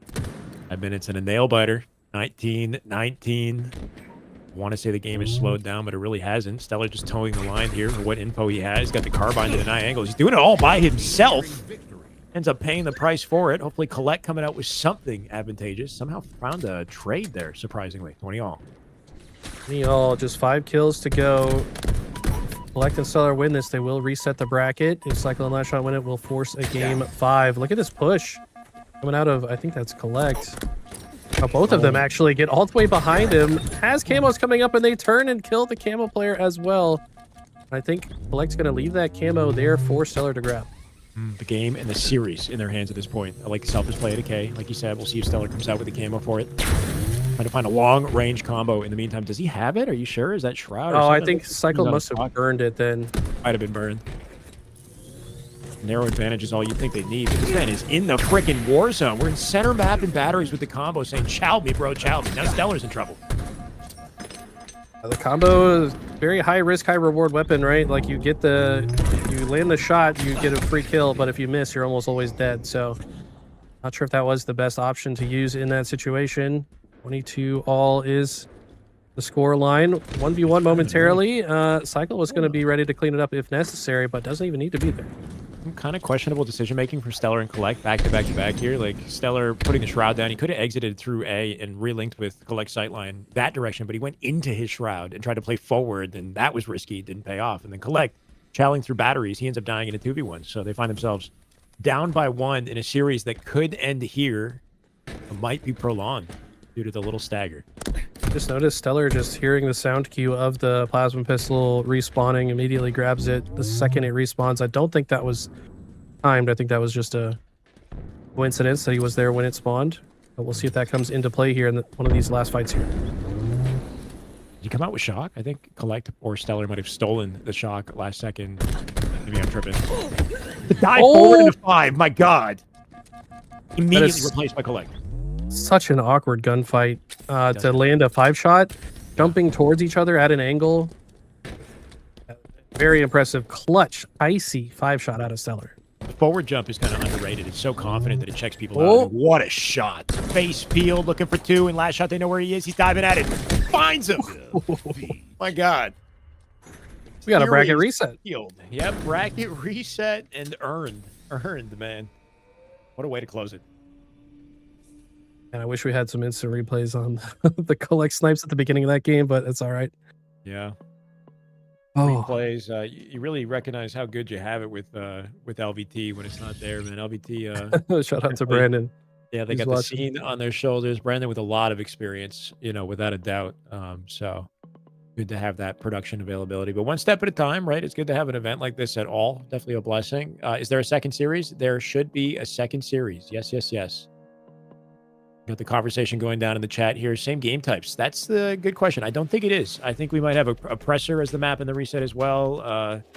I'm not sure. Well, we don't have a bracket. The we reset don't is reset not series? listed. Wait, he said veto that. What is he talking about? Which map? I think he said. I think he doesn't like Don Chorus because that's the one they lost. Might be worse than Nemesis. Bro, come on. We can try a pressure. I'd be down to put that one in the layout. But are we like forming a bracket reset layout on the fly here or what? I think so. Should just basically like inverse everything that we just had. Like start it with like live fire or so. I don't know. How do we Yeah, you could do live fire, recharge, oppressor, live fire, solitude. live fire, recharge, oppressor, live fire. So yeah, so 2 live fires instead of 2. Did we have 2 recharge last time? I don't know. I don't mind 2 live fires. Well, we only saw live fire once in the last series, so I think Can that we makes the list most the sense. reset next time? I don't think we even apparently the tournament organizers didn't even anticipate it. They didn't think you had the sauce collect. They should have believed. They should have believed, man. We're guessing game types, yeah. A little bit, yeah. If I mean, we set just- the game type, it's the same as whether or not we set it last minute, though, right? We just got to decide. Yeah, just say live fire first. Go. Yeah.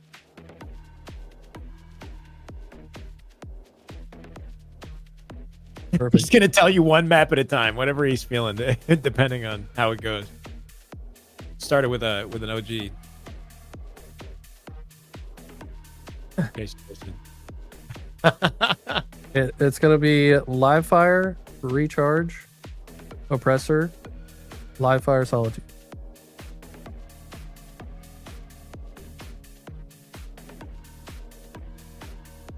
Live fire, solitude. Or do we want to do? Okay, well, it's been done. Or do we want to do solitude live fire as the close? So we start with live fire and end with live fire. But they've already kind of said okay to it, so yeah. Live fire is the Ladies and best gentlemen, map. I mean, it is. I would say it's the best map. I'm not complaining. It was a map that Collect and Stellar came out on top in, but oftentimes you see Cycle Last Shot with the edge on that map. So we will see a bit of back and forth contention. They didn't have set maps. That's okay. We're going to figure it out now. Chad, I do appreciate you staying with us for just the entirety of this, right? Like this is it, the tail end, regardless of who wins it. We're going down to the wire and the finale in our tournament, Eli. It's been an absolute pleasure. For sure. These guys are putting on a show for us. We're seeing some crazy plays every single game. We're seeing high speed chess in action. And Last Shot loves Oppressor. We love to see it. Even though he spelled it horribly wrong. Oppressor? Come on, buddy. Okay, but what if we don't play Oppressor and play Solly? I love that. Ah, you're right. W4 just bro. Not even a hint of sarcasm in the commentary going down. Never.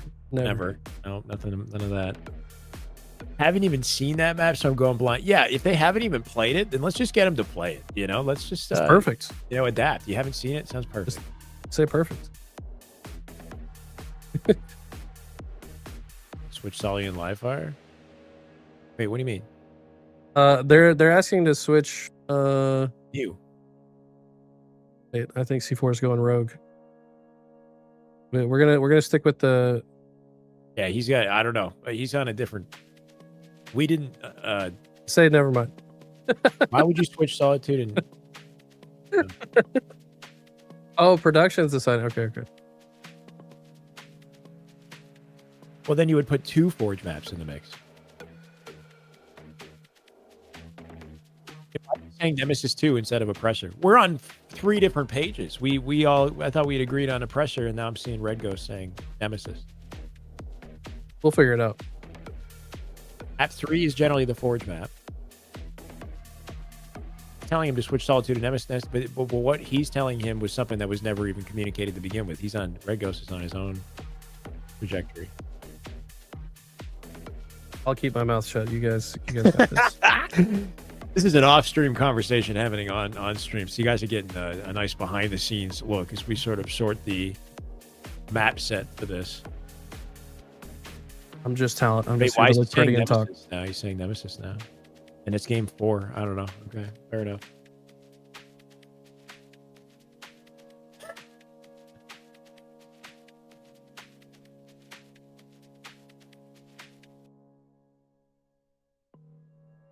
We're doing it live. Changing Our own rules on the fly here. We just change in mid-turn. I mean, hella down for that. Okay. We're going Nemesis. It'll be game 4 if we make it. Last shot and cycle. Collect and Stellar. They're looking to 3-0 their way through this anyway. Loving this adaptability. Hey, man. This is what it takes. It's a free tournament. Hashtag free sign up. Can we get that in there? All right. Live fire game 1.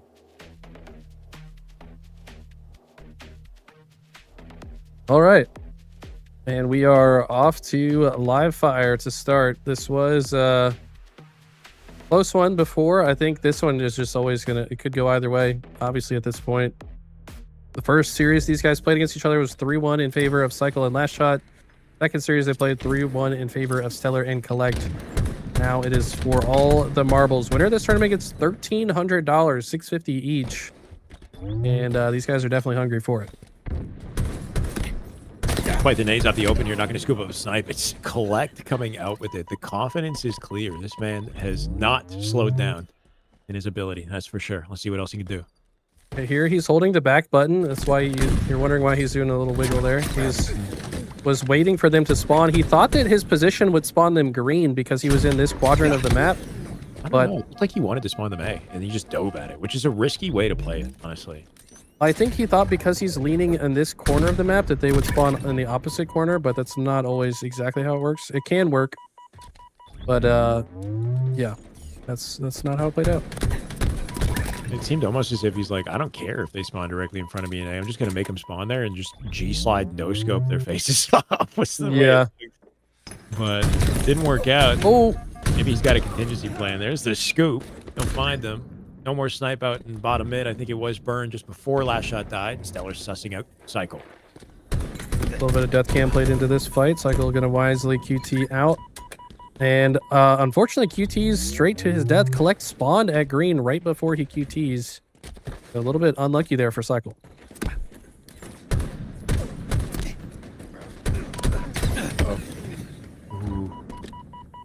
And they're already in convenient positions to force the B spawn, so this could get ugly in seconds. It's not as ugly if you missed the first shot, though. Missing the first shot there, highly critical. Or Last Shot there. Ooh. And wow. Stellar with the GB nade, as the old heads would say, perfectly placed it into the vent. Yeah, it rolled and just landed right at his feet, despite the fact that he bounced off. It just was enough damage to clean him up. Stellar looking for something here, too. Not quite going to connect with the stick. He's got his teammate with the rebound. Why is it on the way down? Unicorn! Oh my.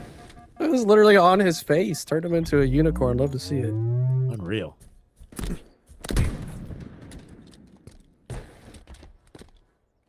8-6. Stellar and Collect a bit separated here. Trying to relink with one another. Not fast enough, though. And Collect in a sticky situation. How does he get out of this one? The answer is he does not. And that's going to be a staggered death as Camo spawns. This is about as good as you could ask for your Cycle and Last Shot. Bring that Camo closer to Cycle for the defense here as he procs it. Got Sniper coming up here shortly as well, so one false move and this could get ugly. Stellar looking for more of those hopeful stickies he found earlier. Maybe not so hopeful, maybe very strategically placed. This guy is not missing with the stickies. Camo out the picture, snipe available, advantage collected Stellar. He's one of those things that combines really well with the QT because you can avoid the kamikaze by teleporting out. So I like that decision from Stellar there. Now, getting a lot of action bottom mid. It's a good routing area, but it's also hard to get out of and easily grenaded. Stellar with some great shots on the Cycle, walking him down. They brought this within 3. Still got one spike in the back pocket if he needs it. Seems like a good scenario to maybe hold hands and kind of catch him off guard. I think Cycle's playing out bottom mid in the meantime. Collect has Sniper here. Should be the man to witness. So gets denied. They both die together. Cycle's turn. Cycle drops the Sniper for Last Shot, having utmost confidence in his teammates. You see that little slight move to the left Last Shot did before the spawners? That was to not block the line, or not, to basically dodge the line of sight check and guarantee that they spawn back A. Oh, he has that scoreboard up sometimes too for it. Yep.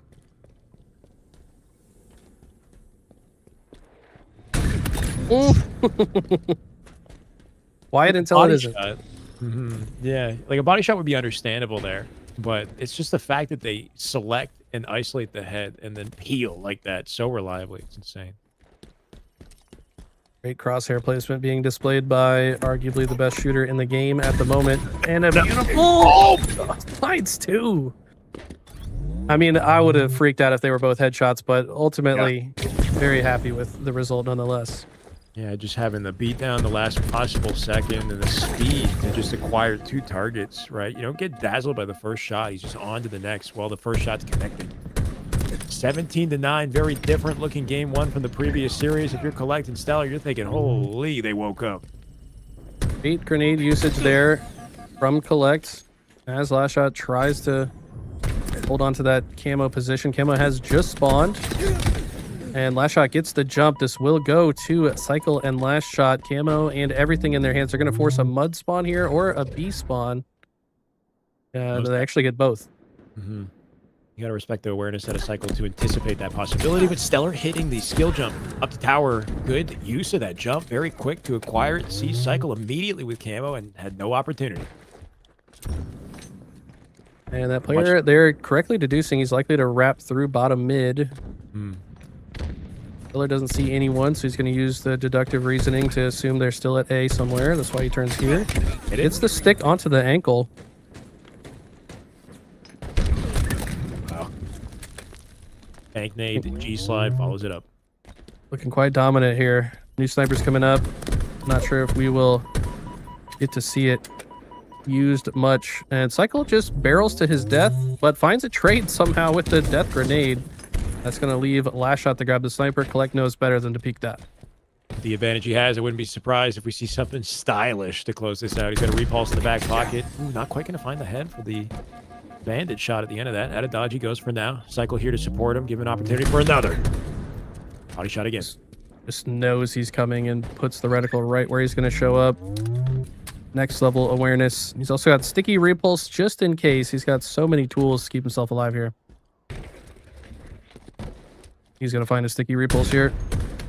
Might not need it. Yeah, if he even needs it. All body shots. Still there's the closure he was looking for. One final kill to clean up game 1 in dominant fashion. Fake territory we're looking at. My God. And then just immediately stops moving. Like, there's no wasted movement Yep. from these guys. I mean, There's no game to play. He puts the controller down. All right. We're not twirling the sticks. Nothing. Just only correct movements. 15-6, by the way, is the stat line. His last shot ends it like that. My word. doubles is so interesting, man, because it can be very close, but it can also just snowball out of control. Like, I don't even want to say Stellar and Collect were doing much wrong that game. They just were constantly playing from disadvantage the entire time. And yeah, that's how Halo's played at the highest level. You have to the best players in the world are the ones that are capable of pushing their advantage state the longest. Right. That's exactly what they did here. Yeah, power weapon control carried into more power weapon control. You see it in the damage stat there too. And look who got shut down too, right? Collect, who's been having just a masterful series of Halo in the previous one. Now at 2471 in the damage department. Last shot with over 4,000, nearly 4,500. So very different looking stat lines across the board. And Collect with the introduction of recharge in game 2. This is where you really want to see him bring back that superstardom, because last shot cycle, they don't look the same anymore. You could argue this game really fell out of control as a result of Collect's play, where he was the last player alive on the map. Camo's coming up, and he, instead of going to Camo, sat on the dummy ramp. And I think his intention was to spawn them big door, because the game really does try to spawn you as far away from In the beginning. opponents, right? Yeah, so when he curb slides to his death and gives Sniper Camo to Cycle Last Shot, like, that's when the wheels fell off. And it really does sometimes boil down to how you start the game, because of the level of momentum these guys are able to carry. Yeah, that's crazy. That was the open strat. That was like off the open strat that created the scenario. I don't know. I feel like it is true. Yeah, like maybe he was anticipating big door, but the game has this tendency of mirror spawning. Like if you haven't pushed out any of the lane, then it's going to kind of give you the spawn that's directly opposite where you and your team are located. So yeah, maybe just a timing mishap, paid the price for it, and that price kind of carried throughout the entirety of the game. Maybe we'll see a different story here on Recharge with the shock and the playmaking he's put on with Stellar previously. I'm hopeful that the series goes the distance.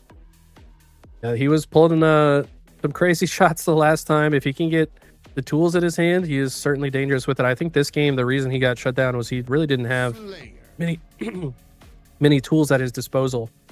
And that goes a long way here.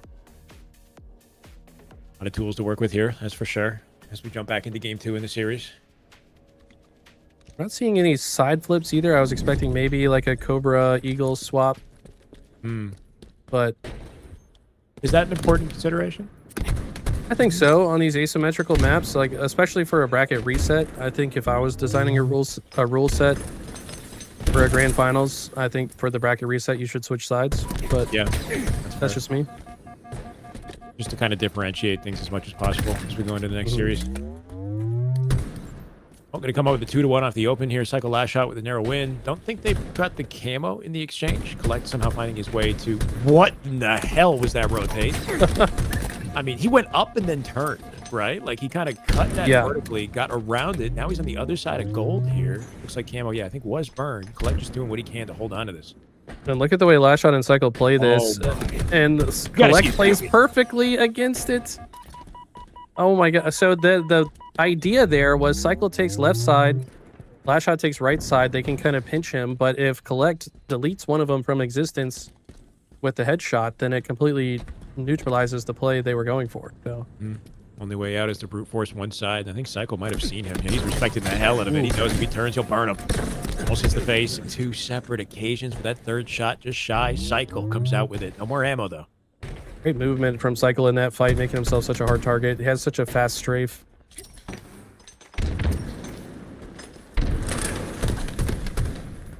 And you would think maybe if you just increase your threshold, you get access to it, but it's not that simple. Yeah, I mean, I'm surprised they don't go through controllers faster. These guys really put a hurting on those joysticks. I bet. Tricky little spot from Last Shot. I think he knew his location was known. Tried to buy enough time for Stellar to second guess, but Stellar's ready enough to win the fight anyways. They have info on Cycle's exact location. Trying to suss it out here on gold. That nade, what? Sneaky through. No damage done. I don't think it's a full fight. Cycle ready for it. A last shot cleanup and a double kill. Turned it 1 into 2. Like not finding the same magic that he had in the first set. Gassed. Now taking a lot of damage. Last Shot's going to try to follow up. He's got 2 one-shot players to chase down. Only finds 1, so that plays to the benefit of Collect and Stellar. One grapple in the back pocket. I like to see him use it for the camo. I do know this man loves to roam and take space, so that might be what he opts for. And I don't know. Well, he's sitting here. Cycle with the big flank behind them. Now he's compromised. Stellar already. Stellar's somehow not ready for it either. I don't know if there was a communication mishap or something, but they just allowed the Cycle last shot to push out the map and get around them. Yeah, it felt like Collect's Spartan's body language maybe threw off Stellar because like they're not always calling exactly what they're doing all the time, right? The small talk is never that fine-tuned, so there's a lot of kind of innate understanding. You have to read your teammates' movements and expect them to do something. I think Stellar actually just expected him to do something else, and that led to them both dying. And for a second, it did look like Collect wanted to. He made his way out towards gold and then kind of changed his mind, came back into stacks, and then ultimately no space was created. That's such a valuable, aspect to earn in moments like this. They paid the price for it. Little cross map intentions there. Stellar going to get backed out by Last Shot. Last Shot's been frying the moment this series began. Looking very different on his screen. Like shockingly grabs the shock for free. Shockingly, no pun intended. Yeah, no J-Niners puns from me, sorry. You can welcome to try. She's in a league of her own. Lex just not finding the success he found previously with this weapon. And it's like, when you are hitting shots like that, you can kind of just do whatever you want, right? Like the risk, you're not really taking a risk if you always hit the shot, right? But when you don't hit the shot, the risks become more apparent, right? Like, because now the downside is you've given this weapon to Last Shot. And he's going to make you pay the price. There's a fine line between you're a god and that was fated, bro. Yeah, exactly. Very fine line, right? Like 100%. in the center of batteries, hits an insane snipe. Wow, this guy made like a beautiful play, but you know, same scenario, dies, gives it up for free. Damn, bro, that was terrible. Like I said, man, there's a cap you can hit with skill. Oh, on the way out. Beautiful shots from the BR, long range from Stellar. New camo's up. I think that actually opened the door for Collect to grab it. No? I think he dropped the shock here for him too. What is that? I don't know what's going on here. And I don't see Camo. Camo's not up yet, though. But Oh, Shock's it's not up yet. for Sorry. Stellar. Yeah. Now I'm the faded one, my bad. Everybody gets one. I like that he commits. I think he knows. He's timing the challenge. Yeah. But doesn't get the sticky. The awareness from the pros, and they know that person's going to hit out the lane. They go all in for the cross-map fight in hopes that they come out with something. But in the end, the team fight lost. Camo control, space earned, and what is happening, Eli? Yeah, I was not sure what Last Shot was going to do with that grapple. I think he was trying to tell Cycle it was there. He goes back to grab it after he procs the camo. The thing about being grapple camo is like the grapple loses some of its viability because you do reveal yourself. But yeah, this is as long as Last Shot gets one here, I think they're okay with this situation. And he does. Grapple secure for Collect once again. Currently 4 and 8, getting shut down unexpectedly as the series continues. He's hoping he makes some sort of a style play before it gets completely out of hand. We got 10 seconds to shock here too. He could maybe save the grapple for it, but who knows? Stellar's pushed out the map here in gold as well. Looks like Stellar located where at least one of them are. Now they know they're both there. And going for the plasmas. Looks like Last Shot might have been lining up a sticky shot, but Collect picks him up a little bit too fast. And Cycle will be able to get this kill. Awkward timing all around for Collect and Stellar this game, but it does open the door for Stellar to get out with the shock for now. Speed of the decision making is respectable. Like he's mid reload and then immediately hits a sprint slide behind the box, trying to finesse anything he can. But yeah, cleanups come through. Collect somehow finding his hands on shock once again. This is feeling like his final opportunity to really shift the tides. That's now 3 times this game that Cycle has just won a 1v1 against a shock rifle player by just moving in a way that makes the headshot so difficult to hit. He does like a short strafe and then a Gandhi hop and makes himself impossible to hit, it seems. Wow. Beautiful grenade there. That could be the open door. Following up on the call out perfectly. Now Last Shot compromised. The strafing again. Bro, Wow. 5. Walk down 5 at a Last Shot. You really need to be flattening these guys or you will pay the price for it. Stellar's turn with the shock, and I'm thinking Stellar might be the man of the hour at this point. Collect is having a little bit of trouble getting back to mojo. Look at the reads. I mean, the grenades are just waiting for him when he shows up. They know exactly what route he's likely to take after being forced off of one angle. They're just shooting him instantly the moment he arrives, and that makes your life so difficult with the sniper rifle. Gotta find a way to rotate on the map for the shock here too. Grapple spawns with convenient timing. He'll use that to get aggressive. Cycle down low. Shot advantage. Is it enough? He's got a wall. And Cycle in the 1v1. My God. I think he was already a little bit weak when he showed up too. I think Collect had peppered him at least one shot. Just using that geometry to his advantage. Drops the shock for Last Shot as he has the camo. For bad to worse. Could be the game decider. See you later. On to the next. Good peek shots from Stellar there.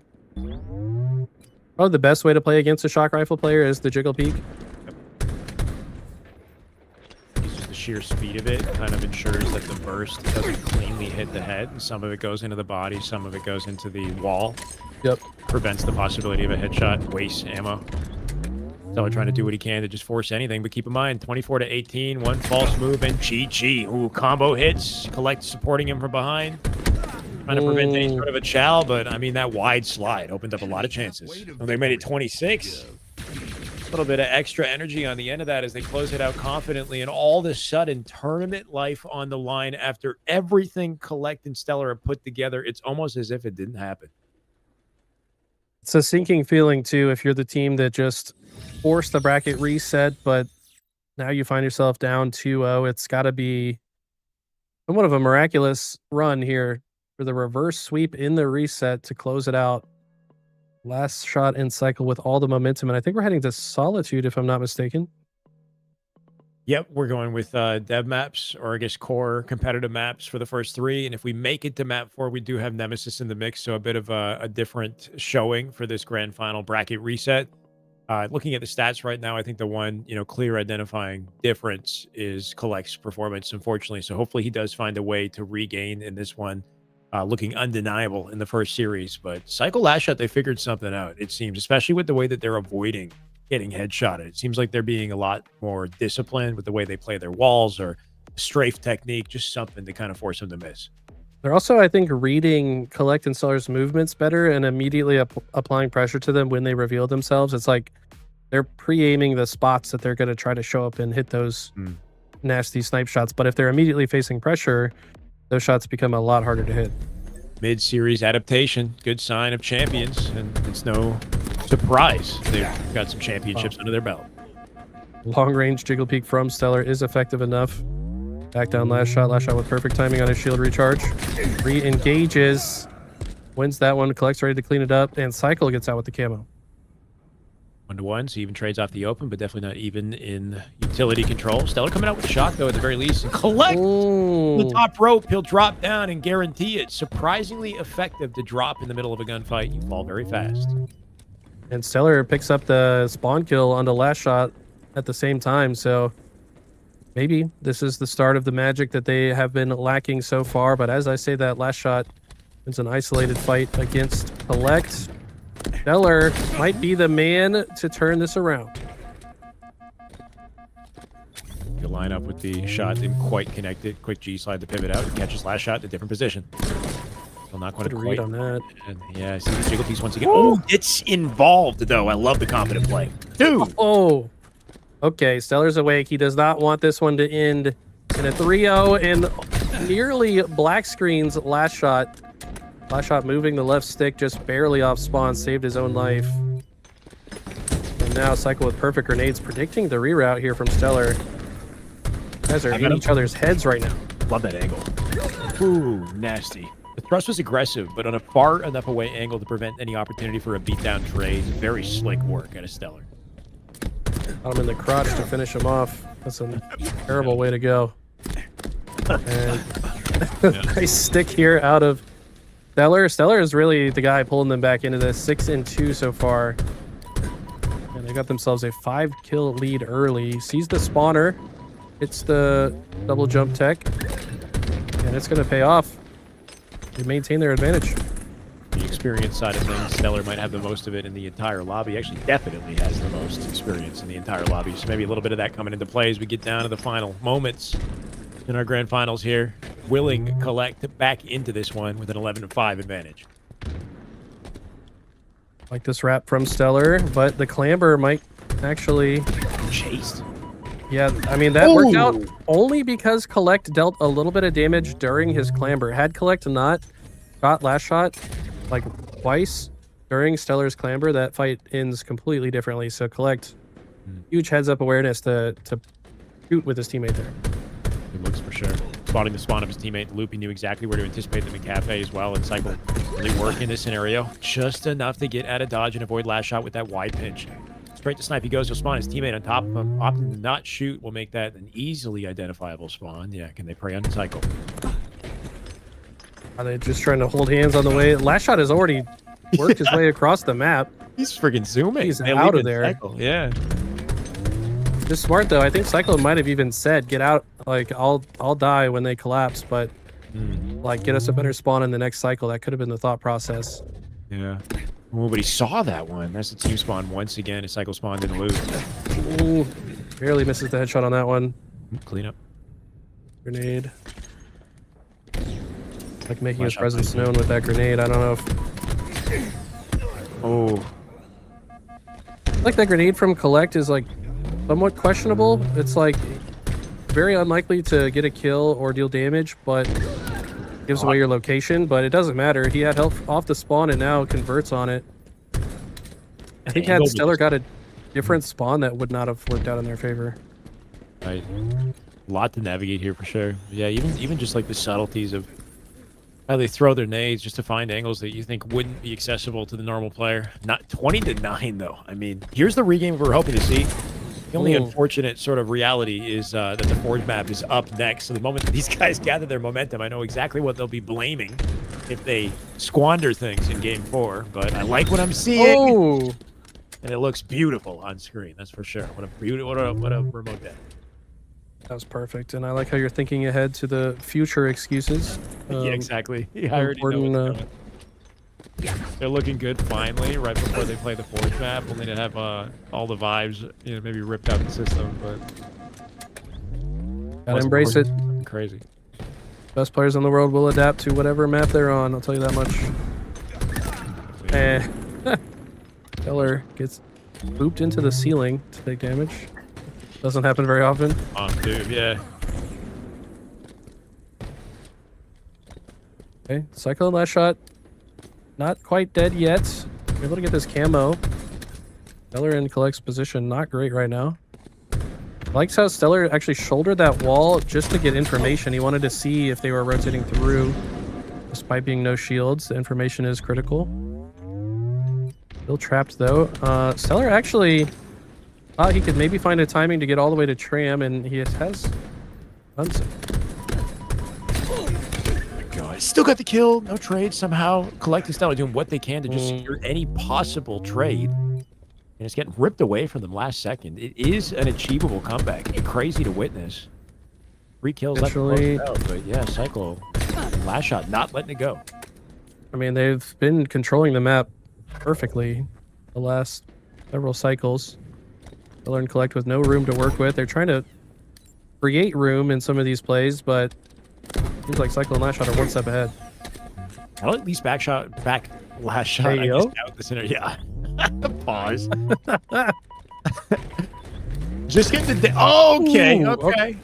Yeah, Stellar said, no, we're going to map 4, guys. That's what they needed. They just needed to back off one of them long enough to create this scenario. 24 now, 25 in the picture. Okay. Down low. Just a little bit of back shots to move on to game number 4. A back shot on last shot, and all of a sudden you got opportunities. Yeah, that's simple sometimes. Giggity. So Denny has gambled and lost again. I'm not taking you to the casino, that's for sure. Fair. They will meet their nemesis in game 4, though. That's for sure. But it's good to see some life out of Stellar and Collect. 14 and 7 in the stat line there. I think Stellar specifically woke up and really brought these guys back into the series, giving some confidence. Maybe back to Collect, who comes out with a solid stat line in the end of it. The damage department here too, nearly 4,500 out of Stellar. Just absolute, showcase in the first half. Yeah, I think Stellar was willing them into this game 4. Lashot said he thinks it's Nemesis, but which one do they prefer, honestly? Because I'd rather watch the one that they would prefer to play, if they could decide. Okay, don't entertain my thought process. Yeah, shut up, Alex. What are you talking about? the attorney admins decided we're going to stick to it. Yeah, if they can both agree to one Forge map and be like, you know what, I want to try this one over this one, then maybe they won't be as salty in the close. But anyway. Nemesis is the map. Fly throughs to confirm it for sure. Yeah. We haven't seen, or I haven't seen Cycle and Last Shot on this map since I've come on the cast. Did you see them on this map earlier today? I did, yeah, a few times. And they've been dominant on it, actually. I think it was the map. It was one of the maps that they destroyed Collect and Stellar on earlier, and they did not have nice things to say when the game finished. I think Cycle and Last Shot said they liked the map, obviously, because they played well. And Collect and Stellar had a different answer. But hopefully they can show us something special as we return here. I think they might have had an opportunity to play on it in the lower bracket to come up at the very least. So maybe a little bit more experience as the tournament goes on. But this is it. It's do or die. Game 4. Tournament life on the line here for Stellar and Collect. Let's hope they don't fall off the map. That's been pretty consistent in our games so far. It might come down to who is better at staying on the map. We'll see. It's the Guardians have been coming into play. Shout out to the Guardians. I missed that. You were killed by the Guardians back in Halo 2, Halo 3. Halo 5 had it too. Did it? Yeah. If you got killed by map Geo or I don't know, some random weapon on the outside of the map or something, it said the Guardians. Okay, shock grenades used effectively as chase grenades there from last shot. Should be able to get out with the camo with under the protective eye of Cycle, now working his way across the map. Wants to get maximum camo snipe combination value, I think, but might be sacrificing Cycle's life. No, he's gonna actually turn and help fight. I like this. He's multitasking, helping Cycle get a double kill as he maneuvers across the map. That's great multitasking. Yeah, it's crazy how that little decision and the 2 shots that he tapped into each target was just enough to give Cycle the cleanup that he needed. And now we have control. Oh no. Oh, the nade! Was that? Where did Cycle throw that grenade from? How did it from across the map, maybe? The coordination, right? From the other side of the map through the window while Last Shot pinches, I think. That was a crazy situation. Last Shot already has 4 assists to Cycle's 5 kills. He'll finds another. Cool angle here, and they're just gonna talk. Yeah, this is just some non-verbal communication occurring across the map. Love to see it. Using body language to communicate their feelings. Yep. This is the rare mating dance of the Last Shot. Cool. I'm having too much fun. Yeah. It goes with the dance. It's beautiful, dude. Can you do that again? I didn't catch it. Grand finals, ladies and gentlemen. 10-2 is the score line. Cycle and Last Shot looking to close this one out. Well, that's a convenient combination. Protects him on the rotate for the camo, and despite the activation, you might as well not be camoed. Man, getting tapped out by bullets from behind here. I mean, this is this rotation. Just don't expect him to be here at all. Okay. Take a drag. Yeah, nice 5-shot from Stellar. Last Shot already halfway there. I have to imagine this level of comeback is going to require camo and snipe, but unfortunately, that is an ill-advised jump. Yeah, that rotate's got to be the worst decision, I think. Yeah, that area has just got no finesse ability. Like, there's nothing you can do once you get, unless you hit the lift immediately, I guess. Like, I don't know. Definitely one of the plays of all time there. 15-5, man. Yeah, I mean, I stand by my decision with Luminon as well to kind of switch things up with this tournament. You know, it was an idea that we executed, so I'm proud of the team. Though unfortunately, it looks like it's gone, snowballed a specific direction or avalanche, depending on how you want to look at it. I think the snipe is in the hands of Collect, so I'm hoping for some beauty here. Gotta be. Can we see him? Maybe. Is he getting flanked? Okay, good reaction time to respond to it. Stellar's able to pick it up as well. They can take down Cycle without losing a player here. This would be massive. They do. They're now staggering, but Camo's up in 15 seconds. They need to make their way across the other side of the map. I love how carefully Stellar took that jump. You could tell he has fallen off this map before with how prudently he took that jump. He's learned his lesson already. Yeah.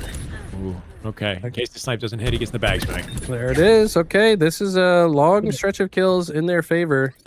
This is very 5 in a row. Gonna use the repulse for a little bit of extra distance. Don't die. Unfortunately, jumping towards the opposition, but has a quick reroute. A little bit of convenience here. Oh? You can't shoot through that, I don't think. There's no way. I think you can. Not going to find out for now, though. Only 2 bullets in the chamber. Last thing you want to do is waste it. But you can hit a head. Nice little peekaboo. Last Shot getting the kill, though, on the other side. At this point, every single kill Cycle and Last Shot get has immense value. You can tell he doesn't want to waste that bullet. Yeah, it's got to be a headshot. Yep. Because it can lead to 3 double kill. Or 2 kill swing at least. Call. No. The lineup was right there. Like the nade positioning. The repulse, though, sends him. He didn't know if he was going to land on the map or not. Yeah. Teller looking for 2. Can he find it? He'll convert some damage here, collecting a cycle. It might give him the edge that he needs. Do we lift? I would have loved to lift in that situation. He should have just hit the lift, bro. Turn 180, get out. I would have loved to see that. Not quite going to utilize it here. Couple stickies in the pocket of Cycle. He's going to go ahead and utilize one as a zoning tool, perhaps. And throws the other one as well. Interesting choice of grenades here. I would think that he'd want to hold on to them longer to get more guaranteed value. Surprised to see the shock nades getting GA'd earlier, by the way. They were whipping them off the map. They weren't using them. Interesting. I shot with the pinch. Ah. Still predicting this one on the other side. He is incorrect. Will fall for it, but just 3 kills to go. Michael and last shot will be your victors, barring a insane comeback on the side of Collect Stellar. I don't know if we've seen a comeback of this magnitude at this stage of a 2v2 before. Not quite. Knowing last shot, he would. I was expecting him to just turn back and hit that for some reason. He does You do know, that. He does. If do it was me in There's one. matchmaking, yeah, there it is. Repulse, Just repulse. no scope the full camo guy. Just do it. Yeah, he likes to stand there. Yeah. Yep. God. I think he was trying to line up a Piling? repulse. 360? Oh, I thought he was going to go for the curb slide 360. Oh. Okay. Just ended boringly. Come on, man. Yeah, sealing it out with a standard last shot patented no scope bandit swap snipe headshot, and that's it, ladies and gentlemen. A confident close on a brand new, not quite new, but maybe new for the viewers map in the equation, and I'd say a damn good tournament overall. Eli, one hell of a result here, and crazy kind of swing to a series that looks so good for Collect and Stellar coming into it. Yeah, congratulations to Cycle and Last Shot. Perhaps getting their revenge. Up there it is. You predicted the in-game chat. You're talking about It's not FYI, I showing. would say. He said terrible map, but Terrible map, FYI, at admins. Okay, cool. all good. Map is horrible, FYI. LOL. GG's C4. You're a good guy. Yep, there it is. Okay, we tried something a little different, and my bad if you didn't like it. Completely understand, but it's all part of the process, right? It's hard to know what pros are going to like, and there's no time to really experiment and test things out. I think if we were to run it back, and if we were to choose the Forge maps, hopefully, more planning and more trial and error, so we can get the perfect kind of equation. But I think it's fair to think that 3 maps throughout an entire tournament is a little redundant for viewers. So there's room for innovation. It's just about how to proceed. Yeah. Shout out to all the people behind the scenes that made this happen. Shout out to production. A shout out to the other casters earlier today, J9ers and Lakar. Glad to have Lakar back. She's been missing in action for quite some time, so hopefully we'll see more of her. Glad you were able to pull her out of retirement. It's good. I mean, And grateful to be able to. Yeah. I mean, we didn't even really give the full thank you to our players for their contribution. A long day of Halo. Cycle Lash out with the well-deserved win. Can't say I'm surprised with the way that these guys play when they're cooking. So they'll come out with the lion's share of the prize pool, which I believe is we land on 1,300. I think 1,300 and then 900 for second place. So coming out with a good chunk of cheddar out of our $3,000 prize pool. So credit to the players to make it through and to experiment with something a little bit different. Big ups to Verse platform as well, supporting us as a sponsor. If you guys don't know about Verse yet, I would recommend you download the app. The way I see it is sort of like a TikTok, but specifically for gamers. So short form, curated gaming content on the app. They're running a contest right now for $100 where you could submit your best clip. And if you win the contest, you get $100. There's a hashtag associated. Make sure to check the chat for the specifics on how that works. But big credit to Verse for doing something bold, I think, with this really cool curated gaming space here for short form content. well said. Thanks for having me on, Alex. This was a lot of fun. I Yeah. always love watching the best players in the world play. And to do so with one of the best casters on our scene, it's been an honor. Thank you, man. Hard to even call myself a caster these days, but obviously I'm watching you from the sidelines. It's been like honestly great to see your evolution. I think when I met you, one of the first things that you said, it was at Kansas City. I don't know if we met there or if we had sort of been around each other, but you complimented the casting, which I really appreciated. And we had like a nerdy, brief conversation about Halo. And it was just interesting to see how our paths sort of diverged from that point. Like I ended up sort of pivoting away out the casting and you came into it and really sort of blossomed and have built your skill set here. So it's it's cool to see how things have evolved over time and the fact that that we've been able to come back together and commentate some Halo is special. So thank you, man. Yeah, full circle moment, huh? Yeah, Yeah. dating back to that. At the That's bar good. at Kansas City. I remember that. Yeah, I remember. Yeah, I think we talked about Super Smash Brothers too. So We that's did. another full circle moment. Is we talked about it on cast today as well. So Yeah, and probably will continue to in our, late boomer age, yeah, as we yes, get up sir. there. It's been a pleasure, chat. Thank you so much for hanging out. Give a big shout out to Luminon, of course, the team and Boyce as well. I know it's difficult to put these events on, and Ron Dunn, who's our production in the background, doing what he can to make sure we got a nice, smooth show the whole way through. We had Oakham and Amazing C4 as our core observers throughout. I know Oakham is now focused on the Warzone tournament as well, but just a lot of talent in every sort of segment of Luminon. And with our casters, of course, Jay Niner, Miss Lakar, so many people to shout. I wouldn't be able to grab them all in one moment, but hopefully this is the beginning, and we've got more on the way. Just glad that we could put something on in this sort of down period. If anything, this is just a kickoff for what's to come. In about a week from now, we're going to be pivoting over to LVT's Pro League, and that'll keep us hopefully, I guess, satiated. What for August to October? So stay tuned, chat, and everyone watching. Thank you for joining us, and we got more excellent Halo on the way in the near future.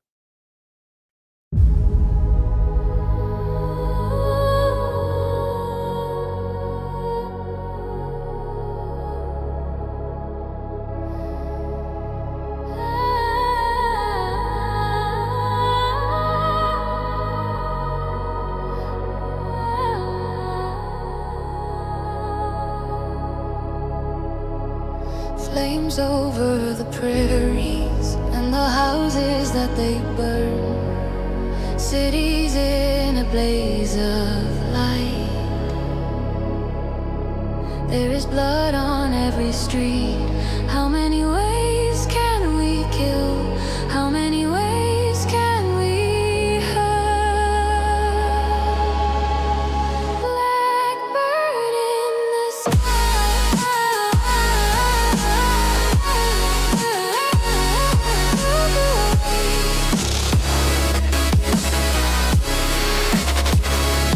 look away.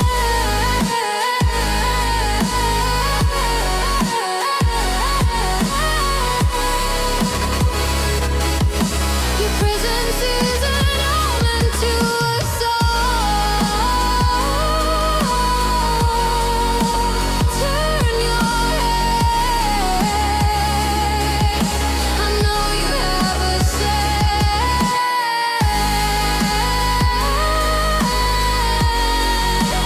So please, just turn away.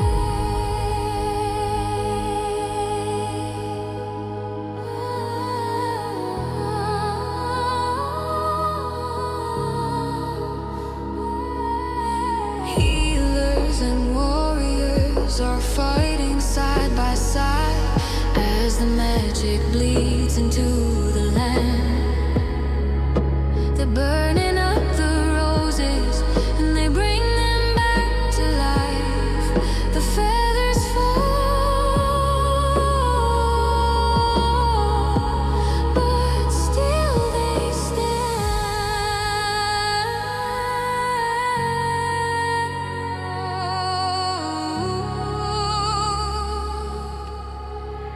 Blackbird in the sky. Look away. Look away.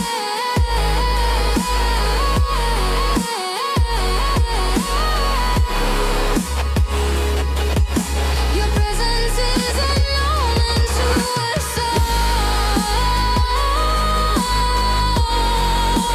Turn your head. I know you have a say.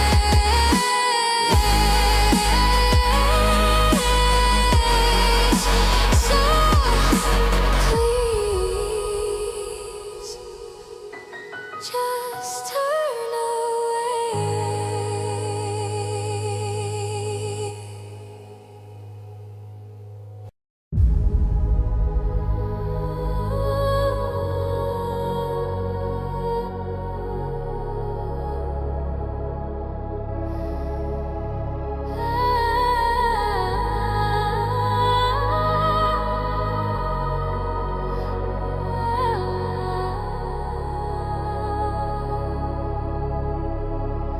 flames over the prairies and the houses that they burn. Cities in a blaze of light. There is blood on every street. How many ways can we kill? How many ways can we hurt? Blackbird in the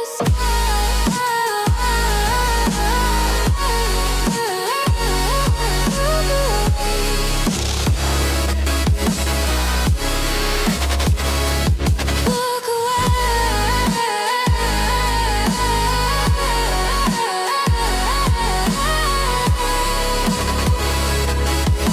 Your presence is an omen to us all. Turn your head. I know you have a say.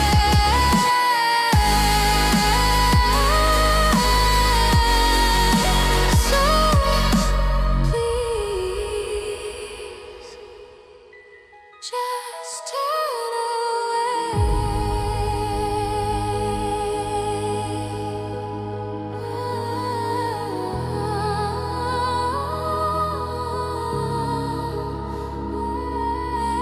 Healers and warriors are fighting side by side as the magic bleeds into the land.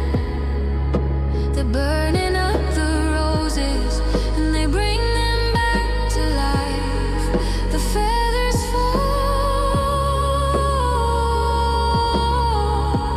but still they stand.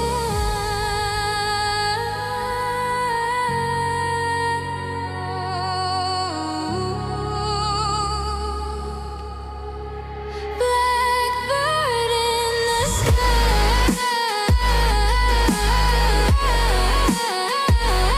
Look away. Look away.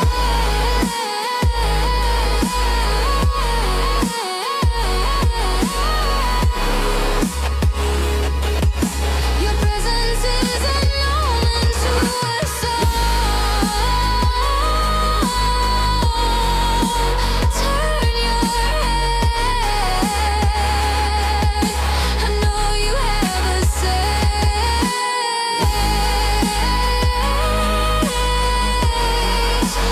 So please.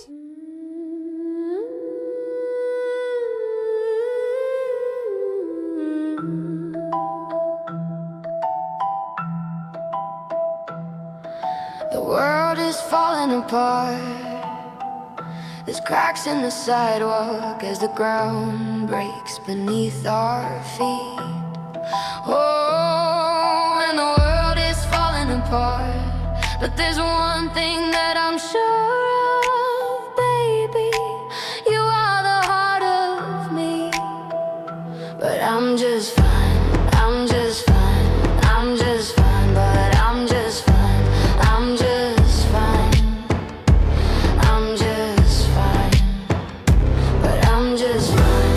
I'm just fine. I'm just fine. But I'm just fine. I'm just fine. I'm just fine.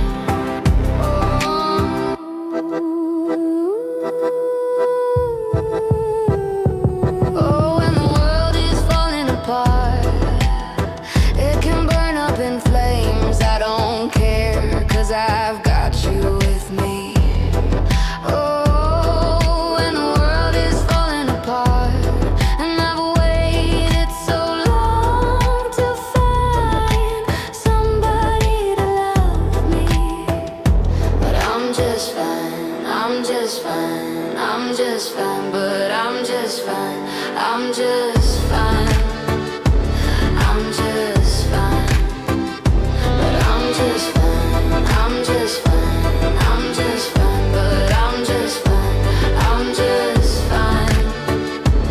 I'm just fine.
is falling apart.